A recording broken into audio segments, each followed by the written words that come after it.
Tantor Audio, a division of Recorded Books, presents Saving the Werewolves by Kestra Pingree. Narrated by Elizabeth Hart and Alexander Sindys. Chapter 1. Sarissa. My head was pounding fiercely. My vision was blurry.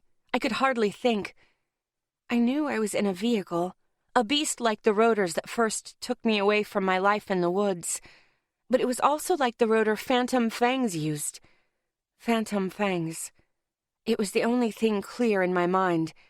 Each of the werewolves that made it up consumed me. The thought of them, their features, the memory of their fiery touch.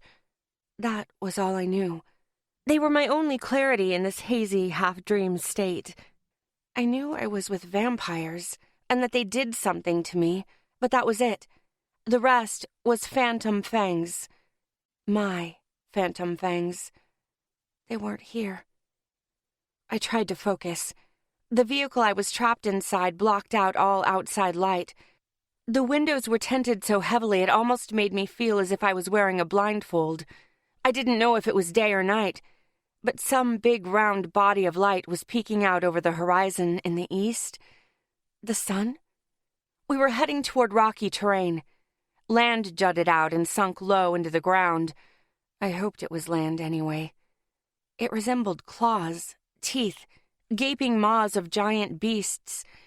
I shivered, goosebumps popping my skin as sweat beaded on my brow. My head lolled back and forth as the ride got bumpy. I couldn't hold my head straight. My stomach was tying itself into knots. I thought I might be sick, but the sickness was jerked out of me when the vehicle came to an abrupt stop right in front of one of the dark, gaping maws. I tried to tell myself those serrated teeth were nothing but jagged rocks, but the quickening of my heartbeat said otherwise. And something was off. A solid slab of metal was blocking its throat. Light was glinting off a very specific point and dwelling its way into my brain in the form of a headache. I groaned when a high-pitched screech pierced my eardrums as the metal slowly sunk into the ground, revealing the depths of the cave it was shielding.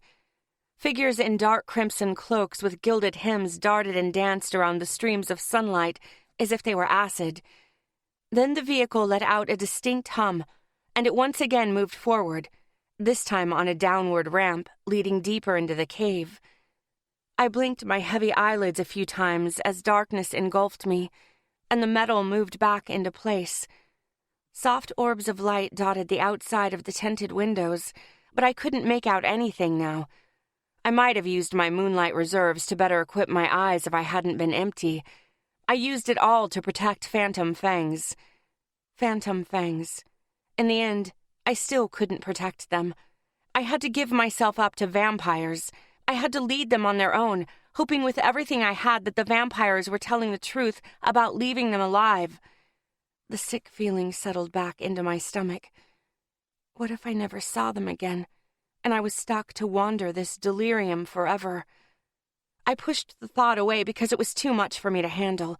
My heart was fluttering inside of my chest, vibrating like a thin bottle of glass reacting to a matching frequency meant to shatter it. All I wanted was to be with Phantom Fangs. They were the light, the stability I was holding on to since being taken away from my woods. Nothing outside was like it was supposed to be, but they made it bearable. They made it beautiful. The vehicle came to a complete stop.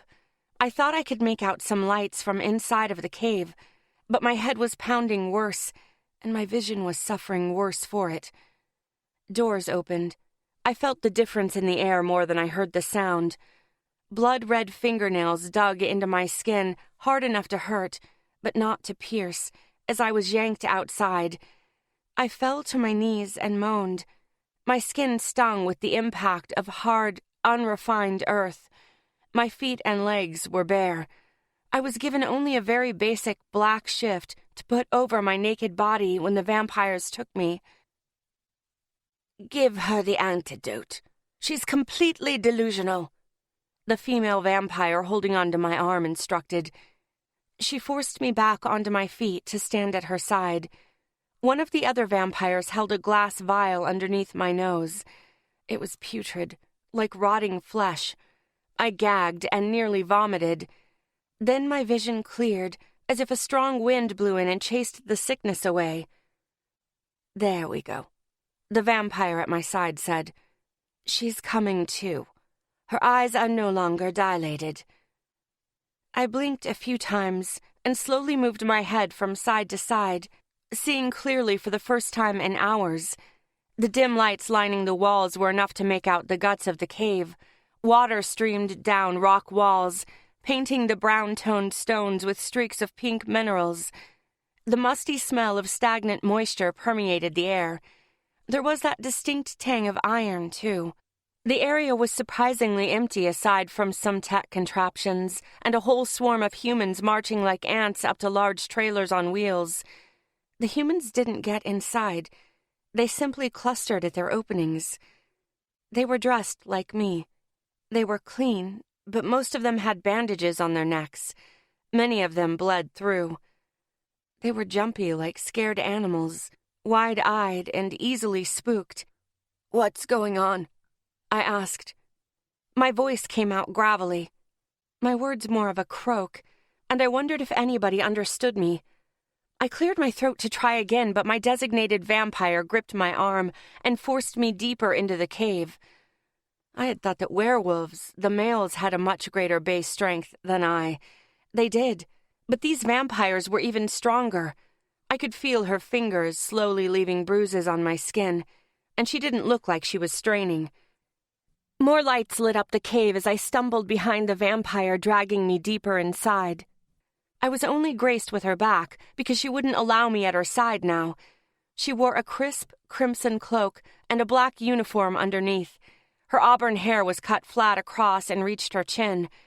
Proud shoulders made her look taller than she was. And she wasn't short. She was a bit taller than me. Something about her was familiar. The blood-red nails, the dark gray tint to her skin. The last of the haze muddying my brain vanished, and I realized I knew this vampire. She almost killed Caspian. My whole body tensed at the memory of blood spraying from his throat. My vision went red. I wanted to lash out at the monster in front of me. I wanted to slit her throat the same way she had Caspian's. I wanted to show her what happened when she hurt those I loved. But I stilled myself. I tried to find the drop of calm waters inside of me, to reach out to phantom fangs and the powerful mental connection we had made when I kissed them.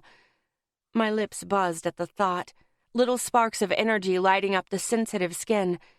I could hear their thoughts before, feel their emotions. So why couldn't I hear or feel them now?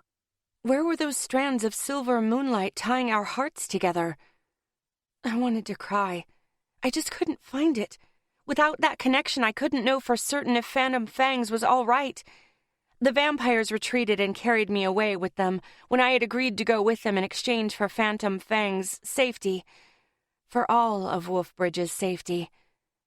Then they threw down fist-sized spherical tech to where all the werewolves were. When the tech hit the ground, they let out tons of dense smoke. I didn't see anything after that, though I protested. The vampires said something about the gas being non-lethal and ushered me to their vehicle, slick and black, unlike the clunky rotors. They put a glass vial without a scent under my nose that made me woozy and shoved me into darkness, into the hours of delirium. And now I was here. Was the smoke harmful at all, or was it cover? If the vampires kept their word, Phantom Fangs was safe. Trace and her mother were safe. Corin was safe. Wolfbridge was safe. The vampires came for me and me alone. So they said. "Are you going to kill me?" I asked, as I tried to match the vampire's pace. I needed to relieve some of the pressure she was putting on my arm before she tore it clean off. My shoulder was beginning to ache. "No," the vampire replied. What other plans could they possibly have for me? I knew I was valuable to werewolves, but it made sense because, like them, I was a werewolf. This legend, my worth, and my various titles were simply because I was a rare wera, because I held a lot of moonlight. They thought I would bring a new powerful generation of werewolves. Last night proved just how much power I held. Wouldn't vampires definitely want to kill me for that? Werewolves and vampires were at war as far as I knew about anything, which was still infuriatingly little. "What's your name?" I asked. The vampire was silent. I thought she wouldn't answer my question, but then she replied, "Gala." My hackles rose. I wanted to tell Gala where she could stick it, to tell her exactly what would happen if she touched what was mine again. I took a deep breath instead. "What are we doing then? What are you going to do with me?" "I don't know, Princess Sarissa Lupin of Howling Sky. I was instructed to take you to my queen. Whatever plan she has in store for you will be made perfectly clear in a few short minutes."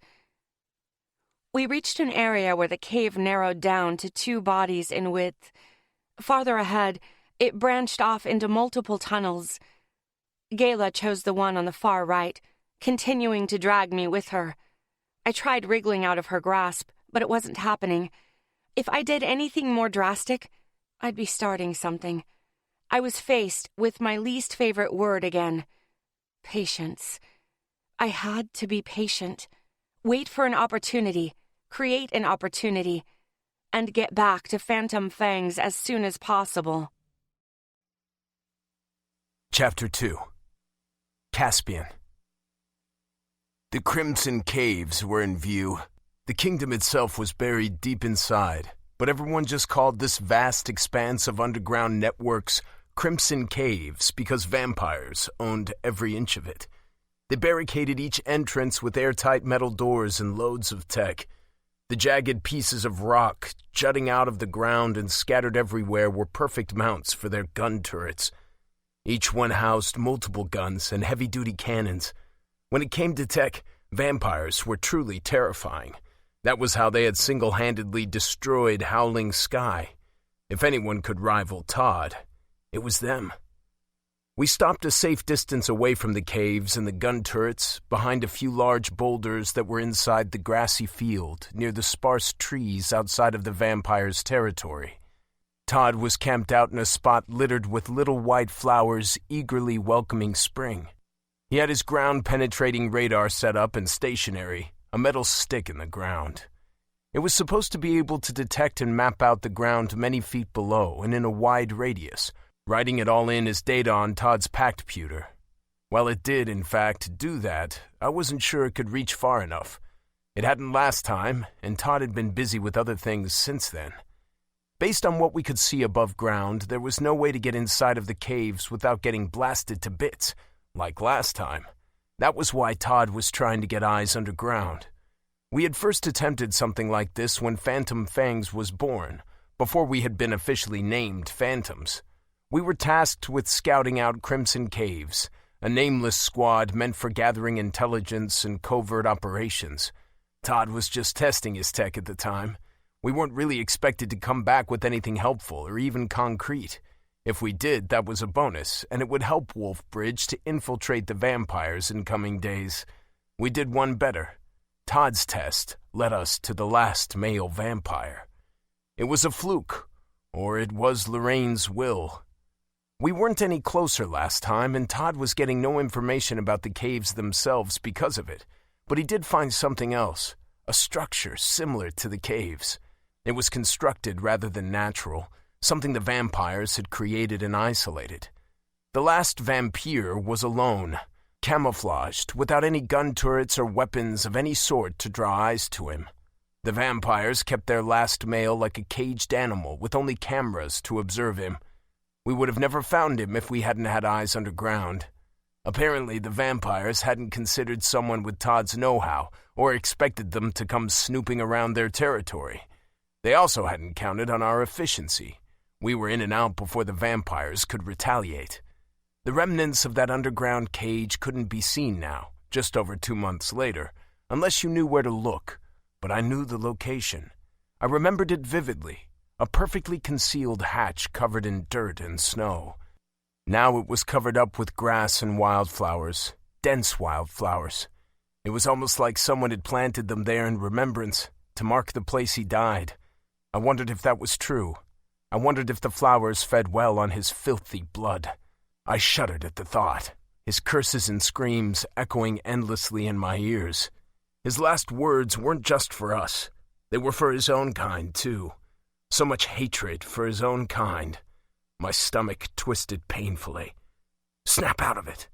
Todd stared at his packed pewter screen, brow furrowed in concentration. His eyebrows were ruddy but dark, passable as a shade of brown, unlike the fire-red hair he always insisted on hiding underneath that black beanie of his. I sighed. This time, unfortunately, we didn't have the dumb luck. We needed to get inside of the real caves because the vampires likely learned from their last mistake.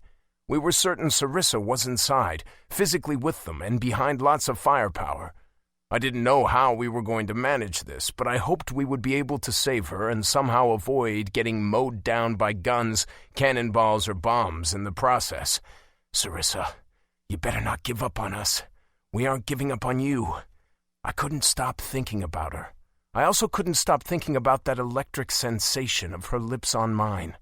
I had to consciously keep my hand down at my side so I wouldn't keep touching my lips like some weirdo in a love-struck daze. When she kissed me, when she kissed me, I never wanted to stop. I had to literally pry myself away from her, focus on the place Prince Charles had bitten her, and stare in amazement as his claim was wiped away in blazing moonlight, all because she kissed Phantom Fangs. It was hard to ignore the need inside of me even still. I wanted to explore her entire mouth with my tongue, to claim her, to keep her. It was worse now that I knew how sweet she tasted. But Sarissa was the one doing the claiming and the keeping. She brought us all together in a way I was never able to as a squad leader, as an alpha. I could feel Sarissa, Air, Todd, and Roderick like we were one entity after she kissed us. I had no idea what kind of power that was, but it was bigger than anything I knew. Thinking back on it, it was kind of overwhelming and terrifying. It was the closest thing I ever felt to being whole. It made it that much more painful when Sarissa was ripped away from us, though, like a piece of my heart was torn away with her and left bleeding open. The wound wouldn't close until we had her back. I was cautiously optimistic. The ability to hear and feel the thoughts and emotions of the others slowly died out, but there was still a warmth in my chest. It was growing warmer. Sarissa had to be close. Maybe. But that would also mean Sarissa was a prisoner like we feared. She had been taken before the full moon was aligned. We had hoped she'd be able to gather more moonlight and get away on her own because of that. But if she had accomplished that, we would have found her already. I was convinced there was no way we could have missed her. We would have felt her. No, the vampires were prepared. That was painfully obvious and the only explanation. Their glider's ability to repel sunlight probably included moonlight, too. Damn vehicles. Damn vampires and their tech. Beads of sweat dripped down Todd's brow. He wiped them away with the back of his hand. It didn't bode well. There was a slight tremor in his movements. "How's it going?" I asked. "Working on it," he said. I pursed my lips. I had known him long enough to know when he was frustrated. I didn't need to be inside of his head to see it. "What's the plan if Todd can't do any sabotaging or find us an entry point that won't riddle us with bullets?" Air asked. His arms were folded, hands gripping his skin tightly, chasing away his natural golden skin tone in place of a stark white where he applied the pressure. I could tell he was trying to keep from fidgeting, but one hand found its way out of the bind anyway, and he brushed his fingers along the tight golden plates hugging his skull before he realized what he was doing and forced his hands back into that tight fold. "We'll go in guns blazing," I replied. "Won't Todd at least be able to tell us the most effective way to take on a gun turret so we aren't all killed by rushing in there blindly?" "Have faith, Air. He's never let us down. Plus, we're full of moonlight. We'll manage. We always do." I left out the fact that we might not be able to manage it without any casualties. Roderick cracked his knuckles and said, "If you need a sacrifice, I'll gladly go first." "We're not doing sacrifices." I clapped him on the shoulder. "Thank you, by the way." He looked away, something very unlike him. It was almost like he was ashamed. The indomitable human with coiling, inky tattoos, the tethered, who had every intention of betraying us but didn't, all because of Sarissa. Sarissa and her magic. "Thank you for choosing Sarissa," I said. Then, a little more hopefully, I added, "Thanks for choosing us. I have your backs just like you've always had mine. I even have heirs." "We're really a fucked up group. We would have fallen apart by now if not for Sarissa. Maybe she's the only thing holding us together now." "That isn't true," Todd interjected. "I'm going to keep you all safe like I always have." My eyes widened in surprise. I stole a quick glance at him, but he wasn't looking back. He was busy racking his brain over our current problem, staring at his computer screen and the data rolling across it. A grin spread across my lips, the first one to reach my lips since Sarissa was taken from us. I walked over to him and pressed my hand down on his beanie to ruffle his red hair underneath. "If anyone can keep us safe, it's definitely you, Todd. Together, we're going to make this work. Like I said, we always do." I took my hand away to stop bugging him. He didn't bother to look at me. He was the same werewolf he always was, his nose stuck in his tech. But he did have a point. His tech kept us safe. It kept Wolfbridge safe. The fact Paw's Peak and Crimson Caves entered our walls must have been grating on his nerves, driving him to work harder to make up for it. I looked back at the soldiers we brought with us from Wolfbridge. They were keeping their distance like I instructed, heads peeking out from the sparse tree coverage where they waited with our rotors. Corin was the one I liked the best out of these soldiers. He was friendly enough, but maybe that was because he was young, around the same age as Phantom Fangs. The older soldiers had the good sense to avoid the Phantom Prince, and they made up the majority. I wondered what the future held for werewolves and our posterity. I wondered how Sarissa would fit into it. I wondered how helpful the king's soldiers would be. I realized I didn't really trust any of them. The king ordered them to assist Phantom Fangs with reclaiming the lost princess. That meant they would listen to me, right? Even though I was outcast? Even though I was no longer a prince of Wolfbridge? All this time I had been trying to prove my worth, to show the king that I wasn't dreaming a futile dream of the future. I wanted to please him, too. I still did, even though Air told me time and time again that the king, my father, was an asshole. Even though Air spoke against him in front of me, in front of all of Phantom Fangs, without fear. Even though I tethered Air to me at his own request to protect his family and to placate the denizens and ruler of the kingdom, because a human and a werewolf really couldn't be seen together. Not after I brought attention to us by reporting Zeke for what he had done to Trace. Even though the king, my father, told me when I proposed forming my own squad that I was no longer suited to be a prince of Wolfbridge. He said my ideals, the things I stood for, couldn't be done in the light. They were things born of shadows. I was born of shadows. I became known as the Phantom Prince when Phantom Fangs earned its name after we killed the last vampire. We instantly became the thing of nightmares. Our name was known and we were feared. No one knew when we would strike or what havoc we would wreak. Phantoms. Todd's tech coverage made it possible for us to become phantoms. It was as the king said. He was always right. He wanted what was best for the kingdom. We had the same goals, ambitions, he said. Not all decisions could be made in the light. But was that true? Air never agreed.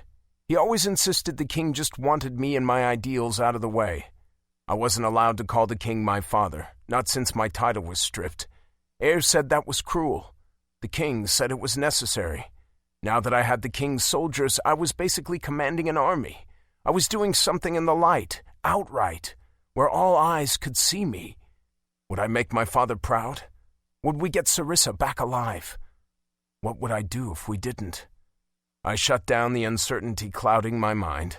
I decided I would wait for Todd just a little longer before forming an attack plan. But just a little longer. There wasn't much time to spare. Sarissa, hold on. Chapter 3. Sarissa. Rage was bubbling inside my stomach. Gayla jerked me to a stop when we came across another metal slab blocking our way. I would have ripped the vampire's head off by now if I had any moonlight in me. I kept replaying in my head what she did to Caspian, growing angrier each time she'd slit his throat. She almost took him from me forever. A growl rumbled in my chest as Gala offered up her fingerprint to a metal pad implanted inside of the natural brown stones. The device had a screen that flashed an ominous red and beeped. In response, the metal slab melted down into the earth, just like the one at the mouth of the cave had. I had to squint my eyes at the light that suddenly came through. It was bright, made brighter by the brazen white room it was emanating from. The odd room would have been a perfect sphere if not for the flat surface of the floor. None of it looked natural. It had been carved out smooth, painted white.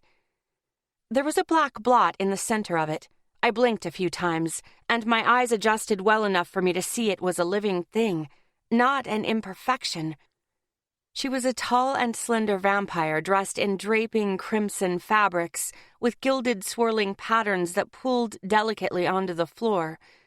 Her hair was a lustrous black, and so long it seemed to melt into the fabric. It would have touched the floor, too, if it hadn't also been tied up on the top of her head in intricate loops. Her hair was the backdrop to her thin and surprisingly simple gold crown. Aside from her, there was nothing else in the room. No furniture, no differentiation from the floor to the walls. "Get inside," Gala ordered, as she once again placed her hand exactly where she had already threatened bruises on my skin from previous handling. "Be kind to our guest, Gala." The vampire I assumed to be the queen said calmly. She clasped her slender fingers in front of her and turned her crimson eyes to me. "Welcome to Crimson Caves, Princess Sarissa Valupin of Howling Sky. I am Queen Evie La Demonée of Crimson Caves. Please feel free to call me Evie, and excuse Gala for her roughness. She is my most trusted commander and is used to keeping soldiers in line. It has made her a bit rough around the edges." Her soft lips quirked upward. They were painted as black as the night, a hard contrast to her glistening white fangs just barely peeking through them. I huffed and did my best to rip out of Gala's grasp, which I succeeded in doing. It was surprisingly easy, likely because of Evie's stern words.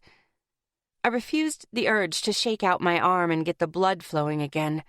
I couldn't show any discomfort. I wouldn't. Weakness was something I would not show my enemies. I bared my teeth. "Maybe I should kill you where I stand, Evie.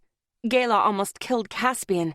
If he hadn't been so full of moonlight, or if he hadn't acted fast enough, she would have.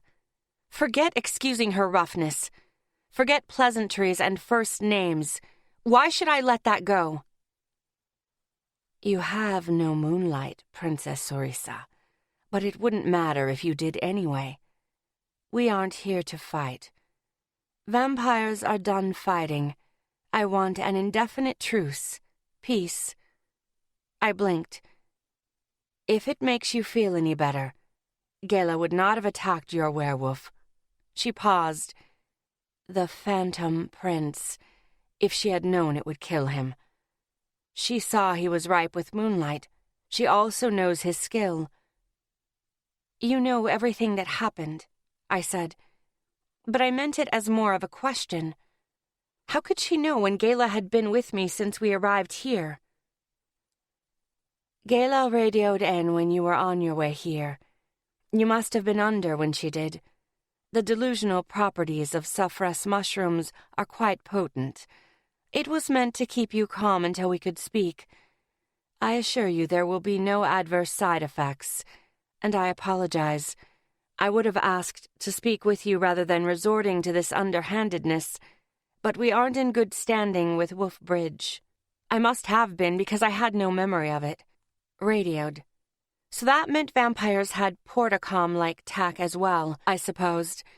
I was lucky I remembered everything. Todd had taught me about tech when I spent time with him inside of the heart. I was getting more familiar with this strange world. Todd, Air, Roderick, Caspian.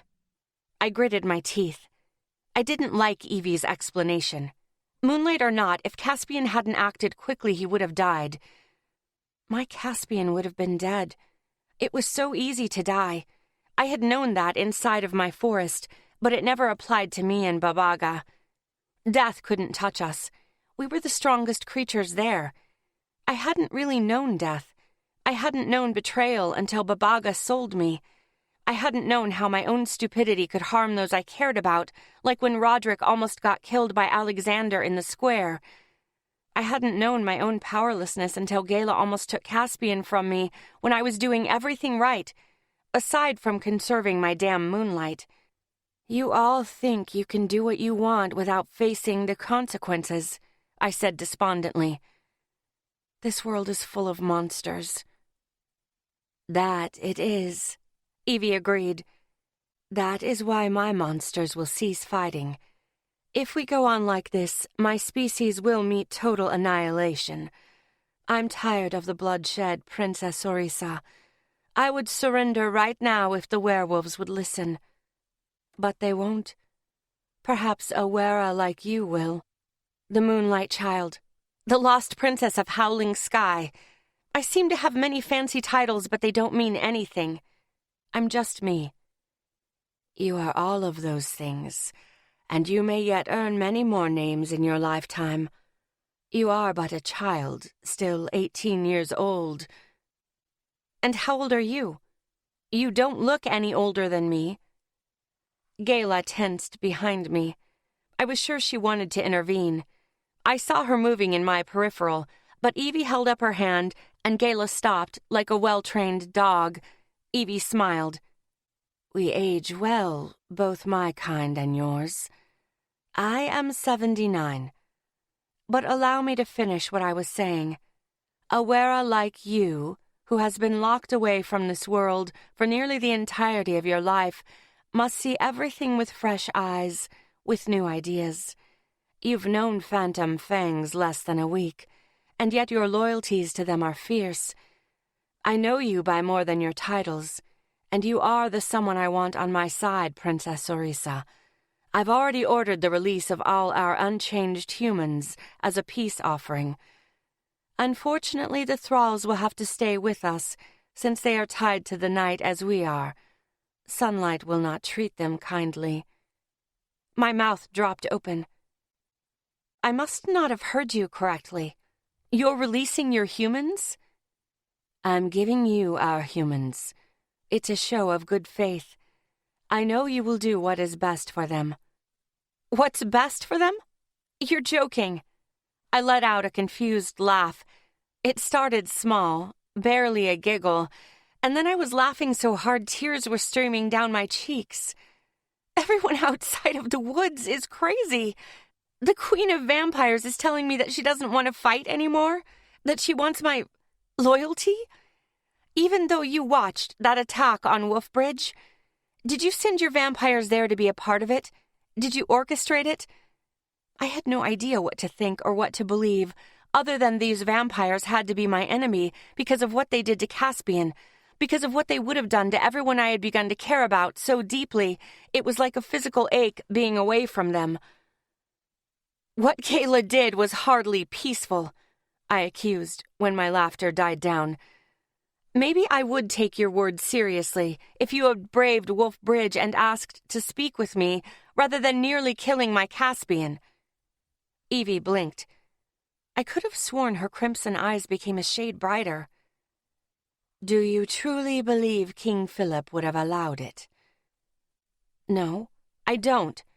But there must have been another way for you to speak to me peacefully if that is your intention, if peace is really what you want. We were drastic. I concede it, and I will apologize if it makes you feel better. But we did not kill the Phantom Prince. That's more than I can say for what he did to Dinez. Evie flashed her fangs and then hid them behind closed lips once again, but her lips quivered. Dinez? I asked warily. The Queen had been perfectly composed until this moment. Our last vampire. Ask your werewolves about him. Pass judgment on us as they have or dig deeper, because there is more to every story. Then what's your side of the story? Your kind enslaves its females. Mine enslaves its males. Maybe your phantom fangs gave Dinez freedom, but it was the final freedom, and before I could save him myself. She closed her eyes and placed her hand over her stomach. I loved him, but I waited too long to prove it. Now we all suffer for it. That is my side of the story. My queen, Gala murmured. I'll ask Phantom Fangs about it, I said. Evie nodded her head once. You can take all of our humans, the unchanged, back with you when your werewolves come to the front gate. Gala informed me of the power you hold over them, of the way you claimed Phantom Fangs as your own. Because of that, and since they are shields, I'm sure they will be happy to oblige. I glanced over my shoulder at Gala. She was standing with her arms folded. Her face was stone, and her eyes were hard. Shouldn't you have just offered up your humans to Philip instead? I asked. That would have been the perfect way to start a talk. He may have listened to something as big as that. The King of Wolfbridge wouldn't have listened to anything I may have offered him, beyond handing him our lives. But I love your optimism. Werewolves are good at holding a grudge. A grudge. Something in my head clicked into place. These vampires were a force to be feared. I had heard that mentioned, and I had read it in my mother's journal. Paws Peak wanted High Kingdom status. Wolfbridge had been a passive, neutral party, observing Paws Peak and Howling Sky. I remembered my mother's hateful words towards humans and vampires. I remembered Todd telling me how Howling Sky, the High Kingdom, burned to the ground. Maybe I had a better picture of this world than I thought. You destroyed Howling Sky, I said. I will admit I gave that order. Yes. Crimson Caves is responsible for the destruction of Howling Sky. I'm surprised you didn't know that already. You look as if you just had a revelation. I shrugged. I was taken from my woods 3 days ago. There has been a lot to take in and process. I understand. Why not kill me now and follow through with that original plan of yours? I was meant to die in Howling Sky too, right? I don't currently have any moonlight, as you pointed out. I told you. I'm done trying to solve problems with killing and destruction. The old ways aren't working. The things I've done, the things my ancestors have done, they didn't work. Whether I kill you now or not, it won't save us, so I'm doing something unheard of. I'm putting our lives in your hands. I will physically lie down at your feet if you wish. Soon you will have to make your own choice. Will you choose war like so many before you? Or will you choose something different? I was left speechless. The passion and sincerity behind Evie's words were unmistakable. If she was a liar, she was a damn good one. I wanted to believe her words, that she could truly mean what she said about peace. But there was something else driving her too, and it involved Dinez. Gala was putting out bad vibes, tensing behind me like a spring trap.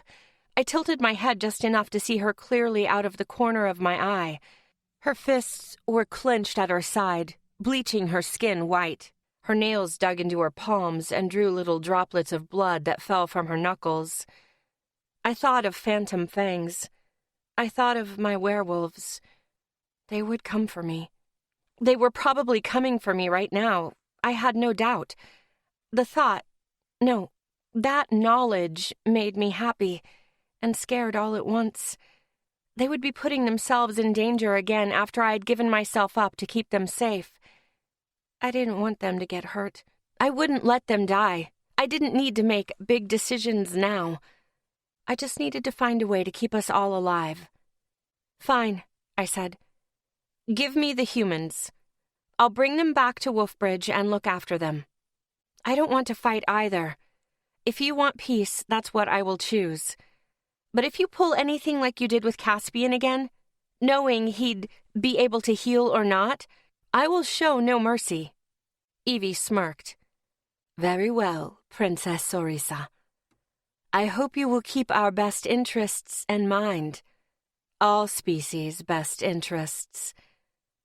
I didn't see how I'd be able to help Evie or why I should when the vampires didn't have a record of being trustworthy, when they almost killed one of Phantom Fang's. But I would play along for now.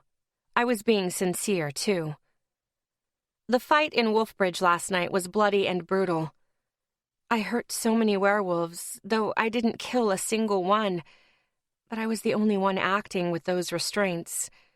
Everyone else was delivering killing blows, merciless, cold, especially my Phantom Fangs. I never wanted to see that again. And I believed Evie when she said Phantom Fangs killed the last male vampire. I didn't know how it made me feel. Fighting a war was nothing like hunting for food. I had never been a part of anything like this, nor had I ever seen anything like this. I wanted to get back to quiet. I wanted to spend nights with Phantom Fangs and leave this all behind. All my nights.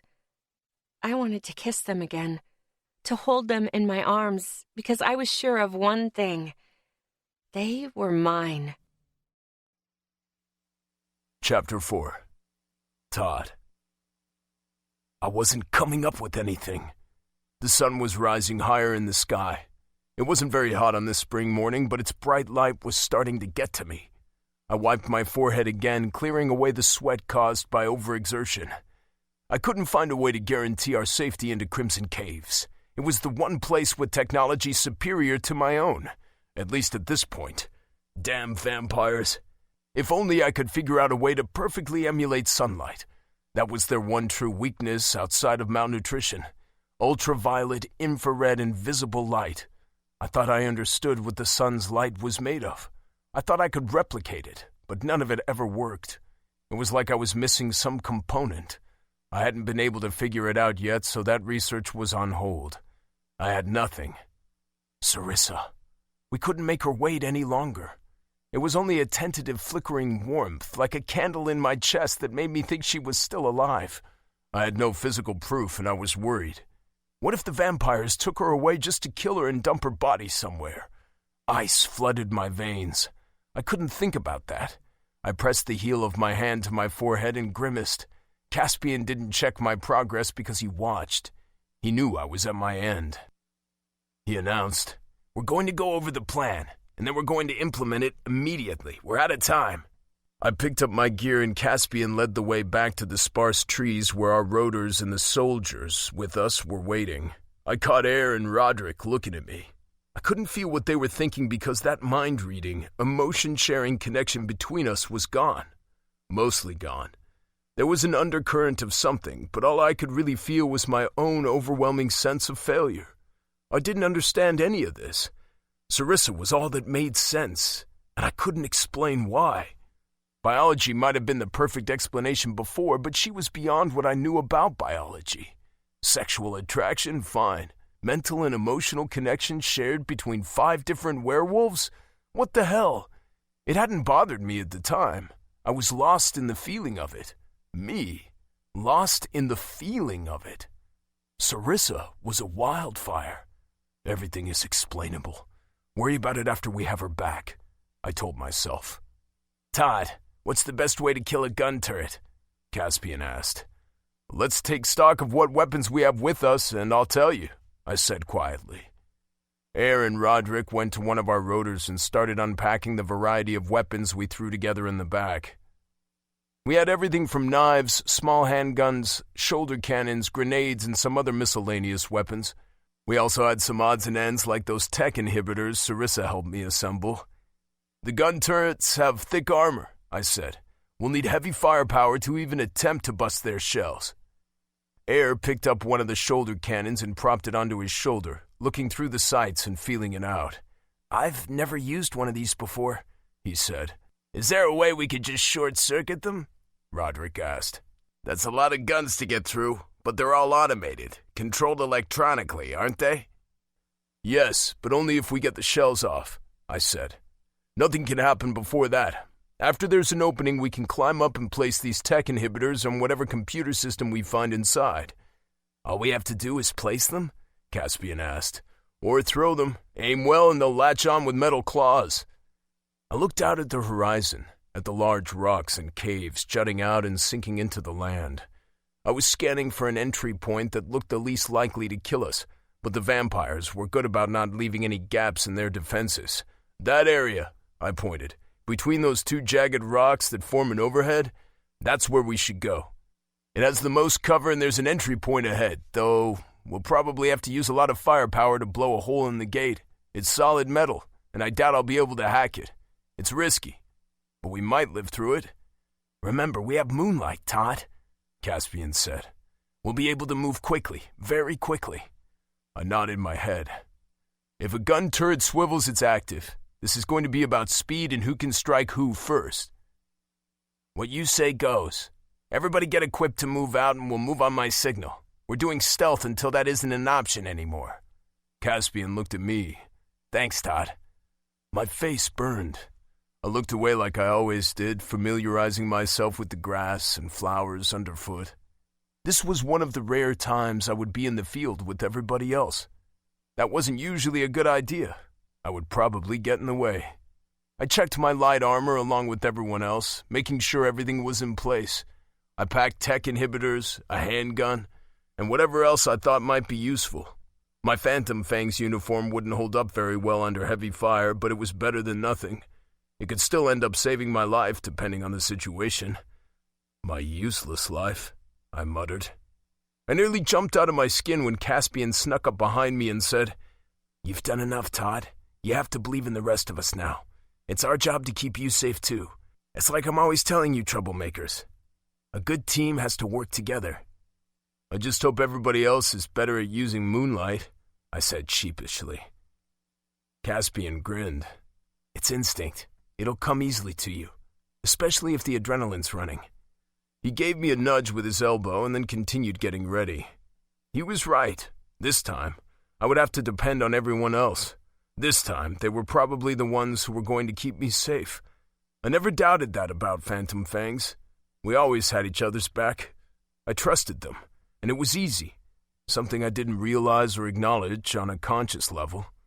Somehow, I also felt like everything would be okay. We're almost there, Sarissa. Sarissa. Gayla led me back to the front of the cave. Now I understood why there were humans all lined up and sitting by trailers with wheels. They were ready to get inside once they were given the command, so they could be transferred to Wolfbridge. They looked terrified, though. I wondered if they knew that was where they would be going or if they cared. Evie's parting words to me were, "Go now and wait for your werewolves." "You're not coming?" I asked. "No. I fear what I might do if I came face to face with your Phantom Fangs. I mean every word I've said, Princess Sarissa. But I need a while longer before I'm prepared for that." "Is that why you're in this empty room? To hide?" "To realign myself." Evie was strange, but I understood her to some extent. If Gayla had killed Caspian, I wouldn't have had the slightest interest in chatting. I would have fought tooth and nail, and this would have gone nowhere. I wouldn't have listened. I wasn't sure what I thought of the Queen of Vampires. I knew I preferred her company over Gayla's, though. Gayla grew increasingly rougher with me when we left Evie's presence and the white room behind. My arm was throbbing because she insisted on digging into the same place on my forearm with the exact same finger position. It was a wonder she hadn't visibly bruised my skin. She continued to hold me in place as we stood near the cave entrance where the humongous metal gate stood, sealing it shut.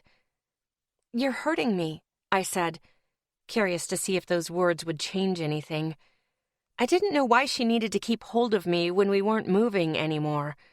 Maybe she thought I would make a run for it if given the opportunity, which was true. She didn't say anything, and she didn't loosen her grip. She didn't tighten it either, though.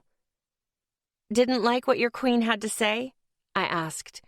This time her grip on my arm tightened. I flinched. My eyes watered as I glanced at the big, solid metal gate that blocked the outside world. I was a creature born of the night, too, but I would have given anything to see the sun. As if to grant my wish, the gate rumbled and slid back down into the earth. All the vampires stood clear of the sun rays that managed to leak inside, and I took a relieved breath. I would have stepped into the light if I had thought Gayla would let me. I spotted a crazed-looking vampire with frizzy white blonde hair, tapping buttons on a console near the gate. Maybe she had been the one to lower it. She glanced up at a large screen above a control panel. It had various smaller windows showing the scenery outside. It reminded me of Todd and all the screens he had set up inside of the lair. My heart ached when I thought of him, when I thought of any of them. "Stop," Gayla hissed. "What?" I asked. I wasn't doing anything. A human dropped down from the ceiling and landed with a sickening crack on the rock floor in front of me. It was a woman. Her neck was twisted the wrong way and smeared with blood. Her eyes were void of light and listless. I looked up to see a vampire dangling from the ceiling. Her crimson cloak hung off her like bat wings. She was preparing to take flight. Gayla's grip loosened, and I lurched back as the vampire above dove down at me. Rocks crumbled and shot out like bullets when she landed in front of me. I raised my arms to protect my face from the abrasive spray. I barely made it 2 steps back before the vampire blurred in my vision. I saw a flash of bloodied fangs, elongated fingernails sharpened to dangerous points. But that was it. She was too fast for my eyes to see without the assistance of moonlight. I was knocked to the ground. I gasped when my back hit the hard point of a rock. My lungs ached for air, and I instinctively pushed against the vampire suddenly on top of me. Her brown hair tickled my skin as she pushed past my arms, teeth grazing my neck. She was an unstoppable force. Compared to her, I was a lump of grass getting trampled by a magnificent stag, unable to do a thing about it. I squeezed my eyes shut in anticipation of her inevitable bite. Just before her fangs could pierce my flesh, her weight vanished. Her hair was no longer tickling like spider legs against my skin. I couldn't feel the warm, sticky blood dripping from her teeth. I couldn't feel her hot breath. I opened my eyes and blinked a couple times. Gayla had one hand gripping the front of the vampire's neck. She was lifting the vampire off the ground like she weighed nothing. She was squeezing hard, and the vampire's purplish veins seemed to move in response, darting and dodging like snakes slithering away from a predator.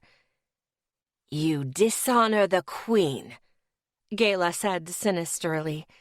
She bared her fangs and hissed, spraying the captive vampire with spit. "The Queen has sentenced us to die," the vampire choked out. Blood and spittle dripped down her purplish lips. Her dark eyes looked like they were about to roll into the back of her head.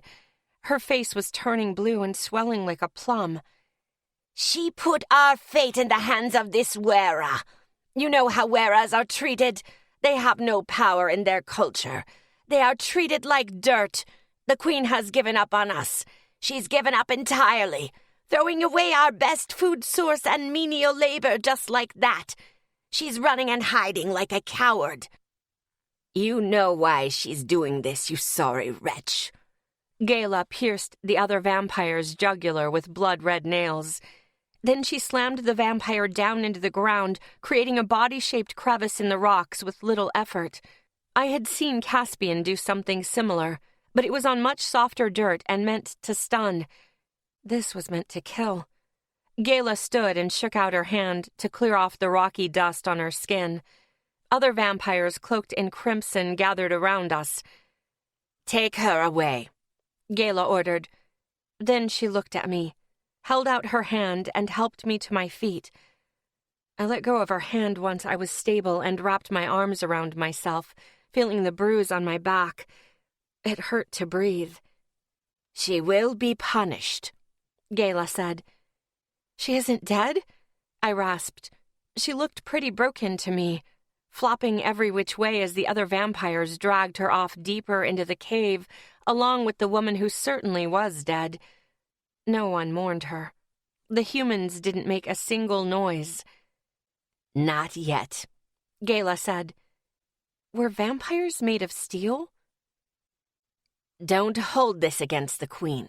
She would be furious. She will be furious when she hears. I ached, and my insides felt all jittery. Evie was trying to appeal to me, but obviously not all of her vampires were in agreement. All eyes in this part of the cave were trained on me. The humans were looking at me with fear, the whites of their eyes clearly visible. The vampires were looking at me with stone-cold, unreadable expressions. Vampires were a lot harder to read than werewolves or humans. At least these ones were. What was I supposed to do about any of this? I looked longingly out into the distance, the fields of rock and grass beyond the caves. I imagined seeing phantom fangs on the horizon. My heart was full of contradictions. I wanted them to be there, but I also didn't. What would they do? I kissed them, and something changed between us, connected us. There was a possibility they hated me for it, wasn't there? I hadn't asked for their permission. I hadn't known what I was doing, but I didn't regret it. I knew I made the right choice. I could feel it. Chapter 5. Air. We darted forward from boulder to boulder, jagged rock to jagged rock. So far, the entry point Todd singled out was turning out to be an okay place to shoot for. I hoped it stayed that way. I also hoped we'd be able to get into Crimson Caves without getting stuck at the door. Blowing through solid metal wasn't exactly the easiest thing to do. The gun turrets were still as death. According to Todd, that meant we were undetected. These damn rocks were working as blind spots like he thought they might. I wouldn't have believed it if I hadn't been in the middle of them, evading vampire motion sensors myself. It didn't sit right. I trusted Todd and tried to ignore my gut, but the worry wouldn't go away. If a gun turret did turn on us, we were supposed to use moonlight to speed up while darting back and forth instead of running in a straight line ahead. Todd said that would be enough to give the automated machines the slip. Whoever had the guns trained on them was instructed to keep running while the rest of us got into position and with shoulder cannons and grenades. Then we'd blow the target to hell. Hopefully. Todd didn't seem completely convinced, and that wasn't good for the anxiety I hated to acknowledge. I knew I needed to keep my mind on the task at hand. This was kind of fucking important, but I wasn't just worrying about one thing. I kept looking over my shoulder at Corin. Phantom Fangs was in the front, and the soldiers were in the back since that was how Caspian wanted it. It made us feel separate, like we weren't being assisted at all. Outcasts. We would always be outcasts. I didn't mind that until it came to my sister and mother. I didn't want them to be a part of it. I tried to ignore the questions burning inside of me. They needed to wait until the time was right, until we returned to Wolfbridge, probably. But even if I got the chance to ask them, I wasn't sure I'd be able to bring myself to. I didn't know where to begin. Focus on staying alive, Air. You can't save anyone if you're dead, I told myself. I darted behind another rock and peeked to my left. The gun turrets were still immobile. Caspian shifted to my right. I looked him over quickly, focusing on his neck. His black skin was perfect, smooth. I couldn't believe there wasn't a mark. No one would have known he had his throat slit clean through to his carotid artery just last night. Gods, he scared the shit out of me. There was so much red all coming out of Caspian's throat like a damn fountain. I was sure that was it. He was dead. He would have died if Sarissa hadn't done whatever she'd done to fill us to the brim with moonlight. Kissed us. What's wrong? Caspian asked. His dark eyes were wide and questioning, eyebrows reaching up to the dark curls of his bangs. Tell me now before we get to the point of no return. I shook my head. It's nothing. Then don't look at me like that. Why? Does it make you uncomfortable? Are you flirting with me, Air? The pressure of our current situation has gone straight to your brain. No. Teasing. You're fun to tease, Caspian. So gullible. He huffed and muttered, Not gullible. I checked to see that the path was clear. There were no signs of vampires and no signs of turrets swiveling or guns moving. I darted my way to the next rock and checked again, still clear. There was this buzz underneath my skin that wouldn't go away. At first, I thought it was nerves, but I quickly tossed that idea aside. There was something different. Warmth. Was it Sarissa? I tensed and pressed my back against the rock when movement caught my eye. Was it a gun turret? Were we finally spotted? A moment later, I peeked around the stone to identify what I saw, but it was gone. It was probably just my nerves. My tic was manifesting as an annoying twitch in my fingers and apparently as visual hallucinations now. Yeah, that was it. I couldn't afford to indulge my anxiety right now. I couldn't allow it to get in the way of this mission, the most important mission we ever had. Sarissa. I didn't know what she did to me and the rest of Phantom Fangs, but it was powerful. I couldn't stop thinking about her. I had been reluctant to kiss her, but it wasn't because I didn't want to. She was a wera. I was tethered. It should have mattered, but then I kissed her, and it didn't. It should still matter. I wondered if some witch magic had rubbed off on the lost princess. She was raised by the Witch of Witch Woods.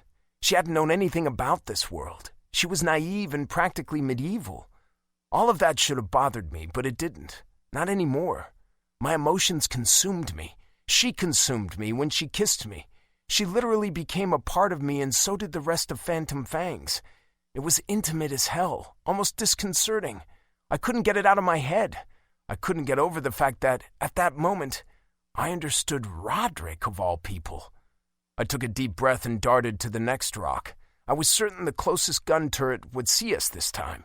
We couldn't be in its blind spot when it was almost directly in front of us, looking over us at about 20 feet on a rock structure. But the thing stayed as motionless as before, and I saw no sign of vampires.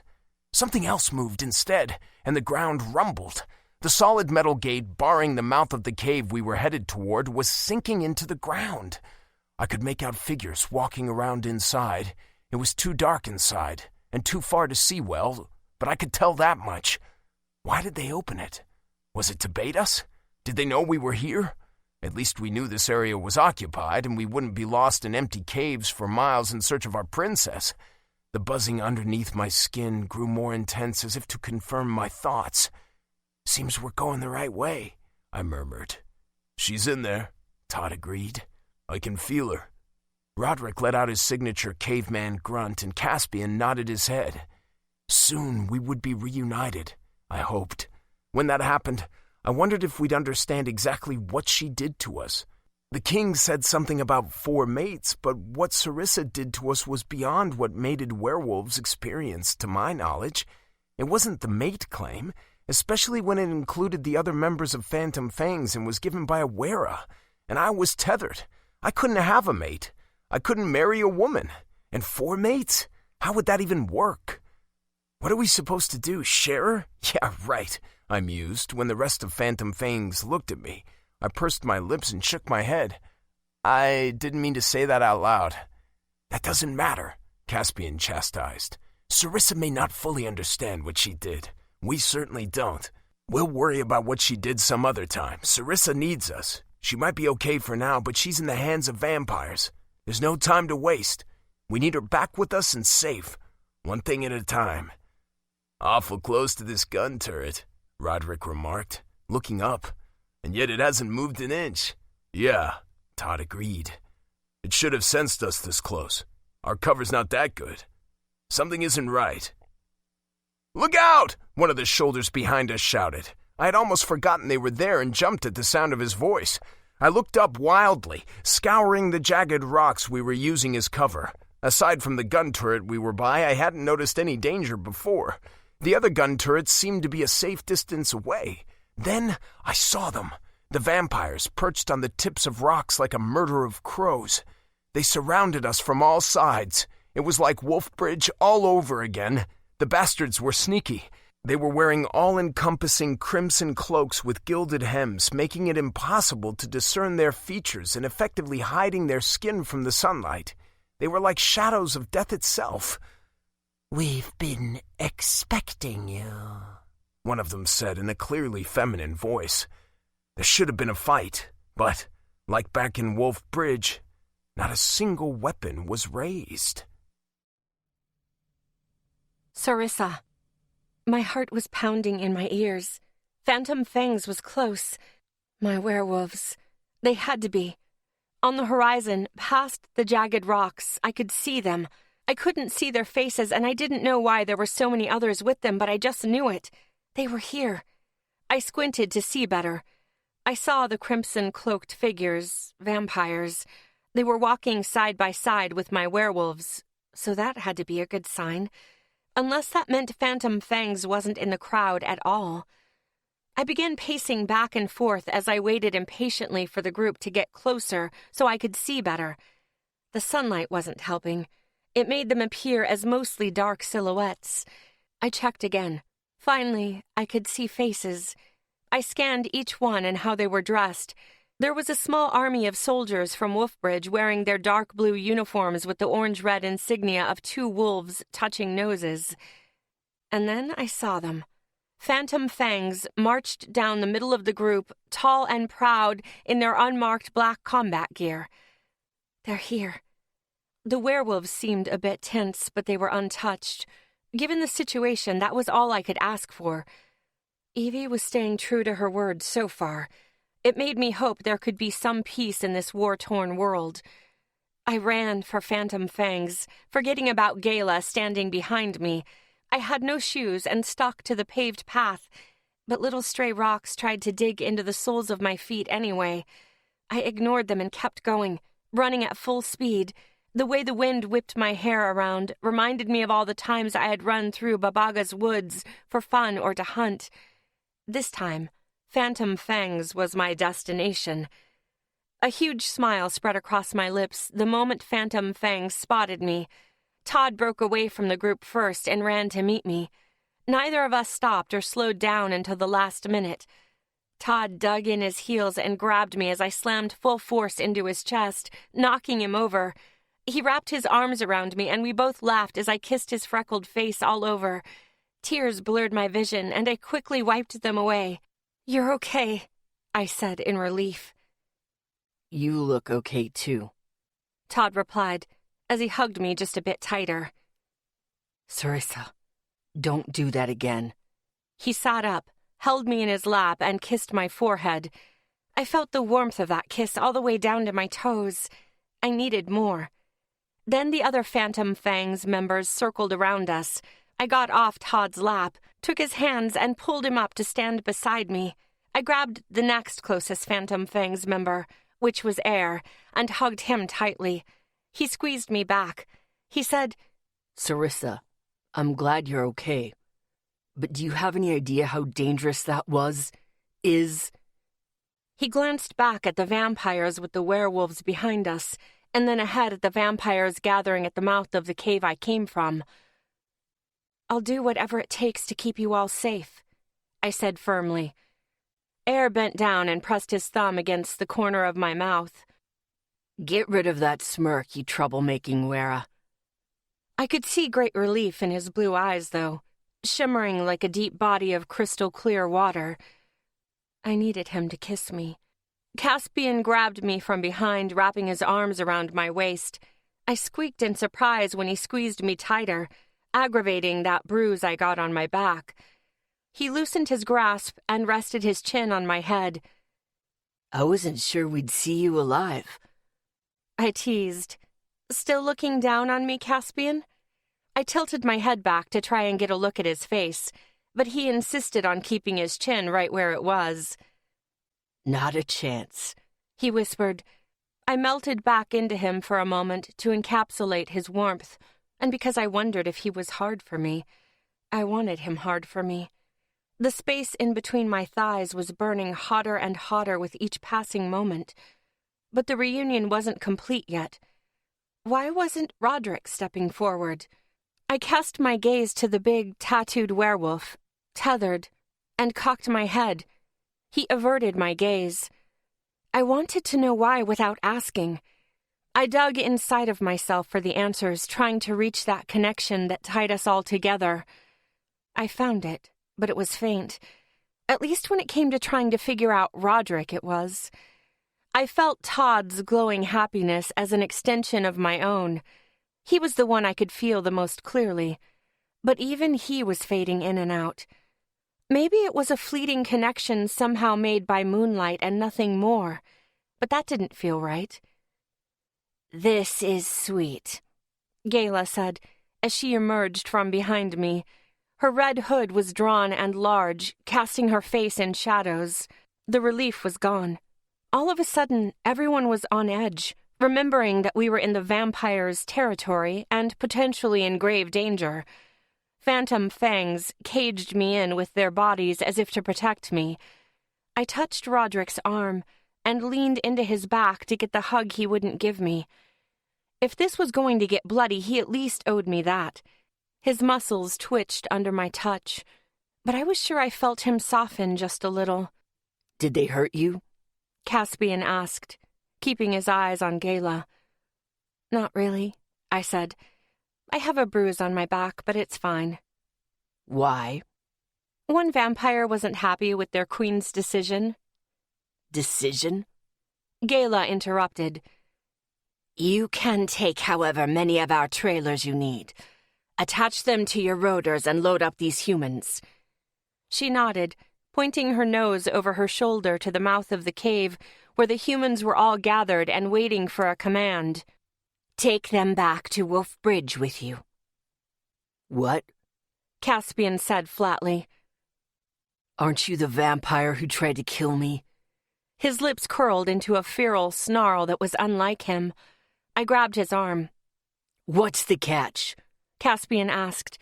Why aren't you attacking us? Gayla pursed her lips. You know exactly who we are, don't you? If you wanted revenge, why didn't you finish me? Caspian, Air growled. Don't provoke them. Gayla's dark eyes burned. Her red lips trembled.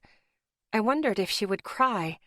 But then I realized the trembling was from barely contained rage. If looks could kill, Caspian would have dropped dead. My hackles rose at the thought, and I stepped in front of him, holding my arms out wide to bar him and the others from this vampire I couldn't figure out. Was she with her queen or against her? I will protect Phantom Fangs. Caspian grasped my shoulder and drew me back. You don't have any moonlight, Sarissa, he said quietly. Phantom Fangs killed our last vampire, Gayla accused. Of course I know who you are, Phantom Prince. But my queen specifically ordered me not to kill you. I decided Gayla didn't approve of her queen's decision any more than the vampire who killed that woman and attacked me. But for some reason she was loyal, following through with Evie's orders even though she disagreed. The vampires want a truce. No more fighting, I said, butting in. Then I growled. Not that I'm excusing what she did, but I heard it straight from Evie's, their queen's mouth. I would have ripped her throat out already if I hadn't believed her queen was sincere. A truce? I don't believe that for a second. Caspian growled, too. I do, Roderick said. There are no more male vampires, according to the vampire we killed. But they need to protect their unborn vampires because that is a possibility, isn't it? Gayla's face transformed into a blank stone slate. Now that you know we mean you no harm, she said, fetch your rotors. Bring them here so that you can move these humans. We're giving you all of our unchanged humans as a sign of goodwill, to show our sincerity. Caspian hesitated. I grabbed his hand and said, Evie meant it. I really think she did. As angry as I was about what Gayla did to Caspian, I did believe that. Evie wanted to keep her species alive, and starting a fight here wouldn't help my werewolves. I couldn't protect them like this. Their safety was my top priority. Then where is she? Caspian asked. I frowned. I didn't know if now was the best time to talk about Dinez. Are you the ones who blew up our wall? Todd asked. How did you get past my surveillance cameras? I believe Pa's Peak attacked you, not us, Gayla said coolly. And you just decided to come inside and kidnap our princess while they were at it, Air goaded. We saw an opportunity and we took it. You're lying. We're not stupid. Air nodded his head toward Todd. Not many can get past his tech. Todd grimaced. Lying or not, what do you expect to come of this? Caspian asked. That's up to the lost princess, Gala said. I know the princess is quite powerful on her own, but she doesn't rule a kingdom. Are you putting your faith in the right individual? It's up to the lost princess, Gala repeated. Then she looked at me again, her eyes glinting black orbs. I want to see your queen. Send Queen Evie La Demine of Crimson Cave so she can tell us this herself. You will not be seeing the Queen of Vampires. Gala wasn't looking at Caspian at all now. She was watching only me. I bit my lower lip and said, Caspian, enough. Trust me. He clenched his jaw, but he listened.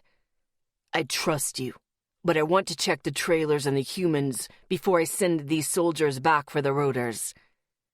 Very well, Gala said. This way, then.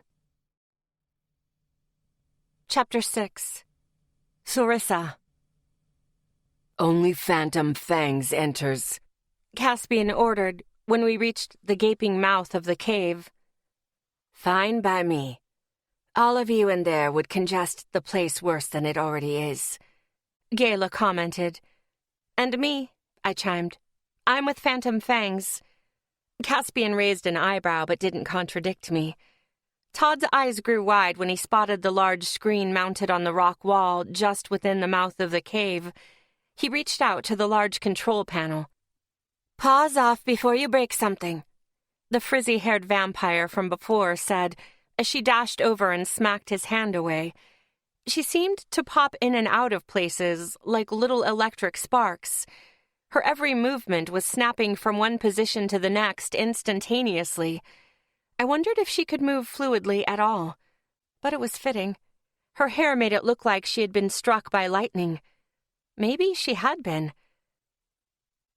I wasn't going to break anything, Todd said defensively. I was just curious. His face flushed. This possessive feeling washed over me, because I wanted to be the only one to make his face turn red like this. The vampire got up close to Todd, grabbed his wrist, and looked intently at the metal bracelet, IntelliBand, he was wearing.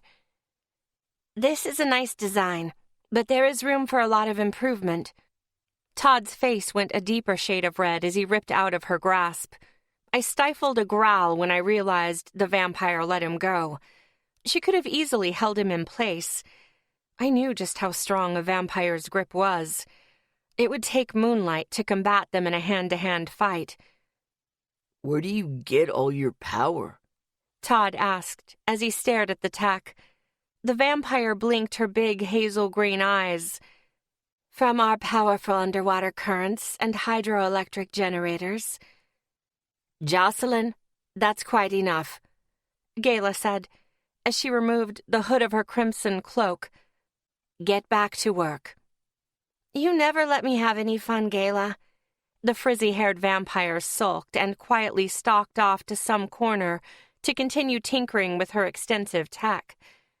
Todd stared longingly at the tech. Caspian and Air looked like they were ready to power up their moonlight and rip off heads. Roderick seemed relaxed. There wasn't a tight muscle in his body. He believed there was no chance the vampires would attack us. I could feel an undercurrent of that confidence. I could feel all of them. Our connection wasn't as strong as when I had kissed them last night, using the full moon and its moonlight or something, but it wasn't temporary. A hint of it was there. It allowed me a slightly deeper look into Phantom Fang's actions. I was grateful for that. But I wanted more. I wanted it like it was last night. It made me feel closer to them because I understood everything about them, because everything was open between us. That was how we were supposed to be because they were mine. Mine. My body ached and burned like it was on fire. I might have blamed it on the suffrus mushrooms the vampires used to subdue me, but I was more or less feeling normal after the antidote until Phantom Fangs arrived. Now my body was screaming at me to touch them, But this wasn't the time for that. Gayla held out her hands. Look all you want. Inspect the trailers and the humans. Can we go deeper into the caves? Caspian asked. No. This area only. Things went smoothly after that. Phantom Fangs looked over the humans, and Todd made sure there was no unwanted tech anywhere, on humans or on trailers. We checked the bandages on most of the humans' necks, too, but all the bites were clean and safe from infection. Eventually, Caspian sent some soldiers back to grab their rotors. When they returned, we hitched up the trailers to the backs of the rotors and started moving the humans inside. Caspian promised them they would be taken care of. I wasn't sure they believed him. We had to really pack the humans inside the trailers as if we were packing on clay, because there were hundreds of them. But we managed it. It would have been bad news if Phantom Fangs had come alone without the soldiers and extra rotors. The humans did as they were told, docile, afraid, and hopeful all at once. I hated seeing the fear in their eyes and wanted to make sure they would have a better life in Wolfbridge. I may not have approved of everything in Wolfbridge, but it did seem like one of the better places for humans to be, and I had every intention of making it better. Equal. I didn't know how I was going to manage that, but I was determined if nothing else. But Caspian was right. I didn't rule a kingdom. What could I do? Do your rotors have enough power to pull these trailers? Jocelyn asked as she flitted around one of the clunky vehicles. They were definitely clunky when they compared to the vampires' streamlined vehicles. She popped the hood and investigated the rotors' brains and guts. These engines are rather inefficient, aren't they? Our gliders can... Todd growled, pushed past her, and slammed the hood shut. They do just fine. They're very efficient and have plenty of power. Jocelyn let out a deranged little giggle that made me wonder if her brain was loose and rattling around in her skull. If you say so, werewolf. Just trying to help. Todd shifted uncomfortably. Let's head out, Caspian announced. I'm going to ride in one of the trailers, Air said. I'll go with you, I said. Maybe we can reassure them together. Air's eyes softened. It's like you can read my mind. Not at the moment, but apparently I know you pretty well already. A smile graced his lips. He reached out his hand as if to touch me, but he pulled back and climbed inside one of the trailers instead. We'll take a break later so everyone can stretch their legs, Caspian said. I waved to him and the others. Then I crawled into the same trailer as Air and sat next to him on the hard floor. The humans mashed themselves together like they were trying to get as far away from us as possible, even though there wasn't enough room to accomplish that. Another werewolf came around to close our trailer. It was Corin, and we exchanged quick smiles. I noticed his hands itching at his belt, like he was considering drawing his gun. The vampires hadn't made a move, but the werewolves didn't intend to let their guard down until we were clear of Crimson Caves. Like Roderick, I wasn't worried, especially at this point, because it would have been ridiculous for them to send us off with all of these valuable humans of theirs just to blow us up with their big gun turrets. They weren't stupid. When the rotors started growling, our trailer rumbled and we began to move forward. There weren't any proper windows in the trailer, just slats rimmed along the top to let in fresh air, so we couldn't see anything going on outside. Everyone sat silently, stiffly. I let them have their silence. When there was nothing but the constant hum of engines and an occasional bump, the humans' bunched-up shoulders slid back down into a more relaxed position. The vampires kept their word. We were going back to Wolfbridge, and I would have time to think. I needed to ask Phantom Fangs about Dinez. Maybe I would understand more when I heard their side of the story. Or maybe I would understand less. Air broke the silence and addressed the humans. Life will be better in Wolfbridge. Better? How? A man asked sheepishly. I'm tethered. I lived my life as a human there. It wasn't perfect, it still isn't, but you won't be fed off of, and the labor is fair. You seem like they're equal, a woman pointed out. Not quite, but I did land myself one crazy team of werewolves. The humans smiled nervously and snuck glances at me. The few words Air offered seemed to settle them some. Thanks for coming with me, Air said as he took my hand. He placed both our hands in his lap and traced my knuckles with the pad of his thumb. It sent shivers down my spine. I leaned into him so I could suck in his warmth and sate some of that burning need to touch. I wasn't gone long, but I missed being close to him, to all of Phantom Fangs. I longed to be even closer. We'll make sure they're treated right, I whispered. Yeah, I'm feeling more optimistic now than I ever have for some reason. I think everything is going to be okay. He whispered back. That's a big deal coming from me. You've sure shaken things up since you arrived, since we brought you back to Wolf Bridge. Even before that, it all started when we found out you were more than a legend. You were making waves just by being outside of your woods. He smiled. Thank you for saving all of these people. I didn't do anything. The vampires let them go. They gave them to you. This is still all about you, the Moonlight Child, the lost princess of Howling Sky. It's true, you're both of those things. You have a strong presence. Even the vampires feel it, though I'm not sure what they think they'll get out of it. You're unyielding. You do what you believe in, like the time you stuck up for that man who was harmed by a prince of Wolfbridge at the square while I stayed frozen in place. That impulsiveness almost got Roderick killed, I retorted. And yet you would do it again because you don't bend. He took a deep breath and circled the back of my hand with his thumb. I know I seemed reluctant to kiss you at the full moon banquet. I was reluctant, but it wasn't because I didn't want to kiss you. Things are just confusing with you and all of your rule-breaking, princess. So kiss me properly this time, Air. I already broke the rules. There's nothing to hold you back now.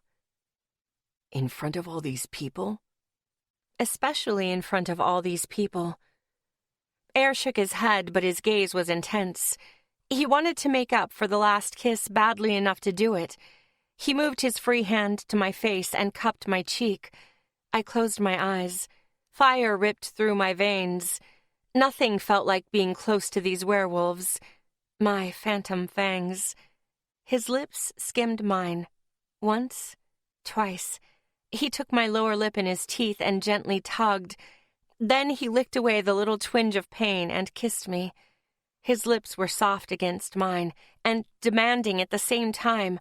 The rest of the world seemed to recede into nothingness, leaving only me and Air. I wanted him to touch me all over, skin on skin, but I settled for his sweet kiss because it said it all in the moment. But I couldn't ignore the burn in my sex, the ache spreading through my entire body. Phantom Fangs drove me wild, and it got more intense as we grew closer. More than anything, I wanted to stay with them. Chapter 7. Roderick. I was behind the wheel of a rotor, not my usual place. I volunteered to drive one and purposely grabbed one that didn't have anybody else from Phantom Fangs or Sarissa hitching a ride in it. I inevitably saw them on and off as we took breaks here and there, but I didn't stay to chat. I kept things short.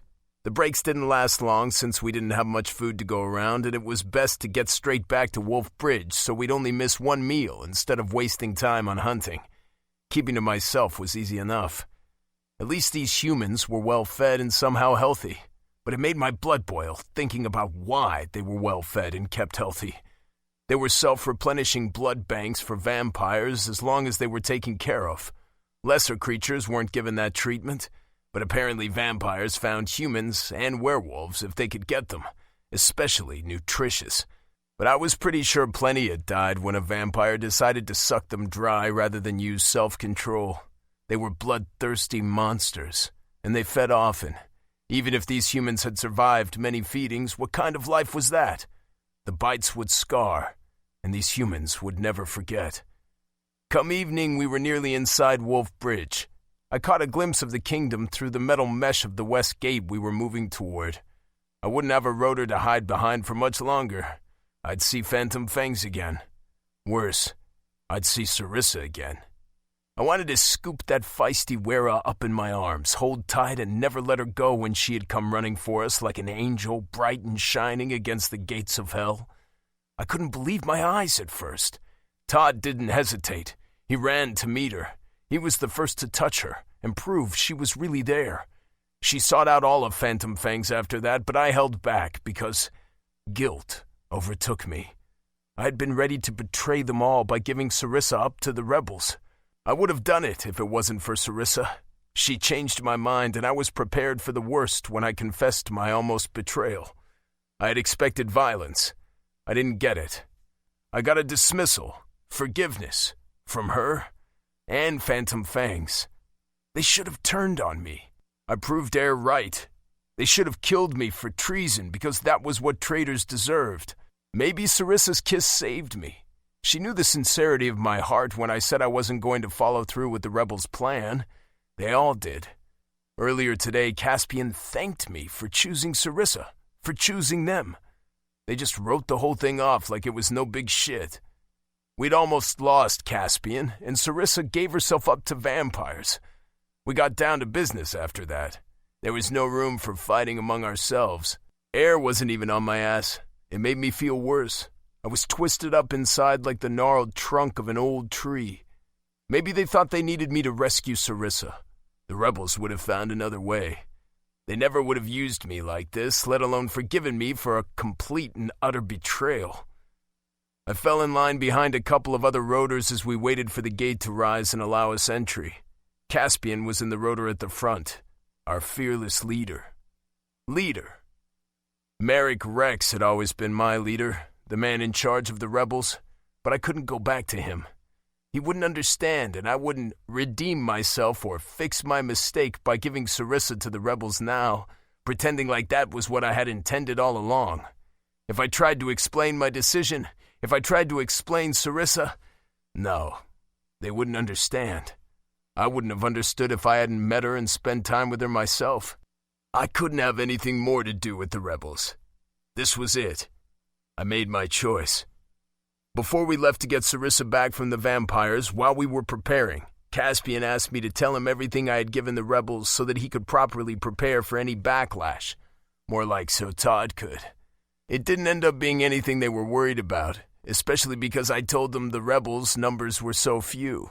Caspian didn't even bother telling the king, and if he had, he would have made up some story about it. I was sure of it, because the king wouldn't have been so forgiving of my treason.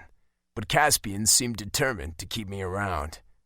I gripped the steering wheel tightly and glanced at the rearview mirror just to catch the blinding light of the setting sun. I tapped my fingers impatiently until I realized it was something Air would do and forced myself to stop. The big-ass gate took its time opening. Once it was raised high and securely locked in place, the couple of rotors in front of me moved forward on familiar orange-red streets, and I followed. Just another piece in our bland fucking parade. The streets were cleared for us as werewolves and humans alike stood on the sidelines, watching us like we were exotic animals. The humans grew much denser when we reached the tech-off zone. Caspian led us to the heart of the zone. Then he parked his rotor off to the side of the street and said, "Everybody out. Let's find these people a place to stay. Good thing we already have some new houses under construction. We're going to need a lot more, though. Who's in charge of building?" A group of men walked forward. "We'll start preparations immediately." "Great, thanks. I'll inform the king and send you better directions later. Right now, we need a place for these people to stay." "The barns on the outskirts will work well," one of the men offered. It was a good thing the tech-off zone and the whole walled-in expanse of Wolf Bridge had so much land. There was ample room for these newcomers, and for now, people could apparently stay in the barns. I helped the rest of the humans out of the trailer my rotor was towing, and pointed them toward the humans and werewolf guards sorting all the newcomers. I didn't know the tech-off zone all that well myself, so I was useless in that department. "Thank you," the last person in my trailer, a woman, said to me. I tried to wave her off, but she grabbed my arm and said it again. Thank you. All of this gratitude was not something I was used to, but it sort of felt good. It would have felt much better if I had known I was giving these people freedom. Damn it. Why did things have to get turned upside down? I would have to find, or at least try to contact Job. The rebels deserved some kind of explanation, didn't they? I spotted Sarissa looking my way and quickly averted her gaze.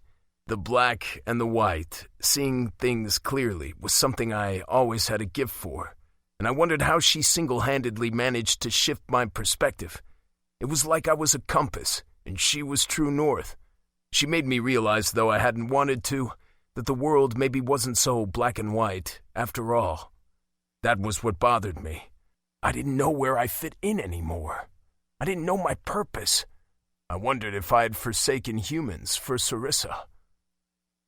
Are you okay, Roderick? She was behind me. I wasn't going to turn around, but she touched my arm and I lost my willpower. Why have you been avoiding me?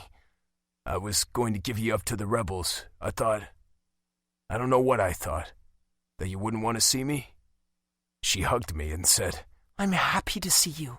I'm not mad. I think I even understand where you're coming from a little. There's a lot of dissonance outside of the woods. Different sides clashing, unfairness, pain. Babaga gave me fairy tales to read by werewolves, vampires, and humans. They all seemed similar to me.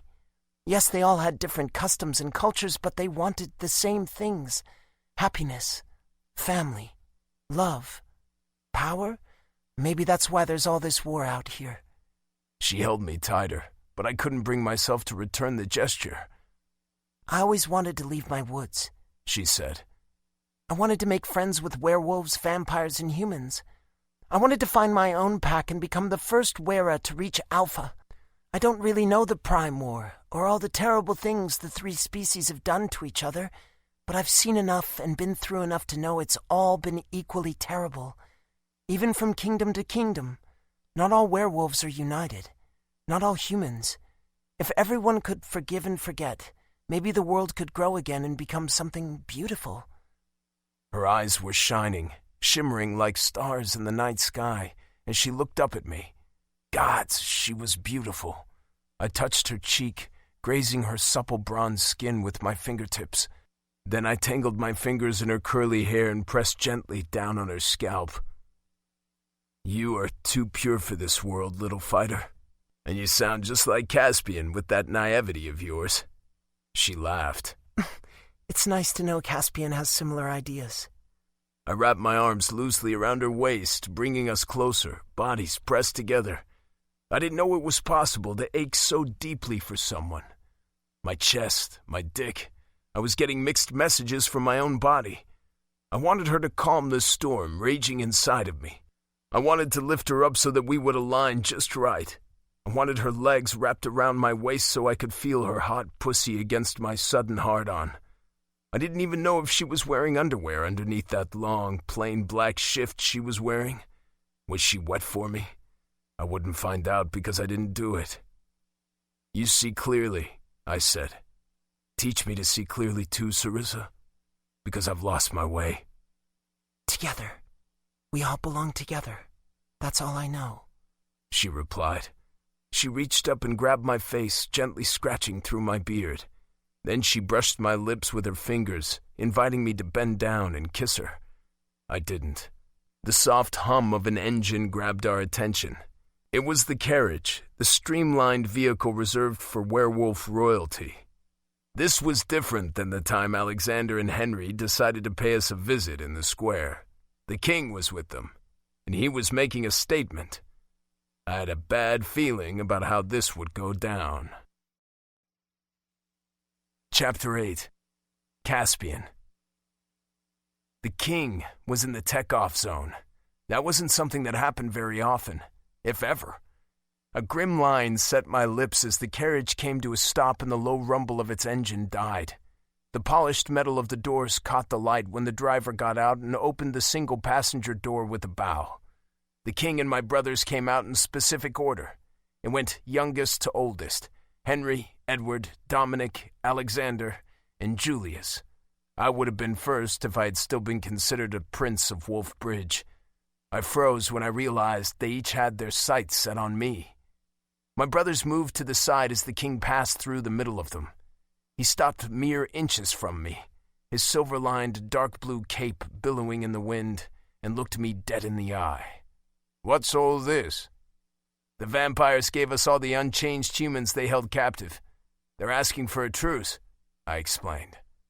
The king's expression didn't change. He had a cool demeanor, and he was as composed as ever. I wasn't sure what he was thinking. I never was. I didn't know if he approved or disapproved. "And you believed them?" he asked. "The vampires came to us when we were about to infiltrate the caves. They surrounded us without a single weapon drawn. They invited us inside, returned the lost princess, and gave us all these humans. Of course I was suspicious, but they did have more firepower if they wanted to fight.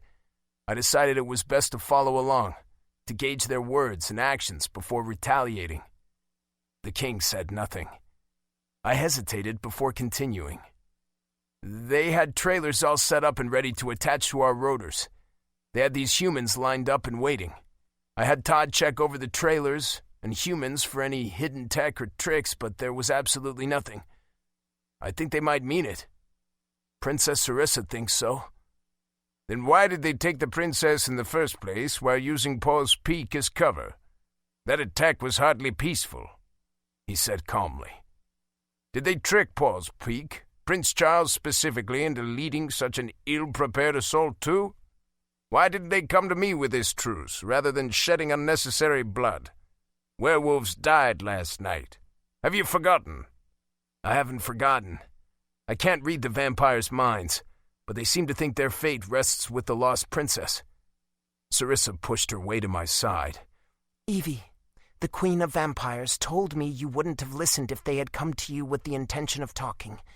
Is that true?" "She is in fact wrong. I would have listened," the king replied. "When you're so close to eliminating vampires for good?" I saw the slightest twitch in the king's lips, hidden beneath his thick beard. "With all due respect, princess, you don't know what you're talking about." "What are you going to do now, then? The vampires didn't kill anyone last night. We don't know if they said anything to Paws Peak or if Charles led an attack because he was a spoiled brat and threw a tantrum.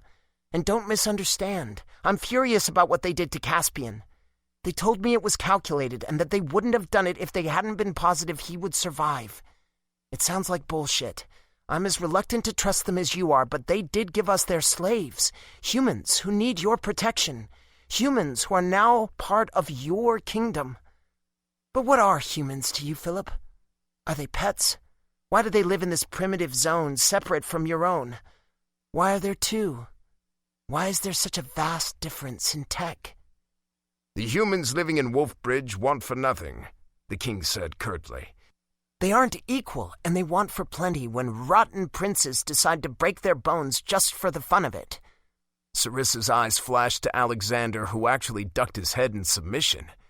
Gods, Sarissa was dangerous. I'd never heard anyone speak to the king like this before.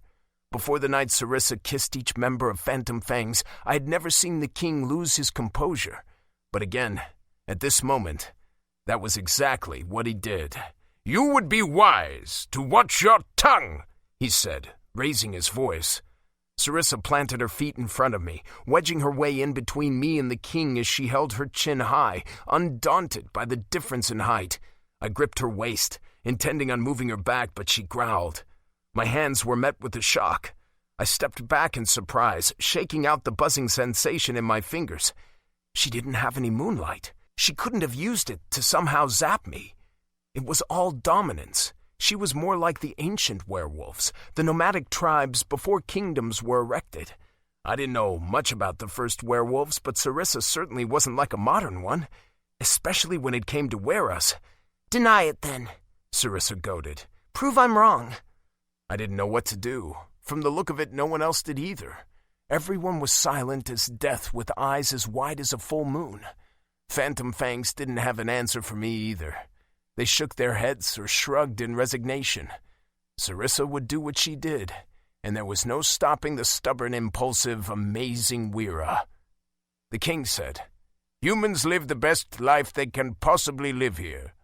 As for the vampires, they have never proved themselves to be trustworthy. Even now, I know they are deceiving you because they are the monsters of the night. They'll have to do a lot more than give us their slaves to change that. No, there is no way I can agree to a truce with vampires. Vampires will rise up again if we allow them to, and that is exactly the game they are playing. It's time for them to end. Werewolves are the superior species, after all.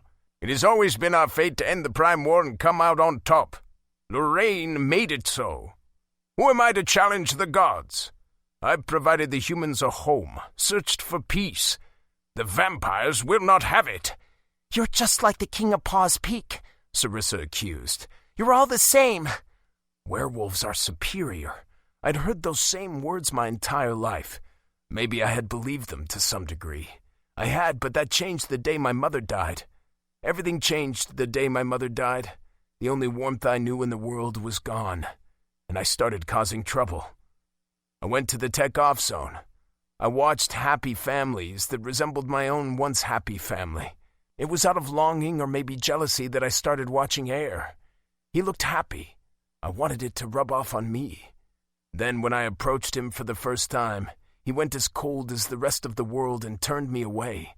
But I was persistent because his laughter would always find me when I snuck back into the tech off zone. Back then, Air was the sun. Even I, a werewolf, couldn't live without the sun. Air was more of a brother to me than my own flesh and blood brothers ever were. He was a human. I was a werewolf. It didn't matter. It still didn't. Air became tethered to me, but it was never something I wanted. I did it for him and him alone.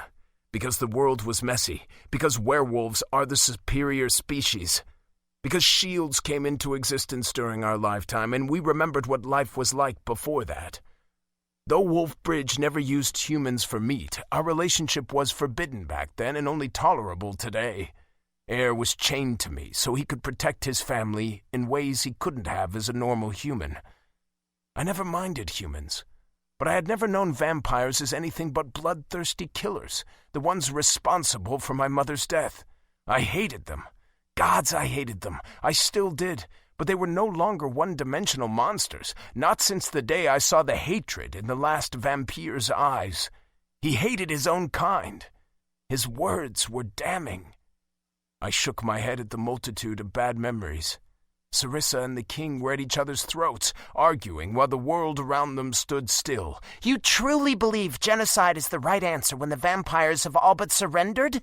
Sarissa demanded. You know nothing of this world, Wira. It has been only days since you left the Witch Woods. Do not pretend you know better than I when you have been removed from the world for almost the entirety of your life, and for all you can remember. My head was spinning. The thought of genocide didn't sit well with me. It made me sick to my stomach.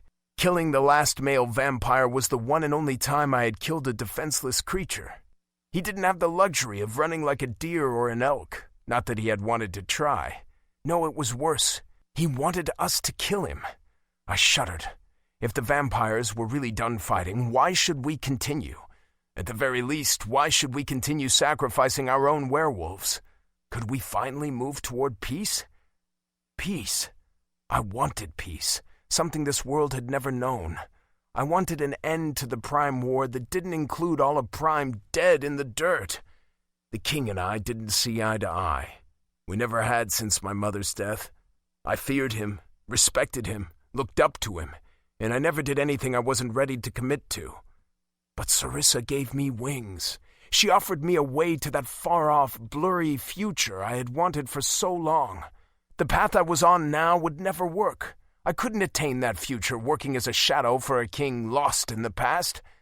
There was only so much that could be done in the shadows. Maybe it was time for Phantom Fangs to enter the light. Maybe it wouldn't end up being the right thing. Maybe I wouldn't know what to do. But I had to try. It was like Air always told me.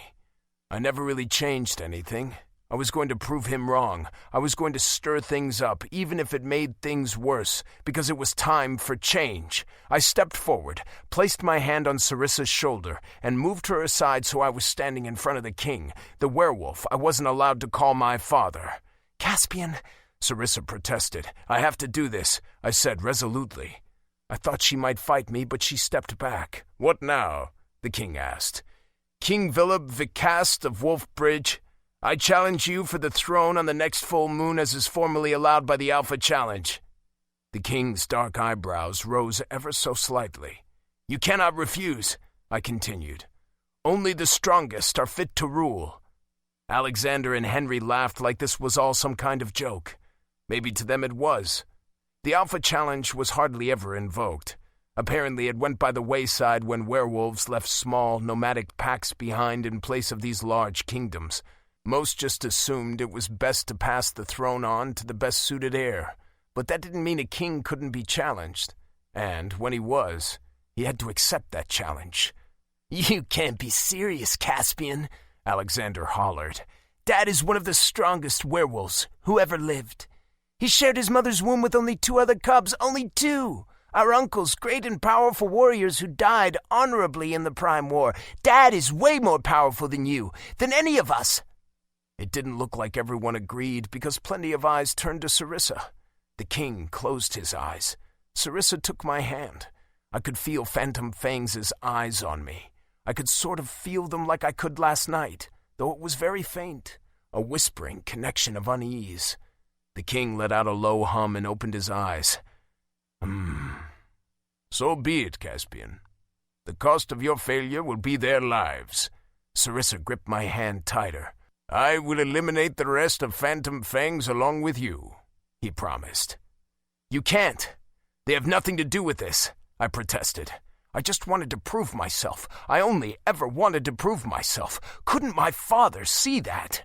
"I can and I will as is my right as King of Wolfbridge. Then Princess Sarissa will be untied. Caspian, you brought this upon them yourself." I tried to bite back the growl in my throat. I tried to tell myself this was just another incentive I needed to make a change, to win. Air was right. To make real change, everything had to be risked.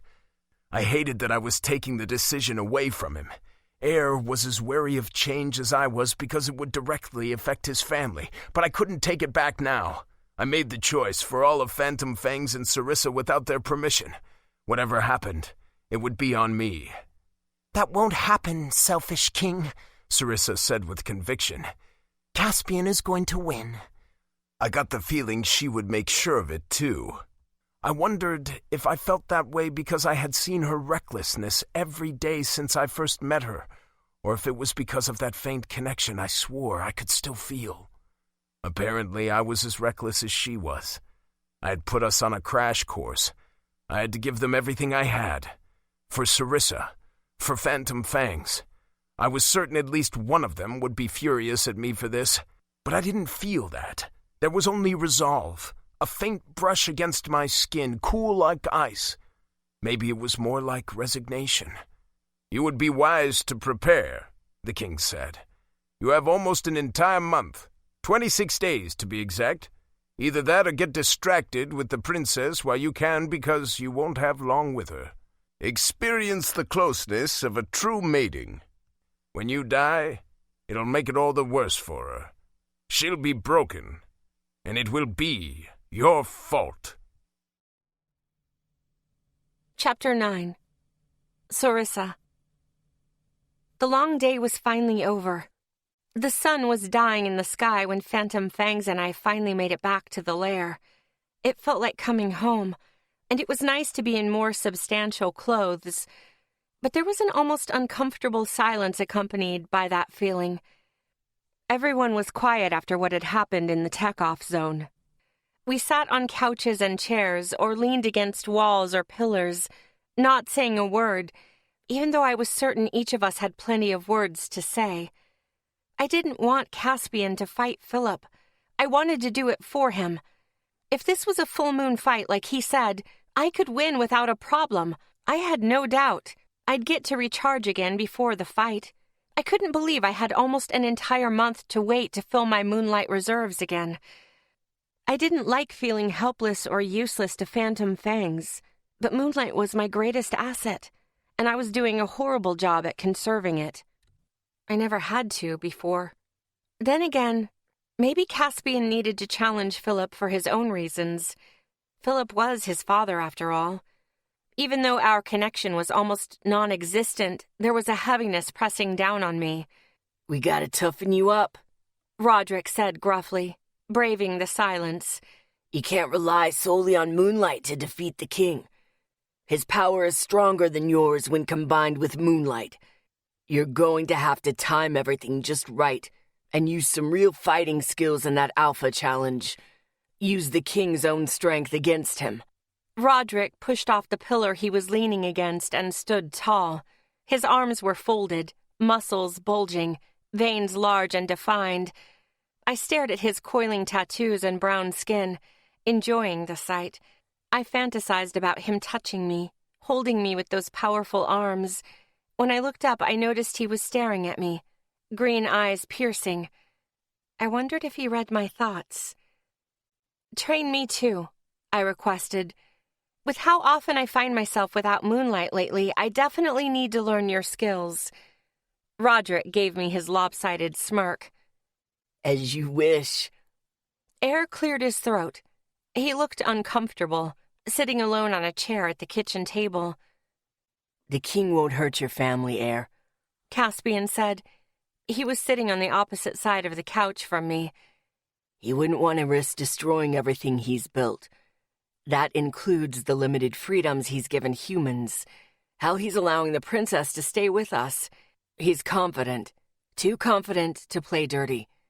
Besides, it's like Roderick pointed out. He's stronger than I am. He's sure I can't beat him."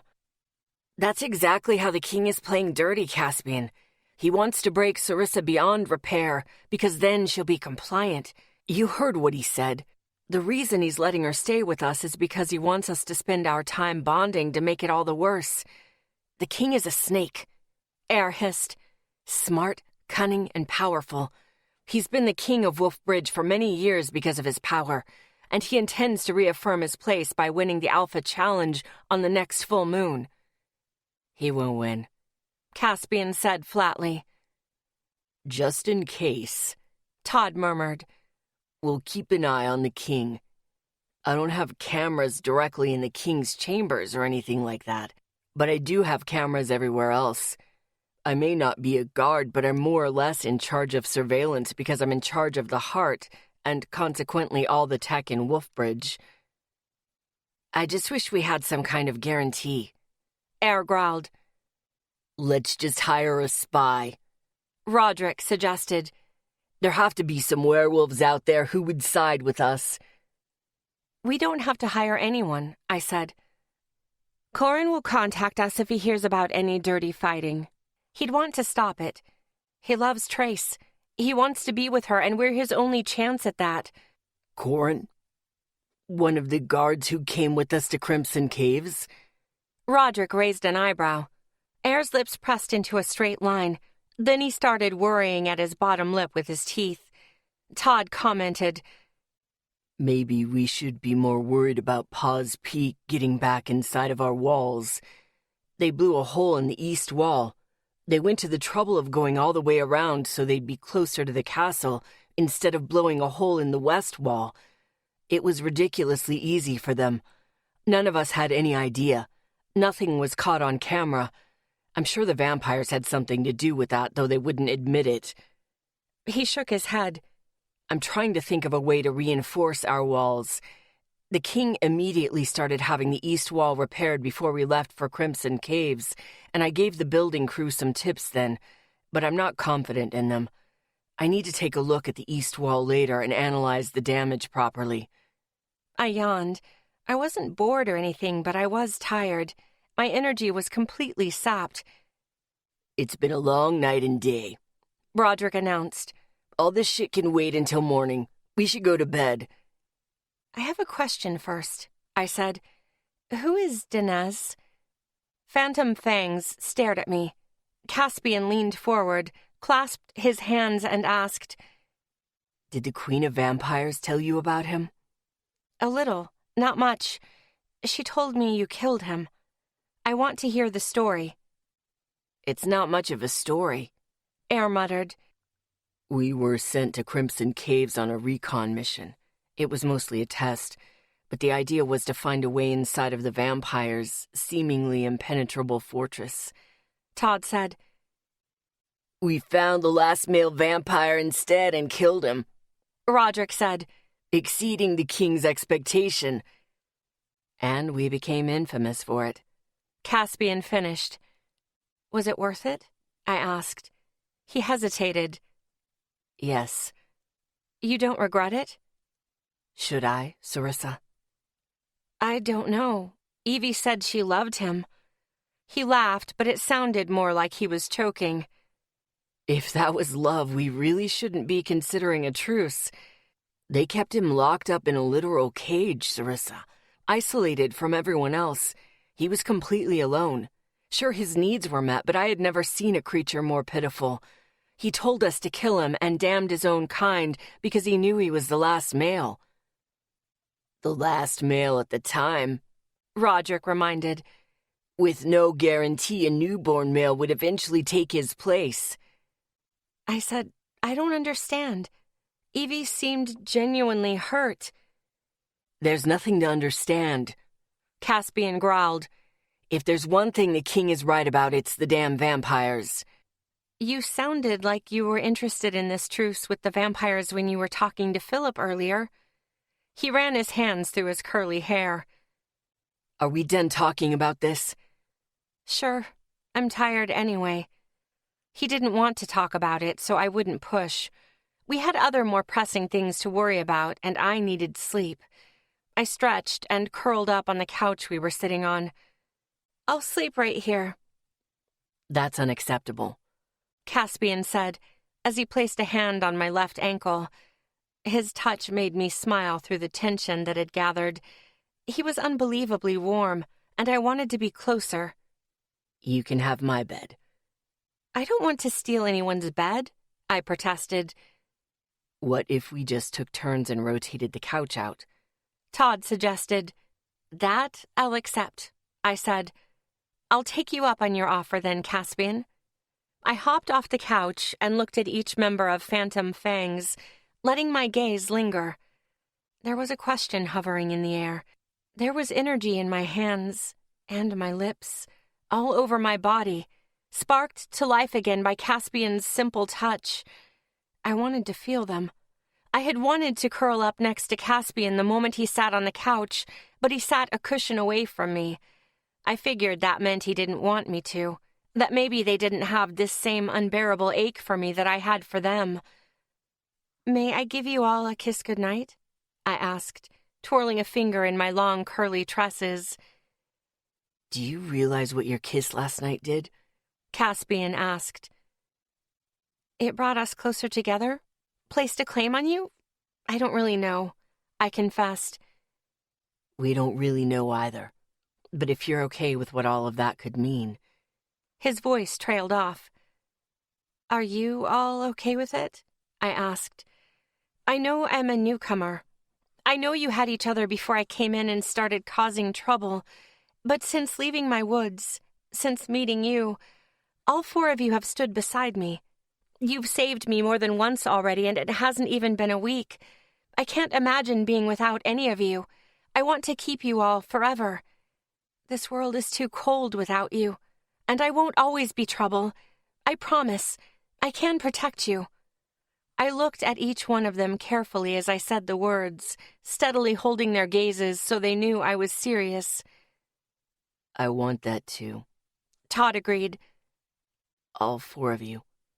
Then he blushed and dipped his chin in an attempt to hide his eyes. Not like that. Caspian Air and Roderick laughed. Roderick was the closest to Todd and clapped him on the shoulder. Caspian got off the couch and took a few steps toward me until he was standing in front of me. He grabbed my chin with calloused fingers and tilted my head up. Then he bent down and captured my lips with his. His whole body went limp for a moment before I gathered my bearings and slipped my arms around his neck, into the curls of his hair, kissing him back. He stopped the kiss too soon, but he kept his face close enough for our noses to touch as he said, I'm not going to fail you, any of you. He stepped away and Roderick took his place. I get a proper kiss, little fighter. No teasing this time. I smirked. It was your own fault for teasing me first. Roderick dove in without warning and captured my lips, using his teeth to bite just hard enough to hurt, but not hard enough to pierce my skin. He swept his tongue over my teeth and found my own tongue, inviting me to a dance I didn't know, but was quickly learning. I pressed into him so I could feel better, rolling my hips against him. He swallowed a moan deep in my throat. More, more, more. I was almost lost when air grabbed Roderick and forced him away. Wisps of blue licked his skin, and I knew he had used moonlight to do it. The princess didn't sign up for any more than a kiss, Roderick. Don't get carried away. He said the words to Roderick, but he was gazing at me with his lake blue eyes. They were sparkling, beautiful. He gave me a soft smile, and then he kissed me just as softly. Third kiss, he whispered in my ear. Think I'm addicted. When he stepped away, Todd automatically took his place. His face was a bright red, eyes downcast, so I took the lead. I ran my fingers across his cheeks, feeling his soft skin and mapping out his freckles. I wrapped my arms around his back, asking him to bridge the short distance between us. He bent down and kissed me as his hands found their way to my hips.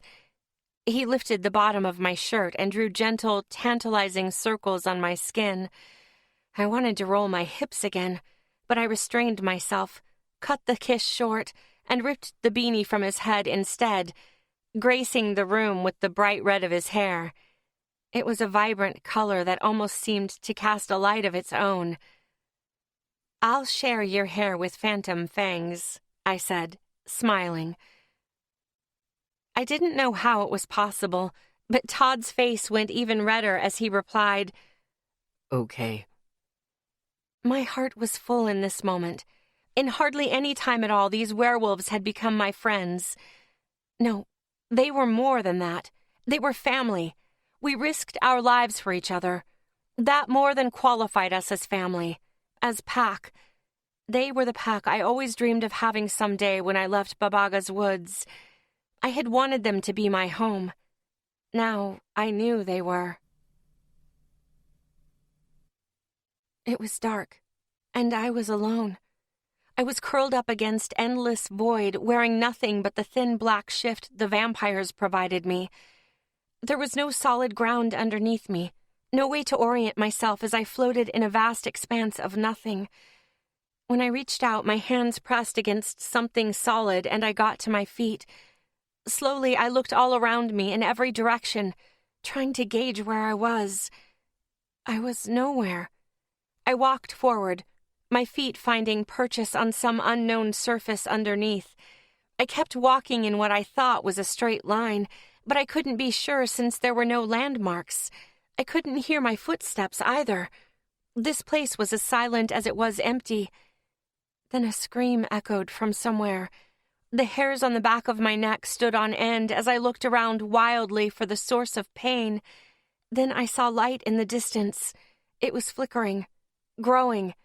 Flames, smoke, the silhouette of a kingdom, a tall and proud castle, the wails of the dying. It all came from the same place. I was afraid. "Caspian!" I shouted. "Todd? Roderick? Air?" No one answered. Where was Phantom Fangs? I needed to know if they were safe. I had to find them. They would be doing the same for me. That was what we did. We saved each other. Over and over, no matter what. That was what made them pack. That was what made them mine. The world outside of the woods was cold and dark, but it didn't have to be. Phantom Fangs was my warmth. They were pure light. I closed my eyes. The awful sounds pounded into my skull, but I thought only of Phantom Fangs. Even if I couldn't see them, I knew they would always be with me. I had created something with them. The willingness to sacrifice your own life for the life of someone else had an unbreakable quality after all. I pressed my hand to my chest, feeling my steady heartbeat. Then there was silence. When I opened my eyes, Phantom Fangs was in uniform and standing before me in the void. We were surrounded by nothing, but I wasn't scared anymore. There was no more screaming, no more fire, no more dying kingdoms. There was serenity. Caspian wore a playful grin. Roderick was smirking with that signature lopsided upturn on the left side of his mouth. Air flashed perfect white teeth. Todd's lips were barely set in a smile, like it was something he didn't do very often. But it was sweet, happy. These were looks they gave and saved for me. I moved forward to touch each one of them on the cheek. Each time my fingertips met their skin, a burst of energy shot down through my body and dispersed in a tingling shower of fuzzy sparks. "You are mine," I growled. Caspian grabbed me. He wrapped his arms loosely around me and rested his hands on my butt. I shivered, wondering what it would feel like to have him touch me like that without fabric in the way. I remembered him naked the first night I met him. I recalled every detail of his sculpted body perfectly, because he was burned into my memory. Skin dark and tinted blue in the night. More muscle than I would ever have. I let out a little gasp when his hands suddenly felt closer. I opened my eyes and realized we were both naked. His skin was touching mine, hands pulling me closer, pressing me into his hard body. His erection was at my stomach, but I couldn't quite feel it, like it wasn't real. I could only imagine. Still, the heat between my legs was real. There was a powerful need inside of me that brought a whimper to my lips. It never stopped when I was close to Phantom Fangs, and I didn't know how much more I could take before I sought some kind of release. But I didn't want just any kind of release. I didn't want to touch myself like I had in the tub inside Wolfbridge Castle. It wasn't enough. Attraction. This was all the result of sexual attraction, their bodies and mine. I sort of understood it, but I had never experienced it before Phantom Fangs. I didn't know what to do with it. I didn't know if I was supposed to try and ignore it because they hadn't made a move, but they felt the same way, didn't they? I held Caspian's arms as I shook and managed to look past him to the others. They were all attracted to me, like magnets.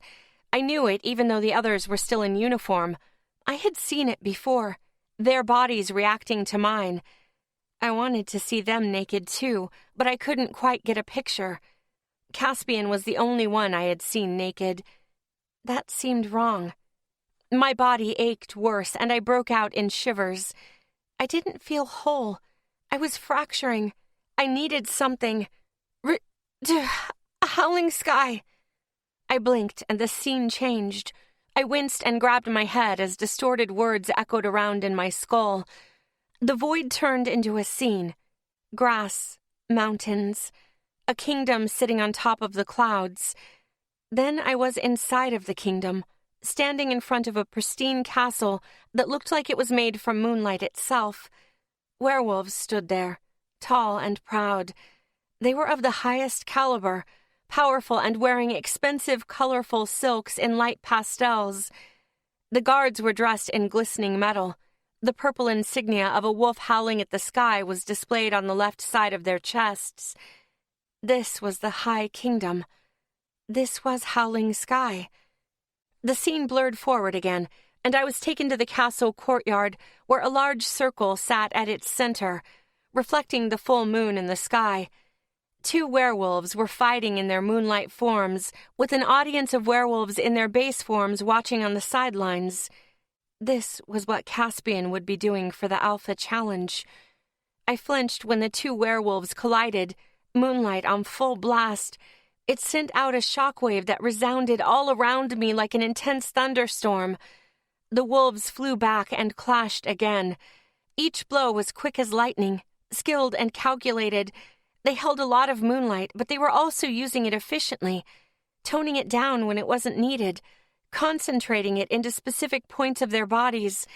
Perhaps they held less than I could, but they knew how to make it last longer. This idea weaseled its way into my head. Howling Sky was home to werewolves of the highest breeding and skill. They had become the High Kingdom for a reason. They fell, but I was certain they put up the best of fights. Maybe there were answers in Howling Sky, things even Philip didn't know about Moonlight. Return to Howling Sky. Chapter 10. Sarissa. I sat up in a rush. The void was gone. I was in Caspian's room inside of Phantom Fang's lair. The room was dark with only unaligned moonlight drifting in through the window past the curtains, allowing me to see. This room looked a lot like Air's. There wasn't any defining personality beyond the basic tan, dark blue, and orange-red color scheme used throughout all of Wolfbridge. It was spotless, bare. Aside from Todd's tech, Phantom Fang's didn't appear to be very materialistic. I tried to resist the urge to jump out of bed since it was so late, but I had to share my dream before I forgot it. Not that I thought I could forget something like that very easily, but dreams were fickle like that. I threw the blankets over to the side and ran out of the room in the oversized shirt and short shorts I fell asleep in. I almost jumped down the entire flight of stairs and slid into the main room where Caspian was sleeping on the couch. I was so wound up, I didn't bother being careful when I pounced on him. Caspian gasped and startled awake. He sat up and came face to face with me. He blinked a couple times. Then the shock wore off. He closed his eyes again and dropped back down onto the couch with a sigh. "You trying to give me a heart attack?" he mumbled. I shifted so I was straddling him instead of digging into his stomach with my knees. Hard muscles or not, I was certain it wasn't comfortable. The couch was just wide enough for me to place my knees next to either side of his waist. He only had on a white shirt and loose-fitting pants. He had no blanket, so I didn't get tangled up in that. I placed my hands on either side of his face and squished his cheeks. "You need to wake up, Caspian." "It's too early, Sarissa. The sun isn't even up. Most werewolves like to sleep in until noon." My sleep schedule is pretty much non-existent these days. Caspian kept his eyes closed. I noticed the dark circles underneath, purplish against his dark skin that typically had more of a blue, moonlight-like undertone. He started breathing deeper, threatening to go back to sleep. I thought about letting him. Then I thought about the dream I just had. I was touching him in that dream. We were close like this, except there was no fabric between us.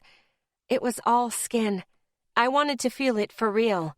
I shuddered at the thought. I shifted, lifting myself up on my knees so I could get my hand underneath his white shirt. I pulled up the fabric and placed my hand on his firm stomach. My eyes rolled shut.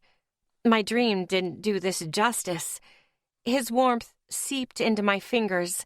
I explored the defined divots in his abdominal wall, tracing the muscles. Heat flared in between my thighs, tingling, throbbing, aching. Caspian's eyes shot open. The hard-to-see blue flakes that tumbled in the dark abyss of his eyes were falling faster than usual, swirling around like a tornado. "What are you doing?" he asked. "I had a dream about you, Air, Todd, and Roderick." I rocked my hips against his stomach, hitting a sensitive area of my sex. I decided I liked being on top of Caspian, at least for the moment. I shifted down. Was he hard? Was he feeling what I was feeling? Caspian's breath caught. He sat up, planting me firmly in his lap. I rocked against him again after wrapping my arms around his neck and my legs around his waist. A needy whimper escaped my lips. "Stop," he said. His fingers dug into my waist, and every muscle in his body went rigid. Why? My eyes were half-lidded, lost in this inexplicable sensation. I shook my head to try and clear it. "This doesn't feel good for you?" I asked, concerned. I loosened my clasped hands at the back of his neck. I thought about withdrawing, but I couldn't move off his lap because his fingers were still digging into my waist, keeping me right there. "This feels very fucking good," he said and let out a breath. I'm not doing this right here and now." "Okay," I said, unsure. "I want you, Sarissa. I'm not sure if you realize how much, and I'm not sure if you know what all of this means exactly. Your kisses, the way you're touching me, the way you look at me, all of us. I want to keep you. I reminded him of what I said earlier. Does that mean you want 4 mates? Because that has never been done before, and I can't do this. He sighed. I just don't know. I don't want to break things. He growled and pressed his forehead to mine. What are you trying to do right now? I'm not sure, I confessed. I want to be close to you. My body aches. I have a need that won't go away. I tried to ignore his erection jamming into the sensitive flesh between my legs. I could barely stand it. I needed to move. I needed the clothes gone. I needed him inside of me. Caspian rested his forehead on my shoulder. He tilted his head to the side, breath labored and hot against my neck. I would gladly help you take care of that need if I thought I could without... His teeth grazed my skin, sharp and zapping like static electricity. Biting you and sealing you to me. I don't think I would mind, I whispered. My hips had a mind of their own, and I tried to roll against him again, but his hands were like hard restraints without any give. He held me in place. I was so frustrated. Sitting like this was putting a constant pressure on my vagina that nearly had me in tears. I could barely breathe. Caspian, I begged. Please. I was trembling so badly I thought I might shatter. No, he said. I can't do it, Sarissa. I can't. I'm pretty sure my heart can't take getting broken before the Alpha Challenge. Don't play around with us. His lips moved softly against my skin, dry until he pressed his lips more firmly to my neck in a welcoming wet heat. He softly touched his tongue to my neck and then grazed my skin with his teeth once again. You're too precious to us, he whispered. I can't seal you with the mate claim, because what if it shuts out the others? I don't think you want that. From what I know, a were can only be sealed to one werewolf. But what you did when you kissed us on the full moon wasn't like anything I've ever heard of before. This is uncharted territory, and I'm just not ready, Sarissa. I'm not ready. Okay, Caspian, I said. I brought my fingers to the back of his head and stroked his curly hair, tangling my fingers in it and focusing my attention on the bouncy texture in an attempt to lessen the ache. I thought he was wrong about the possibility of him sealing me, shutting the others out, but I didn't say it because it wouldn't have changed his mind. But you should know, I have no intention of ever breaking your heart. Let's just get through the Alpha Challenge together, shall we? I need you with me. He needed me. Of course, Caspian. I smiled. All of us together. He moved and sat me down on the couch next to him. It helped the ache a little, only a little. I had to get my mind on something else before I lost it. We need to wake up everyone else because I had a dream I need to share. I think we should go on a trip to prepare for the Alpha Challenge. Caspian raised a dark eyebrow. It feels important. I pressed my hand to my chest. You're having prophetic dreams now? The playful grin I loved flashed across his lips. You must have inherited witch magic after all. I raised my chin. I would be quite proud of that. Maybe I'd be representing Babaga properly instead of everybody thinking she's some kind of evil monster. I frowned. My love for Babaga hadn't waned, even with the fresh wound left by her betrayal that continued to make my heart bleed. I was in so much pain, so much confusing need. I thought I was hiding it all well, respecting what Caspian said and moving on, but a tear escaped my eye anyway. Caspian reached for the tear before I got the chance to. He gently caught it with the pad of his thumb. I knew he cared. I could sense it. But he didn't know what else to say. There was nothing he could say because he wasn't ready. I caught his hand and held it to my face before he could retreat. I needed him to know I wasn't angry. I wasn't upset with his decision because he wasn't rejecting me. Not really. He was afraid, and he needed time. Let's wake up the others, then. he whispered. So what exactly are we doing up so early when we went to bed so late? Air asked as he rubbed his eyes. Everyone was half asleep except for me and Caspian. I think we should go to Howling Sky to prepare for the Alpha Challenge, I said. Howling Sky was home to the most powerful werewolves, right? I think we could learn something there. They're dead. What made them powerful was their bloodline, Todd commented. You and I are probably the only ones left. Truthfully, my bloodline isn't especially amazing in the strength department either. Caspian's bloodline is stronger than mine. Yours, on the other hand, is in another category entirely. I shrugged. I just feel like it's where we need to go. Besides, if we go, we'll be able to focus only on our preparations, right? There won't be any distractions. Air frowned at that. Roderick said, I think it's a good idea. At least the getting out of our heads part. Caspian needs to focus if he's going to win the Alpha Challenge.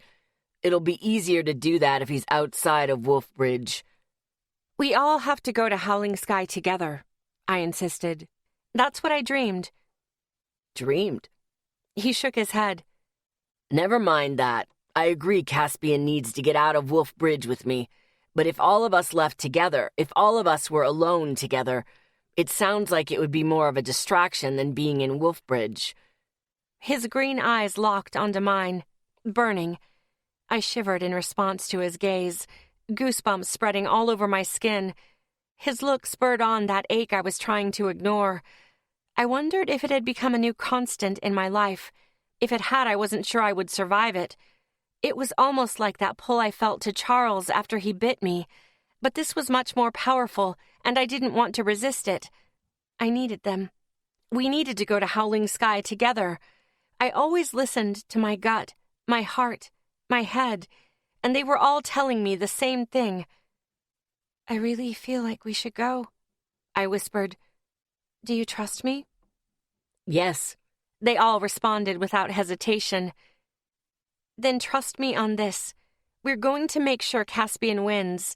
I know we're all worried about Wolfbridge and what might happen there while we're gone, but I don't think we have to worry about the king. From everything we already discussed, I think it'd be very unlikely for him to break all that he built here just to hurt us. As for other threats, mainly Paws Peak, we're only 5 werewolves. If Paws Peak is stupid enough to attack us again, us not being here wouldn't change much of anything. The same goes for Crimson Caves. I don't have any moonlight left, so I would be useless. Besides, we'll be gone less than a month. Philip obviously knows how to protect a kingdom, or it wouldn't have lasted this long, right? He'll continue to protect it with or without us here. Going to Howling Sky is the best way we can help everyone in Wolfbridge. Making sure Caspian wins the Alpha Challenge is the best way we can help Wolfbridge. Todd nodded his head slowly. Maybe it would be beneficial for us to be somewhere else on our own after all.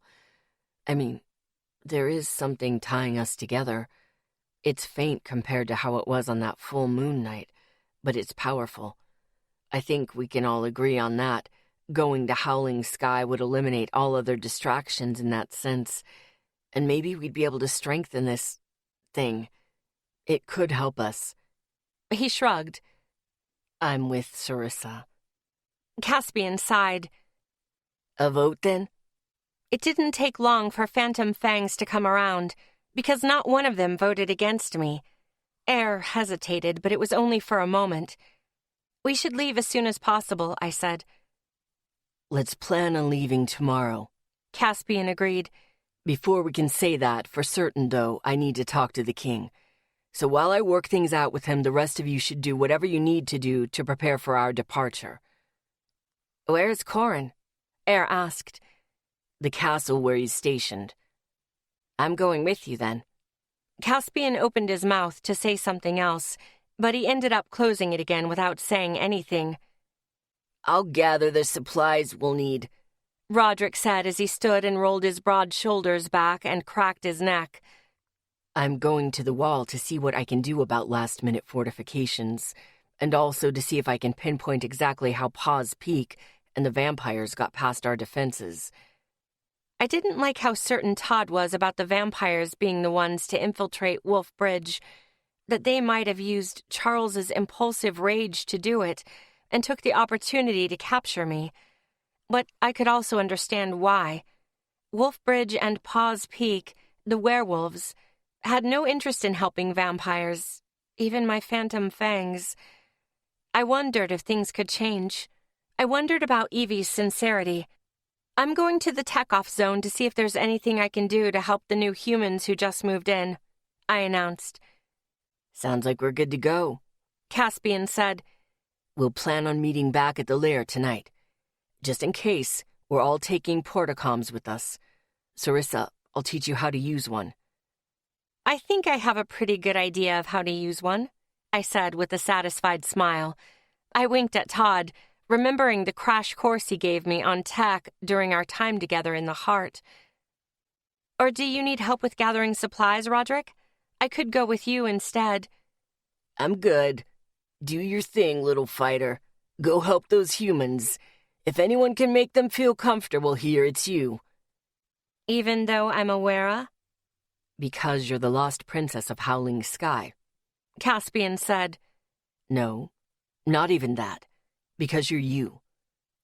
Because I'm me. Evie said something similar. Chapter 11. Air. Caspian and I were silent as we walked through the many castle halls. I was beginning to wonder if he had forgotten where exactly in the castle Corin was stationed because it seemed like we were circling back around. I looked behind me and into another hall to check if I recognized anything. Then I ran into Caspian. "Give me a warning next time," I said. "Watch where you're going," he retorted, and pointed. I followed his finger to see Corin rounding a corner down the hall. "He's on break. That explains a lot. I was beginning to wonder if I didn't know where he was stationed at all. Gods, Caspian. We were going to have to ask someone." He chuckled. "Better go catch up with him if you want to talk." I didn't know why he was acting all lighthearted. I wasn't certain he wasn't looking forward to his talk with the king, but that was Caspian. "Be nice to him, Air." The playfulness was gone with that serious tone in his voice. "I'm not stupid," I said. He hummed low in his chest. It almost sounded like a growl. It was like he didn't believe me. He was such a pain in the ass sometimes. "Good luck with the king," I said. I was about to step away so I could catch up with Corin, but Caspian grabbed my shoulder. "What?" I said irritably. "I mean it, Air. Corin's nice enough. From what Sarissa said, I can only assume you're worried about Trace, but please don't start anything." I shoved him off. "I won't do anything unseemly. If you need to talk, I'll always do my best to solve your problems." I scoffed. "I don't need you to solve my problems." Caspian gave me a dismissive shrug and turned on his heels. He left the way we had come, making his way to the throne room where he would discuss Howling Sky with the king, his father. I watched him for a moment, observing his broad werewolf shoulders and his confident gait. He had changed a lot physically since we were kids, but every time I looked at him, all I could see was that dumb cub all those years ago. He still acted like that cub even if he didn't look much like him anymore. He was still trying to win me over when there was no reason to, wasn't he? Why did he care so much? And how did I ever catch his attention in the first place? There was nothing special about me, but Caspian always seemed to think so. Damn phantom prince. I let out a pent-up breath as I ran forward and rounded the corner. I caught up to Corin just before I would have lost him down another hall. My steps were light and quiet, my movements like a phantom. Phantom fangs hadn't existed for long, but it had made us all ghosts. He didn't see me coming. "Corin!" I called. He stopped with a jolt and looked back at me. His eyes widened as he turned around to face me. He had this look that reminded me of a puppy. It was mostly his big brown and expressive eyes. I could see exactly why Trace had a thing for him. He was the cute type, and yet he was brawny as fuck because that seemed to be a minimum werewolf requirement. "What can I do for you, Air?" "I might be leaving Wolfbridge until the next full moon," I said, and tried to swallow the dryness in my throat that was causing my voice to crack. "I need to know that Trace and my mother are going to be kept safe. I'd feel better if I knew someone trustworthy was watching over them. But was Corin trustworthy? I'll keep them safe, he assured. Is that all? Do you really love my sister? I blurted. Yes. Prove it. He tensed and looked past me to some other guards moving down the hall. Not here. He waited a moment longer before pulling me away into a quiet, dark corner near a storage room. Then he ushered me inside the cramped space of the storage room and shut the door behind us, trapping us in darkness. I hated that he touched me without permission, and I immediately ripped out of his grasp. We were too close for my liking, but I couldn't do much else. There was barely enough room in here not to touch him. My back was pressed against a collection of broomsticks. I understood the need for discretion, but I was claustrophobic. My heart was pounding, and I wanted to scream. I love Trace. I know I'm not supposed to because she's a human and I'm a werewolf, but Trace is my everything, Corin said. I growled. I never meant to fall in love with her. You shouldn't have, I said severely. You haven't. You don't love her. How can you? Just listen, he pleaded. She started working in the castle about a couple months ago. Had it been that long since Trace started working in the castle? Since Phantom Fangs? How could I have been so fucking oblivious? Corin watched me warily for a moment. My eyes had adjusted to the dark well enough to see him. Was he afraid of me? Was I growling without realizing it? Go on, I said gruffly. Trace and I met in passing. We merely glimpsed each other just because we both worked in the castle, and it was nothing more than that. Then we ended up having breaks at the same time. One day I went straight to the kitchen instead of eating in the mess hall because I was starving. Trace was there with some other humans. She spotted me when I failed to sneak my way in and out. I somehow managed to cause a landslide of pots and pans, even got buried in them. Trace came to my rescue with a smile on her face and a giggle she tried to hide. When she got me out, she offered me a cut of prime meat because it looked like I could use it after that embarrassing display. No human had ever talked to me like that before. No human had ever felt so warm either. I scowled. Trace was terrified of werewolves after what happened with Zeke, but she applied to work in the castle to overcome her fears and was able to talk to Corin like it was no big deal. Apparently, when my sister made a decision, she stuck with it. I talked to her plenty during that lunch break, Corin said. I hadn't ever talked to her before that, and it went by too fast. I wanted to see her again, talk to her again. So I went out of my way to meet her in the kitchen the next day. She was there, and it turned out to be a good place to go since we easily became invisible when we sat down and talked in a quiet corner while the cooks bustled around, focusing on their work. We kept our voices low and talked for as long as we could. It quickly became a daily routine. I bit my lower lip to stop myself from interrupting, but I was getting fucking irritated with how close he was to me in this tight space. He was close enough for me to feel his breath on my skin. The more he told me about Trace, the angrier I got. I asked him for help to watch over Trace and Mom, but I couldn't believe this. Was it really and truly possible for a werewolf to love a human? Corin continued. She became the highlight of my every day. One day when we were talking, she touched my hand. It was a light touch, but she must have felt it as deeply as I did because our eyes met, and we kissed ever so briefly. We stopped because of the unspoken rules, but then we kissed again because we didn't care.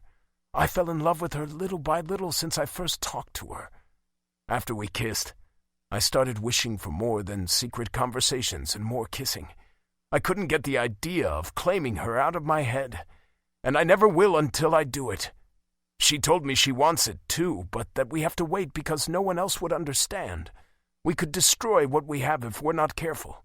But I want Trace as my mate, so I can spend always with her. Sometimes waiting is excruciating because I don't know if there ever will be an end to it. She's human, I hissed. She's human. You will easily outlive her. She can never have your cubs. The growls, this ridiculous werewolf reflex in my chest were growing more intense. I was having a hard time staying quiet.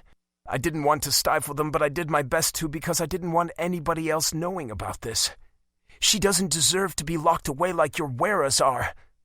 Corin growled back. The softness in his gaze was gone. There was hurt, pain, an edge that didn't suit him. I would never lock her away. I'd never do anything to hurt her." His voice cracked. "That's why this hurts so much. Because werewolves and humans can't be together. Because I have to keep her more hidden than any were to keep her safe. I don't care about cubs or my lifespan. I just want to live my life with her as long as I can. And then you'll throw her away when she's old and sick, no longer suitable for a sexual companion," I jibed. "Never. This is about much more than sex to me. Hell, air, we've never had sex." I flinched. It wasn't unusual for werewolves and women to have sex, even in Wolf Bridge, but I didn't want to think about it. It was supposed to be consensual, not like what Trace was put through before.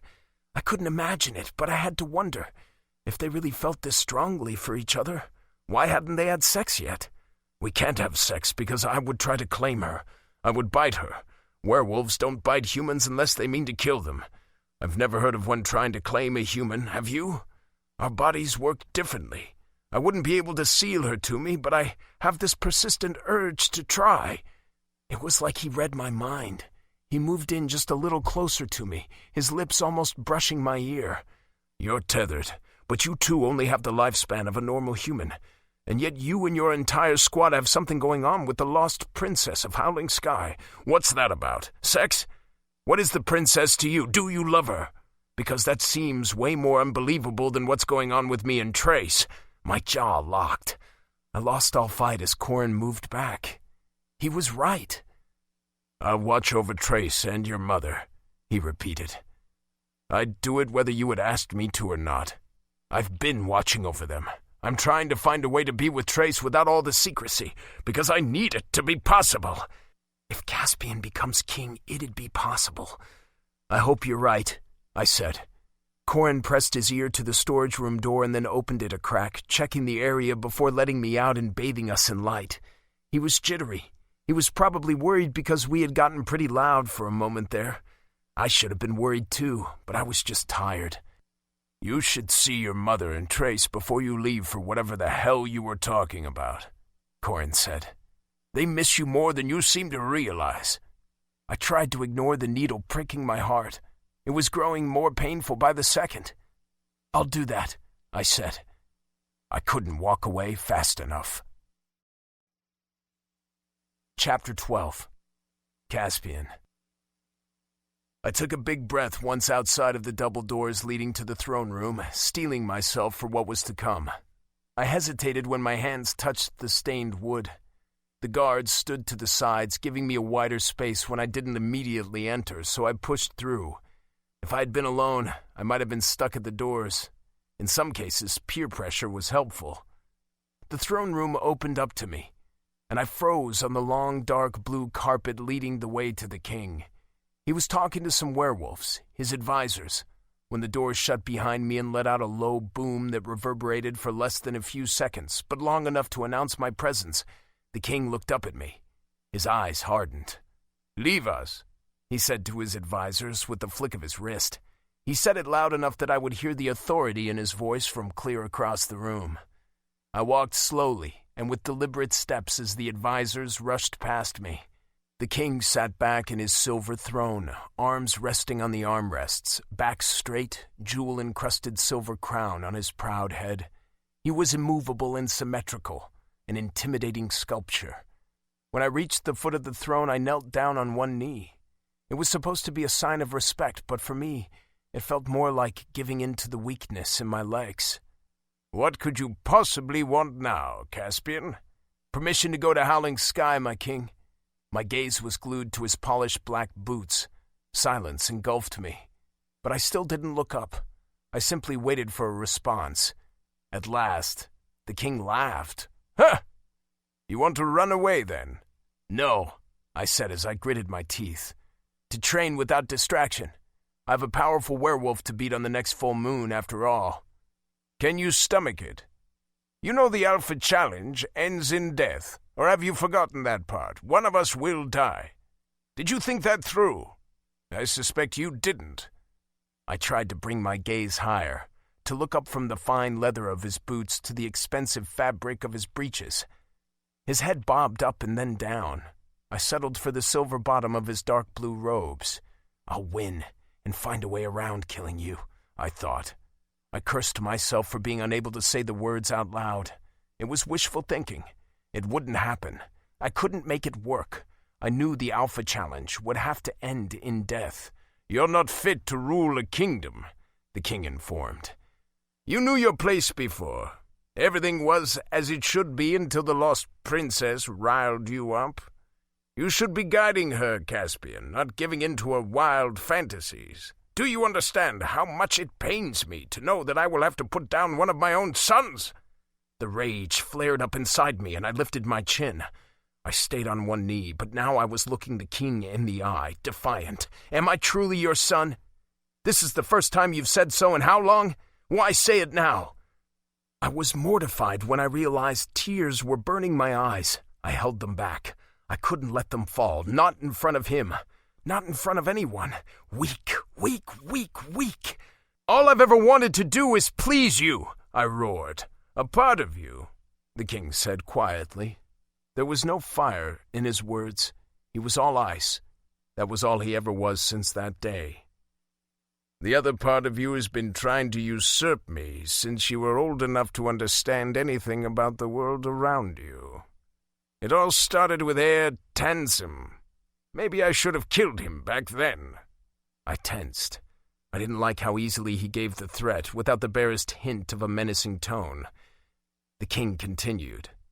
"But Heir did nothing deserving of such a fate. He sent you away over and over again. It was my own son, bending the rules years before we became a kingdom of shields. I let it play out as a father hoping for the best. I saw your tenacity and that you would never stop. I did my best to focus that relentless drive of yours when you defended Heir and his sister, when you came to me with what Zeke had done. It was unacceptable. I agreed with you. I'm furious to this day because I'm not against you, Caspian. I never have been. But some things can only be done in the shadows," I finished. "Consider withdrawing your challenge, my son. I would allow you to.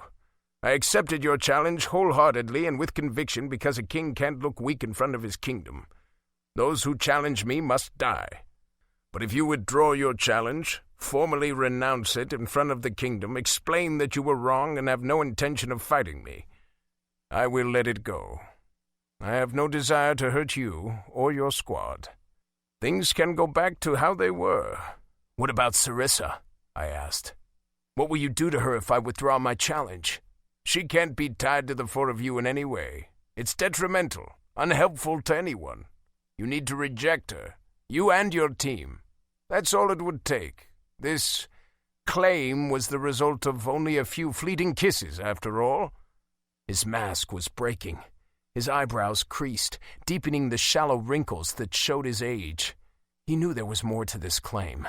Sarissa's kisses were powerful. I couldn't resist her before, but now I felt the nearly uncontrollable need to bite her and claim her, especially after what she pulled on me last night. Phantom fangs gravitated towards Sarissa as if we had been bitten, as if we were the wearers. It was unheard of. A claiming bite didn't work like that, but the Moonlight Child didn't play by the rules. She didn't tear skin and make demands. She gave soft kisses and gently persuaded us. Except for when she didn't. She could be plenty fierce.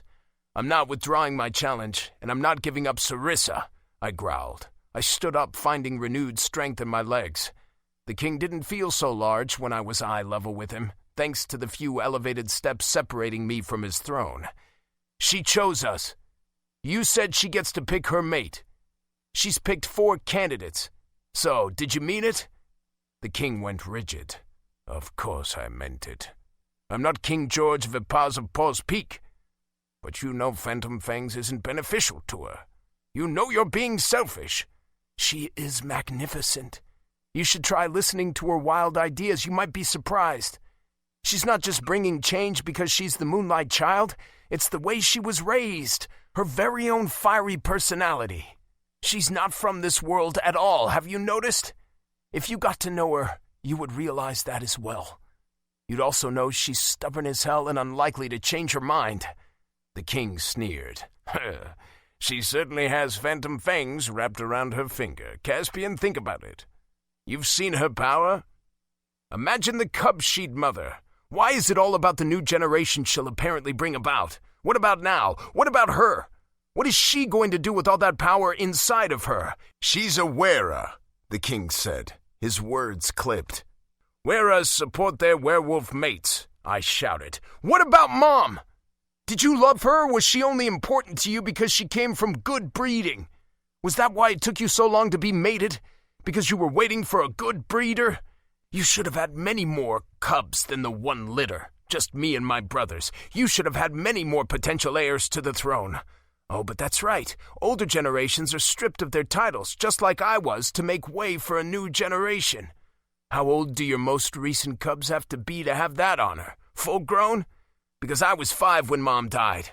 You didn't officially shut me out then, but that was when it started. That's enough, the king growled. The Prime War has taken so much away from us. Weras have always been uncommon, rare even, but Wolfbridge has been hit especially hard. The vampires, too. They were already struggling to keep their males safe, just like we were with our Weras. That made the war more vicious because everyone saw an end in sight. Total extinction of a species. That's the reason why Glory Valley launched the Hellfire Strike and blew up most of the fucking world, isn't it? I don't even know how big the world used to be, and no one dares to explore the Badlands unless they have a death wish. They never come back because there's nothing out there. There's only this little patch of rainbow left in a world stripped of color. You wanted something different once. You wanted to unite Paws Peak peacefully after Howling Sky was blown to hell. You left with Mom, fully prepared to sign a treaty Paws Peak agreed to. Then the carriage was attacked by vampires. Mom died. You never made it to Paws Peak. Paws Peak withdrew and left us on our own while Wolfbridge drowned in grief. The list goes on, and the fact remains. War never ends. Maybe that's what the vampires finally realized. And maybe they want to challenge that statement like you did once. If enough of us want peace, maybe we can have a future. This time I couldn't stop the tears from falling down my cheeks. I couldn't stop the ache in my chest, the squeeze, the feeling of suffocating without ever reaching the blackout, without ever being able to fade away. I'm tired of all the killing, I said. I don't want any more cases like Mom. I know you don't either. I know that's why you'll force Paws Peak to submit and make King George suffer for his selfishness. You'll never allow him to keep his position if you do get your hands on Paws Peak, if we assimilate them like you want. You won't allow him to live either. And I don't blame you. Crimson Caves, Paws Peak, they're all our enemies. I hate them as much as you do, but I can't do it anymore. I can't sneak into kingdoms and kill another species' last hope like Phantom Fangs did. I killed that vampire for Mom. I thought it was justice. I thought it was right. But I have never seen anything more pathetic than that male vampire. I've tried over and over to forget about it, but I can't. If I keep moving, it's just a shadowy memory locked inside the back of my mind. It's bearable, and that's why I'm still moving, but if I give in and think about it, it fucking gives me nightmares. It's only been 2 months, and most of the time I'm okay, but each time I kill, I feel like I lose myself a little more. I'm going to break one of these days. I can feel it. I was on the verge of hysterics. Gods, I kept all this shit locked inside so I wouldn't snap, but I had gone too far now. I admitted all of it. And I just wanted it to stop. The king roared. The moonlight engulfed him. His dominance brushed over me like a fierce wind, quieting the tremors consuming my body. It still took me a few shallow breaths before I was able to breathe normally again. He was calming me? I thought he might have been using his moonlight to rile me up, to break me for good, but no. This was the same comfort he had given me years ago when I was a child, when my mother was alive. "Never speak of this again," the king said. His voice was somehow soothing, even though it had a ragged quality as the moonlight receded. "Go to Howling Sky. Just go. If you come back for the Alpha Challenge, I will face you. If you run away, good riddance. I'm taking everyone," I stated, "including Todd and the Lost Princess. So be it." I pressed my right hand to my heart and bowed. I didn't look up again as I turned to leave. I walked fast and steady. I couldn't get out of there soon enough, but I couldn't rush. I was still walking too fast. I slowed my pace and looked over my shoulder. For the first time, I saw how tired the king looked. He slumped back in his throne and rested his head in his hand. His eyes were closed. A tear beaded in his dark eyelashes before breaking free, rolling down his cheek and disappearing into his black beard. Some pain was ephemeral. Some pain was eternal. Chapter 13. Sarissa. "There you go," I said with a smile as I handed a haggard old man a steaming bowl of soup. His hand shook and he ducked his head. I thought about offering him some help, but he turned away from me in a hurry. That was the reaction I kept getting from everyone I served. Trace and I were dishing up soup for all the humans who came to the stud barn. It was one of the largest barns in the tech-off zone, and where many of the newcomers were staying for the time being. The animals were out in the fields enjoying the good weather, leaving ample room in the barns. I hadn't known there was so much green. Fields after fields of it, inside of the kingdom walls. But I had only been to densely populated areas before now. I was lucky I eventually ran into Trace when I went to the tech-off zone to help, because nobody wanted my help at first. I tried to talk to humans, but they were scared of me. When I tried to talk to the guards, they ignored me. I wondered if this was because of the king and the Alpha Challenge. They hadn't ignored me before. Maybe ignored wasn't the right word. Nobody seemed to know how they should act around me and did their best to pretend to be busy so they could avoid me. I ended up wandering around, doing what I could to help without anybody directing me, before I found Trace. Well, Trace found me. She wasn't working in the castle today. She told me none of the humans were.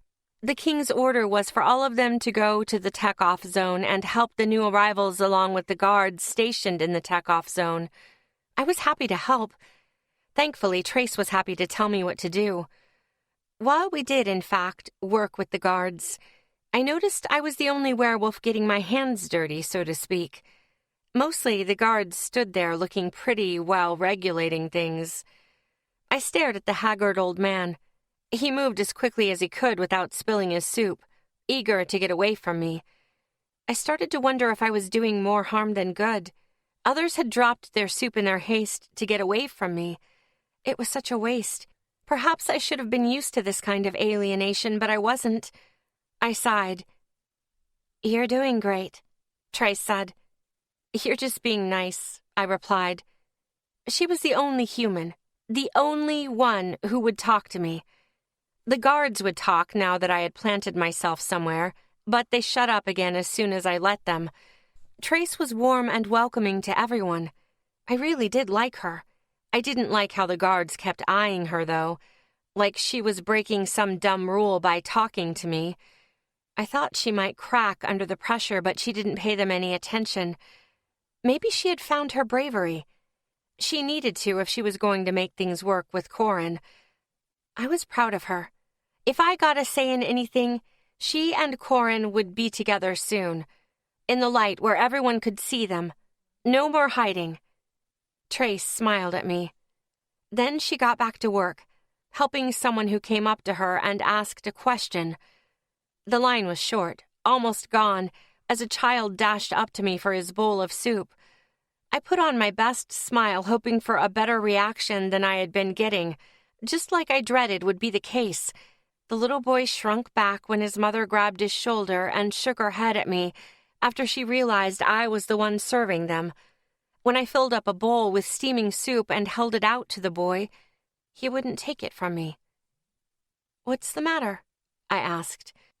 I had never had the chance to see children before, not in person. I might have glimpsed some since my time outside of the woods, but I hadn't seen one up close and certainly hadn't interacted with any. Maybe I was wrong in assuming this child was a young boy, but I based it off of his short haircut and clothes, consisting of a shirt and pants. I was the only female around here who wore a shirt and pants. I didn't know his age either. The top of his head reached his mother's thigh. He was wide-eyed and distrusting, but decidedly adorable. I wanted to make him smile. "This is delicious," I told him. Do you like beef? His mother fidgeted at his side. She either wanted to run or snatch the bowl and then run. I wasn't ready to give up yet. Want to try it? I asked. This time the little boy peeked up at me, but he wasn't convinced. I held the bowl with one hand and plucked a piece of meat out of it with the other. Savory juices ran down my fingers as I popped the morsel into my mouth and chewed happily, making an exaggerated humming sound. That got a laugh out of the boy. "You're the lost princess," he said. "Princesses don't do that. You have broth on your fingers." This time, when I handed him the bowl, he accepted it. I dished up a bowl for his mother as well. As soon as she had her food in hand, she hurried her boy along. At least her boy looked back at me and gave me a big grin. That felt like an accomplishment. "You're good with kids," Trace said, smiling. "That was well done. Sorry I didn't help." "It's fine. You were helping someone else, and I'm perfectly capable of handling things." "More capable than almost anyone else I know." That made me laugh. I was very out of place anywhere outside of my woods, but it felt good to hear her say that. I scanned the crowd, searching for anyone else who hadn't been served. I didn't see anyone. The line was officially gone. It looked like the job was done. The sun was beginning to set, too. It was about time to return to Phantom Fang's lair. Then I spotted someone dodging and darting between tight clusters of huddled bodies as he made his way toward me. If he hadn't been wearing his beanie, I would have seen him sooner, but he kept his fire-red hair for me and Phantom Fangs alone. I smiled. Todd. He looked uncomfortable in the crowded space. I wondered what he was doing here. Whatever his reason, it must have included me, because he was looking right at me with amber brown eyes. My heart rate sped up in anticipation.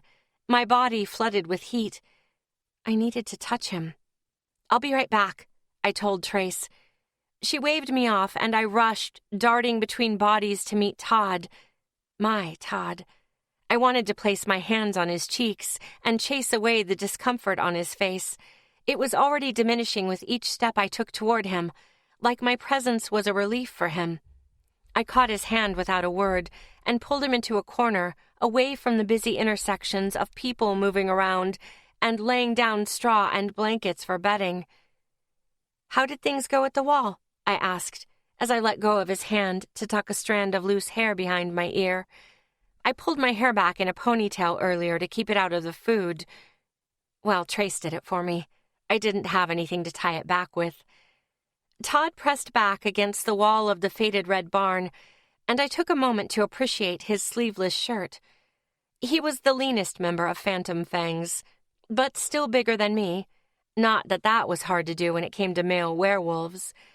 I leaned back with him, allowing our arms to touch. He moved just a little closer to me in return. He needed my touch as much as I needed his. I shivered and squeezed my thighs together. "Okay, I guess," he said. "The vampires must have tampered with the surveillance system, looping the footage on the cameras or something, because I don't have the enemy arrival recorded anywhere, though I still have no idea how they managed that. Our defenses rely on my system, powered by and centered at the heart. We don't have as many actual guards stationed at the walls because my surveillance system had been sufficient until now. I wasted hours trying to figure out how the vampires did it and ended up telling the guards to double the watch, since my tech has become unreliable, and suggested ways to reinforce our walls to the builders." He pinched the bridge of his nose between his fingers. "I have a headache." I pushed off the wall and placed my hands on his cheeks. I gently guided him down a little so I could get a good look at his eyes. They were bloodshot and tired. "You deserve a rest," I said. "My tech is supposed to be the best. Everyone's in danger because of me." "Your tech is remarkable, just like you, but there's always someone better. You didn't fail anyone. You did your best. Besides, I'm sure you'll come up with a new solution soon. That's what you do. Your beautiful brain never stops." He gave me a small smile. You probably have nothing to worry about anyway, I said, since you think the vampires are the ones who broke through your tech and they want a truce. Maybe. I dropped my hands as I heard Trace call, "You can leave, Princess." She waved. "We have everything covered." I called back, "I'll help clean up first." I turned to Todd. "Stay here and take a rest, or I can meet you back at the lair." I want to stay with you, he replied quietly. I'll help clean. His eyes shifted from mine to the floor. I took his hand, coaxing him to look at me again. I smiled wryly. "What does the tech werewolf know about cleaning?" What does the lost princess know about cleaning? "Plenty, because I had no idea I was a princess until a few days ago." Then it sounds like I'm in good hands. "Okay, but this is your choice. I gave you a way out." I winked. Todd took my hand, and I guided him over to the big water basins where some humans were already washing dishes. They were water troughs for animals this morning, but everything had been repurposed for the human guests. This is pretty inefficient and primitive, Todd commented, as I went to a water pump to fill up some buckets. "Better than nothing," I said. "I'm more used to this kind of life anyway. No tech in the woods." He stared hard at the water pump. "Have you ever spent much time in the tech off zone?" I asked. Aside from setting up cameras, no. I squirted some liquid soap into the water basin and watched the bubbles rise as I emptied the water from the buckets into it. When I was satisfied with the amount of water, I filled the buckets again and emptied them into another water basin for rinsing. I instructed Todd to grab the used dishes from the table we set up for serving and joined him a moment later. Then we started washing. It was a simple task, but a little time-consuming with the number of dishes we had to clean. "How do you feel about humans?" I asked. I don't know. I don't know how I feel about werewolves either. Todd ducked his head when a guard strode past. "How do you feel about phantom fangs?" Never tried putting it into words before, he murmured. I use tech. I understand tech. I'm good with it. Phantom fangs, I keep them safe. "That's it? You're their guardian angel, then." Todd scratched the back of his head, but he was careful not to disrupt his beanie and reveal the red hidden underneath. He looked around nervously, conscious of everyone else in the barn. I think I care about them, he said. I don't know how to talk to them or how to act around them, but they depend on me. I keep them safe. Caspian brought me into the team because of my skills. It's the same reason the king keeps me around.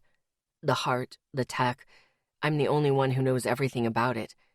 The other werewolves have to work in teams and specialize in certain areas. I'm pretty important, but the king has always allowed me to be solitary, except for when he agreed to Caspian's request to have me on the team. But that was only because I said I wanted to do it. Caspian asked me to join. He smiled. Acted like talking to me wasn't difficult. Said all this weird stuff about a squad that will pave the way to the future. I was curious. Caspian made the world feel warm. Nothing was warm before Caspian. He's always lecturing me about teamwork, but he talks to me. Phantom Fangs talks to me when everyone else tries to avoid me. "Caspian is a unique werewolf," I said with a nod. Agreed. "How do you feel about me?" Todd's cheeks went red as he furiously took some dishes and scrubbed them down in the soapy water basin. I giggled and scooped up a bunch of the foamy bubbles from off of the water's surface. When he turned to see what I was doing, I smeared the bubbles across his face. He blinked, shocked. I took advantage by scooping up more bubbles and painted his chin. I laughed at his new white beard. "You look very sophisticated now," I said with my hand on his chin.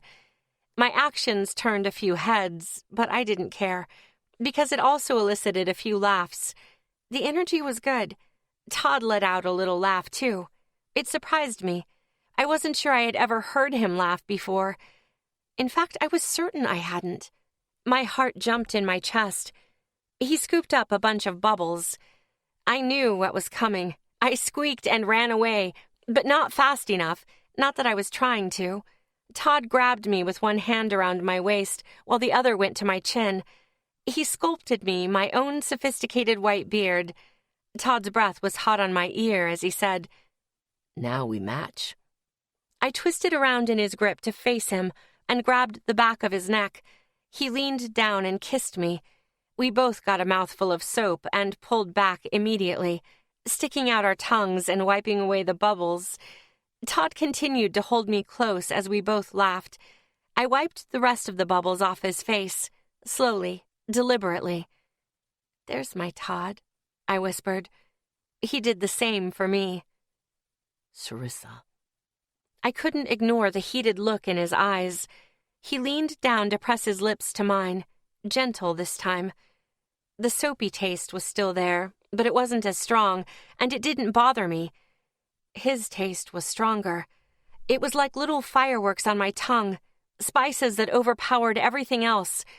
I pressed my body into his, harder and harder with each passing moment of him kissing me, my hands around his neck to keep him there. I could feel his hardness pressing against my lower stomach. It was like we were almost perfectly aligned. Out of the Phantom Fang's members, Todd was the closest to my height.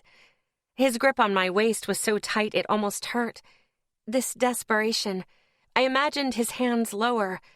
I imagined him touching me, exploring me like I had once before in the bath, without a clothing barrier. I whimpered, bucked my hips, begged. Todd stopped our kiss. He was breathing heavily and loosened his grip. "We should go back to the lair," he said. I blinked away the haze in my eyes, the convenient filter that blocked out everything else but Todd. I saw many eyes staring at us, red faces, parents hiding children. Trace had her hand over her mouth, but her blue eyes were twinkling, betraying her actions with a smile.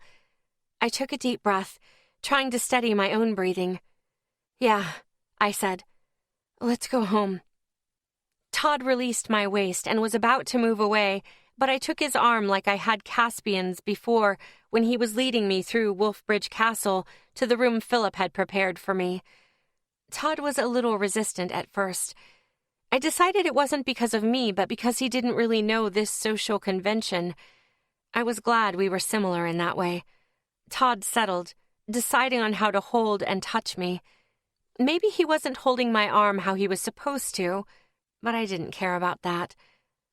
"Good night," I said with a wave. "Good night," Trace replied, while other onlookers nodded their heads or didn't comment. I ran my fingers over what I could touch of Todd's skin while our arms were linked. I liked that his arms were bare, and that I could see the paleness of his skin among all of his charming freckles. I wondered if those freckles were all over his body. I resisted the urge to squeeze my thighs together, to stop and take in this feeling. This need was roaring inside of my body, begging for more than this. But it had to wait. Now wasn't the time to bring it up. I was pretty sure this was the first time Todd had felt completely relaxed with me, and it was a moment to savor. Chapter 14. Roderick. It was late. I hid in the shadows of buildings, dodging Todd's cameras like old times. Not so old times. The moon was big and almost full. Moonlight streaming down from the sky, but it was fading. The moon was going through its phases. Eventually, it wouldn't be seen in the night sky. That night, there would be no pull. Tonight, the pull was as heavy as if the moon was full, but it was only taunting. I couldn't absorb any moonlight. My body buzzed. It was aggravating. I had this vivid image of my bones creaking, bending, breaking, and tearing through my skin like thin paper. I wasn't sure if I was feeling this way because of something external or if it was because I wasn't looking forward to what I had to do. Then I wondered if it was coming from that connection I seemed to share with Sarissa and Phantom Fangs. I liked that idea less. I couldn't say for sure. That connection was an anomaly. One minute it was blazing, the next it was as cold as ice. It had faded significantly since Sarissa first kissed us on that full moon night. It burned brightest then, but I felt a flicker of it again when she kissed us last night. Was it her kisses that made the connection strong? Would kissing us regularly make it blaze as brightly as it had the first time? Regularly. What an absurd thought. Focus. I shook my head. Now wasn't the time to think about kissing. It was a distraction I didn't need. Gods, but how I longed to hold Sarissa in my arms. I had been attracted to and consensually played around with women in freedom. But Sarissa was a wera, a very beautiful wera. The physical attraction was undeniable, but there was much more to it than that. She was like no other. She was pig-headed and unapologetic when it came to her naive beliefs and ideas. She somehow made them seem achievable. She was worthy of her legend, and we hadn't seen her do anything yet. I had this notion she would turn the world upside down, not simply because of her power, but because of her stubbornness. I slipped into the next group of shadows. I was on the regular route I took when I was on my way to pass off intel to the rebels. I was in the tech-off zone, skimming along the ravine containing the roaring rapids of the Quicksilver River. I didn't tell anyone where I was going, as usual, but this time I wasn't going to give the rebels any information or stolen bits of tech. I was going to leave them a message. I was acutely aware of the note folded up inside of my pants pocket. It was a crackling nuisance each time I moved, demanding my attention. I darted out from the buildings and moved closer to the Quicksilver River as I neared the South Towers. Their lights were circling every which way, but I was used to their patterns. I would be glad when I didn't have to do this shit anymore. I was tired of being a spy. It was time to come clean with everything. To do that, I had to leave the rebels for good. They deserved to know why, and that was why I had this note. I wrote a fucking note. It was not my preferred way to communicate since actions always spoke louder than words, and written words were just another level removed from speaking words. But I didn't know when the rebels, or Job specifically, would be outside Wolf Bridge's walls again. I was certain they hadn't stuck around after the full moon banquet fiasco. This was the best I could do. I left all my comm-tech behind like I usually would on this run. If Phantom Fangs found out, I would tell them exactly what I had been doing, but I doubted any of them would realize I was off doing something unrelated to our Howling Sky trip anyway.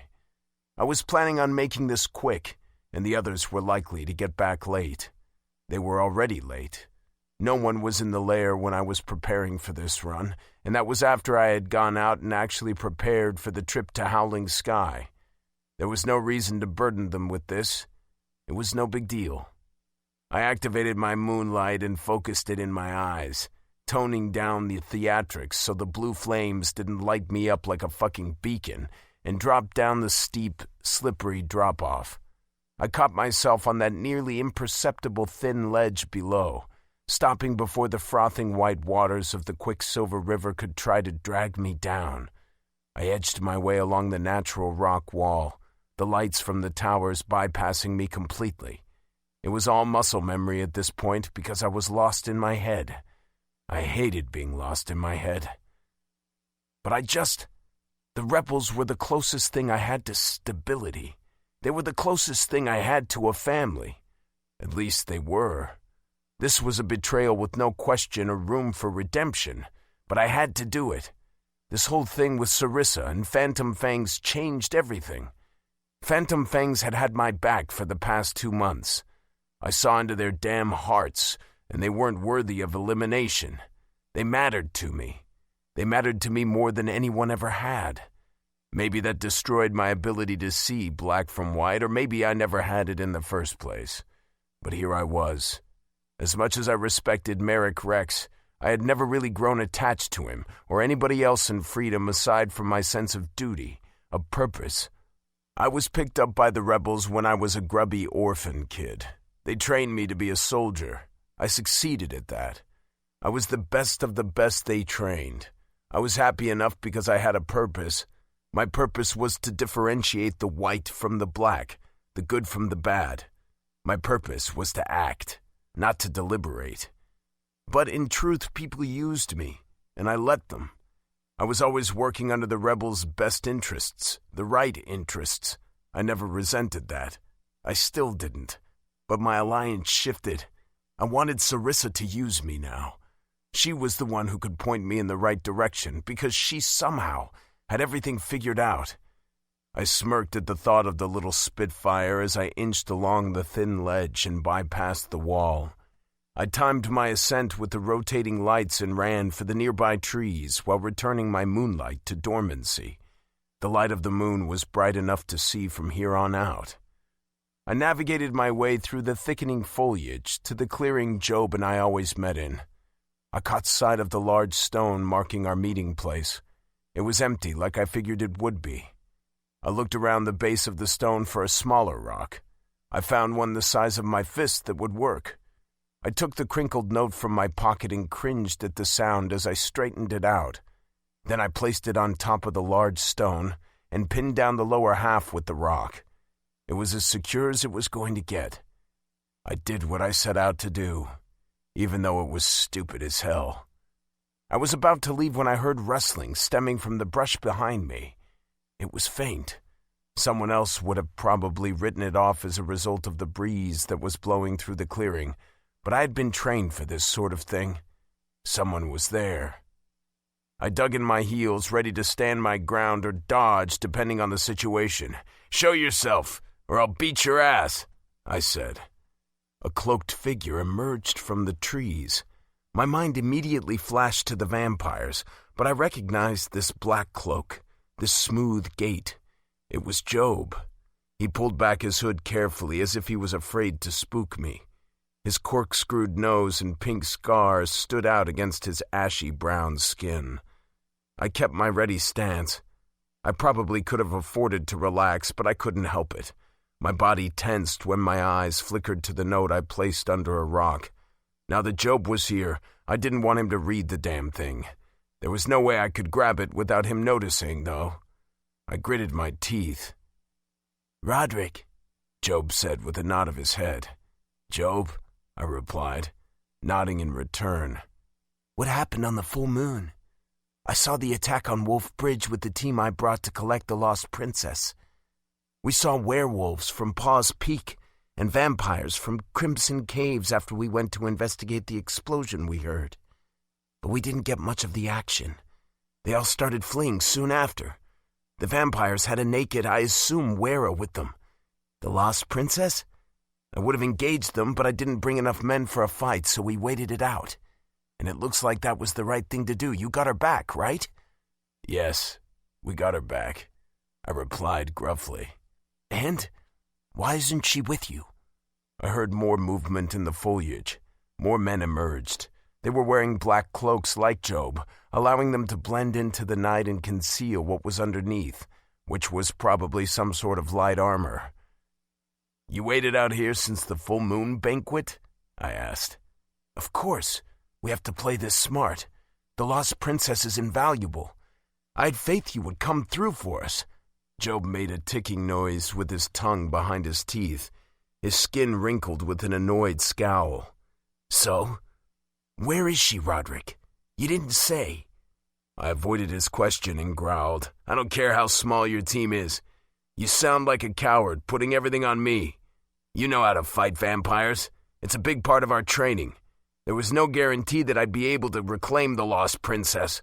They took her to the fucking caves. They're practically impenetrable. The only real advantage we have over vampires is during the day, or if the beasts have been starved.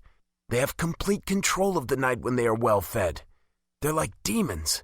Job paused, his lips curled up, baring his teeth in a snarl. "Feeling the weight of your responsibility, Roderick? The most gifted. Merrick's favorite." "Cowards!" I clenched my fists. "I'm not giving you the lost princess." There was silence. It was as if the world stood still. No one moved and no one spoke.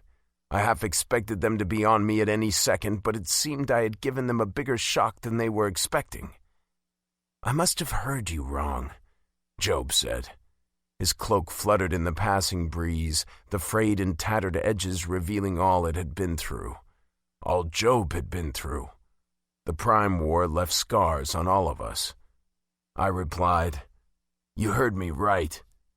Job replaced his hood and his eyes darkened underneath it. They went black and seemed to sink back into his skull like deep, worm-ridden holes just waiting to swallow me up as well. Gods, my imagination was running wild. Don't think, just act. I strongly urge you to rethink that decision, Job warned. I have, over and over. My allegiance is to Sarissa now. If you'll listen, I can explain. Job let out a feral screech that surprised me. It sounded more animal than man. And so you become a full-fledged werewolf. I'm tethered. I'm human. You're changed. You're more werewolf than human now. And all werewolves are the same. Being tethered for just over 2 months has rotted your brain. Sarissa fights for humans, I defended, though I knew it was pointless. Job's shoulders shook as he let out an airy laugh that sounded more like dry heaving. Is that right? I reflexively growled when the men with Job started to surround me and move forward like they were going to trap a wild animal. You really have lost your mind, Job remarked. His mouth opened wide, escaping the shadow of his hood in a silent scream. Then I realized he was screaming. The sound hit my ears in a built-up rush. Attack! The cloaked men leaped all at once. Was their plan to bury me underneath their bodies, to stop me from moving? Should I take it? I ducked and sidestepped, escaping through the tiniest gap in their imperfect formation. Then I felt guilty for doing it. Guilty. One of them came from behind. I grabbed him and threw him up against the stone. Something cracked. I looked down at my hands to see wisps of blue coiling around them. I hadn't consciously drawn on this power. I didn't will it to activate. My hands shook as I curled them into fists, snuffing out the heatless flames. But the undeniable energy of activated moonlight continued to hum in my core. Merrick will be sorely disappointed to hear this after everything he did for you, Roderick. After treating you like his own son, Job taunted as he stepped forward, something glinting underneath the long sleeve of his cloak. It was a knife. He screamed and charged. I knew he was moving quickly, but time slowed. Moonlight flared in my eyes, and I easily escaped a well-placed lethal swing that was meant to cut all the way through to my heart. I caught his gaze and squeezed, moonlight once again empowering my hands, and forced him to drop the knife in the grass below. It landed blade first with a thud. Merrick would listen to me. I growled in his face and shoved him aside to stop another incoming attack at my back. I wouldn't count on that, Job said. He caught himself by digging his heels into the ground and pulled his knife free from the earth as he rushed at me again. I was holding them off for now, but it was taking everything I had. My moonlight was active, on full blast, coating my entire body. I was 1 against 10, and they were all trained the same way I was. I had excelled at our training, and I was much bigger than most, but these were adept fighters, and I was out of my mind. I had no control over my moonlight. I had no control over my emotions. I was going to leave a blind spot wide open because I had become like the hot-headed, emotional fighters I despised. I wondered if I deserved the punishment. I wondered if I should take it. And then I wondered why I couldn't decide on the right choice. I knew one thing. Sarissa. Sarissa. I didn't want to hurt the rebels, but I couldn't let them have her. They wouldn't listen, so I needed to chase them out or put them out in the cold. Maybe a combination of both, because putting one out of the fight hadn't deterred them. A fist flew at my face and I caught it with ease, throwing the owner onto the ground in one quick motion. I ripped off his hood and jabbed a pressure point in his neck. He went limp. He'd wake up with a headache, but he was fine otherwise. I tried to catch the next incoming blow, but I was too slow. Too slow even with moonlight. I was being too careful. I was too concerned with their well-being. A fist dug into my stomach. I would have been fine with all the moonlight surging through my veins, but the guy was wearing steel knuckles with jagged points that ripped into my flesh. Hot blood poured out of my gut, and I concentrated moonlight in that area to heal it. I was draining myself so quickly. I knew better than this. I knew how to make moonlight last, but not when I was stuck in my fucking head. And apparently I wasn't good at multitasking at the moment. The guy punched me again. I couldn't concentrate on healing and fighting at the same time. Maybe I had never really mastered moonlight because somewhere inside of me I had always rejected it. I never used it unless I had to, because I was human. Then I was suddenly on my back in the grass, sucking in a deep breath of air, stomach burning. I rolled to the side as someone came down on me with their boots, narrowly dodging it. Then I tripped another guy, grabbed him, and hit that same pressure point, knocking him out. I got back on my feet. My moonlight reserves were suddenly dormant, useless. I was completely out of fucking control. I winced and pressed my hand to my stomach in an attempt to staunch the bleeding. I heard a click and looked up. Job was standing a few feet in front of me, back against the stone, gun pointed steadily at my heart. The knife was dirty enough. We should have settled this hand to hand like we always did back in freedom. The gun was pure cowardice. They wanted me dead, and they weren't taking chances. Job's hood blew off in the wind.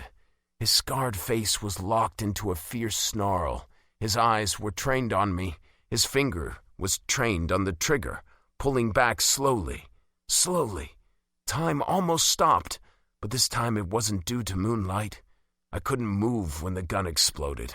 I knew the bullet would come racing straight for my heart, ending all of this. But then, right at the last second, something blurred in my vision. Job's gun was knocked clean out of his hand. The shot went awry, drilling into the leafy canopy above, and Sarissa was there. No moonlight, no wolf, but I could see both things inside of her as she attacked Job, body slamming him into the ground as she roared and screamed like a banshee on top of him. She wrapped her hands around his neck in an unbelievably hard grip, nails digging in and drawing blood. His face was turning purple as he choked and gagged and weakly scratched at her hands. Sarissa howled. If her sudden and frightening appearance hadn't already petrified everyone around, the howl sure did. It was demanding, commanding, rooted into my very bones. She wasn't in her moonlight form. I kept staring, expecting to see the black wolf emerge, but she had no moonlight. And yet that howl was something that could have only come from a deadly wolf. Sarissa, I choked. My tongue was lead in my mouth. My feet were cemented to the ground. My stomach felt like it was going to fall out in a bloody heap. I wanted her to stop. I wanted her to... A cloaked figure ran up behind Sarissa, and I couldn't even shout a warning. But she saw him coming. She pressed down on Job, grounding herself, and swept the attacker's legs out from under him. He went flying over her and Job like a harmless bird. Sarissa's focus returned to Job. Her knuckles were going white. Job's eyes were turning red. She was going to pop them right out of their fucking sockets.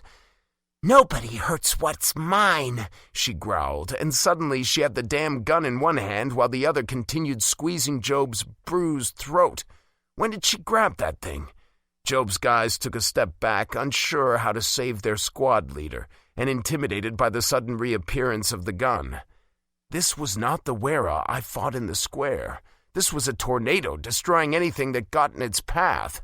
I cleared my throat and found my voice. "Let them go." My feet broke free of the weight keeping them in place, and I cautiously walked toward her. I didn't think she'd shoot me, but I also didn't know. She wasn't in her usual headspace. The Sarissa I knew was against pointless bloodshed. She was even against killing when Pa's Peak attacked. She didn't kill a single werewolf, even though it would have been in self-defense. "Only if they promise never to touch you again," she screamed. She squeezed Job's throat and pressed the nose of the gun against his cheek. But she had lessened the pressure. He was coughing and breathing, the bruised color fading from his face. I took another couple steps forward with my hands raised and non-threatening. Sarissa's eyes shone in the night, glossy like glass. Then tears fell down her cheeks, leaving silvery streaks. "They nearly killed you," she sobbed. Her hand shook as she mashed the gun farther into Job's cheek. "I'm not going to let them take you from me. I'm not going to let them take any of you from me." I hated that tortured look on her face. I hated the way her jaw was clenched, how her eyes blazed anger and pain all at once. "Surrender, Job, she's not messing around," I said. Job sneered from underneath her. Fucking moron. He was going to get himself killed. It was now or never. I walked the rest of the way to her, deciding it was better not to make any sudden movements, bent down and grabbed Sarissa's wrist. I gently moved to the back of her hand and eased my way toward the gun. Her finger wasn't even on the trigger. I took the weapon easily. I didn't have to pry her fingers loose, but her other hand tightened around Job's throat. "Sarissa," I said sternly. She growled. I went for her other hand, trying to rip her fingers off his swollen throat. Her grip was ridiculous. It must have been the result of all the adrenaline coursing through her veins, but I had to use moonlight to tear her fingers away. When I had her under my control, I stood and yanked her up with me. I had to drop the gun to the floor and crush it under my boot as I hogtied her to my chest because she started struggling. "Get Job and you're fallen and get out of here," I yelled to the dumbstruck rebels. "Unless you want to face her wrath." Sarissa was clawing at my arms and even biting. This was an animalistic rage that knew no bounds. She had her eyes set on the rebels and nothing else. I was right to be wary of the gun before. Thank Kor the rebels were scared shitless. A few of them grabbed Job as well as the two I knocked out and dragged them away into the trees. Motors roared loudly and faded all at once as they hightailed it out of there in a hurry. Sarissa continued to struggle against my arms, biting and clawing in her frenzy. She never cut me deep, but it felt like getting stung by a bee over and over. I squeezed her tightly and growled. I bound her with the strength of my moonlight, treating her more roughly than I would have liked and likely hurting her, but I had no idea what else to do. It was partly a reflex. I didn't take pain lying down. Gods, my stomach was killing me. It wasn't a fatal wound, moonlight or not, as long as it was treated, but it was designed to hurt, and it did. "Enough!" I barked.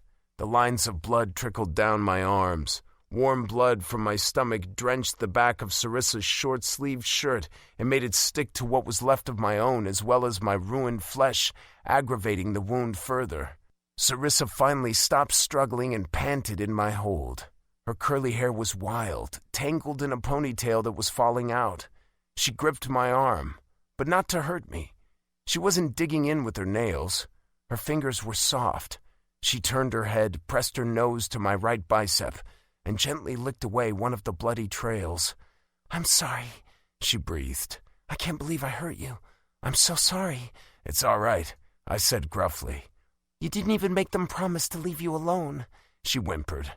I couldn't get over the fire and grief burning inside of her red-tinted eyes. Had Prime finally broken her since leaving the Witchwoods 5 days ago?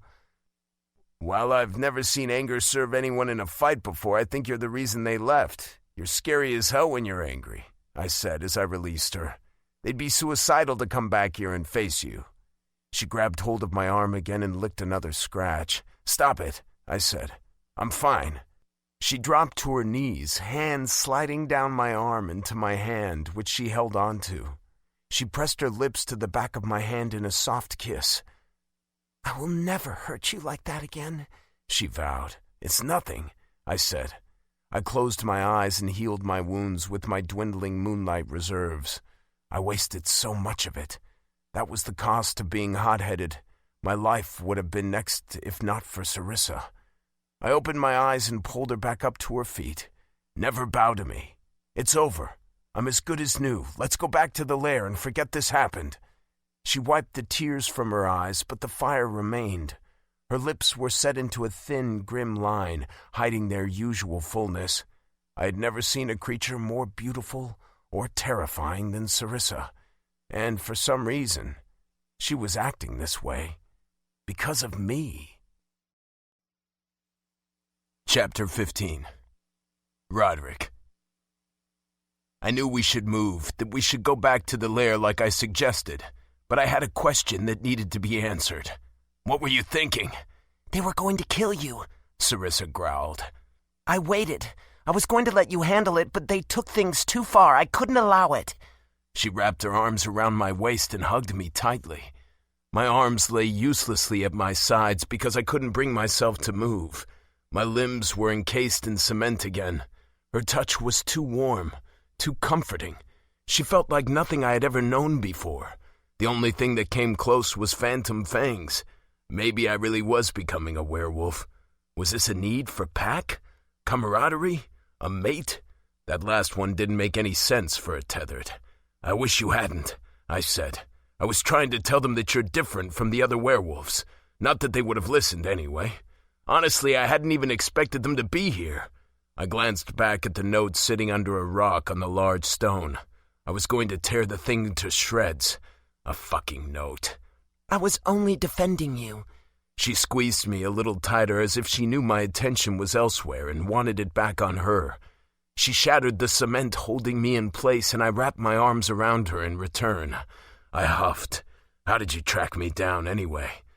Todd and I were on our way back to the lair and I spotted you. I told Todd to go ahead while I went after you. I said I'd bring you back.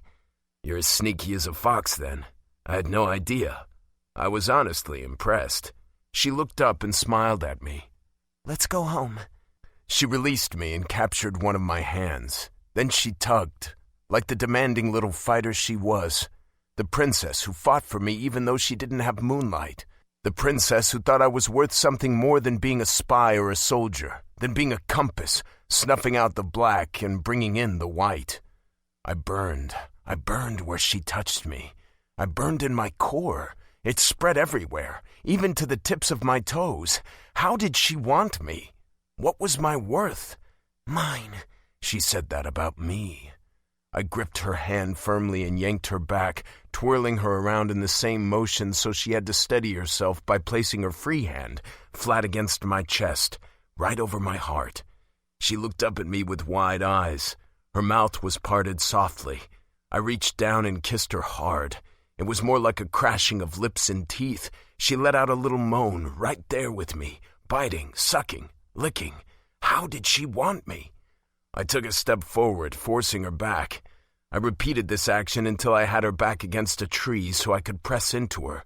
She grabbed the back of my neck, and I propped her up against the tree trunk.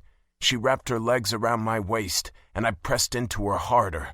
We were hardly moving, but we were both breathing heavily. My body shuddered with anticipation as I rolled my hips forward, hitting in between her legs. She gasped, eyes fluttering. We were perfectly aligned. If not for our clothes, I would have been fucking her right this moment. And there was nowhere for her to go. I could punish her like this. She whimpered as I continued to rock my hips. Her legs tightened around my waist and her whole body trembled. God, she was beautiful. The most beautiful creature I had ever laid eyes on. This was how she wanted me. I wanted her. I gritted out through clenched teeth, I need you. My gums started throbbing, like my moonlight form was ready to push through. Moonlight was bursting in my mouth, only my mouth, but I snuffed it out. I ground into her again. My dick was aching and uncomfortably hard in my pants. I had to bring her to the peak with me. I needed the release. No more thinking, just feeling. I needed this. It seemed she was the one punishing me. I couldn't seize control with this Wera. She held all the fucking cards, all the fucking time. But then a memory flashed in the back of my head. When Sarissa first kissed each member of Phantom Fangs, was it really like a claiming bite? Would sex with her seal the deal? Where did that leave the others? Did I want this? Did she want this? Could this fucking work with a tethered? Did a Wera's body work and respond the same way as a woman's? I growled out my frustration. I was about ready to bash my own fucking brains in. You've never done this before, I said in a low rumble. If you want to stop at any time, you tell me. She hummed, eyes half closed as she pressed her head back against the tree trunk. I need you to use your words, Princess. Do you want me to continue or do you want me to stop right now? Gods, I meant what I said, but that persistent moonlight in my mouth was flaring to life again. My dick was probably as hard as a fucking rock. I didn't know what was happening to me. I hadn't had sex since I had become tethered, and it didn't make sense. I was tethered. Lorraine, you sick god, why do I want to bite her? Don't stop, she quickly whispered. Keep going. I brought my arms under her ass and moved her away from the tree. She grasped my shoulders for stability. Then I carefully set her down in the soft grass of the clearing, nearer to the trees than the big stone in the center. She lay quietly and gazed up at me with her dark brown eyes, glinting red like a sunset. Her curly hair fell out of her ponytail and fanned out around her, reaching every which way, soft and beautiful. I brought my hands down to the edge of her shirt and slipped one hand inside to cup one of her perfect breasts. Just as I figured would be the case with her tomboy attire, she was wearing a binder. Unacceptable. I grabbed the edge of her shirt and worked it over her head with her compliance. The binder was next. My breath was nearly knocked out of my lungs when her top was bare before me. I had glimpsed her naked before, but now she was underneath me, glowing in the moonlight, the moon positioned above us. Her breasts were the perfect size for my big hands. I confirmed that thought by cupping one. Her eyes fluttered when I circled her nipple, easily coaxing it to a hard point. I moved and gave her the same treatment on the other side.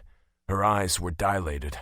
Whenever I met her gaze, it felt like an electric shock, my hair standing on end, energy coursing through me. I ripped off my shirt and pressed my chest against hers. I didn't crush her because I held myself up with my hands, but I needed to feel her skin on mine. I needed to kiss her again. She met my mouth eagerly and dug her fingers into my back. I could have sworn our hearts were beating at the same rhythm. I broke our kiss and ran my tongue over her breasts, teasing. She let out a little yelp and her fingers flew into my long hair, yanking out the tie, holding it out of my face. I caught one of her nipples in my mouth and sucked hard as my hair fell around me and blanketed her body. I relished her gasp and the way her back arched. "Roderick," she pleaded.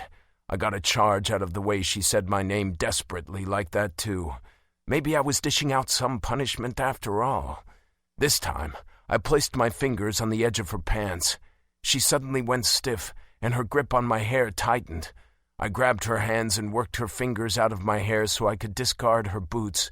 Then I slowly worked her pants down, a surprisingly difficult thing to do when her hands were back in my hair, and she didn't seem to want to let me go. But I ended up coaxing her to follow me again, to allow me to remove her pants and underwear entirely. The first thing I did when she was completely bare before me was cup her pussy. I grabbed her ass with my other hand to get a better angle as I focused my attention on her clit. She writhed. I thought she might curl up and try to grab my hair again, but she couldn't get up. She spread her arms out wide to either side of her and tore out clumps of grass instead, digging deeper into the earth with each move I made. I dipped a finger into her folds. She was so fucking wet, so ready. Her chest rose and fell with quick breaths and the noises she couldn't contain. I circled her clit one more time before dipping a finger deep inside of her. Her pleasure points were just like a woman's after all, so my previous experience certainly came in handy. That was a big relief. I wanted to make sure this was good for her, but she was really starting to get to me, and I needed to make a decision. My dick was throbbing. I could hardly contain myself. I needed to come. I ignored my own persistent needs, held back the moonlight burning my mouth, bent down and licked her wet folds. She let out a shriek that she silenced as quickly as it had escaped her lips. Her hands were in my hair again, digging into my scalp, urging me on. "I want you to come on my hand," I said as I stayed low against her sex, pushing her legs wider and wedging myself in between so I could lick her clit and enter her with my fingers. I ignored and worked around my wild hair as I gave her a few more licks, savoring this oddly sweet taste of hers while preparing her for what I was about to do. Then I moved my head back and pushed 2 fingers deep inside of her tight pussy. Sarissa screamed and her hips bucked upward. She sucked in a short, labored breath as I eased her wider. She was covered in a thin sheen of sweat that looked silver in the moonlight. She trembled and shuddered with each breath she took. I wanted my dick inside of her, but I made my decision. "Come for me, Sarissa," I commanded. I pushed 3 fingers inside of her, creating a constant rhythm, doing my very best to send her to the edge and straight over it. She kept bucking her hips up helplessly as she cried out and whimpered my name. Then she finally came. Her pussy clenched and pulsed around my fingers. I agonized over the thought of how this would have felt for my engorged dick. Her orgasm would have massaged away all the tension that was just about to kill me. I ignored my needs again, and this fucking ridiculous need to bite her, and kept pumping my fingers inside of her. I refused to let her fall down from the peak just yet. I was relentless, savoring each time she screamed my name, and she came again. Her pleasure was bringing me closer to the edge, consuming me, and then I couldn't take it anymore. I released her and easily got out of her death grip on my hair since I had brought her down to the point of utter exhaustion. Her limbs lay uselessly at her sides as she rolled her head back and forth, sucking in breaths of air. I stood and unzipped my pants, freeing the craziest erection I had ever had in my life. I was so hard, I was just the tiniest bit terrified I'd never get soft again. What a strange hell that would be. But damn, this was not how I wanted to come. But I wasn't ready to commit to whatever having sex with her might mean. It wasn't like I could get her pregnant or whatever. But the whole mate claim thing was a wild card. I couldn't do it. Not yet. Maybe not ever.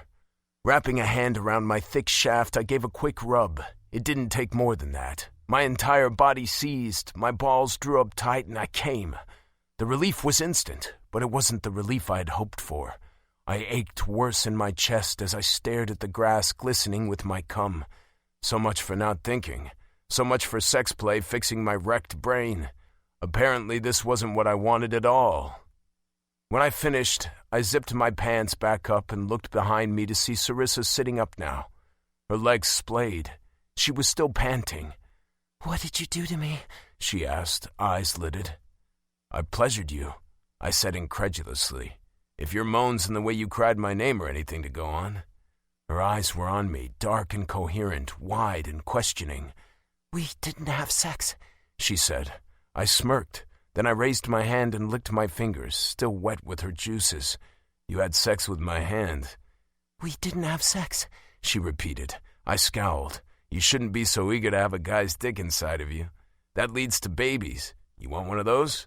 But you're in luck here. If you and I did have full-blown sex, there'd be no chance of that. It's one of the many things that tethered is good for. You can fuck without adverse consequences." I couldn't believe the words that just came out of my mouth. I had never felt so hateful. I didn't operate on hate. Not really. I wondered if this was how air felt on a daily fucking basis. Then I was angry at myself for getting all moody. Sarissa's gaze wavered and she frowned. "Don't look at me like that." I took her hands and pulled her to her feet. She was unsteady and fell forward into my chest. I continued to hold her there, waiting for her to find her legs again before making her move. She rubbed her nose against my chest. "So why exactly did I have sex with your hand?" she asked. "Why did you stick your fingers inside of my vagina instead of your penis?" I choked on a laugh and shuddered when she abruptly cupped the front of my pants, feeling me up. I was pretty sure I could get hard again in no time flat if she kept that up. Dangerous hands. Dangerous Wera.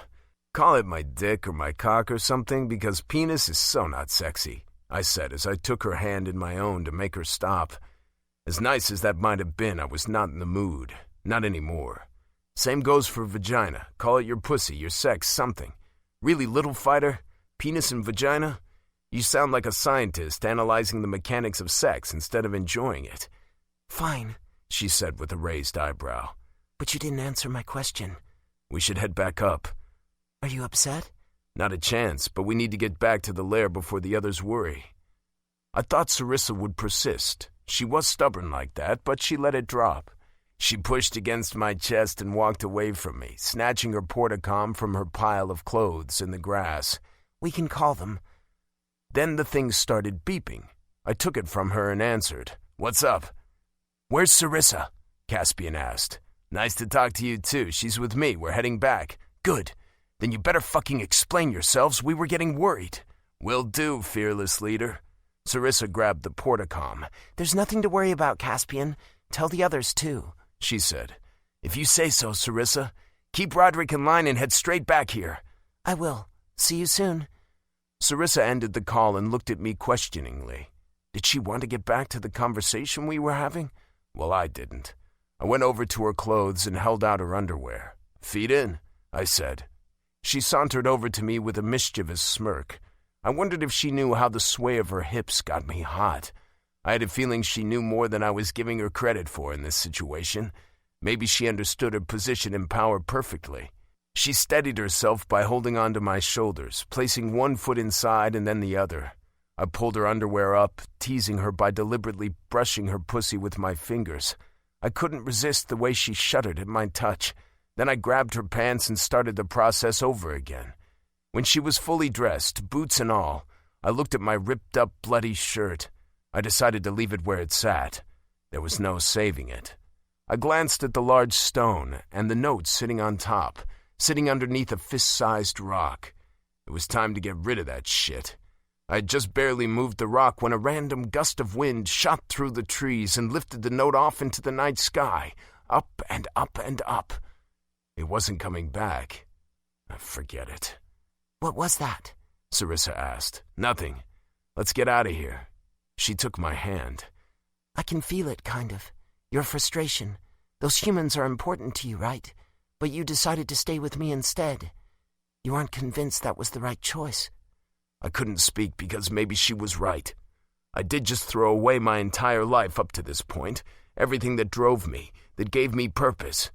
No matter what you think, whatever inadequacy you're feeling, know that I'll fight for and protect you, she said. Always. Just like you do for me. The quiver in her voice shot through me like an ice pick. I stopped, forcing her to stop with me. I'm honored, I said. I continued holding her hand and kissed the back of it as I knelt down in front of her. Will you give me some time to pull my head out of my ass? My head's a mess tonight, but I'm sure it'll be working again by morning. Gods know you don't need another heir to deal with. Sarissa smiled and let out a little giggle. She shook her head. She touched my face with her hand, fingers scratching at my beard, tracing my lips. Okay, Roderick. Chapter 16. Sarissa. My body was all kinds of mush after what Roderick did to me. I was sore, aching, and each step was a challenge, but I was able to make it because I was holding his hand. He grounded me just as well as he offset me. I decided I would drop as soon as we got inside of the lair. It had been a long walk from where we were, but I was relieved to finally be in front of its wooden door. Roderick opened the door, and we just made it inside when the others rushed to their feet as soon as they saw us enter. So where were you? Caspian asked. Where's your shirt, Roderick? And why do you two look like you've been rolling around in the dirt? Are you bleeding? I knew we should have been watching the monitors more closely. How did you miss them, Todd? I didn't. I saw them way before they got here. I just didn't say anything because they're fine. Caspian gaped at him, and Air wearily shook his head. Roderick's hand grew slack in mine, almost like he wanted me to let go, but he didn't take his hand away. He was quiet. I squeezed his hand to reassure him. I knew he needed to say this himself, so I stayed quiet. Not bleeding anymore. The blood on Sarissa's shirt is old and mine. We're fine. I left to give the rebels a note to cut ties. He explained. Things got a little complicated, but it's safe to say I'm no ally of the rebels anymore. Silence fell over us like a blanket. I tried to reach out to the silvery strings I could see in my mind's eye, the thing that connected us. I couldn't quite grasp them. I was trying to understand what each of them felt, but the strings were tangled, and I was having a hard time differentiating them. But I knew Roderick was sincere. It's true, I said, backing him up. Caspian walked forward and punched Roderick in the arm. It was hard enough that Roderick rubbed the area right after, though he didn't complain. Sounds like you had a night. Yeah. I hadn't planned on the rebels actually being there and ended up saying everything in person, Roderick said. It all worked out, though, more or less. Nobody died, but I doubt they'll be back here anytime soon. You don't think they'll retaliate? How? You know how little they have. I told you. If they're smart, they'll keep to themselves and wait out this war. They'll let Wolfbridge, Paws Peak, and Crimson Caves destroy each other. That's not a very cheerful thought, Roderick, but fair enough. The rebels probably are the least of our problem at the moment, and it's late. We should all get some sleep. We have a few more things we need to do bright and early before hitting the road for Howling Sky. Caspian studied me and Roderick for a moment, assessing our appearance. Dried blood, dirt, grass, leaves, wild hair. We did look like a mess. I'm glad you joined us. Caspian added. Officially. I'm glad you chose us. I said it before, but I mean it.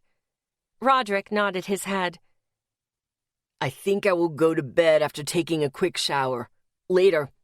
He took his hand from mine, and the rest of us watched him go.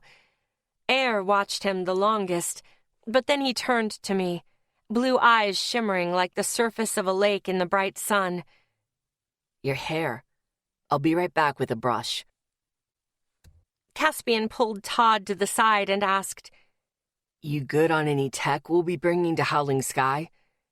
I heard water running through pipes as Roderick showered, and then Air returned with a brush. Take a shower after this, he said, and sat me down on a chair at the kitchen table. He worked through the knots without a word. I winced once when he took out a rather big snarl, but he was gentle, getting the rest of the snarls out the least painful way possible. I tried to feel his emotions, to work through the mess of silver strings. While he made quick work of the tangles in my hair, the tangles in the silver threads connecting us knotted worse. I couldn't sort through them. I wondered if Air wanted details. My face heated up at the thought of Roderick and what he did to me. Should I bring it up too? I would have. I didn't feel like I had anything to hide. But I was remembering Caspian's words before, about not wanting to break things, about how all of this was unheard of, about not being ready to take the next step. I wanted all of them in the closest way possible, and maybe I didn't know what that meant exactly, but I liked what Roderick did. I was craving more than what he gave me. I needed it. I ached worse for it. Air continued in silence as he brushed my hair. I was pretty sure he got everything out by this point. The water had stopped running in the pipes, and I heard doors open and close. Roderick was done. Air was simply pampering me now. After a few more minutes, he said, Dry off and braid it after you shower so it doesn't get snarled again when you sleep. I'll braid it, I said. But it won't look half as good as your braids. I've never seen such intricate braids. Babaga only taught me to do a basic long braid to keep it all out of my face. Mine have the same purpose, but they're tighter, and I leave them in longer than you probably do. I usually take mine out at night. Air ran his fingers through my hair. Then he started at the top again, pressing his fingers into my scalp. It was nice, like a massage. I'm going to bed too, he announced. I was surprised at the abruptness, how he grabbed the brush, stood up, and walked away without saying another word. He seemed sort of agitated, but I didn't bring it up. I wondered if Caspian and Todd felt the same, because they didn't say a word. The air was heavy. Everyone was stiff. I looked over at Todd and Caspian, sitting on the couch. I'm going to take a shower, I said. You can have my bed tonight, Todd informed. Thanks. I walked over, leaned in, and kissed him on the cheek. His face heated up and turned red at the same moment. I smiled. I loved that reaction. I touched his cheek with my fingers afterward, tracing along the freckles on his skin. Aching. Ignore the ache.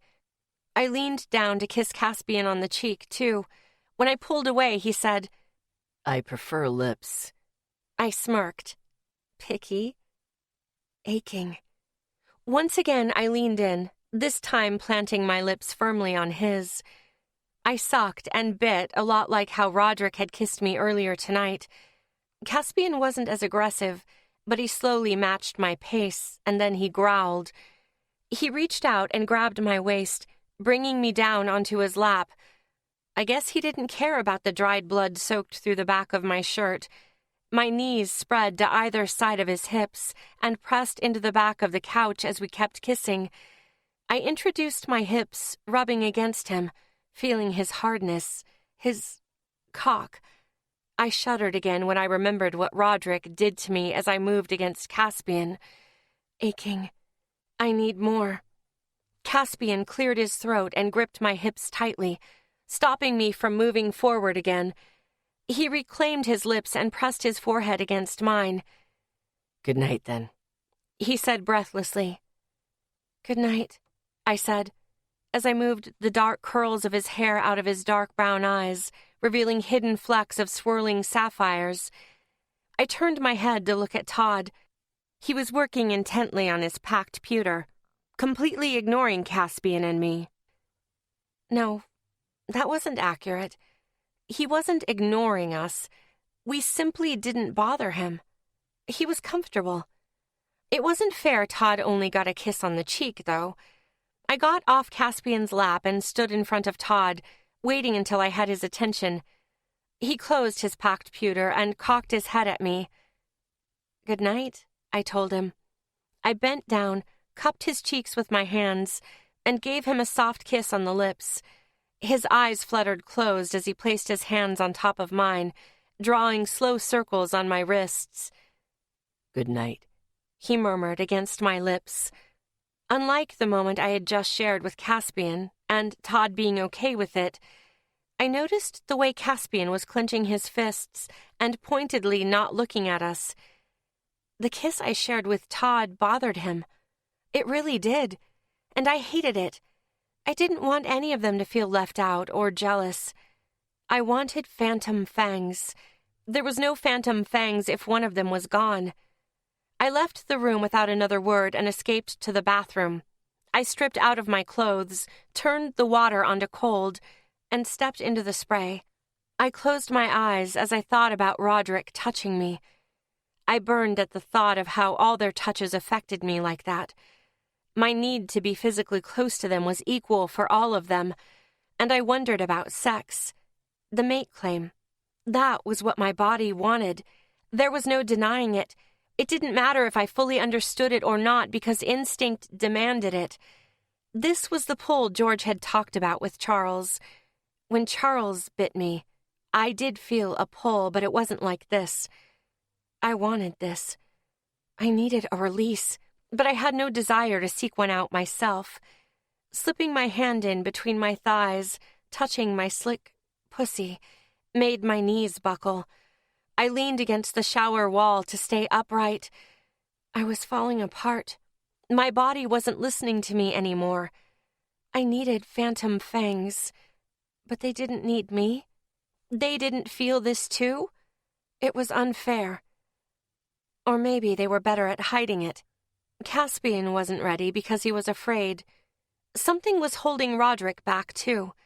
He lectured me about getting pregnant and babies, but he also said he couldn't get me pregnant because he was tethered. So, the same was true for air? I pressed my forehead to the wall.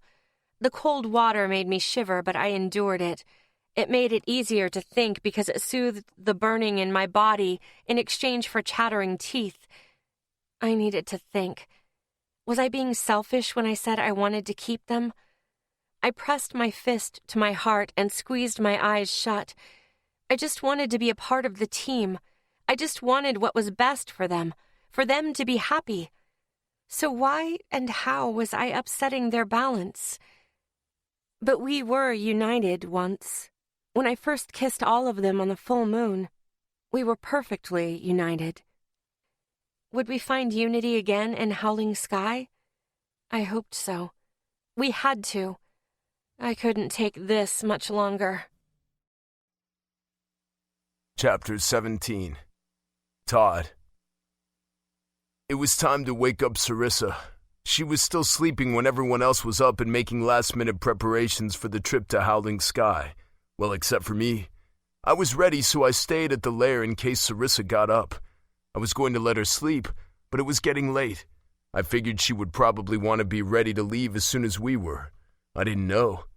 It was just the feeling I got. Quietly, I opened the door to my room. She was sleeping peacefully on my bed, buried under dark blue and orange-red blankets. The blankets were tucked carefully around her like she hadn't moved once during the night. I watched, mesmerized by the steady rise and fall of her chest with each quiet breath she took. Keeping my steps light, I inched my way over to her. My face flushed when I hovered over her, eyes glued to her full lips. I touched my own lips and thought about the times she kissed me. I wondered about the connection her first kisses created between her and Phantom Fangs. It made things easier for me. I understood everyone for once. But now I was close to back to where I started. I couldn't feel the others anymore. Our thoughts were closed off from each other.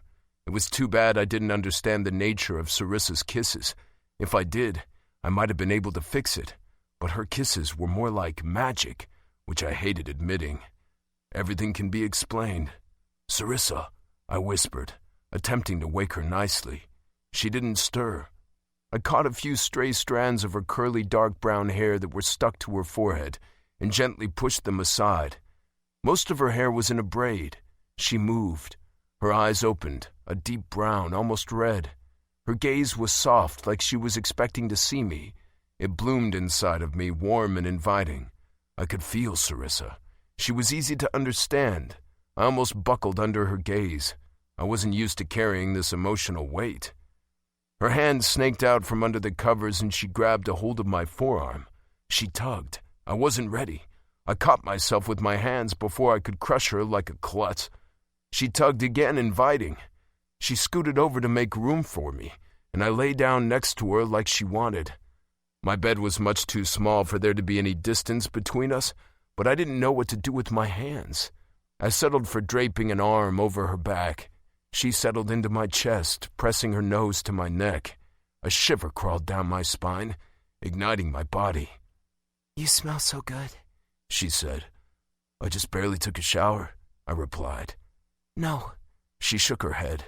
"Your skin smells good. It's your scent." She pressed her mouth against my neck. The warmth, soft and wet, from her lips was like an electrical current. My hand slid down to her lower back and I fisted the fabric of her nightgown. She was coaxing my dick to life. I had never been so aroused, which wasn't that amazing of a feat, I guess. Sarissa was the only one who ever made me feel like this. I had this thought, this need, to join her, to feel her, to bite her. But I stayed where I was.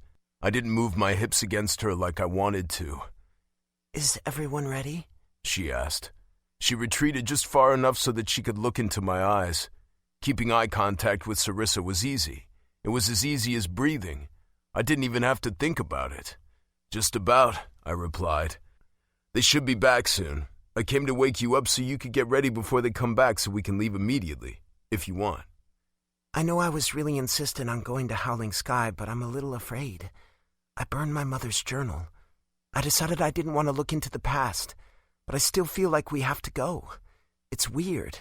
In my dream, it was like someone telling me we had to go." "It'll be okay if we're together, right?" I sat up and got off the bed, capturing Sarissa's hand and bringing her with me. I tried not to think about the nearly see-through nightgown she was wearing.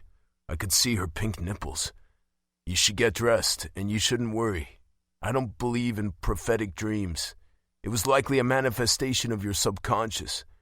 You want to make sure Caspian wins the Alpha Challenge, and thought of a secluded place where we could all prepare together and get answers to your past at the same time. Maybe you regret burning the High Queen's journal." "I didn't know you were so wise, Todd." She reached up and tapped my nose. I shrugged. "No matter where we go, it's a mess. Why not Howling Sky? It could be interesting. Maybe we'll learn some unique history." "You're not scared to go back? You're not scared to face your history?" "Not really. I don't know what to expect.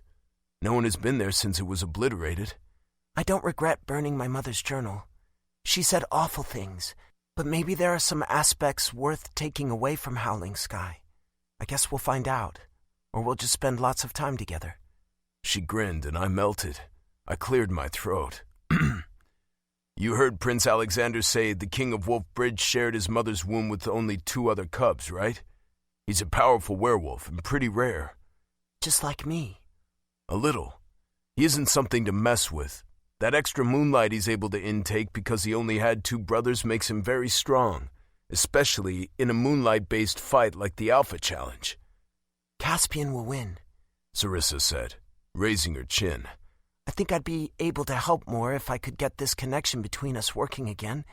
It's there, but it's not as strong as it was on the full moon." I thought I was starting to understand everyone, but now that connection has faded to almost nothing and I don't know anymore. I've been out of my depth lately. Can't even protect Wolf Bridge from intruders. Sarissa stepped into me and rested her head against my shoulder. That's not true. You've done amazing things. Philip relies on you to take care of the heart for a reason. You may not have all the answers, Todd, but I feel safe with you. I trust you. My heart lurched at those words and more warmth flooded inside of me. She meant it. She felt safe with me and trusted me. I didn't know what to do with that, so I did nothing at all. Sarissa stepped past me for the clothes sitting on my desk. She must have brought them in with her last night. Then she slipped off the sheer nightgown she was wearing as if I wasn't looking, giving me a full view of her bare backside. So much flawless bronze skin. I was startled. I didn't even have time to look away. I knew my face was red like it always was when it came to Sarissa. I barely understood my feelings. I knew I was definitely aroused. My dick was hard against my pants, but it wasn't just arousal. She was so beautiful. Every time she spoke, my muscles relaxed. Every time she smiled, I thought my heart might stop beating. She made me feel more than that basic biological need to reproduce. More than instinct. What was it? I cast my gaze to the dark blue rug sitting on top of the floorboards, trying to figure out what I was supposed to do in this sort of social situation. I had no idea. Todd, what do you think about sex? Sarissa asked. My brain went blank for a second as I looked back up at her. She was holding out her clothes, back still facing me, but she was looking over her shoulder at me, waiting for a response. How could her butt be so perfectly round? I don't know. I've never had sex, I managed to say. You haven't? She paused. Is it common for unmated werewolves to have sex, or is it saved for mates? Is it different for humans? Roderick sure seemed to know what he was doing. I shifted on my feet and adjusted my pants to relieve the pressure from my hard-on. It didn't help much. You had sex with Roderick? I asked. Sort of. He put his fingers inside of me. Touched me in ways and places I didn't know could feel so amazing. She sighed. But not his penis, dick, cock? She shook her head. I'm a little confused about it, but not by what I feel. That's not confusing at all. I scratched the back of my head, unsure of what to say. I could sense her confusion, too, and that didn't help at all. Her eyes went wide. And I forgot about modesty again. Caspian would be upset. She picked up her underthings like she was considering putting them on, but she seemed reluctant. I wondered if she made a habit of never wearing anything under her nightclothes. I don't mind, I said, because I really didn't. I liked being able to look at her like this. Social conventions be damned, Sarissa and I were equally terrible at them. Good, she whispered. Because I want you to see me. She dropped the clothes she was holding back onto the desk and walked over to me. I shuddered as my eyes swept all over her. I didn't know where to focus my attention. I wanted to see every bit of her. I settled for staring at her breasts for the moment. I liked the way they bounced a little with each step she took. Do you want to have sex with me? She asked. It'll be the first time for both of us. We can figure it out together. I couldn't speak, but I liked the sound of that. I thought my dick was aching before, but it was really aching now. My gums hurt, too. I could taste ash in my mouth. Sorry, Sarissa said quickly. If you don't want to, I shouldn't have brought it up, but I have a habit of listening to my gut. Everything is telling me to have you. I need you. She squeezed her thighs together. I sensed her uncertainty as she tucked her chin and looked up at me through thick eyelashes. She turned back around and went to her clothes. No, don't stop. I walked up behind her and caught her waist. Her skin was so smooth. I wanted to touch more than her waist, but I wasn't sure if that was okay. I want to, I said, and I did, but I had to remember the logical side of things. It was what I did.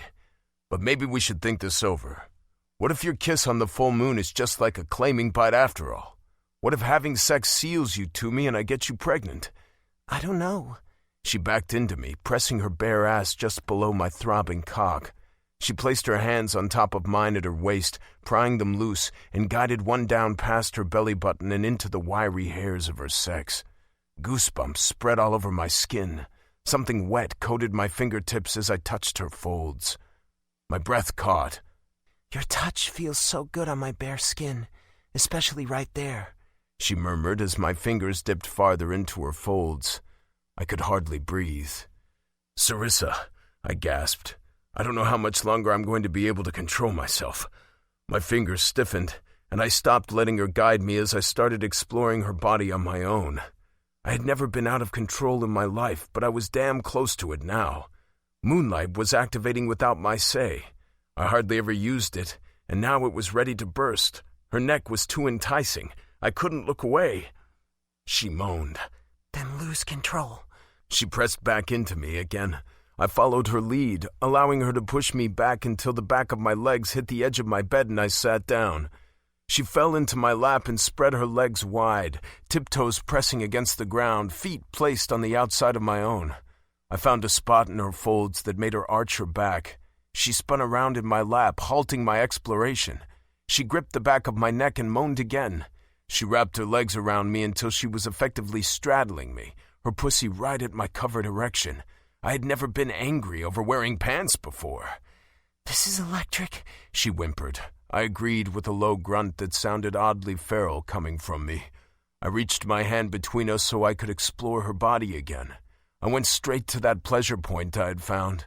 I liked how she reacted when I touched her there. She backed up just enough to allow it. I didn't know much about female anatomy, but I was doing something right. She moaned again as I dropped my hand down and dipped a finger inside of her. Hell, I really needed to get my clothes off. The pressure of my hard-on against my pants was really starting to hurt, and I didn't know how long I could keep myself from coming at this rate. "Sarissa, I mean it. I'm about to lose it," I panted, and blue wisps of moonlight escaped my mouth like smoke. She whimpered again. "Lose it with me, Todd. I don't want to stop. I can't. Please." I brought my hands to her hips and captured her lips with my own, kissing her breathless. Before Sarissa's first kiss, I didn't know a thing about kissing. I still didn't. But with Sarissa, like most things with Sarissa, it was as easy as breathing. "Need clothes off," I grunted. She started with my shirt. I let her assist me in pulling it over my head. Then she stepped off my lap and guided me up to stand with her. She started unbuttoning my pants. I groaned when her fingers brushed my hard-on, and I quickly stepped out of my pants and underwear. When I was finally naked with her, I felt a wave of doubt. I wasn't ripped to hell like other werewolves. I wasn't stick-skinny either. But I was sure I was hardly anything to look at when compared to Caspian or even Roderick and Eyre, who were previously human. It didn't help that my skin was a pasty white and that these freckles covered every inch of it. I just wasn't the best physical specimen. I knew that. It was a fact of biology. Sarissa placed her hands on my hips and started kissing my chest. I shuddered at the heat of her lips on my skin and the jolts of electricity when her teeth grazed my left nipple. "Finally," she murmured, "I get to see you." She glided her fingers carefully over my body as if it were something precious or fragile, maybe. "Breathtaking," she said. "I can't believe how perfect you are." "Breathtaking? Perfect? Me?" She moved her hands down my abdomen, feeling the muscles in my stomach until she reached my throbbing dick. It was all kinds of swollen. I was barely able to hold back, especially when she started sliding her fingers down my shaft. She touched my balls with her other hand, exploring me like I had her. She moved to the head of my cock, wiping away the pre-cum gathered there. When she didn't stop, I nearly buckled. I hadn't realized I'd been holding my breath until I let it out in a desperate whoosh. "Going to come," I said through gritted teeth. My gums ached. Heat filled my mouth, and I couldn't stop looking for the back of her neck. "Come?" she asked. "Yeah, orgasm, ejaculate, come, semen. Spill the stuff I could get you pregnant with." I kept rambling like that because of the blank look she was giving me, because of the little bit of confusion I sensed in her, because I couldn't think. Then I laughed. "You're just as awkward as I am." She gripped my shaft with deft hands and touched the tip of my dick again. "I think we're doing just fine," she said. I shook my head, clenching my jaw to keep from exploding all over her. That wasn't what I wanted, what I needed. "I need to come inside of you," I managed to say as I placed my trembling hands on her hips, trying to find a way to ground myself. Then I felt her uncertainties again, her doubt. "You don't want to?" "That seems pretty irresponsible, doesn't it? To risk getting pregnant? I mean, I can barely keep all of you safe." I shook my head, trying to clear away the lust that had all but consumed me. Probably," I said with shuddering gasps. I'll do whatever you say, though, Sarissa, sex or not.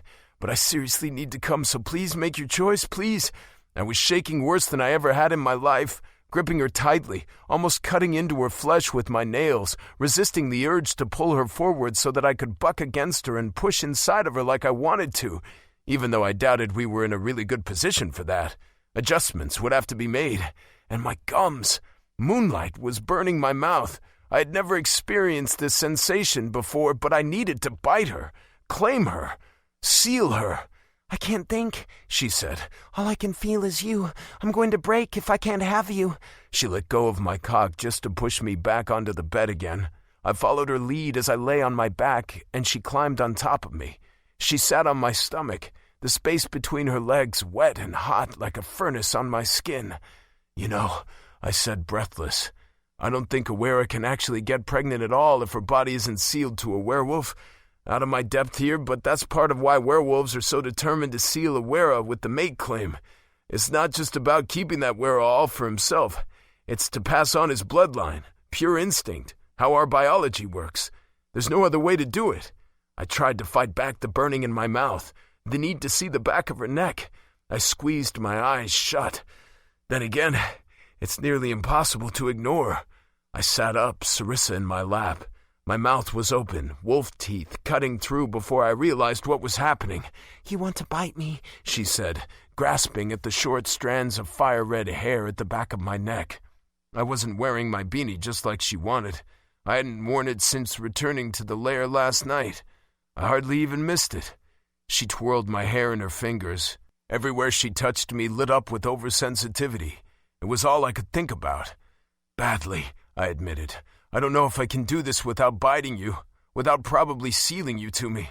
I don't honestly know the mechanics of it all in this case. I want you to bite me too. Seal me to you, she said. I opened my eyes to see hers were burning red. Right now. My body was no longer mine to command. Sarissa hugged me, shifted to the side, offered the back of her neck to me, and my vision went white. I squeezed her tightly and bit down hard. Moonlight encompassed my teeth. Warm blood that tasted like iron hit my tongue. Sarissa's body went rigid in my grasp. She whimpered. I released her from my bite and licked the jagged, bloody wound left in her flesh, doing my best to be gentle, trying to soothe her. I didn't like that whimper. It sounded too much like she was in pain. Okay? I asked. Yes. She didn't hesitate. Lie down. I quickly found her lips kissing her. She pressed her hand against my chest, and I resumed the lying down position she first had me in. Up, I said. She spread her knees to either side of me and lifted herself up just so. I grabbed her hips to help align her so I could penetrate her, seal her. She slowly pushed against me, trial and error, as the tip of my cock pressed against her folds and slid down her entrance as she rolled her hips forward. I grabbed my dick, holding steady as she sat back down on me. She didn't get very far. She was half on her knees, taking me in shallowly. She gasped as she moved down again, burying me a little deeper. Her nails scratched against my chest, and I saw a grimace on her face. "Are you okay?" I asked, very concerned and ready to put a stop to this whole thing. I didn't want to do this if it wasn't good for her. Then she rolled forward and sat lower, burying me a little deeper, reminding me of just how good she felt, of just how tight she was. "I'm okay," she said, reassuring me. "This feels right." She sunk down and I was buried hilt deep. We were both still for a moment as she took in a big breath and let it out slowly. I didn't dare move, even though the urge to do it was almost unbearable. "We were meant to connect like this, Todd. You feel it?" "Yeah, I feel it." My hands were on her hips. I didn't move. I wouldn't until she gave the okay. I was amazed I was still holding everything in. Sarissa leaned down and curled into me, but she didn't move her hips, so I resisted the urge to buck up. I winced as I used my elbows to prop myself up a little to meet her lips. We kissed again and again until she relaxed a little. "Are you ready?" I whispered against her lips. "Ready," she replied. Sarissa rolled her hips and I gritted my teeth again, not ready to come yet. She whimpered a little, but she wasn't so tight around me anymore. I needed to move, but I didn't want to hurt her, so I made shallow movements in response to her own. She started rolling her hips more intensely, and I lost it.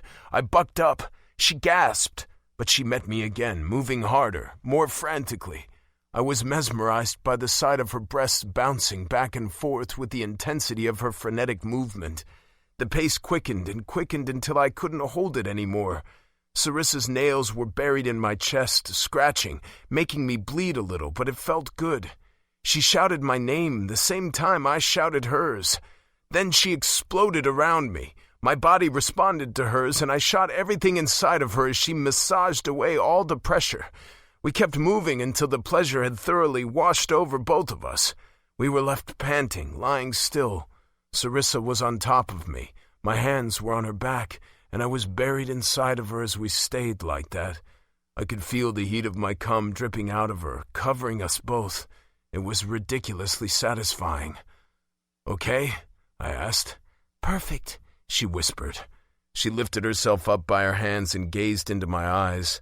We kissed again before she settled back down to lie on top of me, curled against me. We stayed like that for a few minutes, still joined, unmoving. I ran my hands down her back, feeling her spine and each little ridge that made it up. "We should get dressed, showered and whatever before the others get back and find us like this," I said. "Let them," she said against my skin. Then she propped herself up to look at me again as she cocked her head. "You're not ashamed, are you?" "No, but I also don't really want them walking in on us like this." My face heated at the thought. I could only imagine how upset they would be. I didn't really understand why, but I did know the others were having a hard time with sharing Sarissa. Maybe I was the weird one for not having a problem with it. It wouldn't have been the only thing that made me weird. "Okay," Sarissa said. She winced. Slowly, she moved off of me, separating us for the first time in minutes. Hot drops of liquid followed her as she dropped down to lie on her side. I rolled over to match her. "Todd," she gasped, eyes squeezing shut. "Am I bleeding?" I checked her neck. Not much. "Not there." Then I saw the blood between her legs. My mind started spinning. Had I hurt her? Was this normal? Part of what happened when a wera was sealed? Yes, it was. I had heard of it before, though I hadn't paid much attention. It wasn't something werewolves typically brought up, but I heard a wera tell her daughter about this once when I was performing maintenance on tech inside of the castle. This wera was much too young for mating, but apparently her mother felt it was prudent for her to know this about the mate claim. "It will hurt," she said. "And you will bleed. But you'll only have to endure it once, unless your mate dies and you are claimed and sealed by another. Don't cry. You'll scare your mate. If his father is with anything, he'll be prepared for your bleeding, too. It will stop after a few minutes. From then on, being with your mate will be the best thing you'll ever experience. Your body will know when it's time for cups. You'll crave your mate more than food or drink until the need is fulfilled. You'll be satisfied for a time. Then the need will come back when it is again time to bear cups." "Todd," Sarissa cried. I hated it. Why did it hurt her? Why did I hurt her? "I'm sorry," I said and held her close. She gripped my back with shaking fingers. "Is there anything I can do to make it hurt less?" "It's normal?" she asked. Now tears were leaking out of her eyes. They pierced my heart like icicles. "Yes, it's a manifestation of the change your body is going through after being sealed." She wiped away the tears. "Will you keep holding me?" "Yes, if you want." She gripped me harder. "Please." So I held her, feeling useless. I thought she would shake apart at first, but the tremors subsided more and more with each passing moment. Her breaths resumed their normal pace, and she nuzzled my jaw. I was relieved she didn't seem to hate me. She sat up and groaned. "I'm sorry," she said. "Bloodstains." She was worried about staining my bed?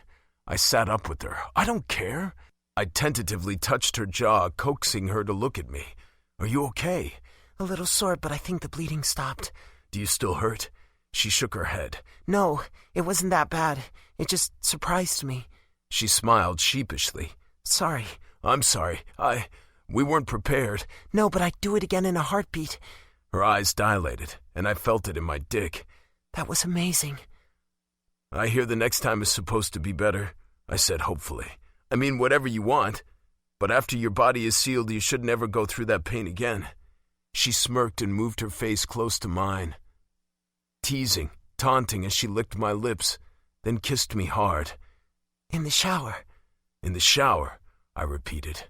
I shook my head to clear it. I had something important to say. Sarissa, I just want you to know that I don't mind sharing with the others. I can't really imagine this any other way, to be honest. Somehow, I knew she needed to hear me say it. The feelings crossing over from that connection, that bond she created were stronger again. I could sense her almost as intimately as I could on that full moon night. Maybe more. It was a relief. I knew the pain had washed over her. I knew she wanted me again, that she wasn't mad. I could hear her fleeting whispered thoughts. That was how I knew she needed to hear me say it. She was worried about hurting the others, but she didn't regret what we did either. You mean it? She asked. You know I do. You asked me how I felt about them before. I think they're like my pack. I know Wolfbridge is supposed to work like that. One big pack. All these werewolves under the king, our alpha, but this is different. I like the others. I don't know if I can live without them. Truthfully, you and Phantom Fangs are the only ones in the world I care about to the point it would kill me to lose any one of you. What is that feeling called? Love? That's what it is, right? I had never used the word love before. And maybe I had when I was a cub with my parents, my brothers, but I couldn't remember. I hoped I was using it right. Loving someone meant losing them could actually kill you, so I had to be using it right. I love you, Sarissa. Something burned inside of me. It was a new clarity. Sarissa's thoughts and feelings were no longer being sifted through some sort of filter. They were like my own thoughts, my own feeling. The intensity caught me off guard. I had to close my eyes for a couple seconds as I let it drift over me and change the chemical makeup of my brain. I didn't even care that I didn't understand it. When I opened my eyes again, everything felt so right. I feel that, she whispered. I smiled. There wasn't anything left for me to say. She touched my cheek. I love you too. I knew she did, but hearing the words leave her lips made it concrete. It was like sealing the deal. I'd never seen her face shine so brightly. Her eyes were like a sunburst. If every moment could be like this, life would be a dream. Chapter 18. Air. I was tapping my foot as I leaned against the front wall outside of Phantom Fang's lair. I was by the front door looking at the tan stucco and pressing my fingers into the grooves with a maddening fixation. My tics were all over the place right now, exploding with my nervousness and agitation over this crazy idea to hide away in Howling Sky. It was time for us to head out, to leave Wolfbridge for essentially an entire month. The rotor's engine was already running, growling its impatience. We had packed all we needed in the cargo bed and tied it all down. We had our combat belts but were otherwise dressed casually for a trip that shouldn't meet too much resistance. There was nothing left to do but go. Just go. Were we really prepared? My mind was running 1,000,000 miles a second, and uncertainty clouded every thought. Sarissa grabbed my arm, startling me. Her eyes were wide, staring straight into my damn soul. What's wrong? I bit my lip and looked away from her as I tried to focus on stopping my foot from tapping. I managed to tone it down, but damn, it was like I had a damaged nerve. You should talk to your sister and mother before we leave, Sarissa said. You haven't, have you? I shook my head. Caspian, she called. We need to stop in the tech-off zone where Air's family lives. Caspian glanced at me after opening the front passenger door of the rotor. We can do that. Roderick was already in his place in the back seat, grumbling about how he always got seated back there even though he was the tallest and largest. Todd was at the wheel, and Caspian climbed into the seat next to him. So, we doing that, or are you planning on standing there all day? I hated how Caspian was looking at me. I hated that he challenged the king to the Alpha Challenge, but I was also fucking proud of him for doing it. I couldn't hold his gaze. I felt as if I was glued to the building, merging with the wall, getting sucked inside. I was going. Everything was changing, and we were making an even bigger change. Nothing I saw happening in our future gave me any peace of fucking mind, though. I was practically paralyzed. I couldn't speak. I hadn't talked to Trace or Mom in years, but Sarissa was right. Corin was right. I needed to talk to them. Gods forbid if I never saw them again after this and I passed this opportunity by. I would never forgive myself. Hell, I'd never forgive myself for leaving. There was too much that could happen while we were gone. Pa's Peak could come back and take over. The vampires could join with them or take over instead. Maybe all the humans they handed over was some sort of ploy, some crazy-ass step in achieving their plan of world domination or destruction. Caspian could lose to the king on the full moon. My breaths came in shallow and fast. I was a complete mess. This was everything I feared. Big change, uncertainties, and it was all happening right now. Sarissa took my face in her hands and urged me to look at her. I did, barely able to maintain eye contact. Everything is going to be okay, she told me, unblinking, somehow soothing. Do you trust me? I closed my eyes to consider the question. I must have. I risked my life to save her. It was my duty, but I wanted to do it. Did that count? I didn't know what I wanted with her, and yet I kept kissing her, accepting her kisses. Even though she was a Wera, I liked kissing her. She was always in my mind, somewhere behind the mess of anxious thoughts. I trust you, I said, opening my eyes, but I don't trust everything else, everything that could go wrong. You trust Phantom Fangs? I looked at the two werewolves untethered, staring back at me from the rotor. I looked at Caspian, meeting his dark-eyed gaze, and I thought about all of the strange years we had spent together. I had known him since I was 7 years old and he was 5. I trusted that troublemaking werewolf. I trusted him to tether me, to keep my family safe, to keep me safe. I never considered what I'd do if he died on me. Not until the last full moon when there was nothing but red. Red, red, red, so much red. I never wanted to see him in red again. Maybe, I said at last. You know them better than you know me, Sarissa reasoned. I do trust them. I even reluctantly trust Roderick. But you're different, Sarissa. You're just different. No one is like you. You're the only one who could convince me to go to Howling Sky for a fucking month. She grinned. Why do you have so much power over me? I asked. I closed my eyes and took her forearm in my hand, savoring her touch. She was warm and cool at the same time. She slipped out of my grasp, placing her hands in mine instead. When I opened my eyes again, I focused on her unruly hair. You or I should really braid that again before we set out. You can do it for me in the rotor, she winked. You're probably better at it. Fine, I smiled. I'll do that. All at once, I wasn't standing against the lair anymore. Sarissa had somehow coaxed me away with her touch, her words, and reassurance. She led me to the rotor, crawled into the middle seat next to Roderick, and I followed her.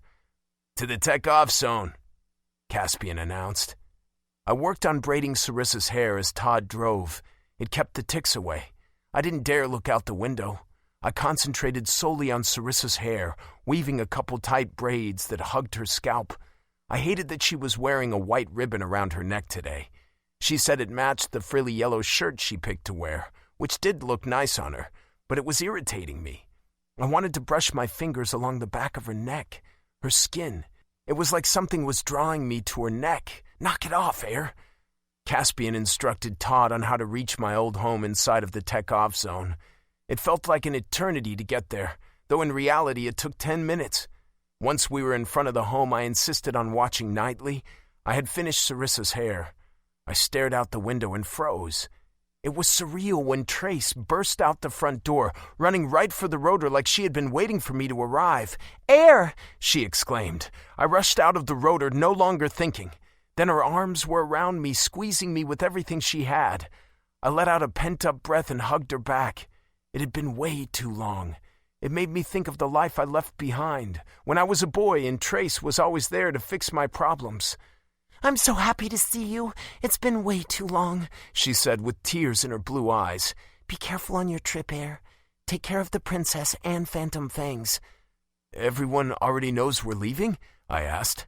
The princess told me. And the rumor that something big is going to happen has been spreading since the Phantom Prince brought up the Alpha Challenge. Then the guards were talking about Howling Sky, so yes, I think it's safe to say everyone knows. I squeezed her once and then pushed her away. You shouldn't be seen with me like this, not in front of all these people. My skin crawled because of the people now stopped in the streets. We had already attracted an audience. It had barely been a few minutes. You shouldn't have been so flashy by coming here in that rotor then. Trace smiled. She was right, but I also knew we didn't have a lot of time, and I wondered if it mattered anymore. Trace saw my rising panic and took my hand. I believe in you. You're going to help change things for the better. You already have. You've protected us just like you said you would. Everything is going to be okay here while you're gone. Mom and I can take care of ourselves, too. You don't have to worry about us forever. Tears fell from her eyes, and I wiped them away. I'll always worry about you, I said. Mom was in the doorway, leaning against the door jamb with watery eyes and a smile on her face. I walked up to her and opened my arms. So what if we had an audience? If this was the end, I wanted to hug my family one last time. She wrapped her arms around me, and I held her in return. Be careful, my son, she said. Trace joined us, hugging me from behind. I turned to her, kept my voice low, and said, "If you need help with anything, go to Corin." Trace's eyes widened and her arms went slack. "I approve," I said. "He seems to really love you." I scratched the back of my head, surprised at myself for saying those words. Trace beamed at me, but her lips quivered at the same time. "Thank you." "It doesn't sound like I could stop you both if I wanted to anyway," I reasoned. "That's true." She laughed and shook her head. "We'll see each other again on the next full moon, little brother. Hopefully... No, one day soon we'll be together again. You, me, Mom, and Corin. You'll like him, Air. I know it." I nodded because there was nothing left to say. Then I reluctantly made my way back to the rotor. Sarissa was half out of it. I was surprised she didn't crash the whole reunion thing because it looked like she wanted to. I wondered if Caspian told her to stay put so I could have this moment alone. I was about to climb back in, to sit beside her again, when clapping broke out throughout the streets and from within the neighboring houses. More people were gathering, all of them looking at Phantom Fangs. Werewolf guards were there too, but they stood statue straight, holding their positions. I had this sick feeling in my stomach as I waited for them to move, to silence the clapping. But they didn't do anything, even the ones with scowls and sharp eyes. The king really was playing it safe and being extra careful after Caspian's very public challenge stirred things up, after Caspian's troublesome betrayal. Maybe these people thought we were going to change things just like Trace did. Maybe they remembered Sarissa standing up for a man in the square and Caspian backing her up. Maybe they thought we were true allies even though I did nothing, even though I hadn't backed Sarissa up. I couldn't shake the feeling that this was going to end badly. Unfortunately, there was no turning back now.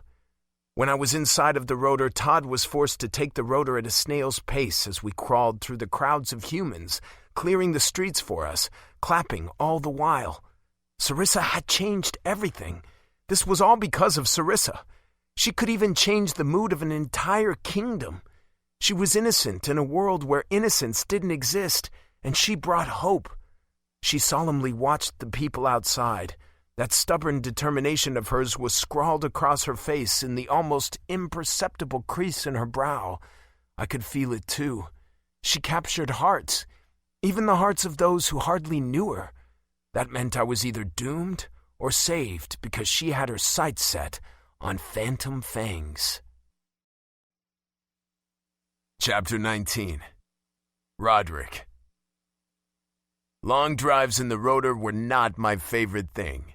I was fine. I never got those weird tics like Air, and usually, if I was that bored, I would take a nap. But I had just woken up from a nap a half hour ago. I wasn't tired, and we were still on the road. At least we were close to the mountains. We'd be climbing them soon. That meant we were making good time. It would have been nice if I had stayed asleep for this portion of the drive, though. I knew the area we were driving in. Mountains in the west, grassy fields, and a mess of trees to the east. I knew it quite well. I hadn't thought I'd see it in spring again. I thought my last memory of it would be covered in snow. I had my window seat, but I looked across Sarissa and Air to see out the right side of the rotor. There, in the east, past the grass fields and through the trees, was where freedom was located. I'd trained in those woods for many years. This field, too. It was almost nostalgic. Of course, I was the only one who knew that. Caspian had quizzed me on the information he wanted about the rebels. He asked me the likelihood of them attacking. He asked me everything but the most crucial piece of information. He didn't ask me where they were located. Maybe he figured they had moved since I was captured. That was possible, but Merrick Rex knew me well enough to know that I wouldn't have ever given up their location.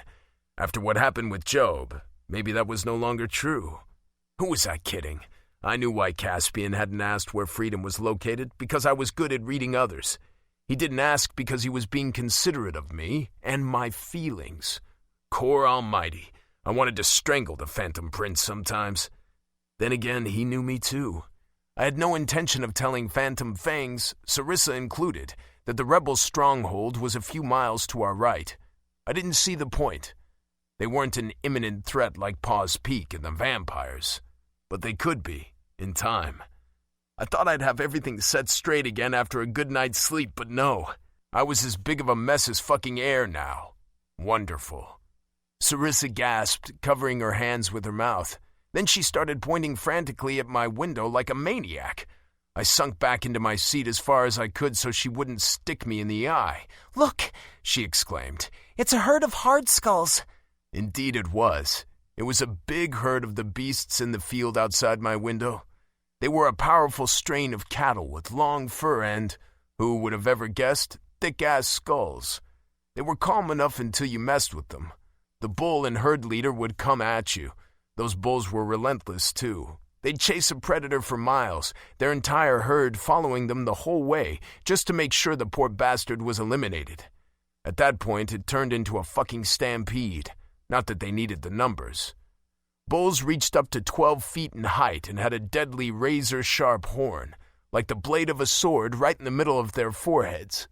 Bulls also had skulls so damn hard they could shatter boulders by ramming into one. Their skull grew outside of their skin, like a weird exoskeleton. At least there was only ever one full-grown bull in a herd.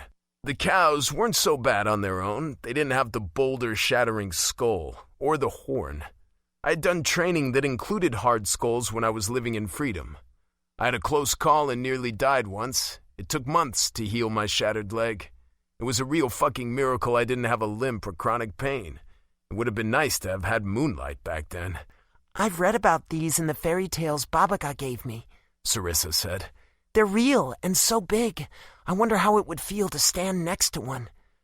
In the werewolf fairy tales, nomadic packs talked about hard skulls a lot. They offered plenty of milk and meat if the werewolves managed to take down the bull, but it never lasted. The herd couldn't sustain itself if the bull died. Werewolves could manage the herd like the bull had, but there wouldn't be any more calves. That didn't matter for a few years, though. When it came to that point, they'd release the herd when a new bull came around to replenish the herd again. Taking down a hard-skull bull was a real test of strength and bravery. Werewolves who managed to take down a bull were heroes of the pack. The one to deliver the killing blow made a new special sword out of the bull's horn, usually the current alpha of the pack or a contender. Her eyes twinkled, and she smiled wide. The greatest werewolf hero of all was Garstrauda, protector of the weak. Whenever a pack needed help, he'd show up. He was a lone wolf, but also the greatest alpha of all. I always wanted to be the alpha of my own pack one day, to be the first Wera to reach alpha. "Those are some old tales," Caspian remarked. "You do realize Garstrauda probably wasn't real, right? Fighting a hard-skull bull is like asking to get killed." She frowned. "Werewolves don't do it anymore then? Or maybe they never did?" "They did years ago, but now there's no reason to. There aren't many left anyway." Sarissa put her hand on my thigh and leaned forward, attempting to get a better angle to see out my window. I glanced at that white ribbon around her neck. Not for the first time, I thought about how it was a bit of a strange accessory for her, when she seemed to enjoy tomboy clothes more often than not. I dismissed the thought and my attention drifted elsewhere. "Roderick, the hard skulls are over there," she said, pointing again. "Why do you keep looking out Air's window?" "No reason," I said. She cocked her head and scowled. "What is it? I can fix it, Roderick." I chuckled. "I appreciate the sentiment, little fighter, but you don't control the world." "No, but I can protect my pack." "We're your pack?" Air asked. "What else would you be?" She frowned. "But maybe I can't protect you all well enough. I let the vampires take me to save you, but what if they had turned around and killed you instead of keeping their word?" She growled. "If they had, they would have regretted it." Her eyes blazed crimson. It was the same look she had when she was about to kill Job. No mercy, terrifying, powerful, even otherworldly. Such a strange little Wera. Did she think of herself as a hard-skulled bull and us as her cows? I snorted out a laugh I failed to stifle. I didn't much fancy being a cow. We need to discuss what we're going to do about Caspian's training, I said, changing the subject. We have time to kill before we get to Howling Sky anyway. I can help with combat, but I'm not confident that will be enough on its own. The Alpha Challenge is going to be Caspian and the King both hopped up on Moonlight. Sarissa, do you know any special secrets about Moonlight that nobody else does? She raised an eyebrow at me. How would I know something like that? Because you're the Moonlight Child? Air commented. What he said. She shrugged dismissively. I don't know. I use it recklessly and often run out before the next full moon. I've never needed to conserve it until recently. All of that moonlight and it still doesn't last until the next full moon? Do you know the meaning of restraint? I shook my head and laughed. No wonder you're such a hot-headed fighter. That's why I need your training too, Roderick. You're welcome to join the Pain Brigade, Princess, if you think you can handle it. She gave me a defiant glare and folded her arms. I can handle it. I wonder about our connection. That connection Sarissa made when she kissed each one of us on the full moon, Todd said, eyes glued to the overgrown dirt road we were following. What if we could utilize it somehow? You all felt it too, right? Like you were an extension of Sarissa, of each other? I've been thinking about it a lot. I mean, I don't know how it works, but we were physically and mentally linked somehow. Like now. Can you feel Sarissa like I can? Feel her how? I asked. Hear her thoughts, feel her heartbeat inside of your chest, Todd murmured. No, I replied. You can feel that? Caspian asked incredulously. I don't, Air said. Todd glanced back at Sarissa through the rearview mirror. She held his gaze there. Neither of them blinked for a seriously waited few seconds. There was something passing between them that the rest of us weren't privy to. Before I knew it, there was a growl stuck in my throat for no fucking reason. I quickly halted the noise and got back on topic. Sounds like we're figuring out the rest when we get to Howling Sky. If anyone else has any pearls of wisdom to pass on to Caspian, feel free to do that, Phantom Prince. Get ready for a world of hurt. Hooray, Caspian deadpanned. We're gonna make sure you win. Air mocked. Figure it out, Caspian. Challenging the king was your brilliant idea. No pressure or anything, Caspian said. A few more hours until we reach Howling Sky, Todd announced. We would arrive in the evening if all went well, and then we would get down to business. Caspian leaned against his door, his chin resting on his hand as he stared out his window. He seemed calm at the moment, but I knew better. He was petrified. It was a big thing for him to challenge the king he served, the father who was no father, the alpha who scared Caspian into his place. But I'd whip him into shape. We couldn't lose after I left everything for this, for them. This was the path I chose, and I was sticking through it. If that made the rebels my enemies, then that was just the way it was. I had made my grave. It was time to lie in it. Chapter 20. Sarissa. We made it far into the mountains as the sun began to set, climbing higher and higher each passing moment, and hit a thick sea of clouds. Todd had to slow the rotor down some so that we wouldn't hit anything in the growing haze. Visibility was bad, and the atmosphere was eerie. Winds would sweep by and move the fog in unnatural ways, creating dark spaces like gaunt faces with mouths opened wide in a fleeting scream before being wiped clean. None of it bothered Todd, though. I focused on his calm state of mind to quiet my restlessness. I tried to concentrate on what the others were feeling, but it was as muddied as the fog we were driving in. If Todd hadn't felt so confident in the direction we were going, I might have wondered if we were lost. Then again, as long as we were on an upward slope, we would eventually arrive at Howling Sky, according to Todd's reassuring thoughts. You're so reliable, I thought. Most of the time. He agreed. It felt like cheating for us to exchange thoughts like this without anyone else hearing. But we weren't trying to have secret conversations. It just happened. He read my thoughts. I read his. It was a passive exchange, as sure as my own heartbeat. There were no secrets because everything was open between us. We were as comfortable with each other as if we were wearing each other's skin.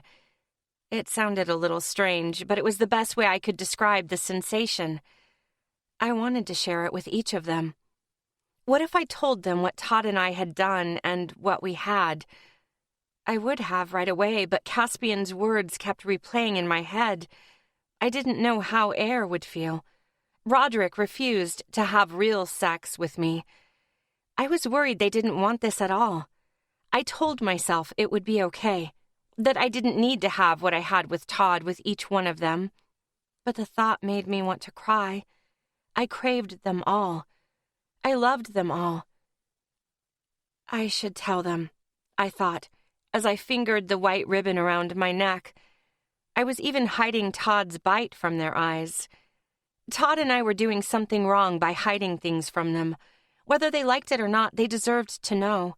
My heart pinched with the very real possibility of this pushing them away. But I would have to risk it. Todd glanced at me from the rearview mirror. "Is that okay?" I asked. "If you think it's best," he replied. "I have nothing to hide." I want what's best for Phantom Fangs. I took a deep breath, steeling myself for what I was about to say. I was just about to open my mouth when the clouds parted. We were still climbing higher, but the fog was behind us now. A swirling sea of whites and grays. We were on a green mountainside, driving to the top of the world, maybe even past that. This was like the domain of the gods. The evening sunlight bathed the world in vibrant golden hues that almost made everything look as if it was painted with a real layer of gold. Buildings started popping up, one after the other, along with a great wall. There were holes and rubble everywhere, the scars of a brutal war. The place had been under a relentless siege, but it somehow managed to look proud even now. These were the first remnants of Howling Sky. I watched with bated breath, taking in every detail I could.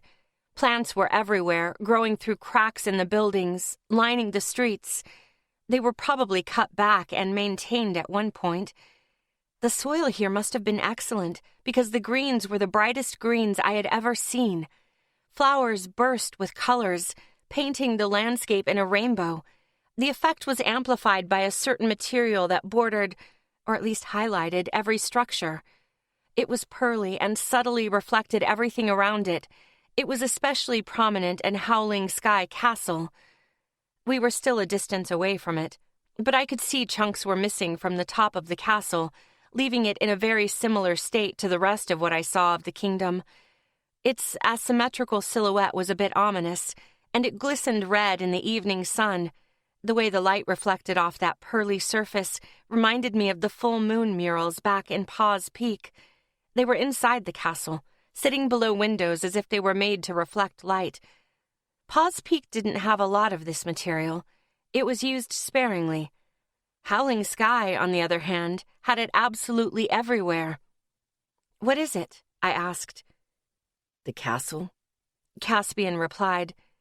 "Yes, what's it made of?" "Primarily lunolite. Pretty much all of Howling Sky is, at least when you get deep into the kingdom. I hear the royal sector is notorious for the flamboyant use of it. It's a valuable resource and one of the reasons why Howling Sky was so powerful and became the High Kingdom. Especially during a time when tech was outlawed." Todd added. "It's only been fairly recently, about 50 years ago, that tech started coming back. The reintroduction started small, and they say Howling Sky never brought it back. That's how the vampires took them down so easily. Their tech was too powerful to fight with physical strength and moonlight alone. The rest of us have been growing arsenals since the reintroduction. So we can launch the Hellfire Strike Part 2 and destroy everything," Air mused. "Though the comforts tech offers are nice until then." "Really?" I asked, horrified. "No," Todd said. "I don't think anyone wants that again, but tech, it's only destructive if it's used that way." I knew Todd would never use tech to destroy the world, so I relaxed. "What's it worth, then, lunolite?" I asked. A lot, Air said. It amplifies moonlight, Caspian explained. Lunalite is kind of fickle stuff, a unique mineral, but it can allow werewolves to absorb moonlight even when there isn't a full moon. You'd need a hell of a lot of it to ever simulate a full moon night with the moon in perfect alignment, though. I saw some at Paws Peak before, I think, I said. You probably did. Howling Sky and Paws Peak were built on the highest peaks their founders could find. Though Howling Sky ended up with the higher one, their goal was to be on top of the world and close to Lake Luminous. Lunalite rests in the lake's depths. It makes up the entire lake bed. It's not easy stuff to retrieve even this close, though, or you'd see even more of it. The lake is infamous for swallowing trespassers up with its illusions. You might be able to catch a glimpse of it when we get over that ridge if the clouds aren't too dense. Why doesn't someone strip all of the lunalite from Howling Sky, then? That's a good question. For Paws Peak, it's really a pain to get to Howling Sky without going through Wolf Bridge these days. And lunalite isn't the easiest mineral to transport. It's fragile. The big chunks are the most powerful and valuable. Little shards pieced together don't make up for a solid slab of the mineral. As for Wolf Bridge, despite all the problems, we respected Howling Sky on neutral terms. The king of Wolf Bridge felt it wasn't right to go digging around in their remains, not to mention the precarious situation with vampires after Howling Sky's destruction. It was much more prudent to keep the kingdom safe, to hole up. Besides, the little bit that Paws Peak has really doesn't matter much, not when compared to the technology Todd has invented. Tech is proof you can be dangerous and powerful without using moonlight, more powerful if we want to bring the results of the Hellfire strike into this. And a good fighter like Roderick will beat anyone wildly using moonlight while using very little in return. Moonlight is important to werewolves and powerful, but it's not a fix-all. Moonlight is like anything else. It needs to be used properly, Roderick said. Howling Sky knew it best, I said. I'd say that's true. Caspian agreed. They were really focused on it, on being pure werewolf. They had this kingdom, but they were, in some ways, a lot like those ancient nomadic packs you were talking about before. As we continued climbing higher and made it over that ridge Caspian talked about before, he pointed to the left. You see that opening in the clouds down there? That's Lake Luminous. I looked out Roderick's window to see what Caspian was talking about. At first I only saw clouds, but they were slowly opening up, creating gaps for a shimmering water surface to shine through. It looked more like a bed of crystals. We really were in the domain of the gods. We're officially in the royal sector, Todd murmured. I wondered why he spoke so softly. Then I felt a jump in the calmness he was emanating, and I saw them. I saw the skeletons. They were piled high against the buildings here. I didn't know what I was expecting, but it wasn't this. Shouldn't we have seen some before we reached this sector? Were these bodies piled here after they died? Or did the vampires gather everyone into the royal sector and slaughter them with I had no idea what? My stomach dropped, and my chest was tight as I looked at the springtime plants sprouting up through rib cages and bursting through empty eye sockets. It was a marriage of life and death in an uncountable number. The air was heavy and thinning at the same time. I was having trouble breathing. I curled up and shuddered. Steady, Roderick said, as he placed his hand on my back. I closed my eyes, taking in the physical comfort while holding on to the lifeline of Todd's returned calmness. When we reached the castle, Todd parked the rotor right below the many stairs leading to its front doors. The others got out while I stayed glued in place. I closed my eyes and took one more breath before I followed them. The castle had more skeletons than anywhere else. They were deliberately piled high on either side of the staircase. This was a macabre thought, but they were almost like decorations, or part of the building itself. I looked up at the castle and imagined seeing it before it was ruined, before it wore the remains of those who had built it. I could imagine it. If I filled in the cracks and focused on the luminous property of the lunalite, I could see it. Proud, powerful werewolves once walked here. The same ones I saw in my dream. The remnants of that power was evident even now. The finest moonlight wielders, a kingdom of man-eaters, the High Kingdom. My origin. Todd's, too. It was many things, but it wasn't my home. Maybe that dream I had meant nothing, and we wouldn't learn anything here. Maybe the real reason I dragged us out here was because I wanted to see it for myself. What could we learn from a dead kingdom? I didn't know anymore. Todd's thoughts and feelings mingled with my own as he came to stand beside me. He could feel the weight of it all with me, and he could feel my discomfort. He took my hand. I gratefully squeezed his in return. We didn't have to speak a word or think words, because we were in perfect synchronization. He knew I needed to hold his hand. I knew he needed to hold mine. It was that simple. This was a lot to take in. This was the place that made us. You picked a cheery place for us to avoid distractions, Roderick commented. I frowned. These werewolves had been left here to rot for the last 18 years.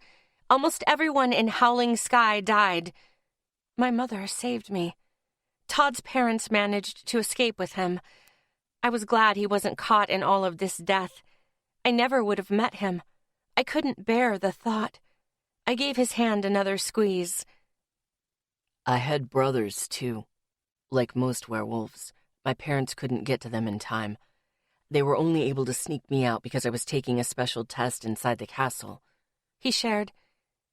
You were a genius even then. I'm not surprised. It's something you were born with. But your brothers weren't? I wondered. I don't remember much. I just remember that I had brothers. I remember the fire, the screams, and my parents rushing me out.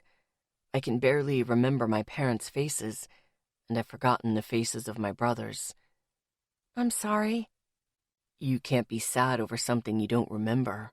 Perhaps that was true, but my lips quivered, with rage, with sorrow. My birth was the cause of all this destruction? I didn't side with man-eaters. I didn't agree with that mentality at all. But why was there so much destruction everywhere I turned? It was like the air outside of Babaga's woods was toxic.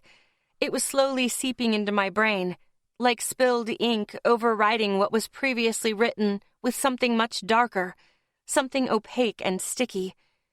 So many thought I was important. So many thought I would bring about a new generation. Some thought I would rule. Werewolves, vampires, maybe even humans. There were so many expectations of me. Not even Todd's calm and constant warmth or love for me could stop me from feeling this overwhelming sorrow. I dropped down to the ground and pounded on the earth with my fists and cried. I never wanted any of this. I never asked for any of this. If I had been stuck in Paws Peak, if Phantom Fangs hadn't come to rescue me, I wondered what kind of monster I might have already become in order to survive a world full of monsters. Sarissa, Todd said softly as he crouched down next to me.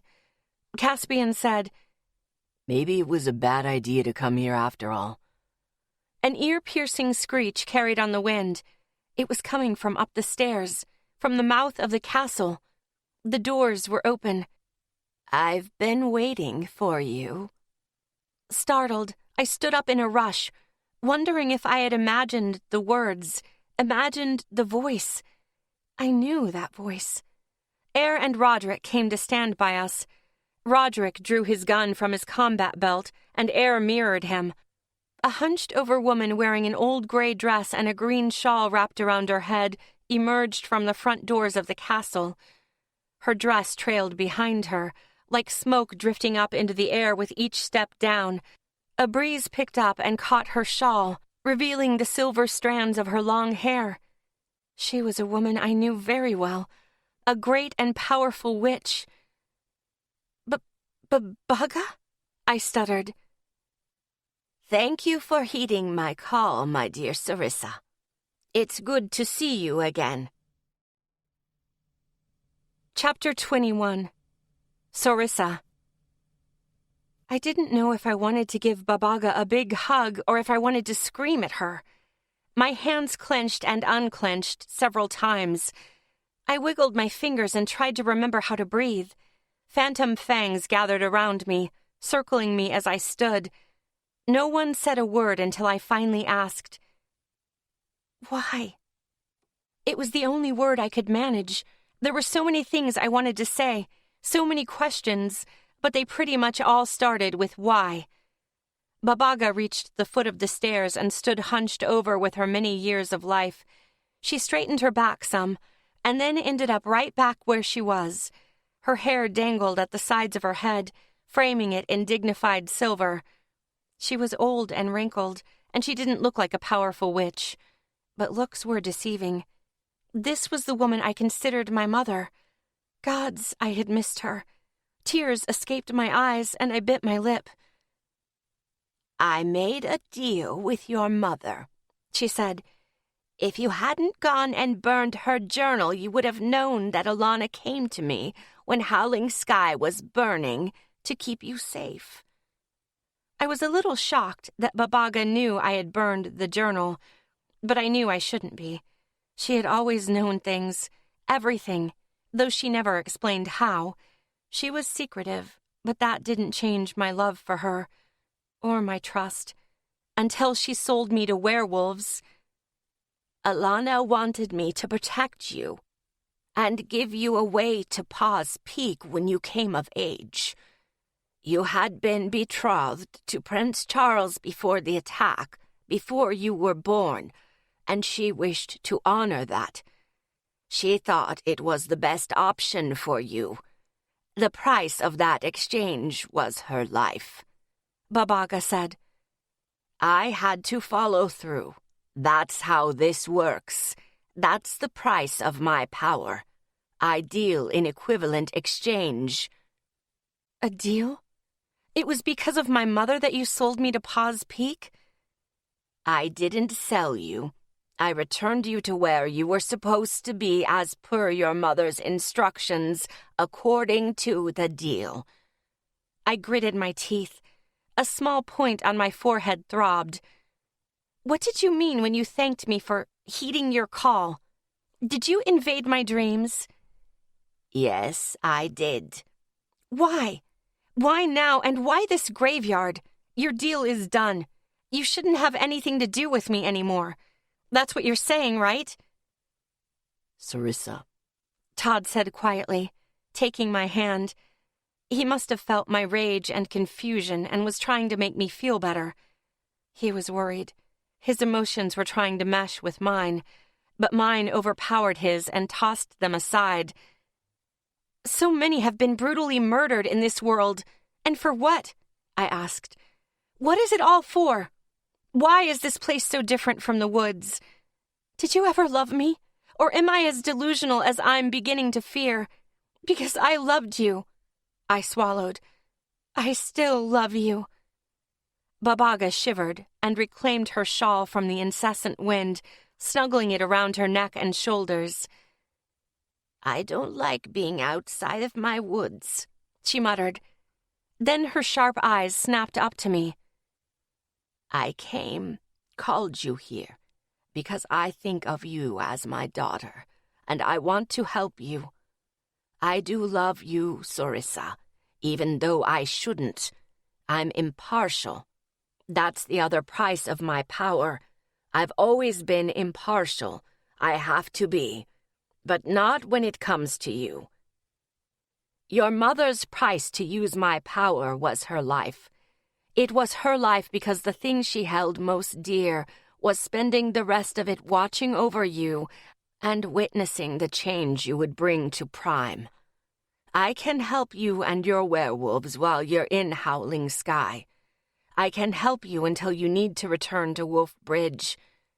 Then we must part ways forever, because what I hold most dear is you. That is the price I must pay in order to help you. I'd much rather you live a long and happy life than for things to end in disaster. So it will be well worth it. And this still allows me to see you one last time. I couldn't ask for a better deal. I wiped the tears from my eyes and went to her. I knew Babaga still loved me. I knew it. I gave her a big hug, careful not to snap her old bones. She didn't hug me back, but I was glad she was letting me hug her at all. "I missed you so much," I said. "But it's not fair. There has to be a way around this equal exchange magic. I don't want you to leave for good after this. You can stay with us." My darling Sarissa, there is little time. I can't change this, so we must make the most of it. You and your werewolves made a dangerous deal with the King of Wolfbridge, but I'm going to do my best to ensure you win. She looked at each member of Phantom Fangs with cool hazel eyes, inspecting and assessing. She rested her gaze on Caspian. Training starts now. Caspian. I was wary of the witch. I knew she was important to Sarissa, but that didn't exactly comfort me. The witch explained why she did what she did, and it seemed like Sarissa was able to forgive her. Now she was here to make sure we defeated the king? That seemed mildly convenient. Mostly it was strange. Then again, so was Sarissa's random prophetic dream to come to Howling Sky. Prophetic dreams weren't in Sarissa's arsenal after all. It was all the witch's doing. I didn't know if that made me feel better or worse. I see you have bonded, the 5 of you. Or at least you have started to, Babaga said. Through Sarissa. She kissed us on a full moon, I said. What do you mean, bonded? Do you know what she did? Surely you know this by now. Her kiss was akin to a claiming bite. My jaw snapped shut. I knew we had all been thinking that, talking about that. But 4 of us, together, from a Wera? It's like that, but it's much more powerful, Babaga said. Because Sarissa made the proposal on a full moon night, and each of you reciprocated. However, it's not perfected because you didn't completely commit to her or her offer despite kissing her back. There are doubts among you. My gaze went to the ground, the cracked, once-whole lunalite trail that led up to the steps of the castle.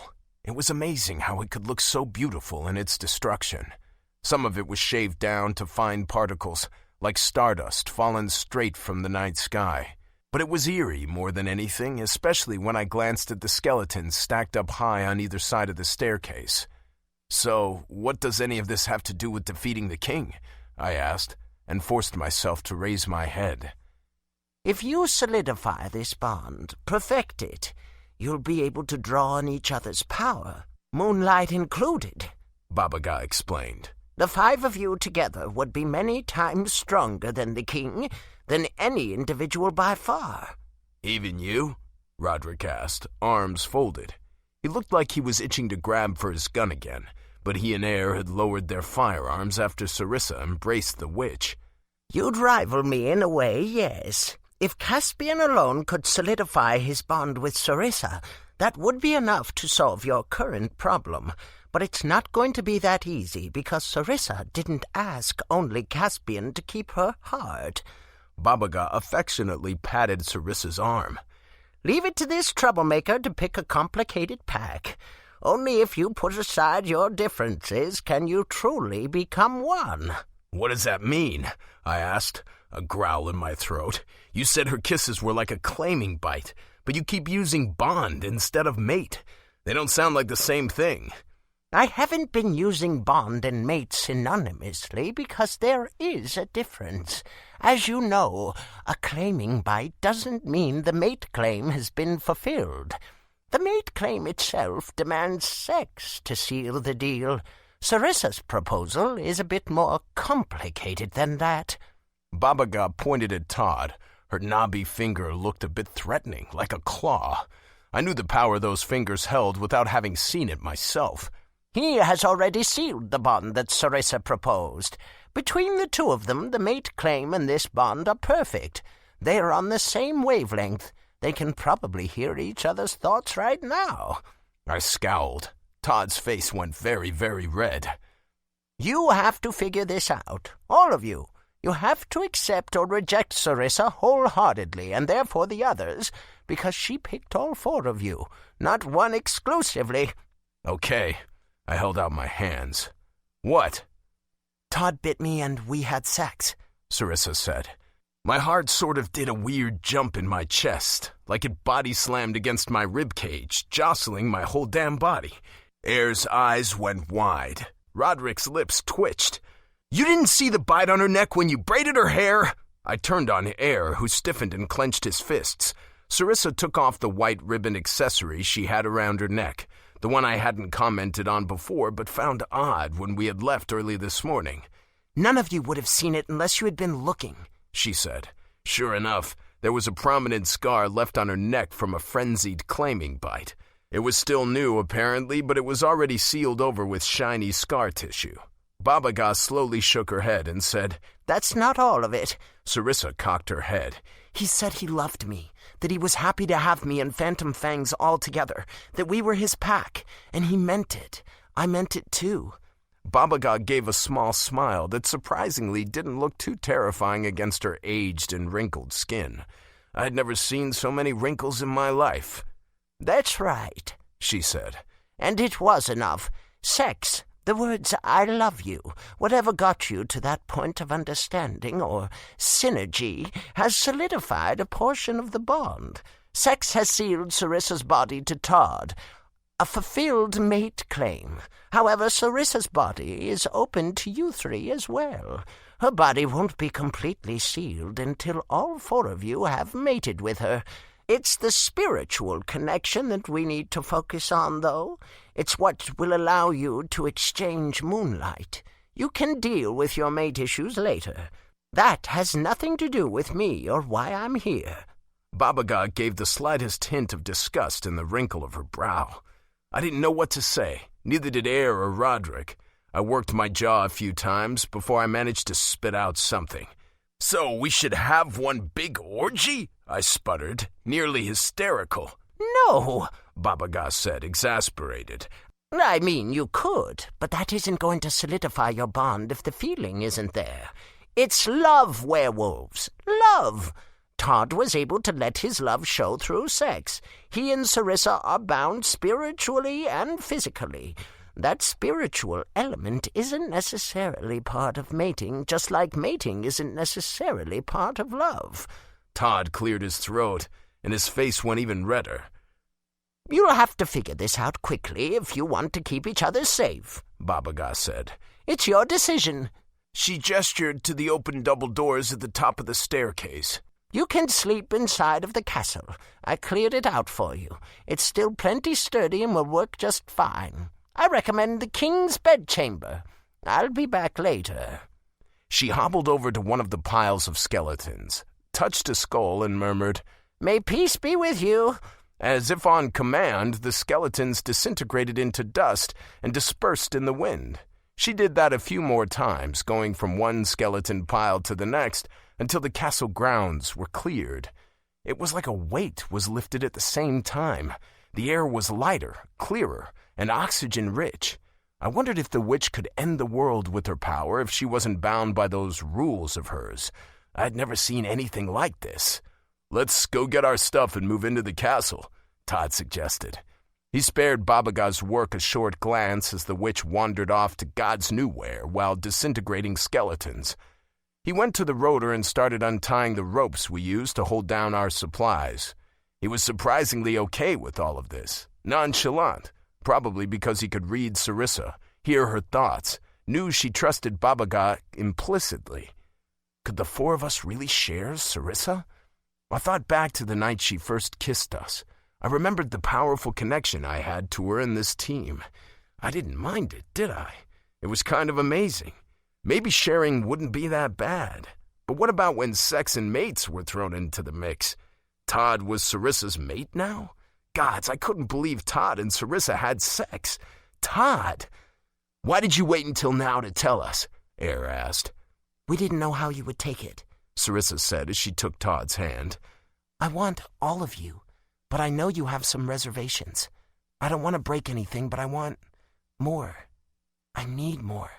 Roderick smirked. I could have been first, but apparently I don't have the same kind of stuff Todd has because I didn't follow through. Did I, Sarissa? I could have been the first to seal your body. He chuckled and shook his head. The first tethered to seal a Wera. How does that even work? Pig? Air growled. Jealous? Never jealous of you, Roderick. Actually, Caspian could have been first, Sarissa said and looked at me thoughtfully. I cringed when Air shot me a glare. But why does being first matter? Sarissa asked. It doesn't, I said bitterly. It couldn't if this pack was going to survive.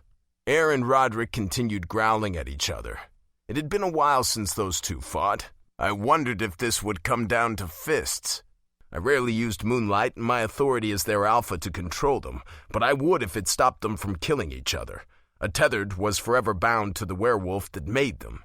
They didn't have the luxury of finding a new pack like a normal werewolf. They were my responsibility, and I took it seriously. I growled low in my throat, prepared to give them a warning. Todd interrupted. I want to stay with all of you. Maybe it doesn't make a difference, but you are my pack. I never knew what that was like before Phantom Fangs.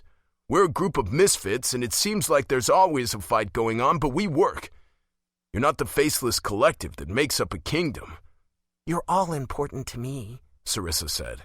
She went to Todd and started helping him with our supplies. Even though I'm an outsider, even though this world outside of my woods is strange and confusing, you make me feel at home. It was easy to fall in love with you. Todd gave her hand a quick squeeze and she smiled in return. How had this timid and frankly socially challenged werewolf been the first to seal Sarissa? Todd was amazing in many ways, but I couldn't imagine him with her. I didn't want to. Jealousy, denial, I could barely stand it. And then there was this whole thing about love. I always thought Todd was the most distant, but that was wrong too. I never fully understood him. Was he a tech addict? Certainly. Was tech all he cared about? No, not at all. He always put our safety first, didn't he? He always worked hard on his tech to keep us safe. He didn't have to join my team, but he did anyway. And apparently he knew more about love than any of us. What a strange situation we found ourselves in. The two youngest of our pack had everything figured out. Love. Love was something I'd been chasing for a long time. I craved it from someone after my mother died. My father, my brothers, Air. Since my mother died, I was convinced I had become unlovable. My father grew cold. My brothers turned to malicious teasing. Air rejected me over and over. The world shut me out, and I shut out the world by pretending I didn't care. I kept bugging Air because I was determined to get something out of him. I did get something, but it wasn't what I wanted. I was certain no one would ever care for me as much as I cared for them. Because I did. I cared too much about too many, and I never got anything in return. I acknowledged that, but I had done my best to eliminate love from my vocabulary because it made it bearable. Admitting that I might love Sarissa, or any member of Phantom Fangs, or anyone at all, would be the thing that finally broke me. Not killing, not hatred. Love. Sarissa thought she loved us, each member of Phantom Fangs, including me, but I just couldn't do it. I couldn't say it back and mean it. I couldn't risk rejection. The biggest rejection I ever had was when my mother died and left me alone in a cruel, loveless world. Frustrated, I turned and began walking away. Sarissa ran over and caught my hand. Where are you going, Caspian? I ripped out of her grasp. It stung, not because her nails dug into my skin or anything like that, but because it went right to my heart like a punch, like a break. I need to be alone, I said, and I kept walking without looking back. Let him go, Air said. I hated the dismissal in his voice. I hated how he always dismissed me like this. Come after me and apologize for once, you bastard. I hated that he used me to gain power. He said he hated being tethered, but he was the one who wouldn't shut up about it. He was the one who came to me, only me, said it had to be me, that this would keep his family safe, that he trusted me. How could I fucking say no? Because that was what I wanted, right? I wanted to be needed. I wanted to be irreplaceable. Damn you, Air. Damn you. I moved faster down the slanted, broken road we took to get here. Then I veered off course to avoid the broken pieces of lunalight. They reminded me too much of moonlight. Moonlight reminded me too much of Sarissa's kiss and what it meant. I cursed myself. A lump formed in my throat, blocking my airway. I could hardly breathe. I was a worthless, nameless prince, and I always would be. I told myself Todd was responsible for the word phantom being used in our name.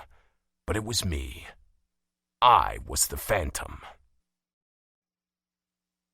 Chapter 22. Air. Todd and Sarissa made it.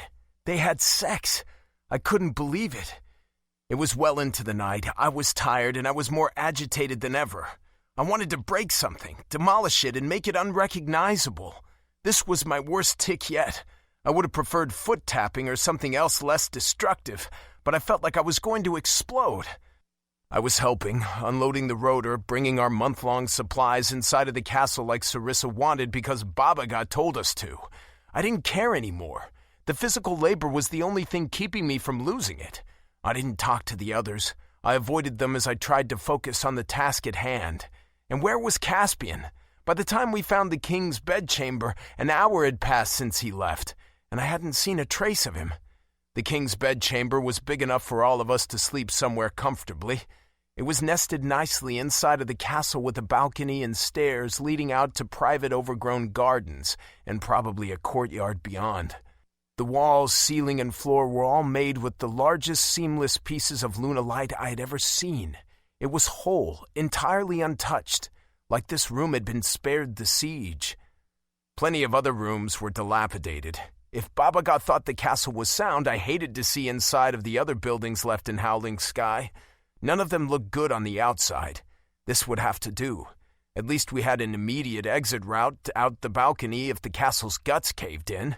None of us were too keen on separating, at least I wasn't, because who knew what other things were lurking in these ruins? Baba God cleared the place? Great. I didn't trust Baba God. Right now it was quiet since I was the only one in the king's bedchamber at the moment. I set down our bedding and stared at the large bed centered in the room. The bedposters reached all the way to the damn ceiling and bowed inward to create a dome. A purple duvet sat on top of the bed, silky and glistening like it had just been washed. There wasn't a speck of dust. I wondered if Baba God had used a magic spell to banish it. Had she been working to clean the place before Sarissa arrived so she wouldn't have to see all the skeletons of dead werewolves? Or had she left them piled there at the entrance for a reason, to make sure Sarissa saw them first? They had a strange fucking relationship as far as I could tell. I unzipped a sack holding a couple sleeping bags just to snap the zipper partway through. Fucking piece of junk! I ripped it open with my bare hands, tearing through the fabric like it was brittle paper. Blue mist leaked from my hands, my moonlight reserves reacting to the call of my subconscious. The sound of ripping fabric was strangely satisfying, so I ripped it again, and again until it was in two pieces. Then Todd walked into the room. He had his packed pewter with him, angled in one arm so he could access the glowing screen with his free hand. He was probably collecting and inputting data like he always was. I didn't know if there was a point to doing that here, though. The place was pretty dead. We wore our combat belts in case we had run into any problems on the way here, but we didn't have our IntelliBands on us, though Todd was sure to bring them and everything else just in case. "You okay, Air?" he asked, lowering the packed pewter to his side. Why did he look so wary? Then I realized my hands were still full of active moonlight, holding a shredded piece of fabric like I had been a sore loser during a pillow fight and went savage. Wait a minute.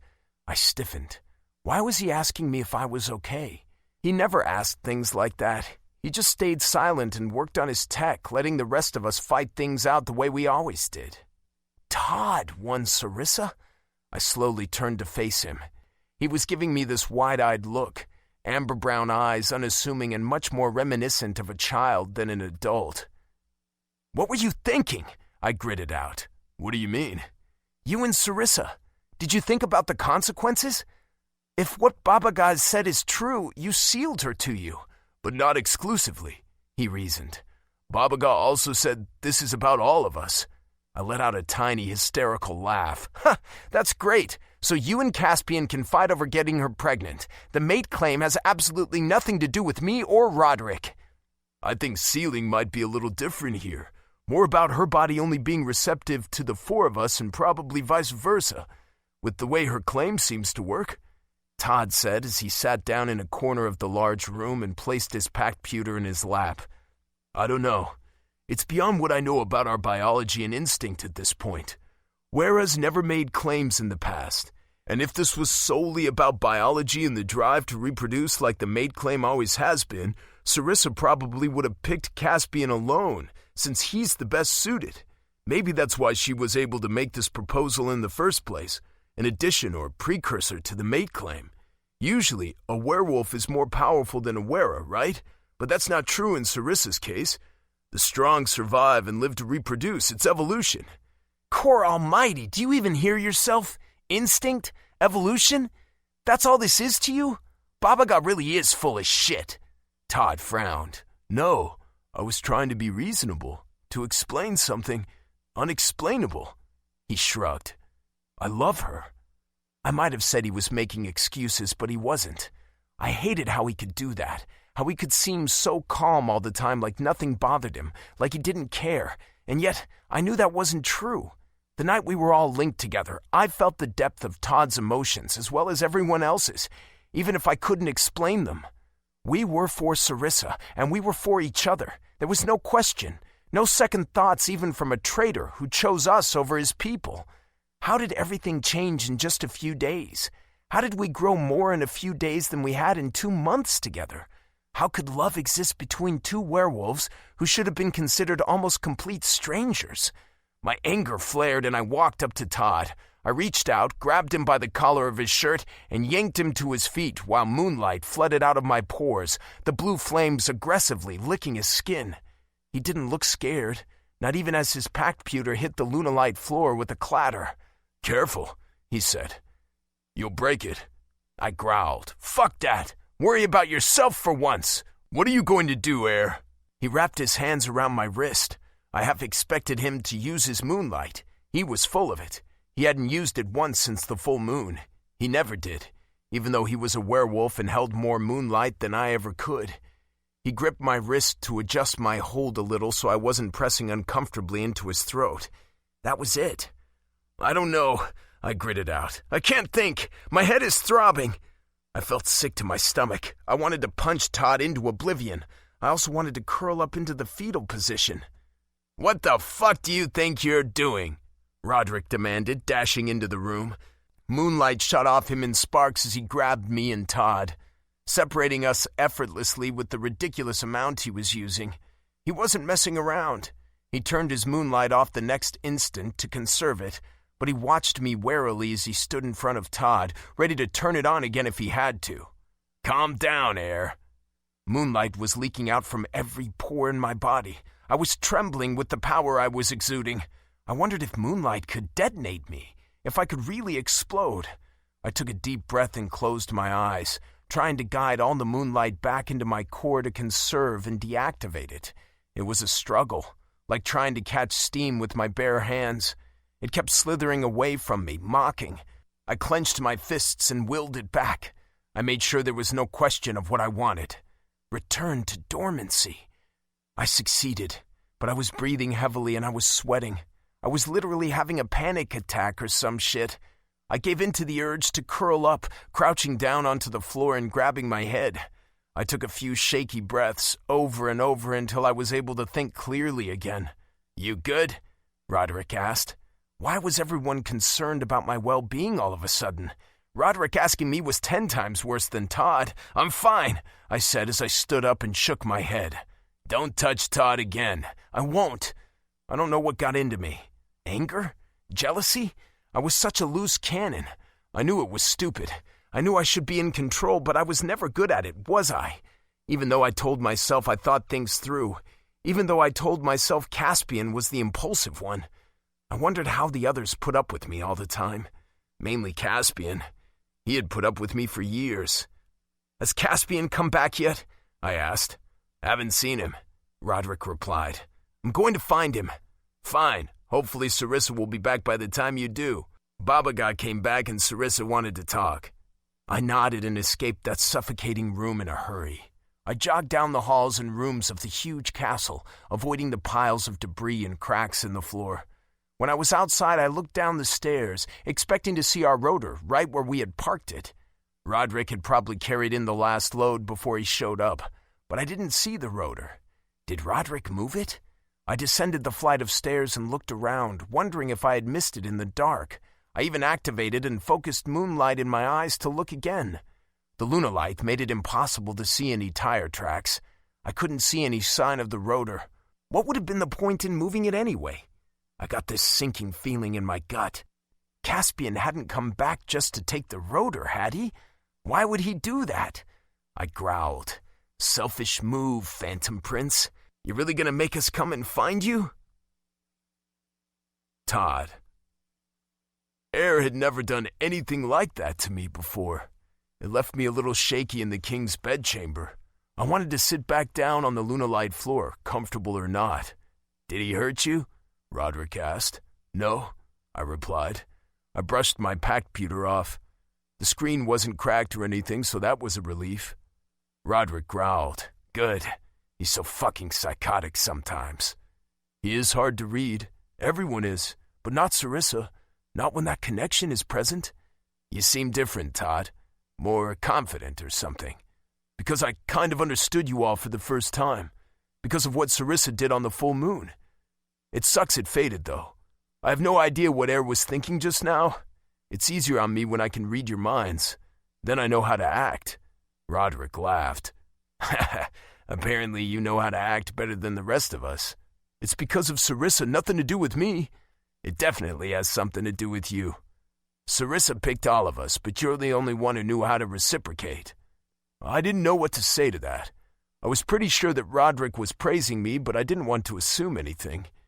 The door burst open. Air was panting and hunched over. My breath caught with his haggard appearance, with the glint in his eye. I didn't know what it meant. Was he still angry?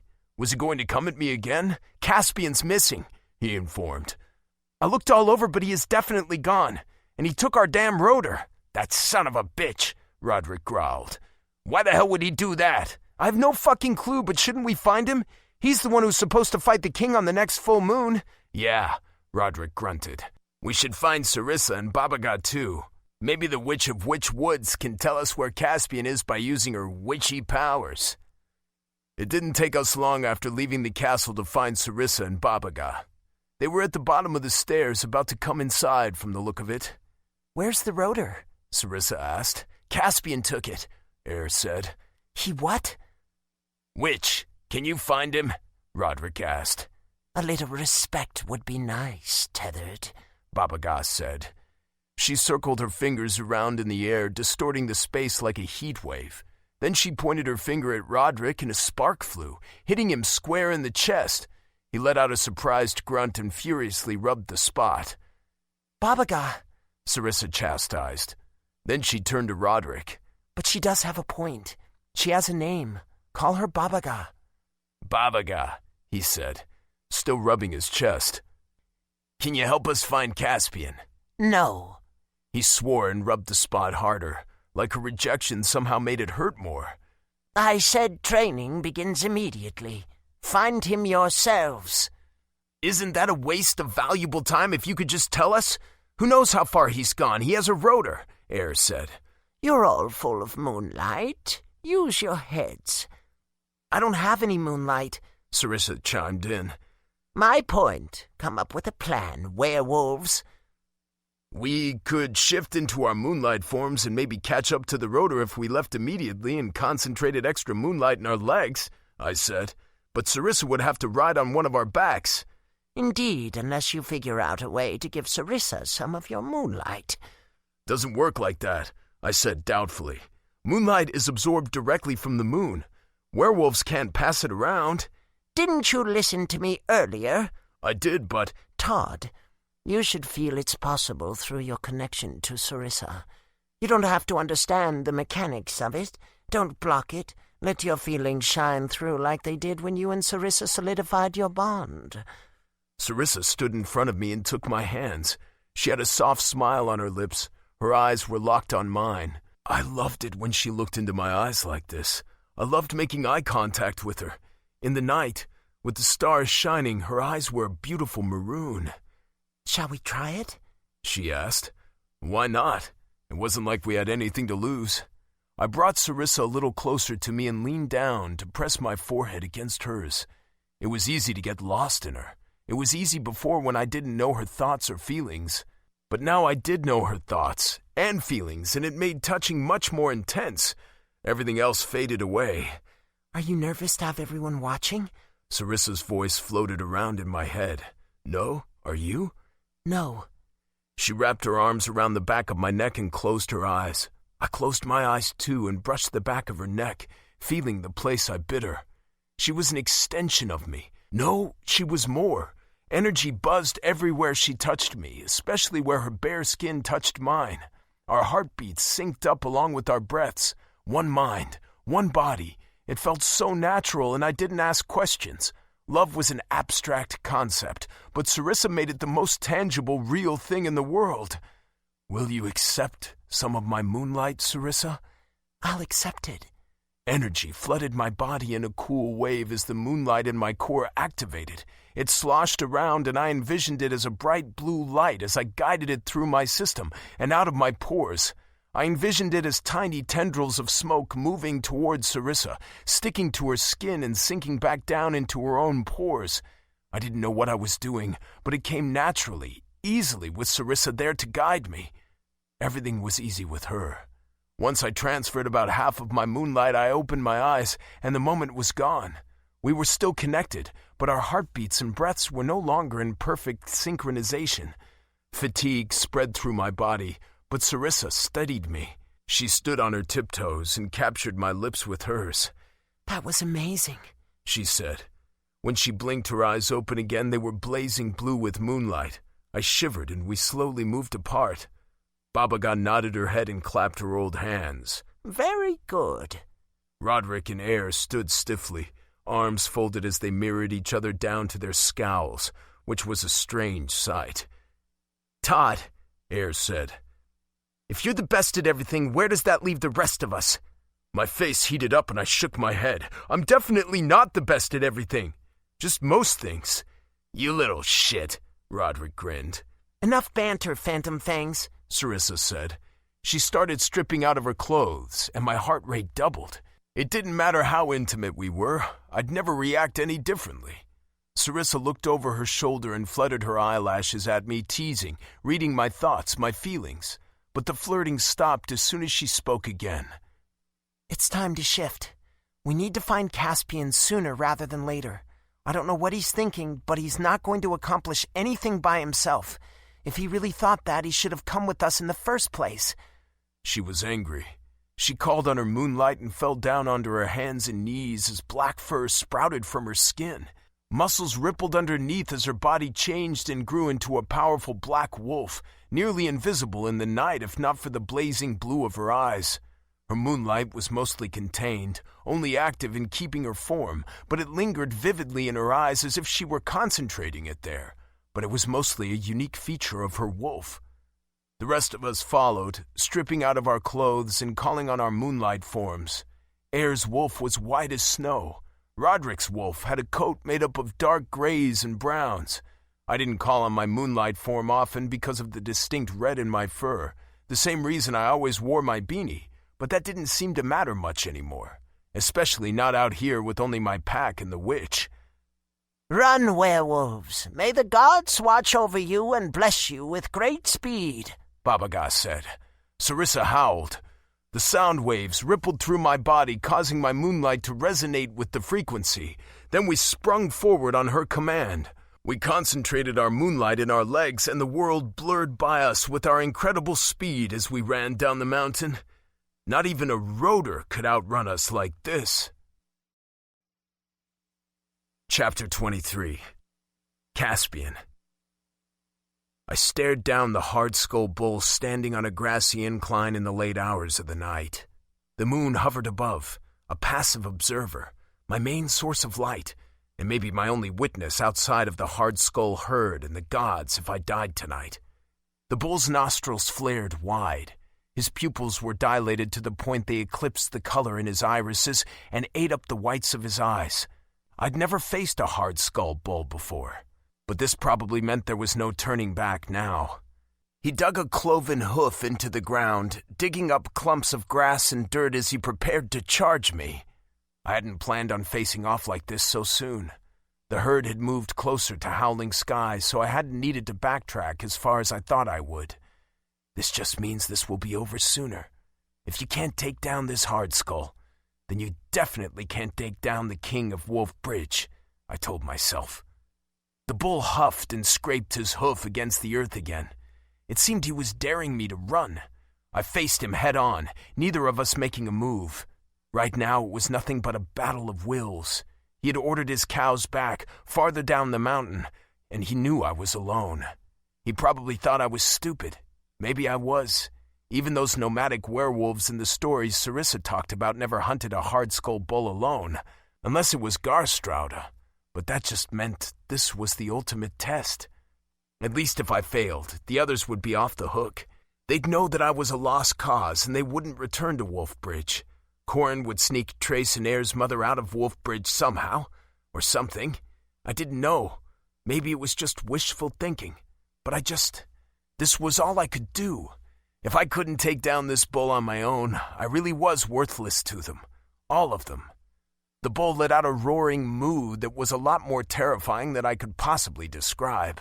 The sound carried and resounded in an amplified echo off the rocks and nearby cliffs. I had to crane my neck to look up at the beast. The single horn on his head was sharp and glinting white-blue in the moonlight, but not for long.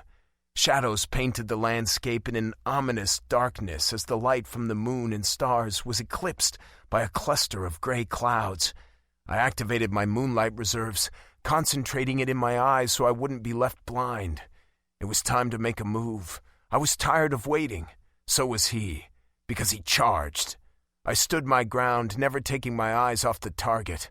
I concentrated moonlight into my feet, legs, and arms and let it flow through the rest of my body to a lesser extent. I still didn't move when the bull was almost on top of me. Then, at the last second, when he brought his gigantic head down to cut through me with his sword blade horn, I grabbed the horn at the base, cutting my hands. I ignored the pain as I tightened my grip, roared, and threw the beast over my head. He landed with a thud right on his ridged back, digging into the earth a few feet deep thanks to his weight. Shit. My hands stung and my back ached. I hurriedly healed them with my moonlight. The beast wheezed and struggled to roll back onto his hooves. I shed my clothes and shifted. White fur speckled in gray sprouted from my dark skin and coated my entire body as I landed on all fours, digging my back claws into the earth. I concentrated moonlight into my jaws so I'd be able to dig through the bull's hard muscles and ribcage with ease to snap his heart right out of his chest. It was important I finished him in this form because facing the king of Wolf Bridge would mean fighting in our moonlight forms. The bull was still struggling when I ran forward, teeth bared and snarling. The bigger they were, the harder they fell. Maybe hardskulls weren't that big of a deal after all. I leaped into the air, diving for his large barrel chest when his forelegs swung forward and hammered my ribcage. Damn bull was baiting me. My vision burned white when I hit the ground and skidded backward a few feet. I couldn't breathe. I struggled to my paws and heaved. Then I coughed up blood. He broke a few of my ribs. I concentrated moonlight to the source of pain, weaving my insides back together. If I had to keep healing wounds like this, I was going to be out of moonlight in no time. The bull roared, suddenly standing and charged for me again. At the last second, I veered to the left. I kicked back on the ground and smashed into his side, offsetting his balance. I wasted no time ramming into him again, charging myself with even more moonlight to make sure it hurt, and knocked him over. I latched my jaws onto a flailing foreleg at the joint just above his hoof, dug in my claws and yanked. Thanks to my moonlight, I dislocated his foreleg at the shoulder joint. He wouldn't be charging me again. He squealed like a pig as he writhed. I should have jumped back, but I was determined to rip his foreleg clean off. My jaws were locked, and that was my second mistake. I thought I was safe since his back legs couldn't reach me and his other foreleg was bound by the weight of his body. But the bull was ruthless. Somehow, by using his horn and his trapped limbs, he flipped over, right on top of me. I yelped as the weight of his body crushed me into the ground, squeezing the air out of my lungs and threatening to break every bone in my body if I didn't reinforce my bones with my moonlight on full blast. I lit up like a blue bonfire. It was all I could do to keep from being crushed. Blood was oozing out of cuts I could barely feel because of the immense weight on top of me. If I couldn't think of a way out of this, all the bull would have to do was wait for my moonlight to run out, and I'd be a werewolf pancake. Why couldn't I find the strength to throw him off? Because I fucked up. I underestimated this beast's resolve to keep his herd safe, and now I was going to be smothered to death. Pathetic. Did I think that was good? Or did I go into this planning to lose? Maybe I could get him off of me. Maybe I didn't want to. The gray clouds cleared without pouring rain or summoning lightning, revealing the moon and stars. I wondered if this would be the last time I saw the night sky. Then, out of nowhere, black streaked into the night. The bull jerked when it blasted into him. The shock reverberated through him and into my own body. But the pressure was gone. He wasn't crushing me anymore. I got on my paws and ran forward before looking back at the bull to see him once again planted on his back. A black wolf stood on his chest, teeth bared, trails of blue fire coming off her fur and out of her mouth. Her vibrant eyes found me, shades of blue cascading through them. Sarissa. She jumped off the bull when the shock wore off, and he was once again thrashing wildly. One foreleg was limp and useless, swinging around like a boneless chunk of flesh. The cows were mewling down the mountain behind us, distressed. They'd likely turn into a stampede any second now. 3 other wolves I knew very well rushed in to help, biting at the bull, corralling him, keeping him on his back. They all came for me, but I didn't want them here. I was putting them in danger. But they came for me. I growled out my frustration. The cow's mewling was getting louder. I either killed this bull now or we turned tail with nothing to show for this. I had maimed him already. Not finishing him off would be an insult. It would be cruel. I had already been cruel enough, selfish enough. It was time to finish this. I exchanged looks with Sarissa, hoping she'd understand what I was about to do. She seemed to because she mirrored my hunched-down position and bolted forward the same time I did. She went straight for the bull's chest as Air, Roderick, and Todd kept him busy. I tore into him with moonlight-reinforced teeth at the same time she snapped his damn horn right off the base of his skull like it was nothing, like it wasn't as hard as fucking diamonds. My teeth hurt just thinking about it as I tore through the bull's heart, rendering him motionless once and for all. The cows mewled and squealed in alarm, followed by the thundering of hooves. I howled to get my pack's attention and pointed my nose toward the rotor I parked up the mountain. I didn't want to leave it to get crushed, and I didn't want to waste more moonlight by running all the way back to Howling Sky. It seemed like the best option. I dashed forward, intending to take the lead, but Sarissa was much faster than I was, even with the hard skull horn clamped in between her teeth. The thundering of hooves grew louder, but there was no time to look back. We'd either make it, or we wouldn't. Every second counted. When we were close to the vehicle, each of us shifted mid-run. Todd nearly toppled over since he wasn't used to this, but he caught himself, thank the gods. Sarissa dropped that big-ass horn half inside the cargo bed since it was too big to fit snugly, and we all piled in through the doors, adrenaline on high.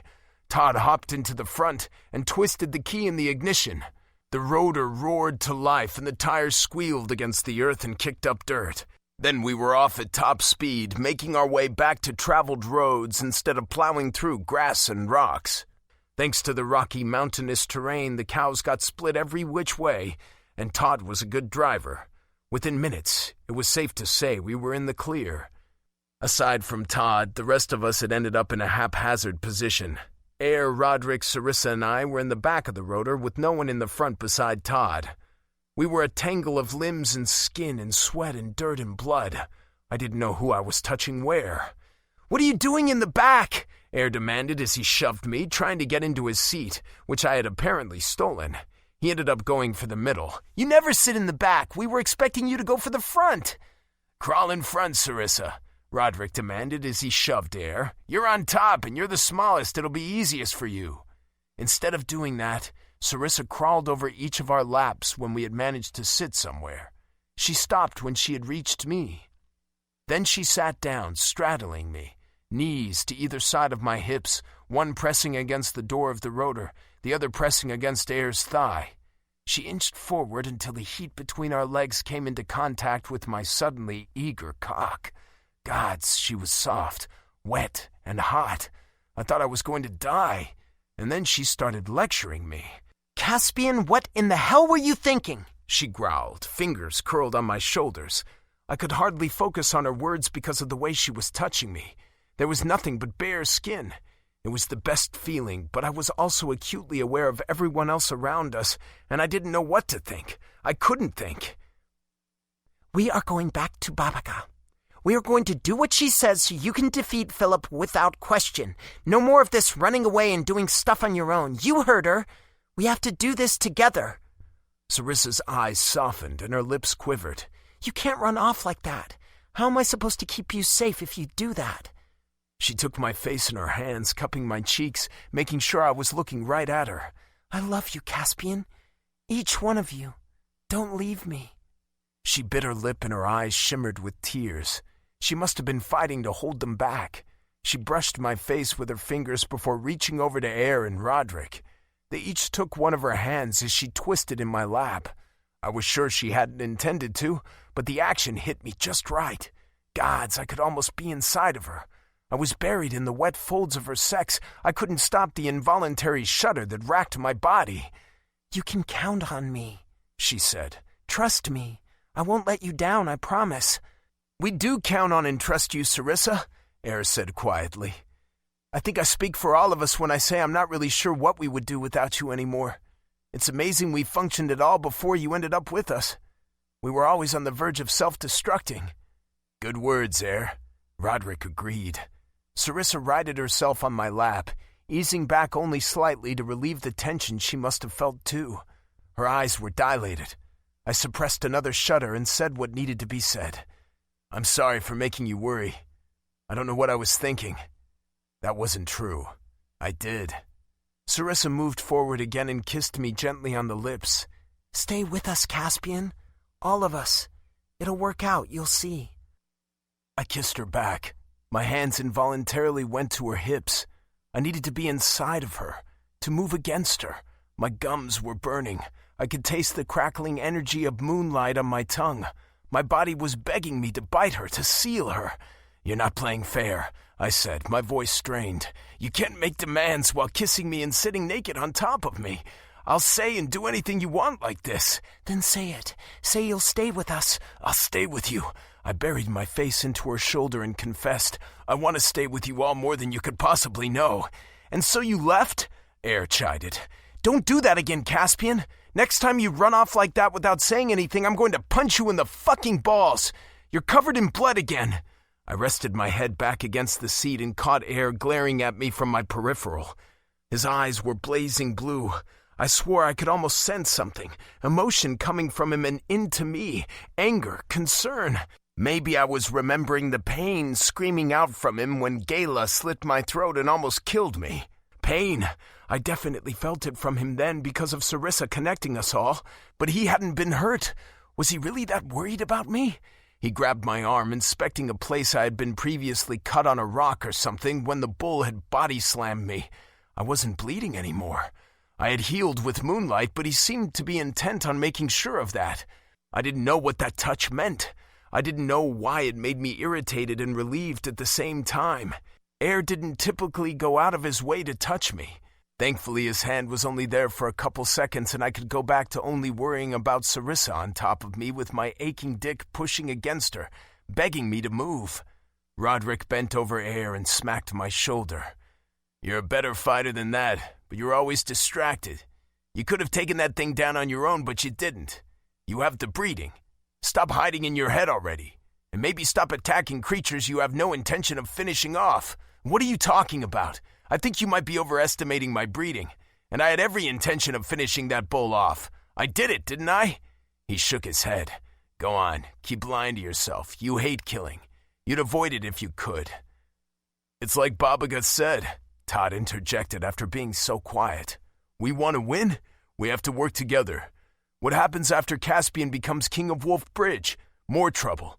If we're going to have any chance of surviving this change, we'll have to stick together, because it's going to be big, no matter how you look at it.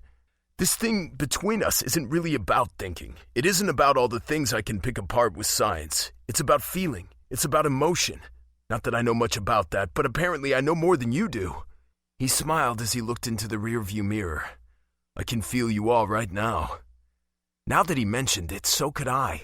I could feel this invisible force tying us together, a thread that attached to all of us. It was warm, a collective relief, contentment in knowing we were safe together.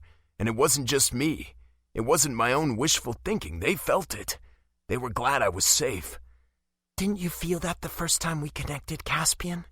Sarissa's voice floated in my head like it had on that unforgettable full moon night. Maybe I did, but I wasn't ready to believe it.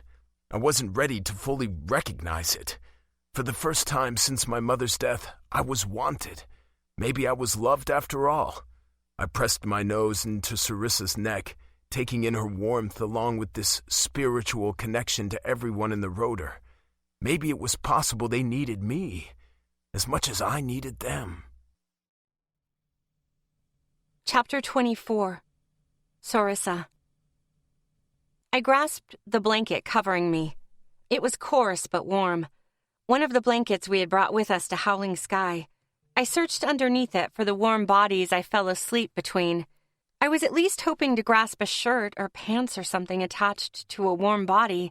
We had all thrown on some clothes after we returned and before collapsing onto the floor in exhaustion. I wouldn't have bothered getting dressed at all, but it was a bit cold. Now there was no one here but me wearing an oversized shirt. Letting out a tired groan, I opened my eyes. I was lying down on a lump of blankets, pillows, random bags, and supplies. The king's purple bed remained untouched in the center of the room. My father's bed. It was a thought I immediately dismissed as my mind returned to phantom fangs. My werewolves were nowhere to be seen. Dying light seeped into and through the curtains drawn over the glass doors leading out to the balcony. It was evening already. I slept most of the day away. Why hadn't anyone woken me up? Todd? I thought, trying to reach out to our connection. I could sense him, but it was a bit strained. Distance probably had something to do with that. Busy. His voice brushed across my consciousness, distant, distracted. Where are you? Courtyard. Behind the castle. The moon mirror. Can't miss it. After getting dressed in a tunic, breeches, and boots for optimal mobility, I went out to the balcony. I caught sight of phantom fangs sparring on a huge circular slab of fractured lunolite, what had to be the moon mirror, in the center of the courtyard, past the overgrown gardens. Babaga was on the sidelines, shouting. I rushed down the stairs to catch up to them. A few of the steps were missing, but I had no problem hopping over them. Can you feel each other? Babaga barked. I watched in wonder as phantom fangs dodged and slashed like leaves dancing in a spiraling wind. One would get close to landing a hit, but then the other would drift away like they had been caught in an updraft. And I understood why. As I watched them, I knew where each of them would move. It was mapped out inside of me as if I were making the decisions myself. Look who decided to wake up, Babaga commented. Her hazel eyes were dark like a storm. I spotted the hard-skull bull's horn lying against a half-standing lunolite bench outside of the moon mirror. It was probably 6 feet in length. It was solid bone that was much like and harder than most metals, and very heavy. I doubted I could pick it up without moonlight. I see you took my prize out of the rotor, I said. You're lucky it stayed in the rotor. It wasn't tied down, and your drive up the mountain was rather reckless. But yes, it intrigued me. What are you going to do with it? I shrugged. The bull needed to be put down after the damage Caspian did.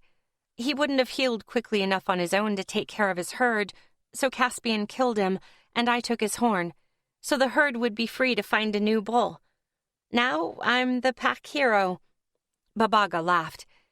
Then you'll forge the horn into a sword like the old tales. You could manage it under my instruction. There's a forge here that will work nicely once it has been fixed up. Your werewolves can help you. It'll be a good addition to your training." I clapped my hands together. "Yes, please!" The brawling stopped, and Phantom Fangs joined us outside of the moon mirror. I could feel their eyes on me and the warmth radiating from them. It wasn't only Todd. He was the clearest, but we came to some sort of understanding last night. This was proof. I met each of their gazes in return, invisible sparks of energy heating the air. I liked it when I had their full attention. "Want to craft a gigantic sword that can only be wielded with moonlight?" I asked. I knew the answer without any of them having to say a word. I knew the answer without taking in the changes of facial expressions. They replied with the resounding yes. "Can you feel them all?" Babaga asked. I had a hunch she already knew the answer. "I can," I replied. "Then join the fray, Sarissa. I'll have you all run errands for forging your sword soon after, including retrieving that poor beast's carcass." I jumped into the large lunalite circle. Plants were growing through the cracks, little pink and blue flowers. It had probably been whole once, but now it was fractured many times over. Certain areas were nothing more than dust resembling snow. I gave Phantom Fangs the opportunity to join me, and then I struck quickly and suddenly, aiming for Roderick since I had a score to settle with him. My hit didn't land. I tried again, but it was just as unsuccessful. He smirked at me. "Nice try." I decided to go for air, but as soon as I made the decision, he knew he was my new target and dodged effortlessly. "Impulsive," he teased. I was grinning like a fool. This was exhilarating, a new challenge. Maybe the only way to land a hit would be to team up and target only one. That would make dodging near impossible, right? "That's cheating," Todd said. "And I'll lose." I laughed and got a smile out of him. I caught Caspian smiling at me, too. It was nice to see him smile after last night. He had been upset. Well, I wasn't exactly sure why he had been upset. I was glad he was content at the moment. There was a lot I didn't know about my werewolves, but I wanted to learn. I wanted to know everything about them. None of us teamed up in the end, but we went at each other for a solid 20 minutes without anyone succeeding at landing a hit. I hadn't felt this refreshed in days. I had been constantly plagued by this need to join my other werewolves. My body needed to be sealed. Todd wasn't enough. Though he had made it bearable, the ache was everywhere. This was the worst game I had to play with patience yet, and my werewolves seemed oblivious to it, outside of Todd. Maybe because they didn't want to see it. "All right," Babaga announced, clapping her hands. "That's enough. I've seen all I need to see. You've passed the first stage. The hard part is going to be keeping up this level of resonance. You may be feeling perfect and happy right now, but emotions change like the wind. You'll have to learn to weather the storm. Now let's eat breakfast so you have plenty of energy for what's coming." The corners of her lips quirked up into a crooked smile. "I'm going to run you ragged." Todd. Babaga meant what she said. I hadn't been sure what to expect, but I hadn't counted on being so sore and tired that I often chose to sleep over excavating remnants of Howling Sky's tech. But that turned out to be a useless endeavor anyway. Howling Sky really was tech-free after the tech ban. Maybe if they hadn't been so stubborn in their power as werewolves, they could have combated the vampires with equal or better tech. Instead, they chose to live by the ban after the Hellfire strike without any intention of ever going back to tech, and that decision cost them their lives. My eyelids felt like sandpaper scraping against my eyeballs these days. We worked constantly, aside from sleeping at night. If we weren't combat training, we were meditating or we were working on our trophy. Sarissa hadn't come up with a name for the monster sword we were crafting yet. She'd said she'd name it when it was finished. The routine to get to this point was rigorous. The witch knew everything. I didn't know much about the werewolves who had lived the nomadic pack lifestyle, but Baba Ga acted like she did. She had specific instructions for the horn, like she had crafted hard skull swords herself many times over. First came the materials. She sent us back to where we took down the bull to haul his carcass to Howling Sky. She had us skin his hide to make a proper sheath.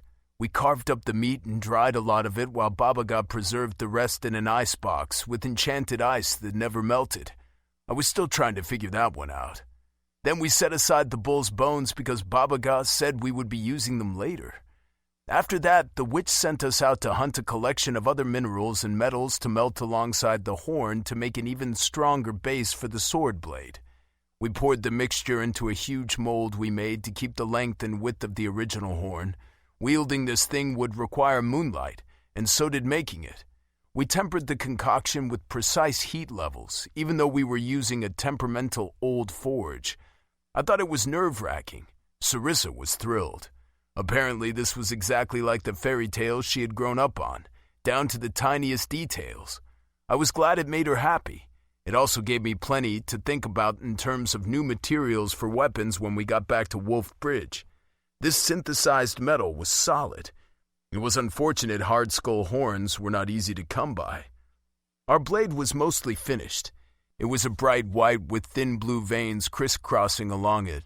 Attaching the hilt was all we had left to do. We were 8 days away from the next full moon. It had been 13 days since we started working with Baba Ga on this sword. We were moving incredibly fast. Considering everything, mining items and training all at the same time. We did a fair amount of floundering, too. It wasn't like we knew where all the materials Baba Ga wanted could be found. Even though she could give precise instructions when she wanted to, she often gave us simple directions and let us figure it out from there. Everything was about team building, and it was working, so I couldn't complain. Besides, I liked letting my brain work in new ways.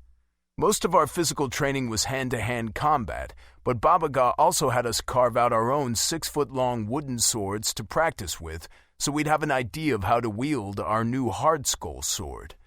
We had to use our moonlight sparingly to get the most out of it. None of us had become experts, but we had come 1,000,000 miles from where we were before. Swordplay, specifically this heavy-handed style of it, was an outdated skill. I would have been the first to admit that I thought this loss was a mistake. I was no combat expert, but I could see how this moonlight and sword combo could make one fierce warrior. Guns didn't solve everything, neither could tech itself. There had to be a brain behind the tool, skill. Besides, swordplay brought new insight into hand-to-hand combat, which was very important given Caspian's current situation. I was curious to see where all of this new knowledge would lead us, and I wondered if Baba Ga already knew, not that she saw fit to tell us if she did. I'd been trying to explain her uncanny knowledge and power. I tried to attribute it to years of experience, and while that was true to some extent, it just didn't explain everything, like the never-melt ice. I was always indifferent toward witches. I thought of them more as something born from superstition. After spending almost an entire month with Baba Ga, I couldn't say that so strongly anymore. She had power I couldn't explain, and I had no idea how old she was or even what species she should be classified as. Maybe witches were a different species entirely. You'll never figure it out, Todd, so stop wasting your brain power on it. Baba Ga whacked the back of my head with this stupid cane she carved out of the leftover wood from our training swords. Pay attention. You're going to ruin the hilt. Shit, I whispered, taking care to ease back on the heat that was making the bone, metal, and leather combination bow against the blade I was attempting to weld it to while resisting the urge to rub my head. I hated how she seemed to be able to read minds on top of it all. "I'll take over," Ayers said, and I gladly let him. Usually, this was my place to shine. I did a lot of the work, but I was exhausted. I needed a minute to clear my head. The sword was almost finished. I felt comfortable entrusting the final touches to the others. Once the hilt was attached, it would officially be an intimidating killing tool. It was already intimidating. I tried not to think about if it would be used in the future or if it would remain a trophy. I didn't know the tales of Garstrauda, but Sarissa made him sound like a werewolf war machine. He didn't sound like flesh and blood. I sat down on a rock and wiped the sweat from my brow. Then I rubbed the sore spot on the back of my head. I needed a haircut. I hadn't worn my beanie at all since we brought Caspian back. It got too hot, and I didn't care out here. And Sarissa liked my hair. It's done! Sarissa practically squealed. Moonlight blazed blue all over her and concentrated in her hands and arms as she lifted the 6-foot-long sword. It was slightly terrifying when she pointed it straight up into the sky. It sort of resembled the blue sky spotted with fluffy clouds, but it was harder than steel, and the edges were sharper than any knife. The air noticeably displaced when she moved away from us to take a swing. It was like it ate up the air and left behind a small vacuum in its place. I didn't quite know what it was doing, but I'd get a chance to study it later. And it might have just been Sarissa. She and Babaga had a habit of doing things I couldn't explain. Things that didn't make any sense but made the most sense at the same time. Roderick grinned. What a monster. What are we going to call it, little fighter? Also remind me never to cross you. Too bad weapons aren't permitted in the Alpha Challenge. The king would be reluctant to get close to you, Caspian. Just name it Garstrauda, Caspian said. Garstrauda, Sarissa whispered. Isn't that a little on the nose? Roderick asked. I love it, said Sarissa. Air shrugged. Well, that was easy. Very good. Babaga gave a stiff nod of her head. Sarissa swung the sword a few times. Then she stopped mid-swing. Babaga, I was so happy to see you and wanted to know about everything going on in the woods that I forgot to ask something important. Why did you have me read all of those fairy tales? What was the point? She returned to testing the sword, moving it in graceful arcs with her moonlight-reinforced arms, repeating the moves Babaga had engraved into our brains with wooden swords. The weight difference had no effect since Sarissa was compensating with moonlight. I wondered how quickly wielding it would eat up moonlight reserves. I knew it was at least 100 pounds. I handpicked those stories so you could see Prime for the pieces that made it up, minus the bigotry, Babaga said. Why? Because I hoped you could see things with clear eyes, without bias. Do you? I don't know. Sarissa took another swing, aiming at a hefty branch of a tree. Garstrauda cut clean through it. It didn't even look like Sarissa was trying. That was one sharp sword. Would the blade ever need to be sharpened? Think it could stop bullets? I commented. It's strong enough to withstand them, Babaga said. And flexible enough it won't shatter if it's hit just right, and it's wide enough it could act as sort of a shield. With moonlight, you'd be able to keep up with a bullet's movements, but I wouldn't recommend it for newbies like us. Gods, that's such a heroic image, though, Sarissa exclaimed, starry-eyed. The image suits her, I thought. Her smile broadened. I hadn't intended to send that thought out, but I wasn't trying to hide it either. Sarissa probably heard it and let it go straight to her already very healthy ego. She raised her eyebrows at me and stuck out her tongue.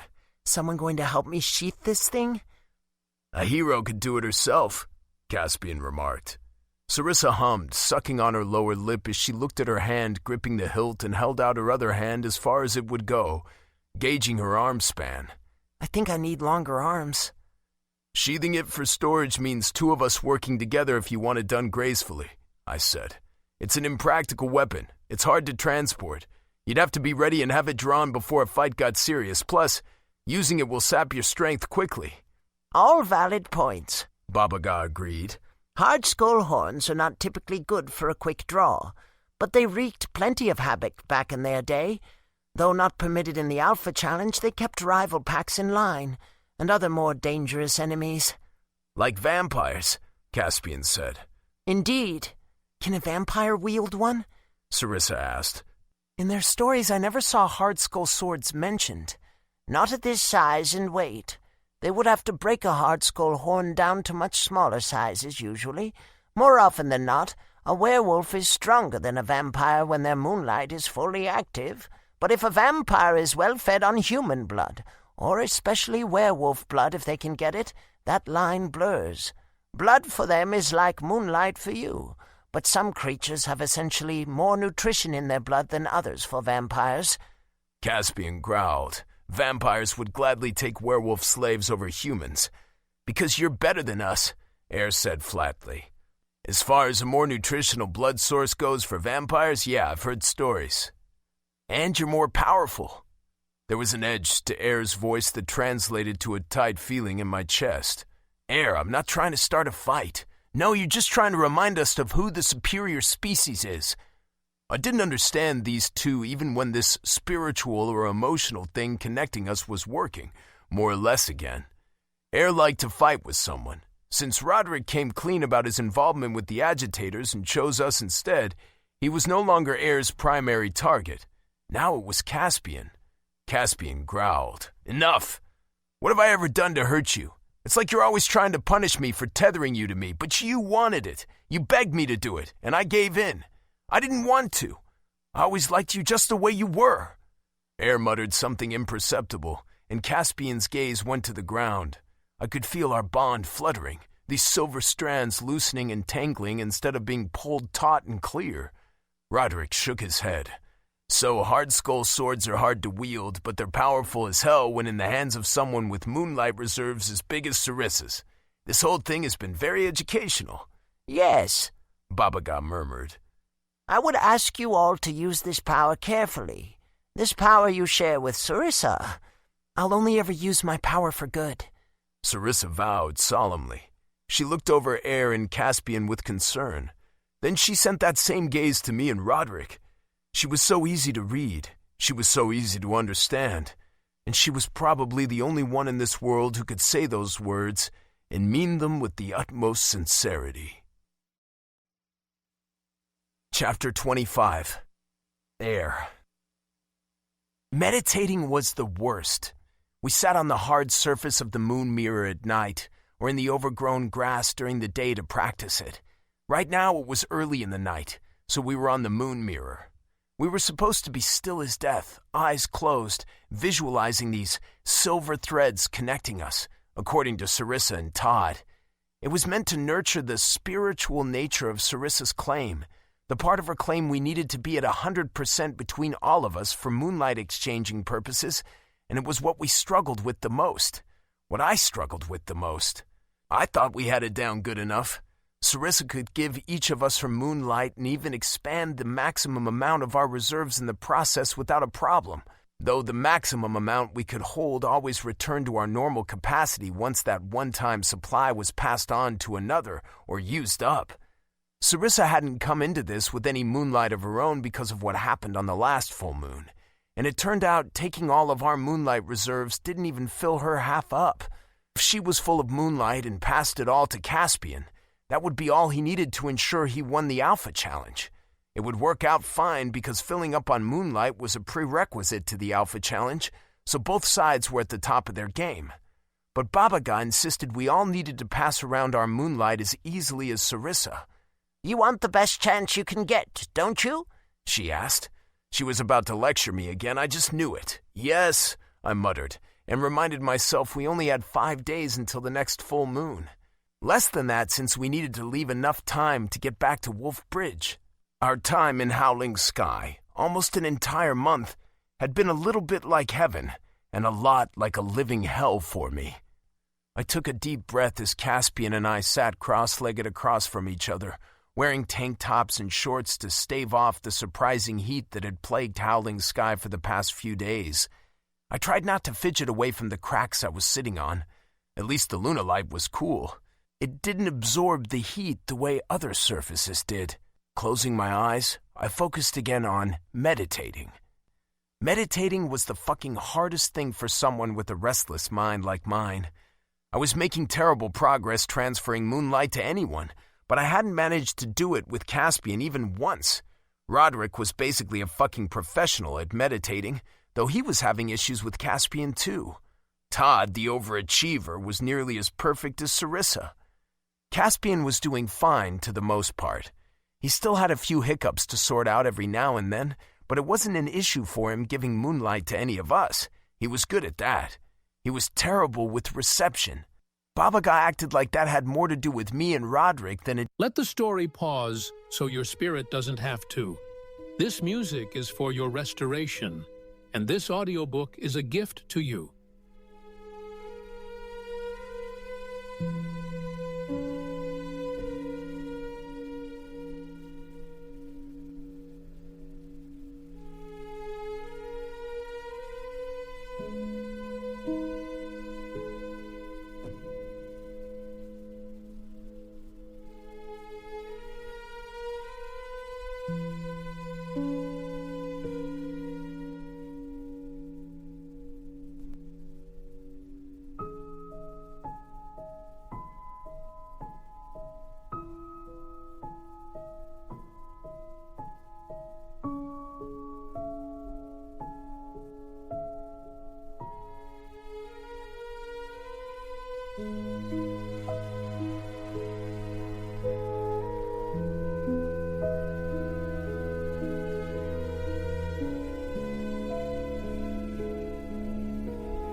did him, but she still acknowledged it as an issue.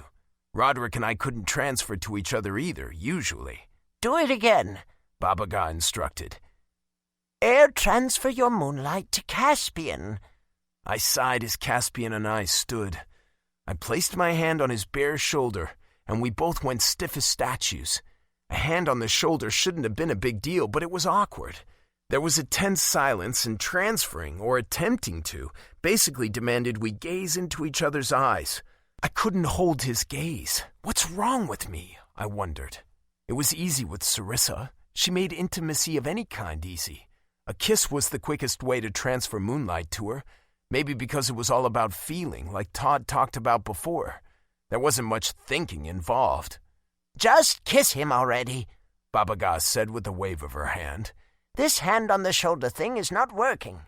I withdrew my hand like I had just been stung. Hell no, I growled. I am not kissing Caspian. If it was a matter of life and death, you still wouldn't kiss him? You're no closer than you have been for days. Well, fuck this. Sarissa can take care of it. You're a team.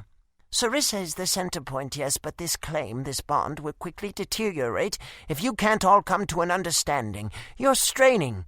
I thought you had figured something out when you fetched Caspian and brought him back to Howling Sky. You did, but you've hit another barrier, Air. Accepting Sarissa means accepting each other, not simply tolerating. Even when you're angry, even when you're trapped in self-loathing, you need to trust your pack. Self-loathing? Roderick framed his mouth and stupid beard with his hands to amplify his voice and goaded, "Kiss him, Air!" Todd laughed nervously, staring at the ground. Sarissa watched with unbridled interest.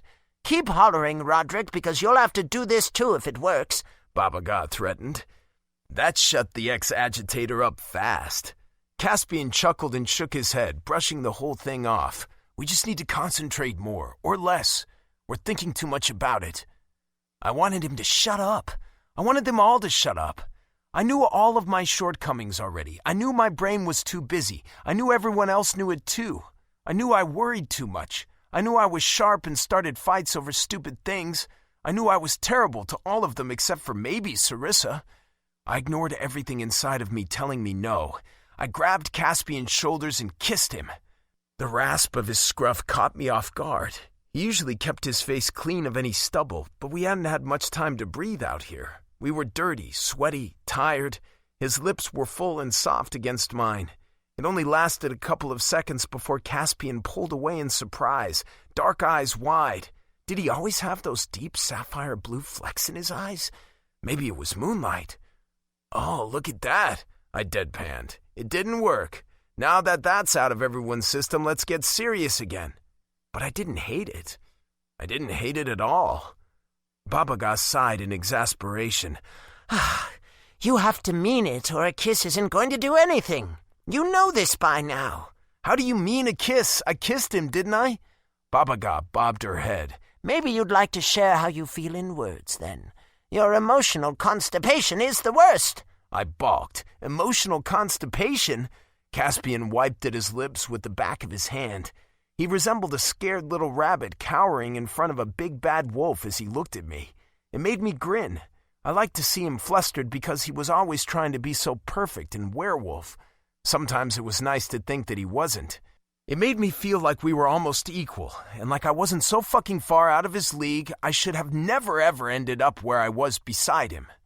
I swallowed, wondering how I'd put this into words when I had a hard time acknowledging or understanding these feelings more than half the time, because I hated werewolves for so long, because I had werewolves I actually cared about, because my sister was hurt by one, because my sister was in love with one. "I care about you, Caspian," I said slowly. "You're my best friend." They were hard words to say, but true. I want you to win, and I want you to take my moonlight to do it. We weren't touching at all anymore. Baba Ga said touch made this transfer easier, but my moonlight was activating regardless, leaking out of my pores in a strange mist and reaching out to the Phantom Prince. The mist condensed, resembling blue flames as it brushed his skin. He closed his eyes and allowed it to coat his skin in a thin film while slowly sinking back down into his own pores. It was working. I never said it before. I had never called Caspian my friend. I never said I cared. I hadn't realized how much I cared until Gala almost killed him right before my eyes. I couldn't breathe. I couldn't think, and I was afraid to lose him. I could admit that to myself now. "Very good," Baba Ga said with a nod of her head. "Honesty is the only way this will work." "Honesty?" Roderick rumbled. "Why didn't you just say so, witch?" Baba Ga gave him a death glare I was proud to witness. "Because it's ridiculous I have to hold your hand so often. Open up. Count on each other. Your relationship was tenuous before, but you were still Phantom Fangs before Sarissa. You can't hate each other all that much." Roderick shrugged. "I hate feeling talks, but fine. I'll be honest too." He stood and walked over to Caspian. "I've already sort of said this, and I know you can feel it because sometimes I can transfer moonlight to you, but let's just set the record straight, shall we?" He pressed his hand down on Caspian's shoulder and grinned. "Naive and kind-hearted prince, you're not allowed to lose because I've sacrificed everything for you. For all of you. You have the kind of heart that leads to the makings of a great king, and I truly believe that. I even saw that back when I was a rebel spy. I saw something great in you, but it was buried so deep I never thought it would break through like this. But it has. You're doing all of this work to make sure you win the Alpha Challenge, so you can change things. You're your own kind of werewolf. I believe in you, and I'm behind you 100%. That's a promise." Just like that, Roderick was able to transfer his moonlight to Caspian as well. Sarissa clapped her hands and grinned, eyes sparkling. The joy was clear enough to see, but it bloomed inside of my chest too. Everything had been turned up a notch, like this bond had been reinforced. Baba Ga was only worried about focusing on the spiritual side of Sarissa's claim, but mixing it with the physical, sealing Sarissa, was the way to bind it once and for all.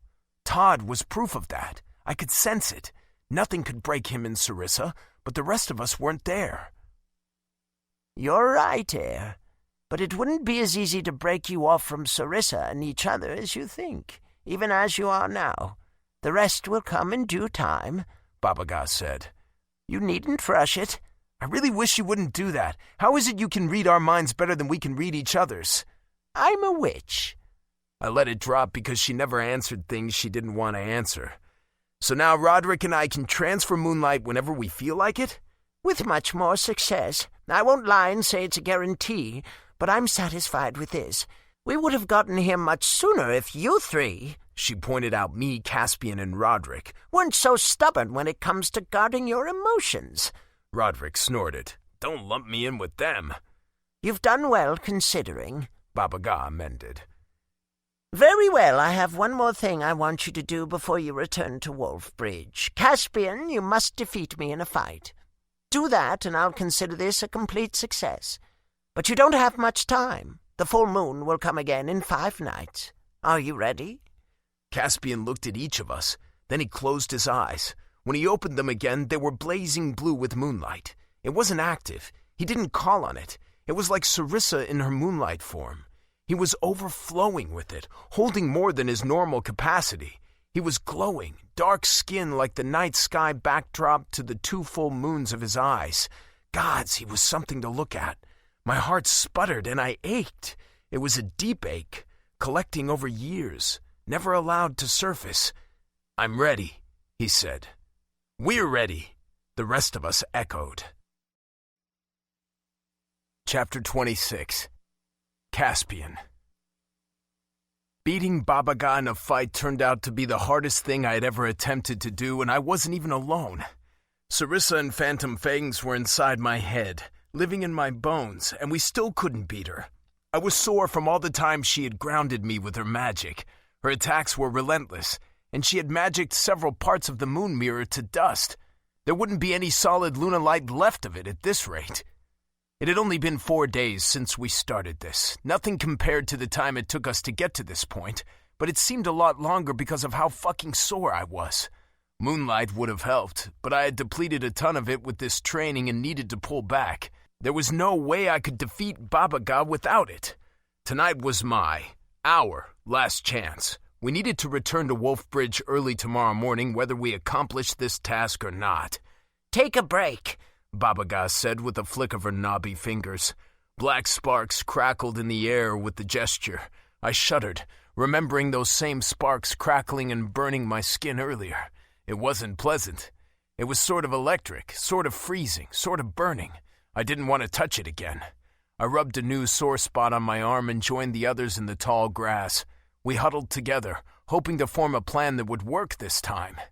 It doesn't matter how much moonlight I use, she always beats me, I said. Roderick, I need you to guide me. You know combat better than the rest of us. We've tried that, he growled. You never listen to a word we say. I try, I insisted, but it's impossible to implement it in time. Exchanging words doesn't work well in a fast-paced fight like this. I haven't had all the hand-to-hand combat experiences you've had, Roderick. I don't have your intuition. Yes, Air, even though I'm a werewolf. I didn't say anything, Air countered, but you were thinking it. Let's get back on task, Phantom Prince. I didn't know why his blue eyes made me shiver, but they did. They were like ice. Gods, I can't believe he kissed me. I sighed and said, We've been Phantom Fangs on missions together since 3 months ago now, and I've learned a lot from all of you. But you can't just transfer your skills and knowledge to me. We've tried that too. But we kind of can, Sarissa said. You're constantly hearing our thoughts and our emotions. Instinct and intuition are just another branch off of that. It all gets muddled when I'm in the middle of a fight. Maybe that's the problem, Todd said. You're listening too much. You need to treat instinct like instinct, intuition like intuition. Why does Todd have the answer to everything? Air asked. One of us has to, so go beat Baba Ga yourself. That's not beneficial. I chuckled, but it turned into a hysterical laugh. Gods, I was tired. Sarissa placed her hand on my back. Let's do what Todd said. Okay, but what about Baba Ga's magic? I asked, rubbing my eyes. Is there a way around that, Sarissa? You better not have been holding out on us. I don't know, but we can only do our best, Sarissa said. We're out of time. We'll need to sleep before too much longer. If this exhausts you before the Alpha Challenge tomorrow, then it isn't beneficial at all. All right, I said. Let's get it over with then. I broke our huddle and walked over to meet Baba Ga on what was left of the moon mirror once again. I was kind of mortified when she sent the first lunalite dust cloud flying, but it wasn't like we were going to do anything with the broken lunalite anyway, and it was kind of beautiful like this, literal stardust sprinkled all along the ground. It twinkled in the light of the nearly full moon, casting rainbows. I widened my stance, bare feet digging into the dusty lunalite. It was cool to the touch, almost like dipping my feet into a lake. I thought lunalite wouldn't be able to amplify moonlight in this state, but I felt it sinking into my skin anyway. A soft blue glow floating up from the dust, slowly swimming through the air to reach me and form droplets on my skin. It was reacting a lot stronger tonight since the moon was so close to full. I hadn't really noticed it before, but it made sense that we would have all been passively absorbing moonlight every night since coming to Howling Sky because there was so much lunalite around. That was why our moonlight didn't seem to drain much or at all when we had been using it and passing it around. I lamented the fact that the moon mirror wasn't whole, though. It would have given me far more moonlight, but anything helped. Maybe this little bit would be just enough to give me an edge. Think you're ready for this? Baba Ga asked. She pressed down on her wood cane to straighten her hunched back. Her old bones creaked. She never showed fatigue, but she had to be tired by now. I have to be ready, I said. This is the last chance we get. Make it count, then. I took a deep breath as Roderick called the fight to start. Instead of rushing for Baba Ga like I had been, thinking I'd take her with speed, I circled around her cautiously.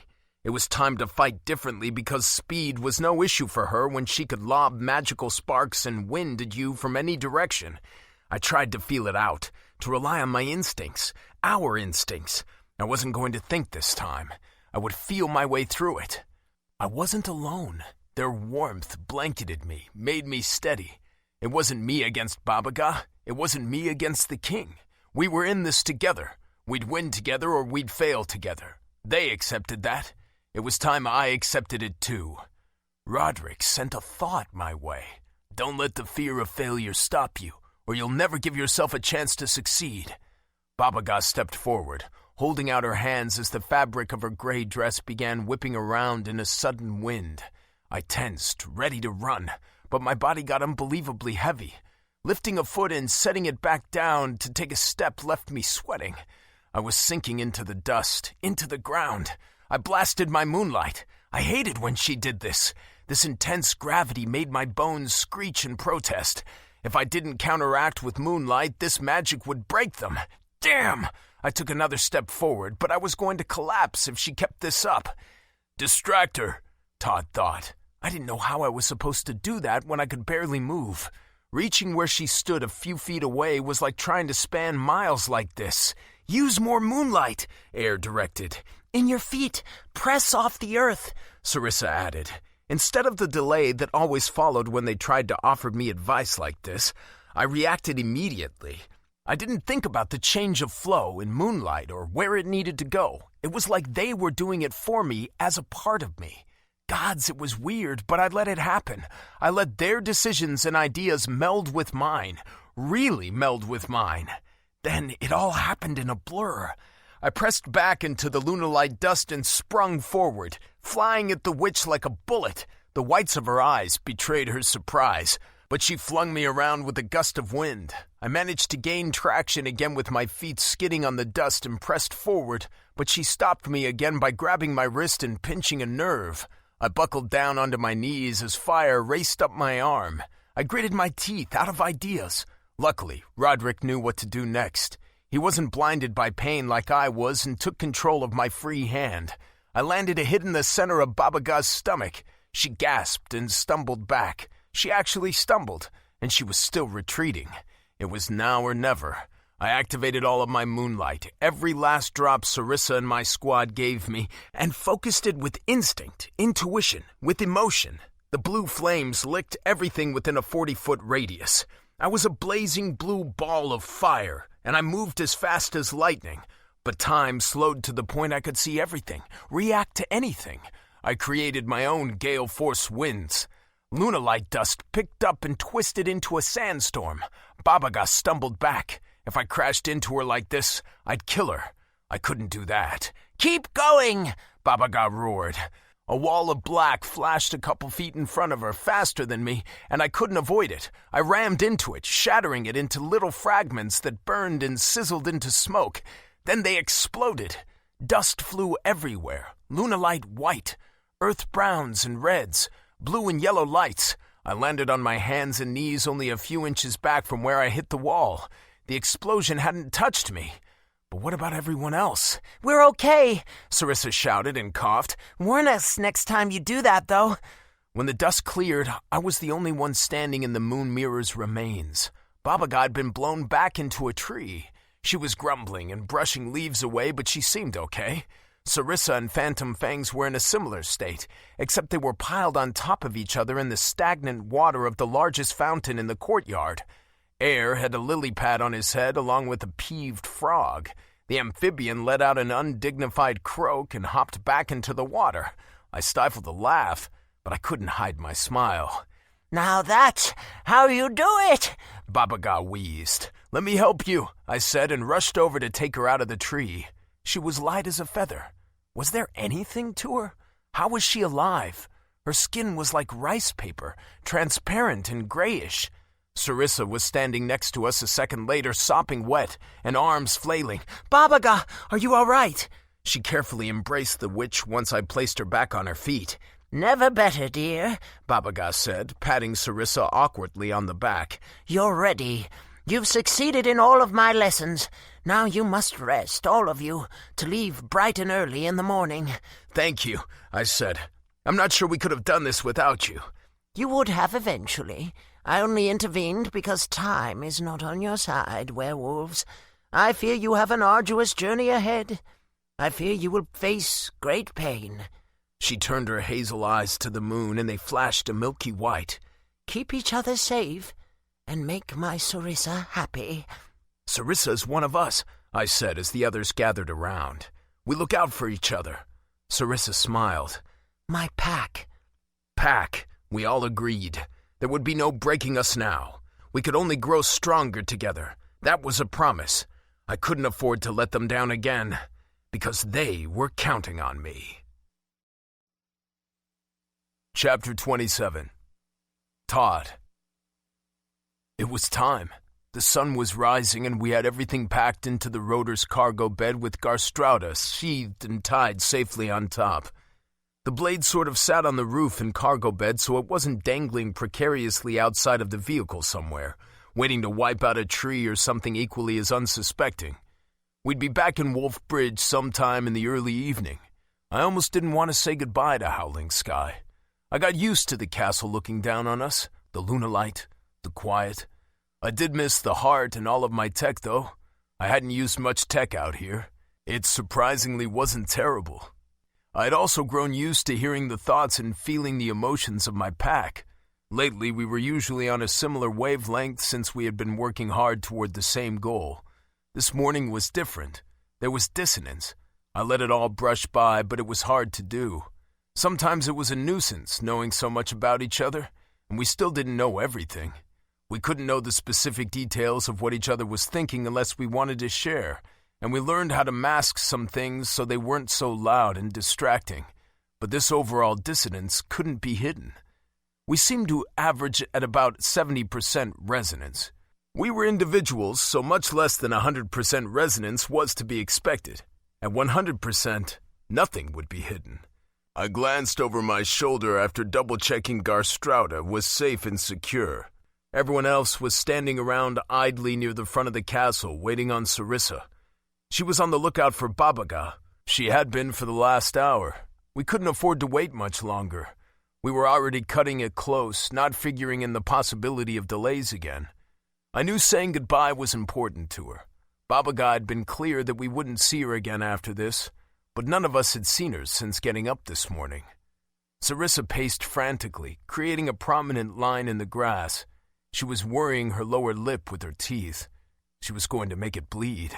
Should one of us stop her? Roderick asked. But there was no need. Sarissa stopped on her own.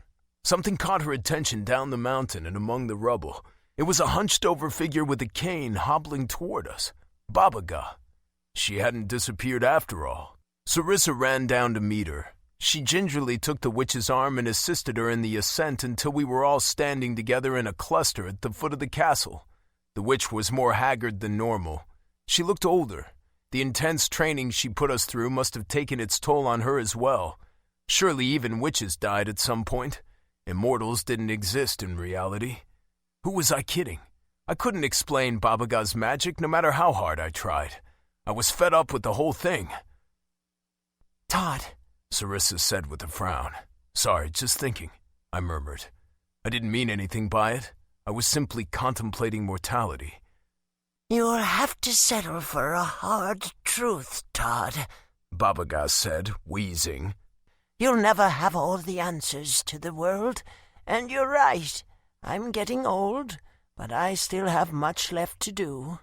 It was one thing to get used to my pack's thoughts and feelings. It was another to get used to Baba Ga and her seemingly limitless power, like how she read my mind even though she wasn't linked to me. I frowned, and the witch smirked. So you're all ready then?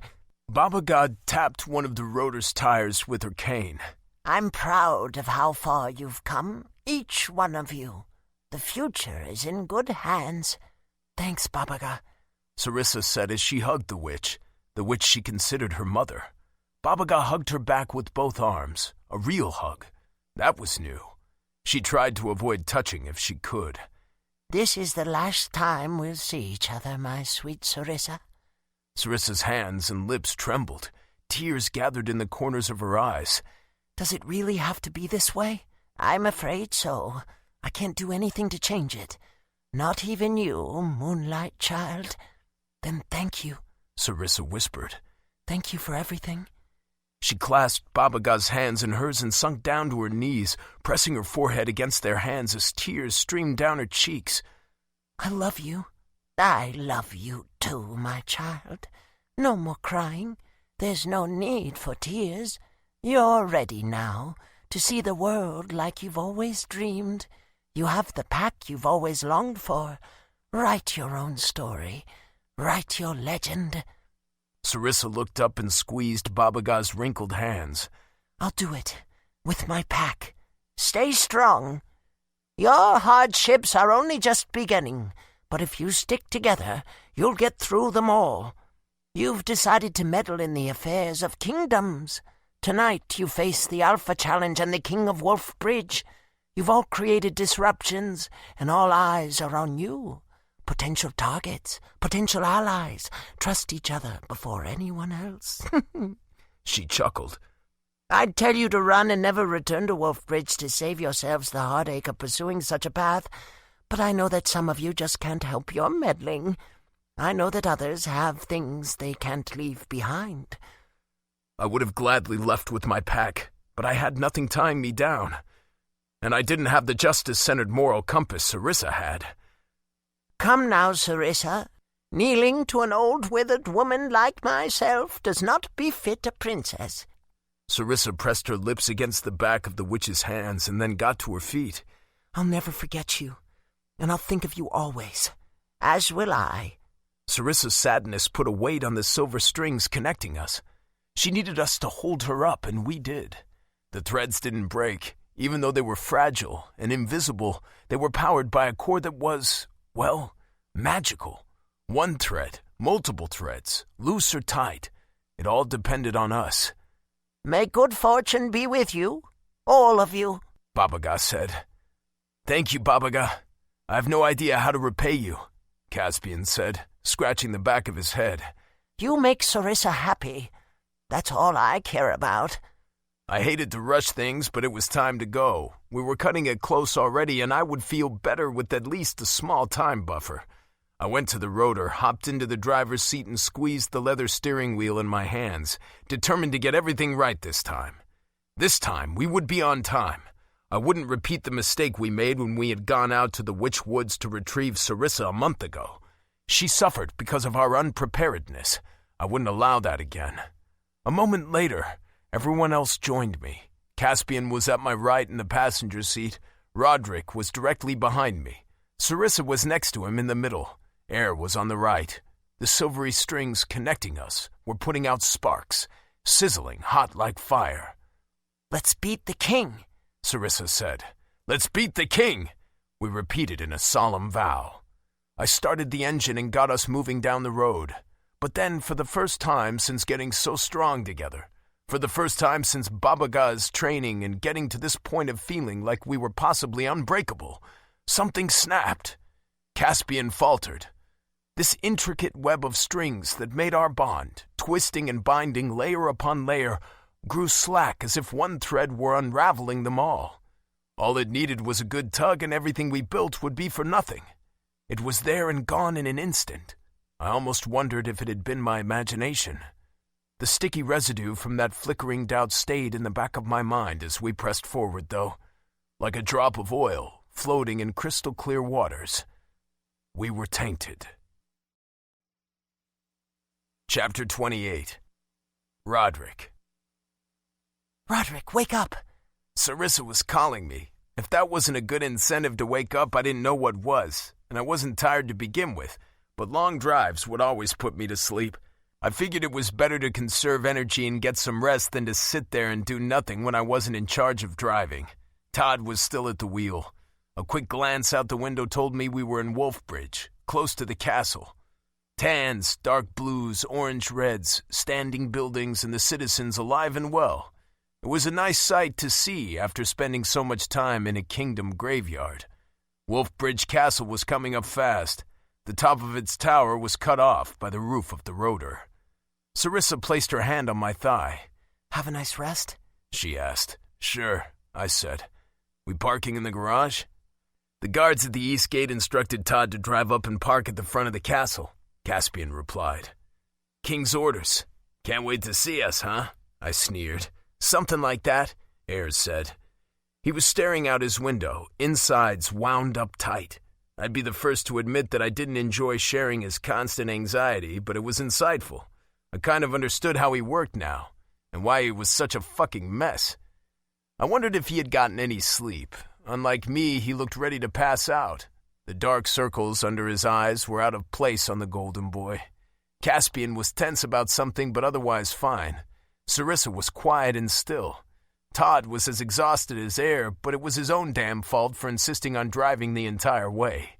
He let out a relieved sigh when he parked the rotor in front of the castle. "Job well done, driver," I said. Todd just nodded his head, and I realized he hadn't replaced his beanie. There was messy fire-red hair everywhere. Had he finally outgrown the thing? That would be a change, but a good one, I thought. "Everybody out," Caspian said, exiting the rotor first. The rest of us stayed a moment longer, exchanging looks. None of us said it, but something was off. Air got out next, but he didn't go far. A couple of guards emerged from the castle, and Air had his sights set on one of them in particular. He was one of the soldiers we took with us when we went to get Sarissa back from the vampires, the same one Air had obsessively been giving the stink eye at the time. This was Corin. Air's infatuation with him made sense now, after hearing what Sarissa said about this werewolf and Air's sister. Seeing him brought out more of Air's anxiety. Aside from that, in his young age, Corin didn't look particularly interesting. Light skin, hair black like raven feathers, dark eyes, a typical werewolf as far as his muscular physique was concerned. That off feeling grew. Our bond was being strung tight.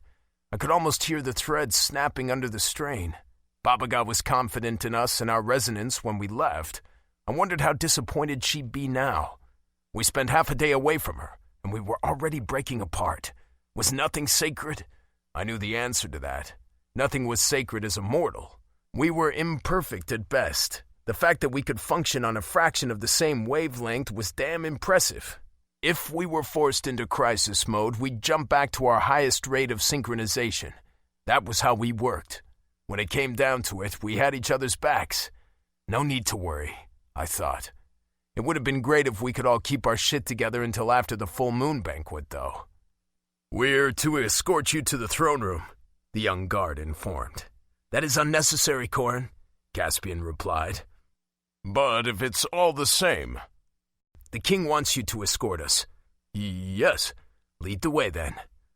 Don't touch my sword, Sarissa warned the soldiers guarding the castle's entrance. She folded her arms, and her lower lip protruded from her top in an epic pout. She sure was protective of the damn thing.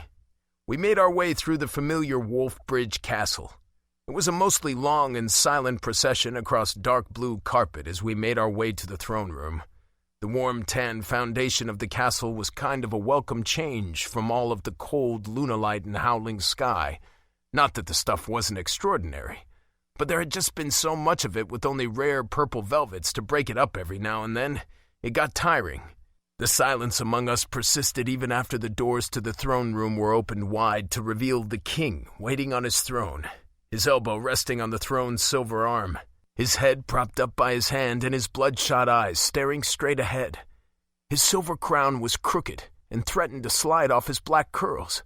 I'd never seen the king sit any other way but straight as a fucking board. I had never seen him alone either. He was always busy with someone in the throne room or taking care of business elsewhere. As far as I knew, he never spent a moment in silence waiting for anyone. "Cutting it close," the king drawled. Was he drunk? He always spoke crisply, with perfect enunciation, but his words were slurred. "I thought you might have run away, Phantom Prince. The full moon's in a few hours." He didn't change his position. There were dark circles under his eyes, and his face was gaunter than I remembered, lost in the forest of his beard. In fact, I remembered his face had been quite full before, proud and strong. Then there was the tone of his voice. It was the most jarring difference. It always had this sort of warmth and confidence to it. Charisma. That was it, the thing all great kings, or at least powerful kings, shared. His voice was nothing like that now. It was cold and dead. He hadn't opened with the usual verbal pleasantries either, the fake pleasantries. The way he spoke to Caspian now reflected the way I figured he felt about him ever since stripping him of his title as a Prince of Wolfbridge. "Will you withdraw your challenge, Caspian?" the king asked. We hadn't even reached the head of the throne yet. Impatient much? I watched Caspian for cues on how we should greet the king when we reached him. Usually we bowed, but maybe the situation had changed because Caspian didn't bow. My heart fluttered like a bird trapped in my chest. It was uncomfortable and made no sense, until I realized it wasn't my heart at all. It was Caspian's. "I will not. We will proceed as planned," Caspian said. The king lifted the limp hand that was resting on his thigh to signal us away. "So be it." I fought back growling. I was annoyed with his posture, his mannerisms. He couldn't be bothered to sit up straight when speaking to us for the last time. Caspian gave me this look because of course he could feel my rage. Rarely had he looked at me like this. Moonlight was blazing in his eyes, reminding me of my position, reminding me of who made me, my alpha. I nearly buckled as this immense weight came toppling down on me and forced me to show my neck in submission. "I'm not going to do anything," I thought to reassure him. "I won't jeopardize this." Caspian blinked, and the moonlight was gone. My tightened muscles relaxed, and I let out a silent breath through my nose. Where had he gotten more moonlight? Hadn't he blown everything we had fighting Babaga? But I was forgetting about all of that damn lunalight and howling sky. So much of it everywhere up there. So fucking much. "The Alpha Challenge will take place tonight during the full moon banquet," the king concluded. "Guards, make preparations." The guards all pressed their right hands to their hearts and gave flat-backed bows like they only had one joint to bend from. The guards made a hasty exit, leaving us with the king. Was he going to dismiss us too, or keep us here all day? He kept staring at Caspian as if he was trying to see something, but just kept seeing right through him instead. My heart stuttered. Caspian's heart stuttered. Caspian cleared his throat, pressed his right hand to his heart, and gave the same perfect bow as the guards. Sarissa folded her arms in defiance along with the rest of Phantom Fangs. "I'll see you tonight, then, my king," Caspian said. When he righted himself, he didn't look at the king. He whipped around and turned his gaze to the doors and began walking, leading the way out without waiting for a dismissal, without waiting for us. This wasn't good at all. The Phantom Prince was breaking. Chapter 29. Sarissa. Air and I were wandering through the castle waiting. Caspian had said he needed to do something by himself, but we had our doubts about that. I could sense his presence somewhere inside of the castle if I tried hard enough, so that meant he wasn't trying to hide whatever he was doing. We all knew something was wrong, though he wouldn't open up and say it. I was hoping he'd come around on his own, but it wasn't promising. The sun was already beginning to set. Air and I said we'd take care of this, so Roderick and Todd were unpacking our things back at the lair, taking good care of Garstrada, preparing for tonight. Maybe Todd was coming up with new tech. Maybe Roderick was sneaking in another nap. We were all trying to give Caspian space, but it was beginning to look like one of us was going to have to pull him by the skin of his teeth and set him straight. I tapped my fingers against my folded arms as I leaned on a wall next to Air in one of the many castle halls. Exploring the heart or the tower would have been a lot more interesting, but Caspian was somewhere in the main body of the castle. We were staying close. A couple guards emerged from around a corner. One of them I recognized. "Corin!" I shouted and waved. "Princess," he said with a nod of his head. "What can I do for you?" He gestured the other soldier to continue on his way. "Anything interesting happen while we were gone?" I asked, since we hadn't gotten to talk earlier. "Everything's been fine, quiet since you left. The humans are fine, well-fed and taken care of. New housing plans have been made and construction is going double time. Orderly quiet everywhere you look. A typical day in Wolfbridge." He glanced at Air. "You should visit your family. It's been a month. They'll be happy to have you back." "I will," Air said. "But right now, I'm waiting for someone." Waiting for Caspian, I thought. Air gave a subtle nod of his head. "Well, I'm not waiting anymore. I'm going to find him." I pushed off against the wall, and Corin took a step back, head cocked. "I've got something I need to do," I said, mirroring Caspian's words. "Until tonight, then, Princess." Corin bowed. I touched his shoulder. There wasn't a wrinkle on his crisp dark blue uniform. No need to bow to me. With that, I dashed down the hall and zeroed in on Caspian's thread of our bond. I imagined tugging on that moonlight string. I even held out my hands and imagined holding on to it as I moved forward. I could feel it. It grew warm in my hands like iron being heated over a flame. I cut corners without stopping to think about it. As the thread became hotter, I knew I was getting closer. I made it to a lonely hall that was familiar. It had the same ornate silver fixtures holding glowing light bulbs and the same dark blue carpets, but everything was subtly grander. There was one more swirl in the sweeping designs carved into the doors. When I had stayed in this castle, my room was located in the same hall. I hadn't noticed that each door had its own unique symbol before, though. I couldn't remember which door my room had been behind, so I didn't know if it was the one the thread led me to or not. It wasn't locked, so I let myself inside. When I closed the door behind me, I was plunged into darkness. I dipped into the cold moonlight puddle resting in my core and used the little bit I had absorbed before leaving Howling Sky to enhance my eyesight. My vision flashed blue before it cleared, and I saw a figure on the canopy bed. I walked closer to get a better angle. It was Caspian, just like I knew it would be. "This was my room when I lived in the castle," he said, without looking up. The thread leading me to him burned and then cooled as it went slack. The room was untouched and rather empty aside from the expensive furniture. Everything was coated in definite layers of dust. Curtains were drawn over the glass doors leading to the balcony. It seemed like a waste. They were blocking out the light of the full moon. It wasn't perfectly aligned yet, but it was still beautiful. I pulled the curtains back, disturbing a mountain of dust while allowing soft blue moonlight to stream through. I held my breath so I wouldn't inhale the debris. Once the dust had settled some, I took in a deep breath. I didn't need moonlight to enhance my eyesight anymore, so I let the last drop slip away into my core and lie dormant. Next, I opened the glass doors. The spring breeze was crisp and refreshing. It even sucked the dust away. But I did end up sneezing as it all rushed out. Caspian was quiet as ever, sitting perfectly immobile. I hated the despondent look on his face. I wanted to see those sapphire flecks in his eyes, to see them tumble and swirl, but they were covered in shadow, with his chin tucked into his neck. His hands were clasped in between his legs as he sat on the edge of the bed, staring unseeingly at the floor. I sat down next to him on the dark blue duvet and leaned into his side. When he didn't lean back, I crawled behind him and rubbed his stiff shoulders.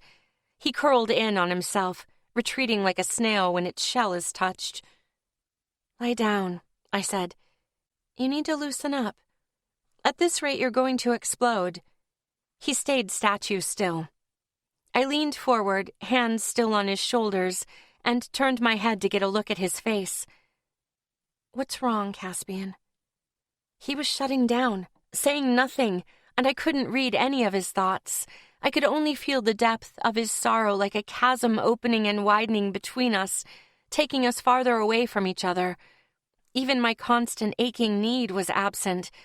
I had gotten pretty good at ignoring it, but this was different, like my body was reacting to Caspian's needs.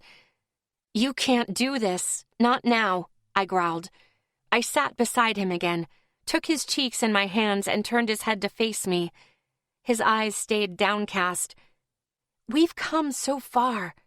If you do this now, what was last month for? What if we can't give you our moonlight? I can't lose you to Philip, Caspian. Why are you giving up on us?" Then I noticed the shimmering underneath his long dark eyelashes. A drop of silver moonlight fell from his eye and slid down his cheek. "Caspian," I whispered. "I don't want to kill my father, all right? I don't want to fight him at all." He wiped the tear away. "So don't kill him. Show him and everyone else what kind of king you will be. One full of mercy. Make Philip submit and spare his life." I put a hand underneath his chin and tilted his head up gently so that he had no choice but to look at me. "That's not how the Alpha Challenge works," he said. "I know that, but you can change the rules. We're all behind you." "This will work," I sighed. "You love your father even though he doesn't treat you well. I don't know the whole story. I don't know what Philip is thinking because I don't know him. I don't know if things can ever be how you want them, Caspian. But if you feel it's best not to kill him, I will follow your lead. I trust you. Trust me. Trust all of us, and this will work. I know it." He took in a shuddering breath. "Sarissa, you asked about Dinez before, but we didn't give details." He held out his hands and stared intensely at the lighter color of his palms. "He was isolated, removed from all the other vampires. He had awful things to say about his own kind, and then he asked us to kill him. I would have preferred it if he had fought us, but he didn't, and we did kill him. I killed him. It's been haunting me ever since because I don't know if it was right or not. For so long I wanted to get back at the vampires, to exact revenge. They killed my mother. I thought it would feel good, but it didn't. It doesn't." My heart ached for him. I wanted nothing more than to take away his pain. I kissed away another tear rolling down his cheek. I let my lips linger on his skin. "You are good and kind, Caspian. If you're looking for my forgiveness, you have it. It seems like you've been punishing yourself long enough. Maybe it's time for you to let this go. Or maybe you want to confront the Queen of Vampires yourself. You aren't trapped. You have choices, After tonight, you won't have to follow the orders of your king anymore. I love you, and I'll listen to anything you want to say. Don't forget that. Let me know you." Suddenly, Caspian was on his feet. He took my hands and brought me up with him, surprising me. He gripped my shoulders, bent down and kissed me fiercely. I closed my eyes and kissed him back. He was being forceful, making me move back step by step as he pushed forward until my back hit one of the bed posters. The need in my body came roaring back. My breasts were sore. My sex throbbed. Caspian touched my jaw and slid his fingers down to my neck, then to my collarbone, taking the collar of my shirt down as he did. I thought he might rip through my shirt when he met resistance, but he settled for moving his hand to my breasts with the clothing barrier intact. I reached up, hands lingering on his strong jaw and feeling the smooth skin. He had shaved. He was getting pretty scruffy during our time in Howling Sky. Now that we were back in Wolfbridge, he felt it was time to keep up appearances once again. My hands wandered down his muscular neck to the little dip between his pectoral muscles as I tugged at the collar of his shirt. When I couldn't go any further, I withdrew and laid a hand flat against his heart, feeling through the light fabric of his shirt. I had to close my eyes again. I was used to the spiritual bond between us. It had a chance to grow and grow under Babaga's training, but she hadn't encouraged the physical side of my proposal to take root. I hoped Caspian would keep touching me. I hoped he'd take me. I didn't know if my body could wait anymore. Caspian found the hem of my shirt, lifted it up, and revealed my stomach. He lowered his hands until they were at the edge of my pants and teased there, burying his fingers just inside. I wanted him to go lower. My breath caught in my throat when he undid the first button and reached lower, just grazing the heat in between my thighs through the fabric of my underwear. "Is this okay?" he asked breathlessly. "It's about time," I replied. "I thought you were all scared away by the mate claim because Todd sealed me first." He chuckled softly. Then his lips met mine. "Maybe at first, but it's more like Babaga ran us so ragged no one had time to think about it or consider it. We couldn't sneak away and be with you." He had a point. Todd and I hadn't had the chance for anything more than the time he sealed me and the time we spent in the shower afterward. If Babaga hadn't been working us so hard, I didn't think my body would have allowed that almost month-long gap. I grabbed the back of Caspian's shirt and lifted upward. "Take it off." "Whatever you say, princess." He smirked and assisted me in taking his shirt off. Then I pressed my hands against his black skin, resting them on either side of his chest.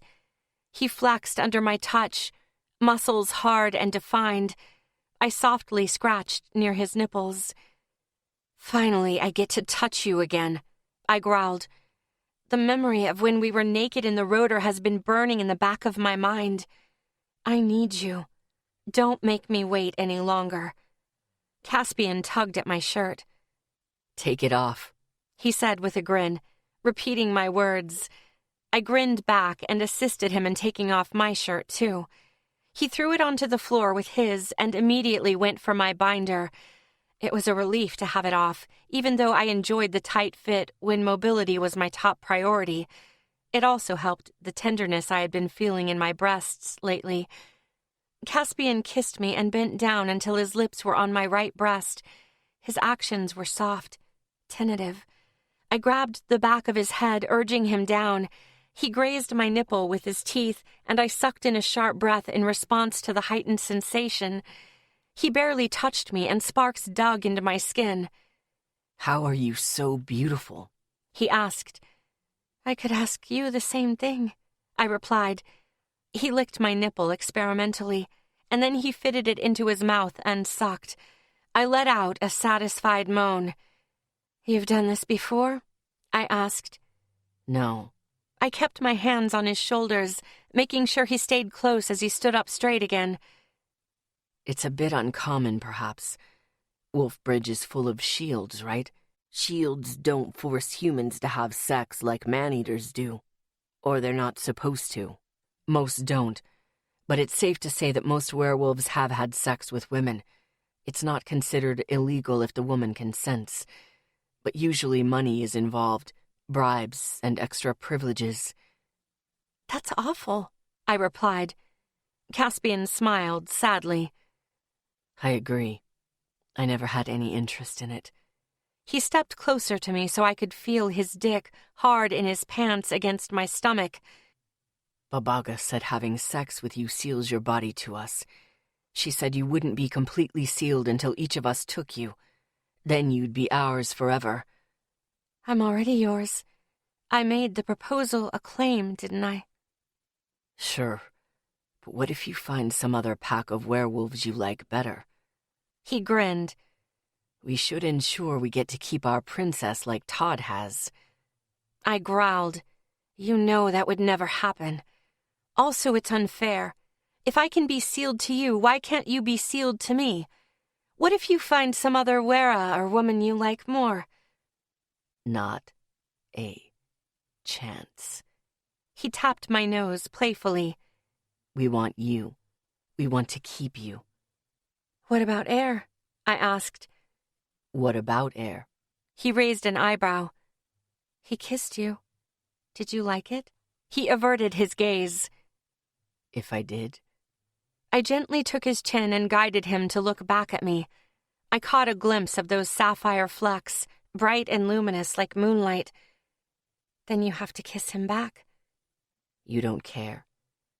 If neither of you leave me. We'll never leave you. Besides, I don't know what Air was thinking with that kiss anyway. He slowly shook his head. I wonder how this will work for Tethered. I didn't think they were capable of sealing a mate since they can't reproduce. But Babaga said all of us have to seal you. Roderick and Air, I said.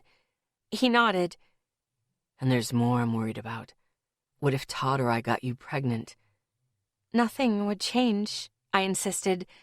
Those cubs would be all of ours. Caspian smiled softly and kissed me again. So confident in everything, aren't you? You can feel this bond as well as I do. I do, he said. But I also know cubs tend to complicate things. So maybe we should wait on this after all. He was about to back away from me, so I threw my arms around his neck and held him close. Caspian, I want this. Todd and I worried about this too, but I need to be with you. I need you. I've been patient, but my body aches more the longer I wait. Caspian shuddered. Normal reaction for a wero when given a claiming bite. But I didn't get a claiming bite from you. Your kiss told me you wanted one. It was my turn to shudder as Todd's bite on the back of my neck pulsed. Yes. You really don't fight fair, he said. I put my hands in his pants as far as I could without undoing them, feeling his hardness. Caspian's breath cut short and he groaned. I growled possessively. I liked that I had this power over phantom fangs. I liked that I made them desperate. I heard something and we both froze.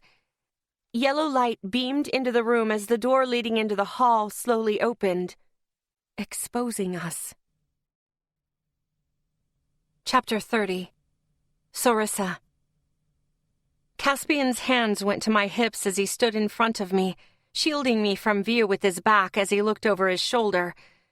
I did my best to look around him, but it was difficult with his big frame and the solid wall of muscle. I recognized the presence, though. It was Air. I managed to wiggle out of Caspian's grip enough to see him. Air turned on the light and paused when he saw me and Caspian. He went back to the door, muttering something. My bad, I thought. Gods, I need to pay better attention to this thing connecting us. Stay, I said. He shook his head, hand hovering on the doorknob of the half-open door. I'm good. Air, get in here. Caspian growled. Turn off the light and shut the damn door. Moonlight flared around him. He wasn't taking no for an answer. I'd seen him do this not long before with Roderick in the throne room. It was a dominance I wasn't used to from him, and I wasn't sure I liked it. I would have said something to him then, but he ran off after that, and it had been such a short thing, I wasn't sure I had seen anything at all. But this time I did. This time I was in the thick of it. My skin prickled, and I almost growled. Then Air entered the room, turned off the light, and closed the door like he was told. Caspian's dominance faded away, and my irritation began to fade with it. "If he doesn't want to, Caspian, don't make him," I said, a little wound up. It's not about that, Sarissa. He has something he needs to say. You're not paying attention either, huh? He raised an eyebrow at me. Then he moved, allowing Air to see me. Air's gaze fell to the floor. Was he embarrassed to see the upper half of my body naked? I care about you, Sarissa, he said quietly. All of Phantom Fangs. I know there's been a lot of talk about love going around this past month. I'm not good at saying that word, but I do. Feel it for all of you. It happened without me wanting it to. I started caring when I didn't want to, when it didn't make much sense but felt right anyway. He swallowed. I guess what I'm trying to say is, before all of this happened, before I became tethered, I always imagined myself with a wife and kids someday, a family of my own, with a single partner to stand by my side. Normalcy. When I became tethered, I threw all of that away. Protecting Trace and my mother became my only purpose. I was miserable and alone. I made myself miserable and alone. But then you came. You changed everything. He finally lifted his gaze to me, and it burned blue. His eyes drifted over Caspian, too, and they didn't lose their heat. It's time to stop thinking, Air. Do what feels right, I said. Are you going to stay? He grimaced. And watch? No, and join us, Caspian said hastily. If you stay, you have to. No way in hell do you get to just stand there and watch. Air shook his head and laughed. Nervous, Caspian?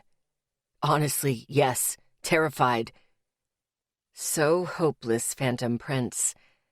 Air wore the same soft smile he only seemed to give to me, but this one was for Caspian. My cheeks hurt because I was smiling so wide.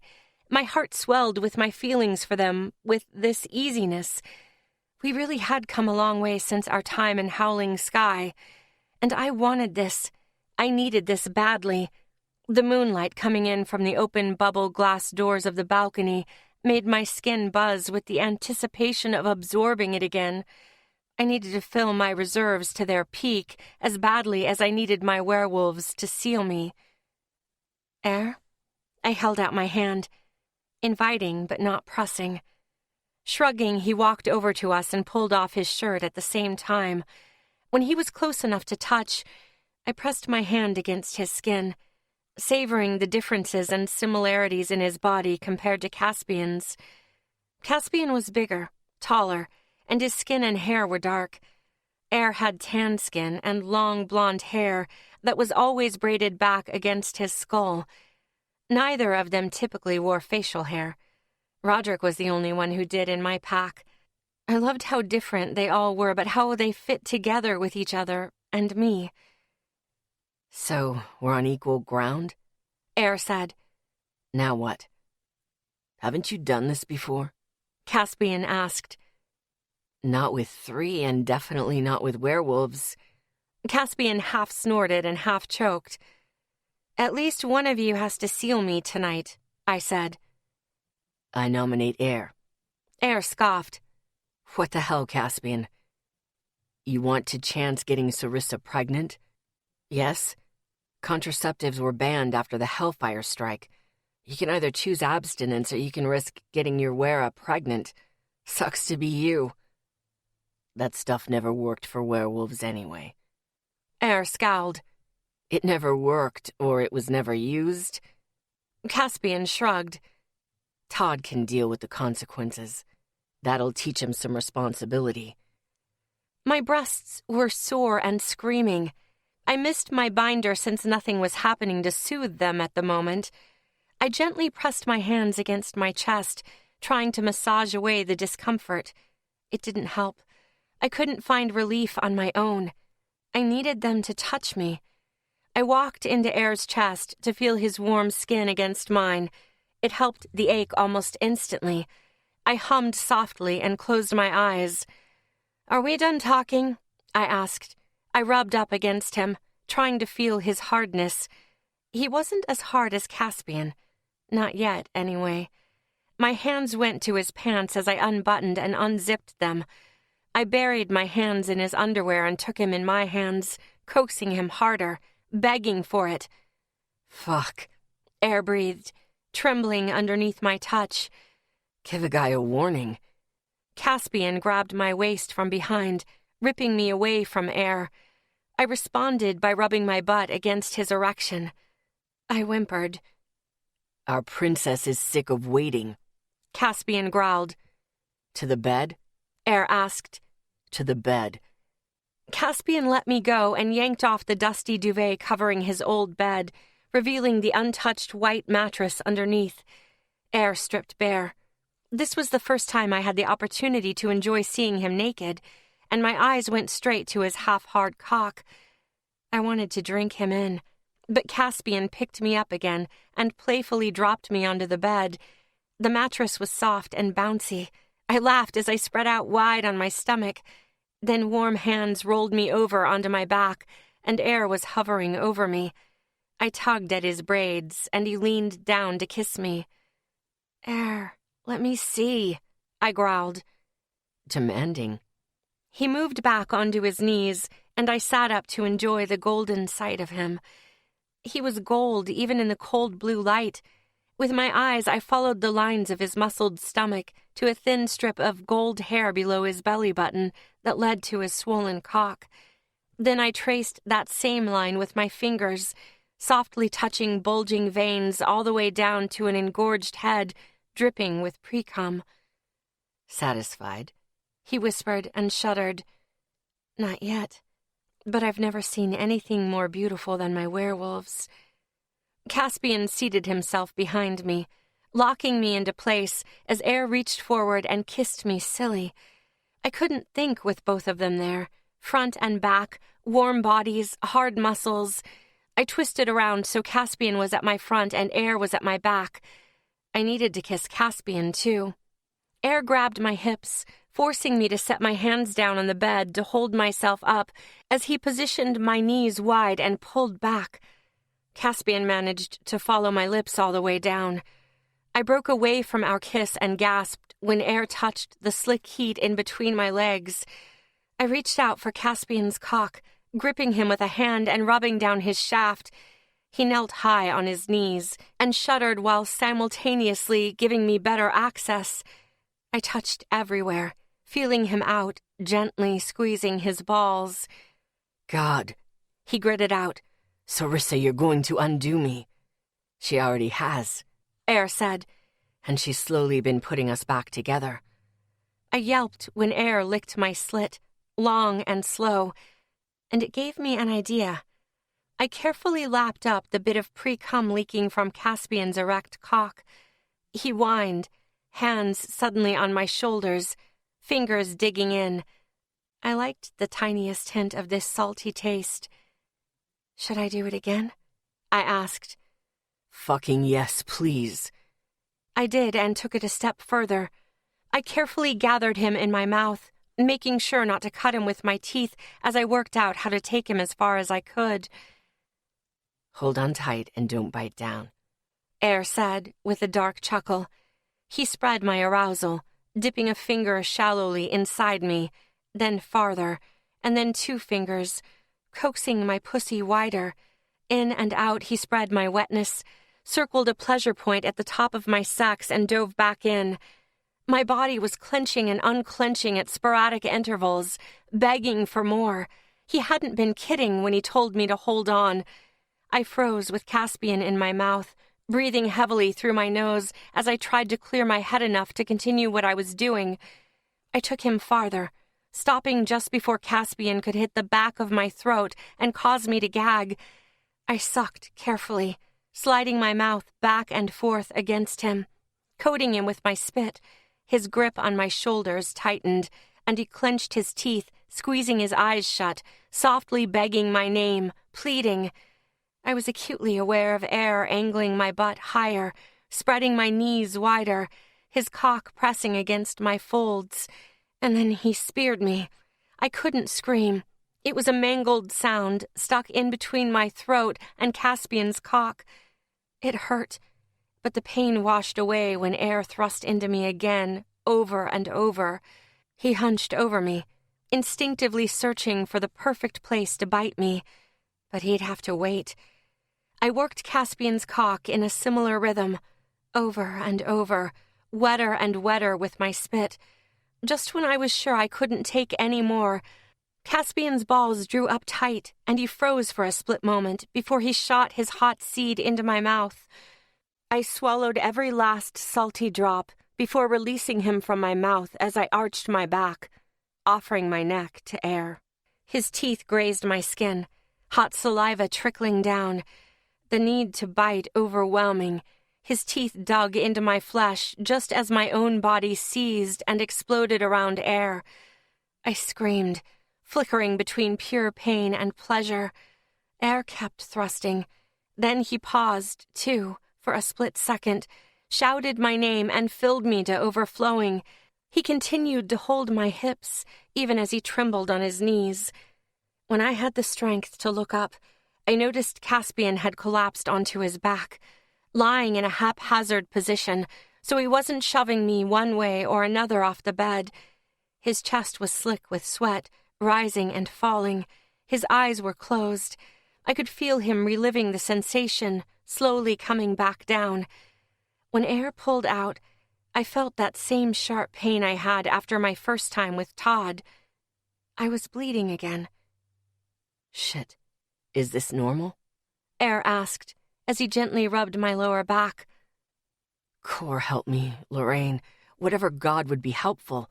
I can't believe I bit you, too. What? Caspian asked, sitting up, eyes open. I'm okay, I insisted. I sunk down onto my stomach, too tired and in too much pain to hold myself up any longer. I squeezed my eyes shut for just a moment. I needed to gather myself. I didn't want to freak out on them like I had Todd. The pain was damn near excruciating, like a rampant fire roaring through my entire body, but it would extinguish soon. The mate claim changed Awera's body on a fundamental level, quickly and painfully, but Todd had been right about the second time being much better than the first. I hadn't experienced any pain when he took me in the shower. It had been pure pleasure. Air reached over me and carefully licked the bite he placed over Todd's. His tongue soothed the pain there. Gods, I'm sorry. I'm not, I said. I'd gladly do it again. Caspian moved and gingerly touched the blood running down my inner thighs. It's normal, he murmured. Weras bleed when they're sealed because of the change their bodies undergo. I haven't heard of Wera's side of it, but werewolves write it off as a bit of bleeding and nothing more. A were should only experience it once, only when she's sealed. Then again, there are 4 of us. Are you in pain, Sarissa? I'm fine, I said. I was prepared this time. It doesn't hurt much. So, weras don't bleed monthly like women? Air asked. Nope, Caspian replied. I could sense Air's worry regardless. How is it even possible for a tethered to seal a wera? No idea, Caspian said. Lie down with me, I said. Hold me. They lay down on either side of me, arms crossing over my back, cocooning me in their reassuring warmth and protection. All 3 of us touching. I closed my eyes and concentrated on their breathing. We inhaled and exhaled at the same time. I swore I could feel our hearts beating as one through the mattress, too. We were a sweaty, messy pile of naked skin, flesh, and blood, but it felt right. "We should sleep like this from now on," I said, as a sudden wave of tiredness washed over me. "I like your skin on mine." "Too many of us," Air teased. "I don't want to touch dicks with Roderick." Caspian laughed. "I could be wrong, but I'm pretty sure Roderick feels the same way." "Fine then," I said, laughing as well as conceding. For now. "It's getting late. We need to prepare for the full moon banquet." Caspian looked out at the balcony. "I wonder how many heard us outside. I forgot to shut the doors." "I don't even care," Air said, face solemn. "That felt like farewell sex, right before the Alpha Challenge, right before all hell could break loose." "No, it was a promise of more to come," I said. "The second time is better, much better." "I need to see Trace and my mother before the banquet." He rolled out of bed, took a quick trip to the bathroom to wash away my blood, and hurriedly got dressed. I would have preferred him to stay by my side. It was cold where he had lain down beside me, but there was no time to waste. I understood his urgency, his need to see his family before the Alpha Challenge. He said in a rush, "Sarissa, will you be okay getting Caspian ready on your own? Hell, but I shouldn't leave when I cut him off. "Yes, I'll take care of him. Go to your mother and sister." He gave me a doubtful look but ran for the door. Then he came running hastily back and gave me a gentle kiss on the cheek. "I love you," he whispered. "I'll make this up to you. I swear I will." Shivers broke out across my body in response to the surprisingly chilly breeze that blew in from the balcony. I closed my eyes, breathing him in. "I love you too." "Take care of her, Caspian." Air hesitantly placed his hand on Caspian's neck, near his shoulder. His eyes were brighter than I had ever seen them. Maybe moonlight was mixed in with the natural blue of his eyes, but I wasn't sure. "I will," Caspian said. "Don't die. You can't die." "I won't, Air." Caspian grasped his forearm. Air hesitated again. I knew he wanted to say more, but I didn't know what. I was pretty sure he didn't either. "He better not," he said after a weighted silence. Then he left, the door clicking softly shut behind him. Caspian gathered me in his arms and simply held me in his lap. He knew this kind of touch was what I needed right now. It was the perfect balm for the wounds left by the mate claim. I smiled into his chest. Werewolves were a violent species, but they somehow balanced it out with soft moments like this. At least mine did. "Caspian?" "Yes." "I think Air wants more." Caspian grinned and shook his head. "Doubtful. He's the one who sealed you." He gently touched my thigh, worrying over my bleeding. "Didn't you see the way he looked at you? Didn't you feel it?" Caspian bit his lower lip and shook his head. "I can't think about it right now." I rubbed his chest, trying to calm his pounding heart. "Time to get dressed?" "Cleaned up first. How long did you bleed with Todd?" "Only a few minutes." He nodded.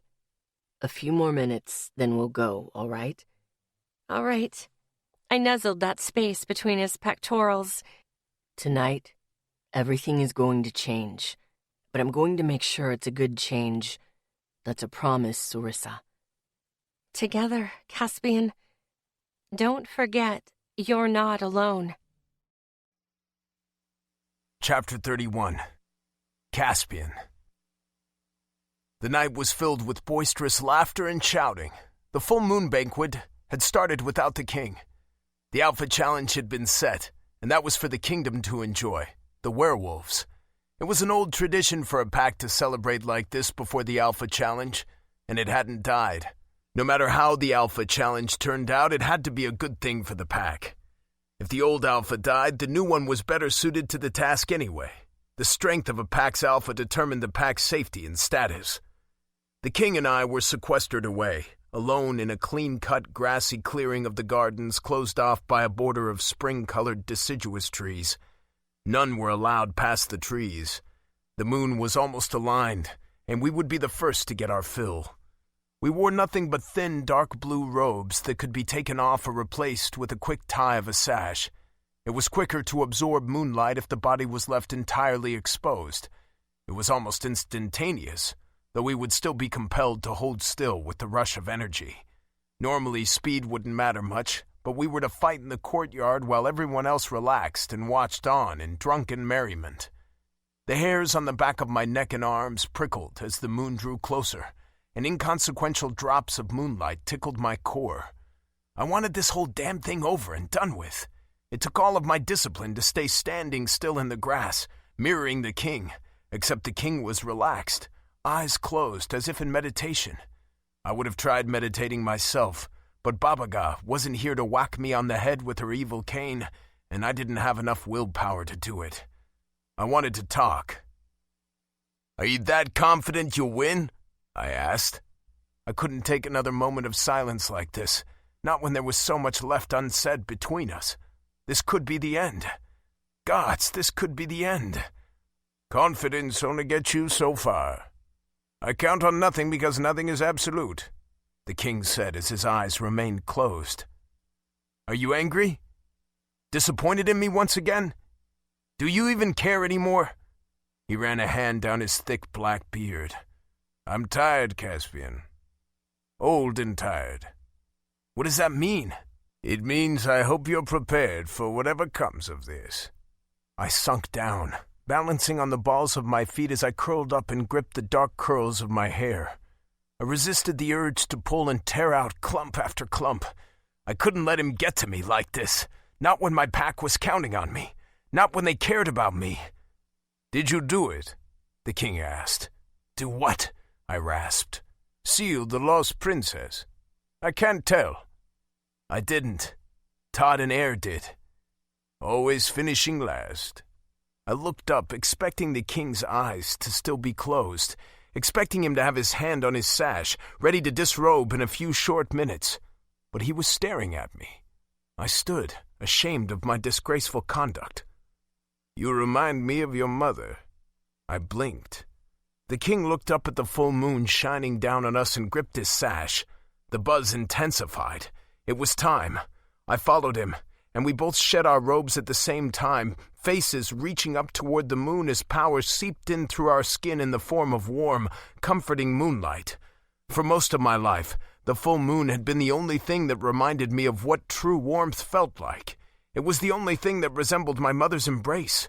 But I had found more than that in my pack. I found more than I could have ever hoped for.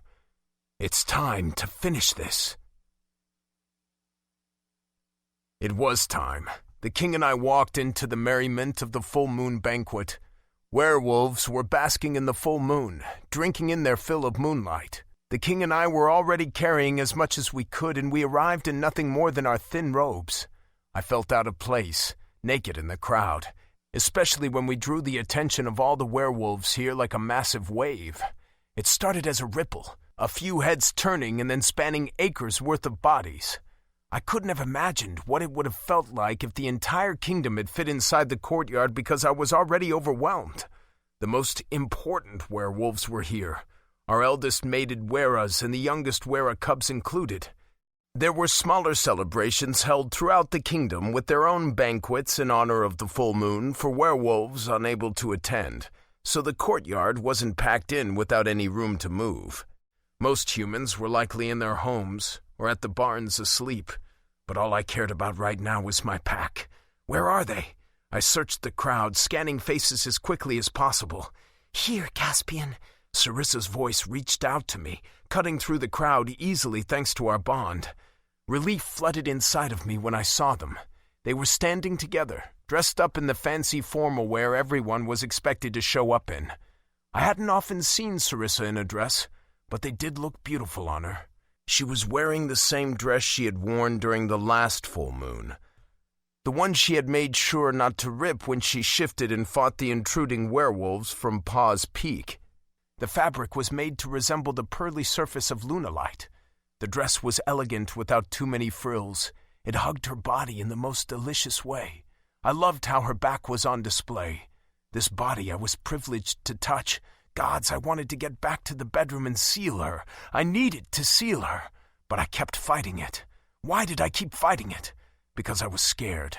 Because I was confused. I risked staring at Air. He, like the rest of Phantom Fangs, wore a crisp black uniform different from the formal wear we wore on the last full moon since that had been so disastrous. Unlike our Phantom Fangs' uniform, these were only pulled out for special occasions, like when the king actually wanted to showcase us. They still had combat belts and guns attached. The suit hugged Air's large muscles, but left enough room to feed the imagination.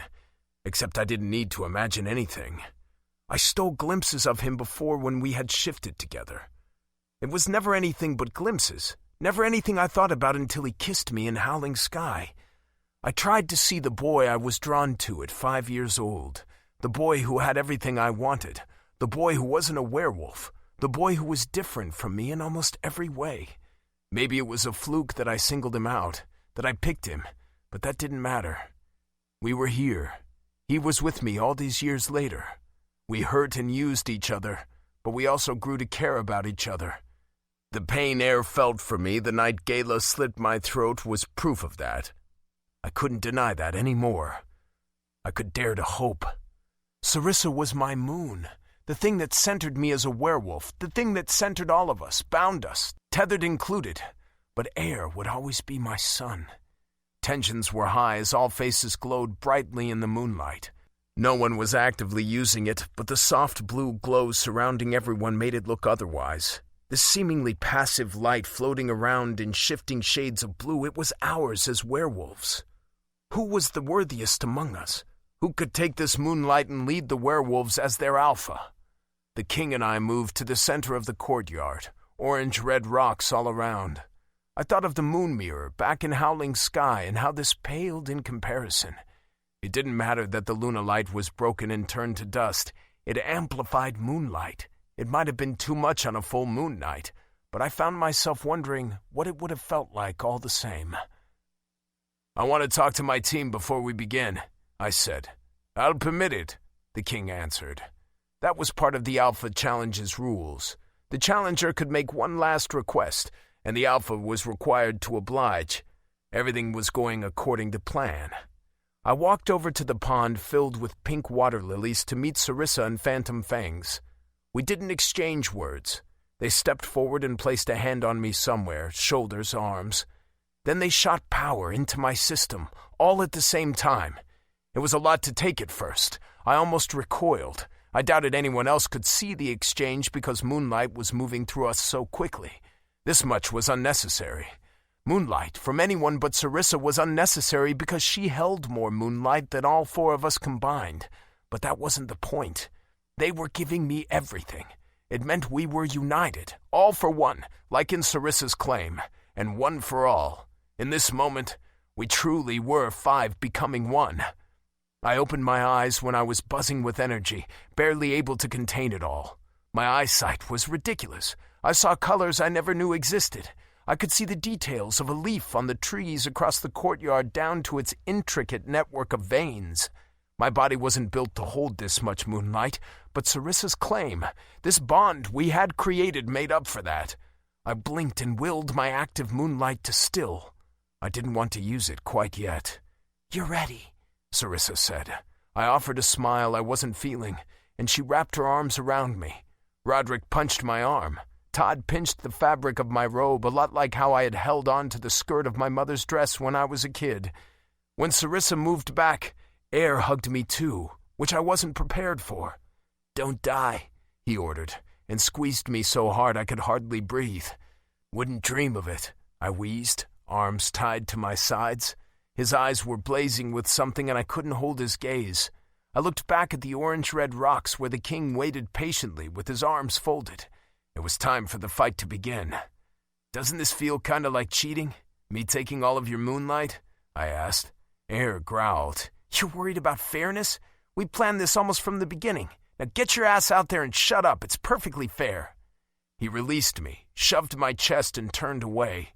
It was impossible not to feel his worry, though I could tell he was trying to keep his insecurities to himself. Maybe it was an inappropriate reaction, but it made me smile. All those years I spent trying to win him over, to win his friendship, and I had done it. I really had. I won more. "Go out there and make us proud," Roderick said. "I will." I offered my pack a playful bow and stepped away. My feet didn't want to move. Turning my back on them was the hardest thing I had ever done. I told myself it would be fine. I would do my best. There was no way I could lose. If it was a matter of power, I was the clear victor. But if Roderick taught me anything, it was that fighting was about a lot more than the physical aspect, and that made me nervous. I met the king, standing across from him in the empty space of the courtyard reserved for the Alpha Challenge. The king's expression remained cold and steady. "Don't buckle like you did in the clearing. The time for talk is long over," I told myself. My brother Dominic stepped out of the crowd and joined us. "Disrobe!" The king and I locked eyes, already wary of each other's moves as we untied our sashes and let our robes fall from our shoulders to a small pile of fabric on the ground. "Start!" said Dominic. He retreated as blue moonlight erupted from me and the king in a single blazing fire. We called on our moonlight forms simultaneously and shifted. My bones reshaped, my skin and organs molded into new shapes and sizes. White fur speckled in grays and blacks sprouted from my dark skin, followed by a fluffy tail. My face elongated and my canines buzzed, ready to bite down and shatter bone. The shift happened in the span of a few seconds. I was shocked when I looked at the king. Like our base forms, our moonlight forms looked very similar. But there was a major difference this time. Usually, the king's wolf was unrivaled in his size, but size was often relative to the amount of moonlight coursing through our veins mixed with whatever size we wished to be, and I had much more. I hadn't suddenly become a giant or anything, but it might have been possible with this much moonlight. I was much larger than the king right now. I heard several gasps from the crowd, surprised at my newfound strength, probably wondering how holding so much moonlight was possible, but the king wasn't fazed. He began to circle me as I stayed planted where I was. He reined in the blue flames of his moonlight. Even though it was active under the surface, it was hardly visible. His eyes were bright yellow, pure wolf. He was conserving energy. He would find my weak spot and end this quickly. I knew I wanted to end this quickly too, but I wasn't sure how to. I was paralyzed with what ending this quickly meant. "Remember, Caspian, the choice is yours." Sarissa's voice filled me with warmth, like she was speaking directly inside of my heart. "Show them what kind of king you'll be." That was right. I had a choice. With all of this power, I had a choice. I didn't have to kill the king. All I had to do was make him submit. With this much moonlight, I couldn't I? The king growled and leaped for me. He had an extra spring in his step due to the moonlight he must have concentrated into his back legs. I should have seen it coming. I did in hindsight, but I barely dodged his attack. Why was everything so blue? I shook my head, but it wouldn't go away. Moonlight was leaking out of me from every hair follicle. I needed to hold it in, to stop wasting so much. It was like I had sprung a leak. What am I doing? The king wasted no time rebounding and hit me head on. He dug razor-sharp teeth into my flank. His jaw locked, and when I reflexively jerked away from the pain, he tore off a chunk of fur, flesh, and muscle when he yanked his head back at the same time with moonlight-infused teeth. We had just started, and he already gave me a limp. Gods, it hurt like hell. Blood was spilling out of the wound. He sliced me as easily as a damn flower petal. I called on my excessive amounts of moonlight to heal the wound, but the king was expecting as much and charged again. This time he got my shoulder, teeth digging in deep. He yanked his head back violently. Pain exploded in my shoulder, and I yelped as he took off another chunk of flesh effortlessly. He retreated in the same motion, avoiding any retaliation on my part. More blood spilled from my body. It felt like gallons. The ground was slick underneath my paws, and my vision was spotted in black. I called on my moonlight once again to heal. The king was waiting for this, waiting for me to focus my attention on healing once again. This time, he came for my throat. "Caspian!" Roderick roared through our link. "Stop shutting us out!" It was as if I had suddenly become a marionette. I was yanked away safely by invisible strings just before the king could reach my throat and bleed me out. If I had been in my base form, I would have been sweating buckets. Instead, I was left panting from the exertion. I was fighting poorly and wearing myself out by doing nothing, as seemed to be the case. I growled and waited for the king to come again. He darted like a bullet, aimed for my throat once again. I dodged without having to rely on Roderick to save my ass. The king circled me, changing his pace. I doubted he would use the same tactic again. "That's more like it," Roderick said. I followed the king in his predatory circle, keeping myself directly across from him so I'd have plenty of time to maneuver. We growled and snarled, resorting to a fight of intimidation. "Show him you're no phantom," Air said. "Show him just how real you are by digging your teeth into him." "I'm not a phantom." I had taken the name with pride, or I tried to. "Phantom Prince," the king tossing me away. I was wanted only if he could use me, and even then he didn't want to acknowledge me. All of the pain I had been carrying around bubbled to the surface. "I am more!" It was my turn to attack. I kept low to the ground as I darted forward. I anticipated the king's attempt to retreat to the left and altered my course with deft paws and moonlight. My jaws opened wide and clamped down onto the back of his neck. I wasted no time powering up with more moonlight. It enhanced my strength tenfold, and I threw the king down onto the orange-red rocks, shattering them with the impact of his body. Bones snapped even with his moonlight shield. The king yelped as bloody spittle flew from his mouth. Red leaked from his body from where my teeth and probably jutting bits of rock below had cut into him. And I hesitated. "Caspian," Todd murmured, "don't let this chance slip by." I was frozen in place. I knew Todd was right. The king would be down for good if I just moved forward, but all I could do was stare at him lying there in a messy, bloody heap. I did that with a single attack. Memories flashed through my head of when my mother had been killed by vampires. I hadn't been there to witness her death, but I saw the crumpled state of the carriage when the king returned. I saw the aftermath, the traces of blood, my mother's blood, and my mother's mangled body when my distraught father dutifully brought her home where she could be sent off properly, so her soul could rest.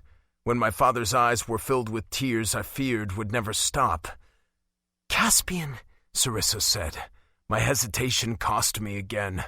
The king had healed himself and stood before me. He was still in his moonlight form, even though it must have taken a lot of moonlight to heal those wounds, to mend the bones I heard snap. That was it. Maybe that was all it would take. If I could get him to run out of moonlight, he would be forced back into his base form. He would know there was no way he could beat me if that happened, right? This was the answer I had been searching for. I had an end goal. The king would see I was real. He would have no power left to fight me, and he'd be forced to submit. It had to work. Dominic would have no choice but to call the match at my demands if the king could no longer fight me. "It's like you said, Sarissa. I'll show them," I thought. "We're all behind you." Chapter 32. Caspian. The king put as large of a distance between us as he could manage without leaving the boundaries set for the fight. Since that would have been seen as an act of cowardice, I darted for him again, using moonlight to achieve speeds even he couldn't. He anticipated my move, but he didn't anticipate how I could turn in less than a moment's notice, altering my trajectory. I patted my back legs with extra moonlight to add an extra spring to my step. He successfully dodged me again, but he was too slow to do it a third time.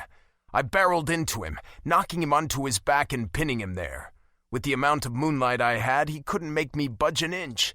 I could have easily lowered my head, bitten down on his throat and tore it open, but I didn't. I jumped off him and paced back and forth, waiting for him to regain his breath. I saw a flash of blue in his eyes as he snarled, getting back on all four paws. I was making him mad. Moonlight suddenly erupted from him in a shower of sparks that were white-hot. He ran from me with incredible speed, when not compared to my own. I could see the desperation. I knew this was his last chance. He was putting everything into this attack. Whether it hit or missed, his moonlight would be depleted. It was unusually reckless of him. Or he was throwing the fight. I matched him, but used a lot more moonlight for good measure, and I let him hit me. Our moonlight reacted in a similar way to when I fought Babaga for the last time. Our bodies never touched, but our moonlight bounced back against each other and set off an explosive reaction. The air popped, lightning flashed between us, and a sudden gale-force wind whipped us around, picking up anything close and throwing it across the garden. Like last time with Babaga, I hardly moved from my position, grounded by an extra dose of moonlight, while the king was blown back far out of the fight area and into some rose bushes. This was how outmatched the king was when compared to the 5 of us. It was the ultimate humiliation. He had to give all he had to defeat the Phantom Prince, and he still failed. Or is he playing you? I wondered. I waited until I saw the signs. I waited until the king couldn't hold on to his regal wolf any longer and reverted to his base form. Gray speckled white fur receded in place of dark skin. Paws became hands and feet. The wolf was gone from him entirely. He tumbled unceremoniously out of the rose bushes, leaving fresh cuts on his skin that he wouldn't be able to heal with moonlight, because it was all gone until the next full moon. I shifted back too. The crowd was silent, eyes darting back and forth, anxious to see what would happen next. "What the hell are you playing at?" the king demanded. His fists were in the grass. Blood trickled down his lips. His eyes were burning. "Finish it!" Blood sprayed from his mouth, and he spat an extra globule of it onto the grass. Had he always looked so pitiful? "I'm changing things," I said. The king growled. "No! You will kill me!" I acknowledged the subtle brush of his dominance, his attempt to bend me to his will. It was nothing but his rage when he didn't have any moonlight to back it up. I, on the other hand, had plenty of moonlight to reinforce my own dominance. I went to meet him, calling on my moonlight at the same time. Flames slowly drifted out of my body and grew until they reached up to 10 times my height. The king couldn't hold my gaze. He was about to crumble under the weight of this immense power. I had never felt bigger. "Submit," I said. There was no room for doubt in my words. My voice was calm, cool as ice and steady like I had heard the king speak many times over. I was vaguely aware of the gasps and horror passing through everyone who wasn't my pack, everyone who had no idea how I had come to wield this power. The king gritted his teeth and asked the question. "How is it possible?" He glanced over at my pack, trying to piece it all together. "You wouldn't understand," I said. "Now submit." The moonlight flames blazed brighter, almost white. The king's head bobbed as he struggled to look at me. He tried and tried, but he couldn't meet my eyes, and I got worried. What if he never submitted? What if I kept demanding his surrender, but he was too proud to? Where would that leave me? What did he hope to accomplish with such a reckless act? Maybe he had used it before in an alpha challenge and had so much more moonlight than his opponent that it assured him victory? That was possible. But hadn't he sensed and seen that I had much more moonlight than him tonight? I just knew I couldn't kill him. I couldn't. "I submit," he said. The growing tightness in my chest faded along with the king's resistance. I deactivated my moonlight and let it drift directly back into my reserves, a still liquid pool sitting gray and quiet in my core. "She has changed everything," the king said, staring somewhere below my eyes. So he did realize this was thanks to Sarissa. "Yes, she has," I replied. The king trembled but raised his head just slightly. I caught his eyes with my own, no moonlight involved, and invited him to look at me as an equal.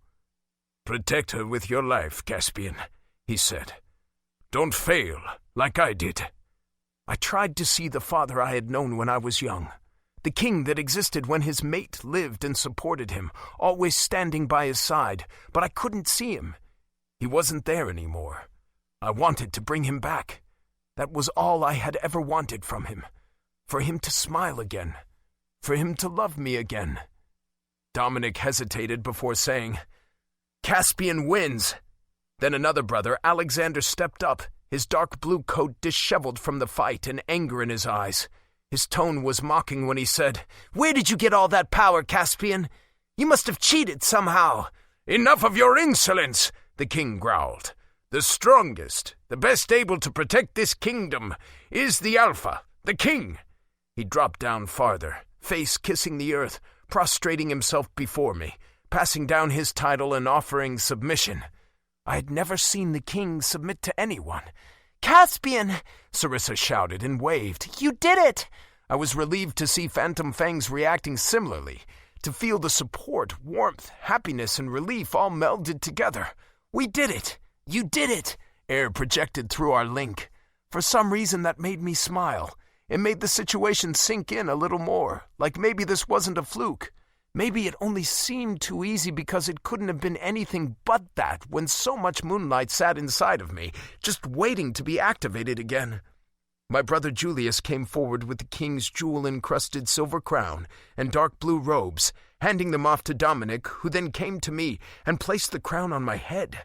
His hands were shaking, and his lips were pressed into a straight line. Then he wrapped the robe around me, hiding my naked ass from the denizens of the kingdom. "Our new king!" He held out his arm to the large crowd gathered here, witnesses to everything that had transpired, the first to acknowledge their new king. "Caspian!" The crowd was hesitant at first, but then cheers broke out, started by my pack, and then Corin along with some other guards. Soon cheers filled the night and I couldn't hear anything else. I didn't know what to think. I'd been protecting this kingdom in the shadows, and now it was my turn to protect it in the light. The crowd started moving forward, to pay their respects, I supposed. I wanted the king to stand here with me, the previous king. I looked back to where he was prostrate in the grass, but he wasn't there. My heart seized up. I looked around, wondering where he could have possibly gone. There were werewolves surrounding me on every side, some bowing, some speaking. I ignored them all and sent a direct message to my pack. Philip disappeared. "Looking," Roderick replied. I scanned the crowd, wondering if I should give them the order to search too, wondering if I should tell them to stop crowding me. I could do that now, couldn't I? Where is he? Then I spotted him behind Sarissa. I shouted a warning at the same time he grabbed her from behind and locked her in a practiced chokehold. Her eyes fluttered, and she scratched at his arms, but she couldn't get enough air. She was going to pass out. My blood boiled. Intense blue filled my vision. "Release her!" I roared. And I didn't wait. I wouldn't let him take her away from me. I wouldn't show mercy to those who would hurt what was mine. I didn't hesitate. I burst through the crowd like a streak of lightning. Everything else moved in slow motion. The king couldn't snap her neck or do whatever the fuck he was trying to do because I ripped his arm away from her, dislocating it at the shoulder, and I smashed him into the ground. I didn't hold back. I didn't calculate. I heard his spine snap. His skull cracked. Blood spurted everywhere. I blinked away the focused haze. My mouth hung open in disbelief at my father crushed underneath me. He drew a sharp breath, stared at me with the black holes of his dead eyes, and smiled. "Thank you." He stopped breathing. My hand shook. I could barely control it well enough to let him go, to scramble backward in shock. Sarissa caught me. My moonlight faded away. My father was bloodied and buried in orange-red rubble, and he wasn't breathing. My breath came in short and shallow. I was dizzy. I was going to pass out, but Sarissa held me. Phantom Fangs came too, checking on her, checking on me. Did he hurt you?" I asked, turning around to face Sarissa, to hold her face in my hands. "He didn't," she said quietly. "I'm okay." But there were tears in her eyes. "Oh, Caspian, I'm so sorry." She wrapped her arms around me and my arms fell to my sides. Phantom Fangs knelt with us. Then, row by row, the crowd did the same, bowing on one knee, right hand over their hearts. Even the princes, my brothers, bowed before me. Whatever difficulty they may have had with accepting me as their new king before, there was no denying it now. I killed the king. "No," I said and shook my head. "I'm not your king." I escaped Sarissa's hug and stood. "Get up." The crowd hesitated, but then I said it again with a moonlight flare, with unquestionable dominance. "Get up!" Slowly everyone rose. I held out my hands. "You want to know where all of this power came from? How I'm able to hold so much moonlight? It came from them. Phantom Fangs and Sarissa, especially Sarissa. This wouldn't have been possible without her. If you're looking for the strongest werewolf to lead you, it's not me. It's the lost princess of Howling Sky." "A wera?" Alexander scoffed. "What are you doing, Caspian?" Air hissed, hand gripping the robes on my shoulder. I recoiled from his touch and shook my head, trying to stop myself from screaming. I turned to Sarissa. "Show them." "What?" she asked timidly. "Show them," I said, distraught. "What are you talking about, Caspian?" "Show them you're the one who should rule." "Caspian!" "Show them!" I shouted. She flinched back and I cursed myself for it. I grabbed the back of her head, pressed my forehead to hers, and transferred half of what was left of my copious amounts of moonlight to her. I would have given her the amount she deserved, but I knew there was no way she would do what I wanted if I did. "Show them," I whispered, pleading. "I don't want to be king, Sarissa. I never did. You said something about this before, didn't you? You wanted to leave your woods, find your own pack, become the first Wera to ever reach Alpha. Well, you deserve it. You're much more powerful than I am, and you're beautifully compassionate. You're not afraid to do what you think is right. You won't try to emulate any of the previous kings. I want to see what you'll do. I want you to lead. My place is to support you, to protect you with my life, to follow you. So show them, Sarissa. Be the first Wera to reach Alpha." "Are you sure, Caspian?" she asked, pressing her fingers into the back of my neck, grounding me. "Yes." "Then prepare yourself. I'm not going to hold back." "I wouldn't have it any other way. We're as perfectly matched as we'll ever be." "Don't the rest of us get a say in this?" Air asked. Roderick put his hand on Air's shoulder. "It's fine." Todd nodded. I felt like I was going to shatter. Phantom Fangs was reluctant to back away, but they did, and they brought the crowd back with them. Werewolves were confused, anxious, curious. It was a mixture of everything, and for good reason. This was probably the strangest Alpha challenge in the history of werewolves. Sarissa's hands were on her dress, carefully unzipping and untying it. When she let it go, it dropped, pooling at her feet like liquid silver. "I like this dress," she said, and went for her underwear. She hadn't been wearing a bra. She didn't need to with that dress. It fit her body perfectly, showing off her assets in a tasteful manner. But who was I kidding? I preferred her like this. My mouth burned with the thought of biting her, but it was more of a fleeting thought. My brain was all kinds of fucked up. I couldn't even focus on how much I wanted her. "I thought you hated dresses," I said. "I don't. They're just not practical for fighting. I hate corsets." I forced a smile. "Shift. I don't want the whole world staring at you while you're naked." "Jealous?" "More like possessive." "Because you know I only have eyes for Phantom Fangs." She stepped forward, unhitched my robes, and grabbed my crown. "Fight well, Caspian." After adding the robes and crown to a pile with her dress, she proceeded to shift. I followed her lead. We fell to our hands and knees at the same time and changed in perfect synchronization. Our shapes changed first, faces elongating, sprouting tails, pointed ears alert on the tops of our heads. At the same time, fur sprouted all over our bodies. Hers was as black as midnight. We were eye to eye until she stood up tall. We had the same amount of moonlight at the moment, but her wolf was bigger than mine, more powerful. I could smell it wafting off of her coat like a spicy smoke. I could feel her dominance when she looked at me with those ethereal moonlight eyes, shimmering in every shade of blue. The rest of Phantom Fangs backed off, offering no help through our bond. They left this between me and Sarissa. We were close enough to touch, and I was prepared to give everything I had because Sarissa would accept nothing less, because she deserved nothing less. I fully intended on making the first move. I bared my teeth, but Sarissa called on her moonlight. It engulfed her in towering flames like what I had done, but more. It touched the fucking sky. I tried to meet her, to call on my moonlight as well, but I couldn't grasp it. I looked too deeply into her eyes, and I was paralyzed, hypnotized by a dangerous predator. Her dominance was crushing. I physically melted onto the floor, my belly flat against the orange-red rocks of the courtyard. Her dominance was so widespread I saw other werewolves bending down into a similar stance. She was radiating wave after wave of it, sending thousands of werewolves down onto their knees without doing hardly anything at all.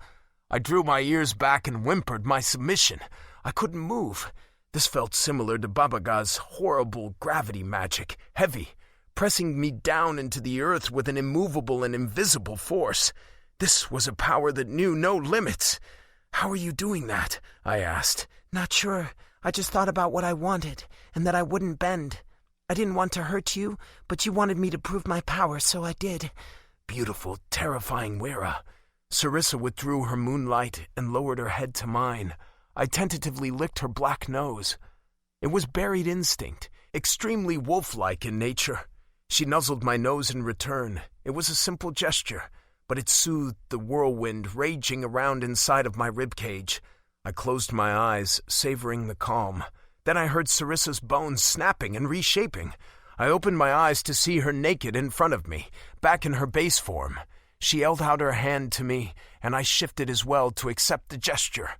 She pulled me to my feet, but the masses remained bowed, phantom fangs at the head. There was no question Sarissa was our new queen, our new alpha. Her dominance was felt far and wide, calling to buried instincts. I wouldn't have been surprised if it had reached all the way to the outer regions of the kingdom. It was a new thread attaching all of us to her. It wasn't the same as the bond she created with Phantom Fangs. It was finer, simpler, but it held real power. Was this something new to Sarissa, or was this something that had been lost to werewolves since evolving from a nomadic lifestyle? Was this connection to a pack's alpha normal? I had never experienced it before. Rise, Sarissa said. I picked up the royal robes and put them around her. She didn't care about being naked in front of all these werewolves, and a few human servers, but I did. She shook her head and smiled at me as the crowd stood. She held out her hands to Phantom Fangs and they joined us. God, Sarissa, Roderick smirked. I'm gonna have a crick in my neck for months. You made Caspian's dominance feel like the brush of a pansy's petals in comparison. Thanks, I said. No offense. None taken. Our new queen, Dominic said with newfound confidence, with vigor. He was even grinning like he was hyped up on Sarissa's dominance display. All the werewolves here had a similar look in their eyes. Queen Sarissa Valupin, formerly of Howling Sky, now of Wolfbridge and her mates. I was surprised at that last part. Had Sarissa's dominance made it clear how she was connected to us? Roderick and I hadn't even sealed her yet, but that was the only explanation. My mates and knights. They are Phantom Fangs no longer, Sarissa said. The next part was just for us. My mates, sealed or not, I'm the queen now, so I get whatever I want, right? Do you agree with this decision, Caspian? Is it time to put Phantom Fangs to rest? Yes, I think it is, I murmured. Roderick chuckled. We really have created a monster. I'll only ever use my power for good, Sarissa said. Todd grabbed the crown and placed it on Sarissa's head. It was a bit too large, but it somehow suited her and stayed in place. The silver complemented her bronze skin in the bluish light of the full moon. I looked over my shoulder at the king's body, forgotten in this heady reverie. Sarissa, do you mind? Go, Caspian. Thank you. Air tried to catch my eye, but I couldn't bear it. I avoided him and the rest of my pack. I turned to the crowd, searching for my brothers. For a moment I wondered how to address them. It was going to take me a while to get used to this change. Alexander, Julius, Dominic, Edward, and Henry? I need you over here. They listened and came immediately. That would take getting used to as well. I led the way to our father's body and stood over him. He was broken and bruised because of me. The ground was soaked with his blood because of me. He was dead because of me. I had killed him after fighting so hard against it. Sarissa was in danger, and I didn't think. I couldn't afford to. But that fact didn't help the regret. It didn't stop the sick feeling in my stomach, the fracture in my heart, the distance that seemed to be growing between me and the world around me. I looked at my bloodied hands. The poison I had been carrying around for years writhed underneath my skin as blackened veins, threatening to burst, threatening to finally consume me. I shook my head. I couldn't afford to lose it. Not now. But what if killing my father was the last straw? What if I could never come back from this? I couldn't breathe. Then I saw the soft smile frozen on my father's lips. I saw it, and I finally understood. Here was the truth. My father had been dead for years. He died alongside my mother. For him, it wasn't a physical death, but it may as well have been. His heart was cut and bleeding. It never mended. His core rotted, and he continued to exist as nothing more than an empty shell. Maybe he tried to come back from this, Maybe he tried to live, but he never managed to. Not really. Maybe at last, he had found peace. Chapter 33. Todd. Sarissa became Queen of Wolf Bridge an hour ago. She was dressed, presentable, and she already had humans in the courtyard as guests, or extending outside of the courtyard, flooding through the gardens, lined back outside of the castle and everywhere else anyone could fit. The entire kingdom was here to pay their respects to the previous king. I had never felt more claustrophobic in my life. I couldn't move without touching someone. Sarissa was doing this for Caspian, for everyone who loved King Philip. She put Caspian in charge of the ceremony. He chose his brothers to help him with most of the work while the rest of us stayed back. They set up the pyre and the bed of white roses where the king lay in the center of the courtyard. Later, Caspian would lead his brothers in lighting the flames. Once all who came to offer the king a gift of their own, or maybe another white rose had gotten a chance to, werewolf and human alike. It was unheard of and rather fascinating to have humans seeing a werewolf off like this. There were plenty of humans who wanted to. Many even cried. I didn't know if it was because they had no idea what their future would look like from this point onward, or if they truly mourned him. But maybe they had a good reason to fear the future.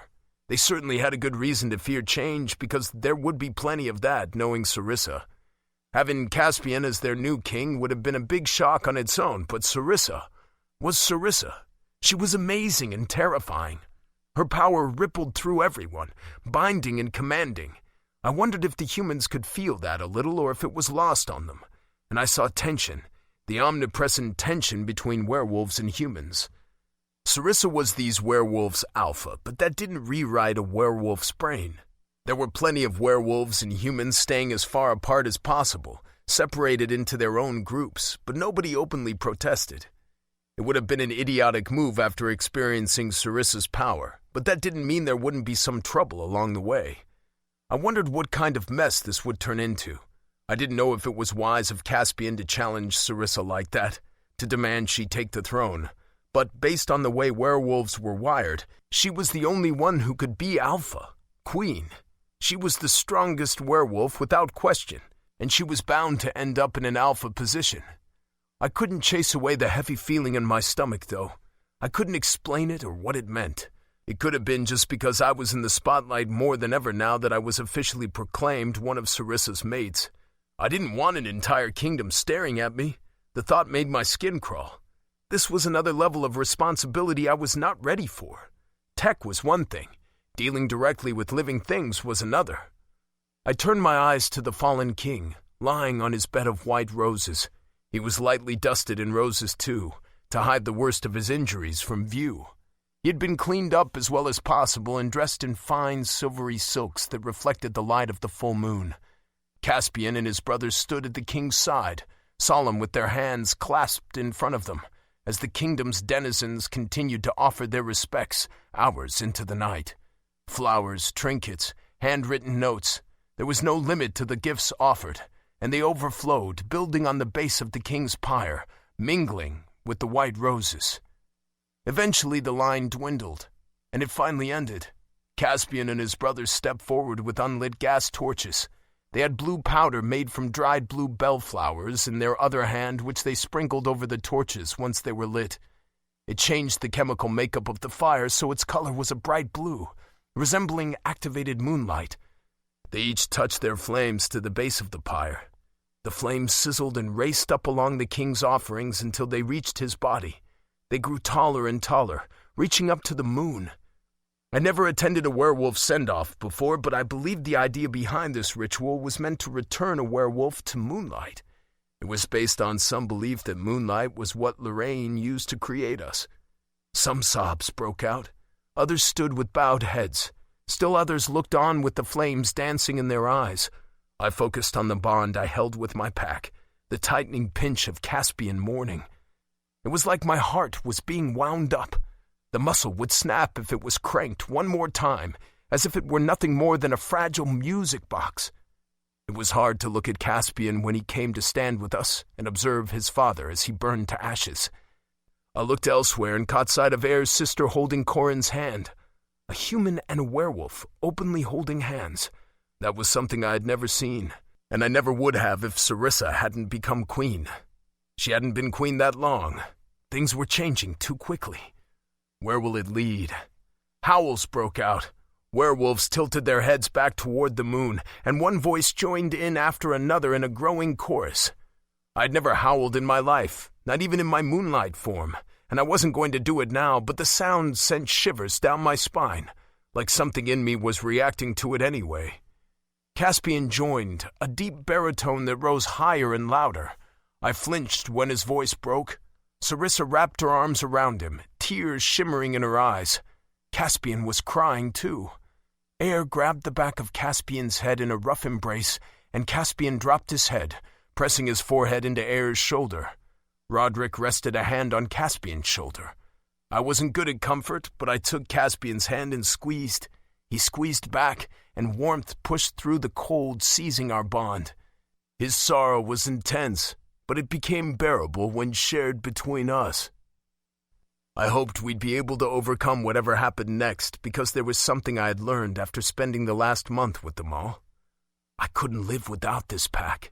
More than tech, more than research, asking questions, using my brain more than anything. I needed this pack. Chapter 34. Sarissa. I stood in front of the empty throne, observing the intricate markings carved into the wood and the silver detailing, remembering when Philip sat there only yesterday. I had been avoiding this room since better familiarizing myself with the castle earlier in the day. This time, last night, the king was burned on a pyre. This was the room that made everything feel real. The jewel-encrusted silver crown I wore did plenty on its own, though I wasn't sure I liked wearing it. I took it off and placed it on the dark blue velvet cushioning the throne, and took a step back. Last night was a long night, and I didn't get much sleep to make up for it. I got bombarded with werewolf proprieties and the history of Wolfbridge by Philip's advisors. It was bearable because I had my pack with me. I knew it was probably important to know all of this, and it was interesting. But I didn't want to do things like the old king, which was what these advisors wanted. I wanted to change the world. I always had, even before I knew what it was really like outside of my woods. I always wanted to reach alpha of a pack. A pack. I hadn't planned on an entire kingdom, thanks to Caspian. The weight of all that responsibility almost had me choking. I wanted to make things better, not worse. Caspian said he thought I was better suited to the task, but I felt a niggling silver of doubt in myself. I never lacked for confidence, but standing in front of the throne made me wonder. I reached out my hand to one of the throne's smooth arms. I didn't know the king who sat here, not well, but Caspian did, and he loved him dearly despite all the pain he had caused him. It was unfair Caspian had to be the one to end his life. His dark mood could be felt by me and the others. Though he tried to keep it to himself, it would take time to heal these wounds. Hopefully we, his pack, could help him mend faster. But I understood his sorrow on a personal level. Babaga wasn't dead, but if I was never allowed to see or contact her again, she may as well have been. I missed her. All the information the advisors gave me was a lot to take in. It was swirling around in my head as I tried to connect all the pieces. I couldn't get it all straight, not immediately. It didn't help that I was tired. I had the big picture, but I didn't know the finer workings of the kingdom. Luckily, nobody was helpless, and there were others who did, like the advisors, so no one was going to starve to death because I didn't know how food was rationed or what all the farms produced. I wasn't changing anything immediately. Well, except for one thing. Werewolves and humans would no longer be divided under my rule. The tech-on zone and the tech-off zone would be dissolved. This would be a kingdom where werewolves and humans lived equally. No fights had broken out so far, so that was encouraging. But I knew there would be plenty who would fight me on this decision, including those stubborn advisors. They were already begging me to reconsider. I knew the real world wasn't like fairy tales, and that this wouldn't be easy. But I was determined, and stubborn. With a sigh, I took the crown off the throne, placed it back on my head, and took my newly appointed seat. I had hoped it would make me feel different, like a new Sarissa, an alpha, a queen. But it didn't. Nothing happened. I was still me. This was where business was regularly conducted according to the advisors. I supposed I had the ability to change that now, but reducing formalities was probably the lowest priority on my list of things to change. I needed to make sure that my plans for the tech-on zone and tech-off zone were taken care of before I made any other major changes. One step at a time seemed like a good approach to change while trying to retain some semblance of normalcy for the denizens of the kingdom. I wanted to avoid anarchy. Anarchy sounded like a good way to destroy everything, especially if the kingdom split in two, werewolves versus humans. I shuddered at the thought. The doors leading into the throne room opened wide. I squeaked and jumped off the throne like I had been caught doing something I shouldn't. Corin came down the dark blue carpet and bowed before me. I cleared my throat and said, "Stand up, Corin. Bowing is unnecessary." He hesitated but stood as I asked, Queen Sarissa, there's a group of vampires outside of the West Gate. They waved a white flag and didn't show any weapons, so the guards stationed at the gate heard them out. They're requesting an audience with you. The lead vampire said her name is Gala. She said you would remember her. "Gala," I repeated. Her name left a sour taste on my tongue. "All right. I'll go to the West Gate to see what she wants." You think that's a good idea? "I'm the queen, aren't I?" He flinched. "That was a joke, Corin," I said as I walked to him and patted his shoulder. "You can come with me if it'll make you feel better." It would, he said. Shall I gather your knights? "Yes, please." It took around 15 minutes to bring my pack together. Corin escorted us to the West Gate as our driver for the carriage. The carriage was roomier than a rotor, longer, slicker, quieter, and smoother to ride. It was supposed to be luxurious, but I missed our rotor. I associated it with fond memories and adventure. This vehicle wouldn't do well off-road. Most of the kingdom was indoors for the night, sleeping off last night's events, so we didn't really meet anyone on the roads other than some guards. We passed over the beautiful bridge, the rushing Quicksilver River below, rows of houses, and reached the West Gate before too long. When the carriage pulled over onto the side of the road, Roderick muttered, What do you think the crazy bloodsuckers want now? "We're going to find out," I said. I hopped out of the carriage first. Corin smacked his hand against his forehead, and the guards outside, standing near the gate, startled backward as they bowed to me. Best to give them some warning, Caspian called with a slight chuckle. It was good to hear him laugh, even if it wasn't as big or warm as his normal laugh. The others followed him outside of the carriage. Roderick grinned at me. Eyre shook his head. Todd ducked after them, trying to avoid the eyes of the guards. The new amount of attention he was getting made him increasingly uncomfortable. I tried to reassure him with a smile. "Open the gate," I said. The guards wasted no time heeding my command. When the gate was pulled high enough, I slipped outside, my pack on my heels. Shall I close the gate, my queen? A guard asked. No need. Gala got out of the glider that was parked a few feet away. She wore the golden-hemmed crimson cloak all vampires seemed to wear. Though her hood wasn't hiding her face, there wasn't any sunlight for her to hide from right now. Vampires and werewolves were bound to the night, but at least werewolves could enjoy the daylight. "Is it too much to invite us inside?" she asked in that snide tone of hers. She flipped back her auburn hair, the strands glimmering red like her nails in the moonlight. "Nice to see you too," I growled. "So you'll leave the gate open, but you won't invite us inside. Is there a reason to? I'm sure you can say whatever you've come to say in 5 minutes or less." Her facial expression was unreadable. "Why not close the gate, then?" "You'll get inside if you really want to anyway." I thought I saw her lips quirk up, but I wasn't sure. "Why meet us here?" "I just wanted out of the castle and that stuffy throne room."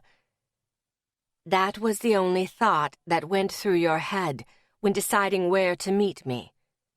"More or less."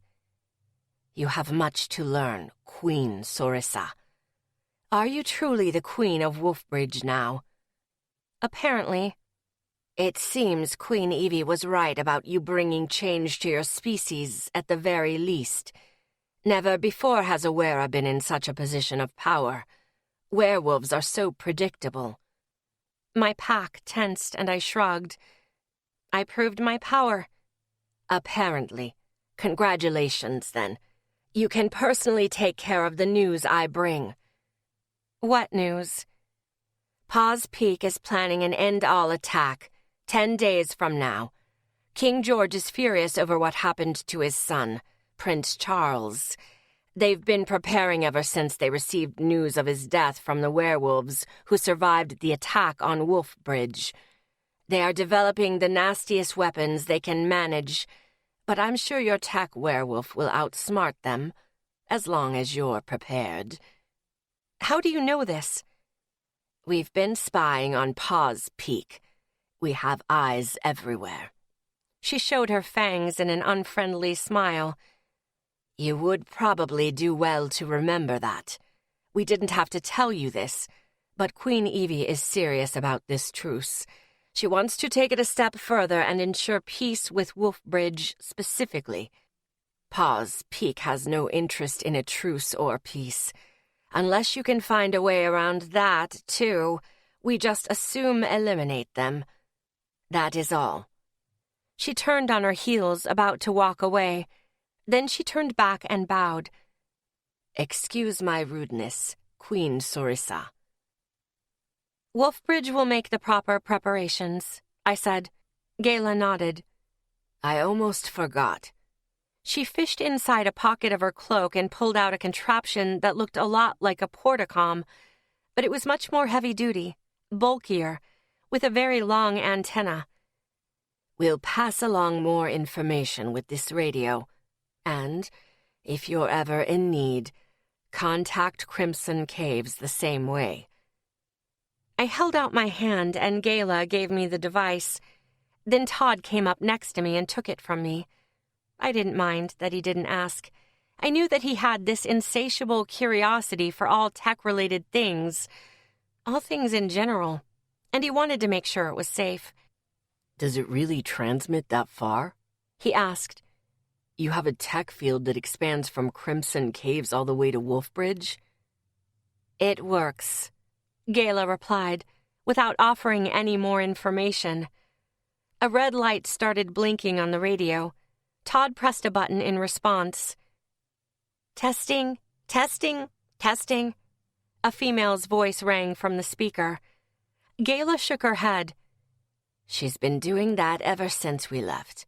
I told her to wait until we passed it off, and then I would have her call." "This is Jocelyn," the voice rang. Todd pressed another button. "Received," he said. Voice clipped. "This is so exciting. Is that the tech werewolf I hear?" Yes." "Great. We can talk to each other about tech all the time. Maybe you'll actually be able to keep up with me, werewolf." "Is there a way to block her?" Todd asked as he shut down the call. "No. Have fun with that," Gayla said. "I promise I'll do my best to get her under control, but I suggest leaving the radio on. Be grateful Jocelyn isn't physically here. She'd likely be clinging to you. She hasn't stopped talking about the dreamy tech werewolf since you came to pick up your princess a month ago." I growled. Todd is mine. I grabbed a hold of his arm, pressed the talk button on the radio, and said, Todd, Caspian, Roderick, and Eyre are mine. Jocelyn didn't respond. We'll leave now, Gayla said curtly, and we'll be in contact momentarily. There is much to discuss. Listen to what we have to say and plan for this battle if you wish to survive the Prime War. Best of luck, Queen of Werewolves. You're going to need it. Gayla joined the 3 other vampires with her and disappeared back into their glider. They started the quiet engine and drove away, kicking up the dust on the road and disappearing into the night. I couldn't figure out these vampires, and everything just got more complicated.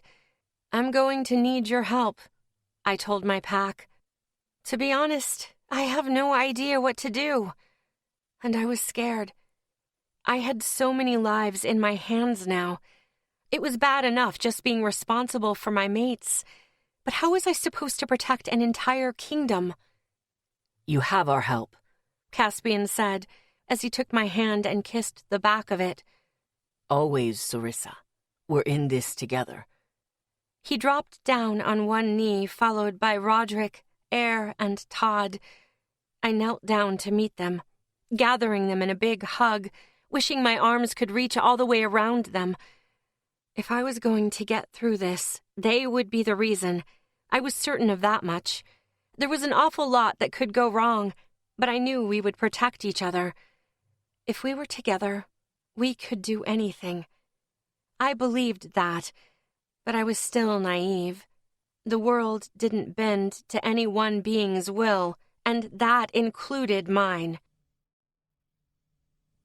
This concludes Saving the Werewolves by Kestra Pingree. Narrated by Elizabeth Hart and Alexander Sendiz. Copyright 2018 by Cameron Hart.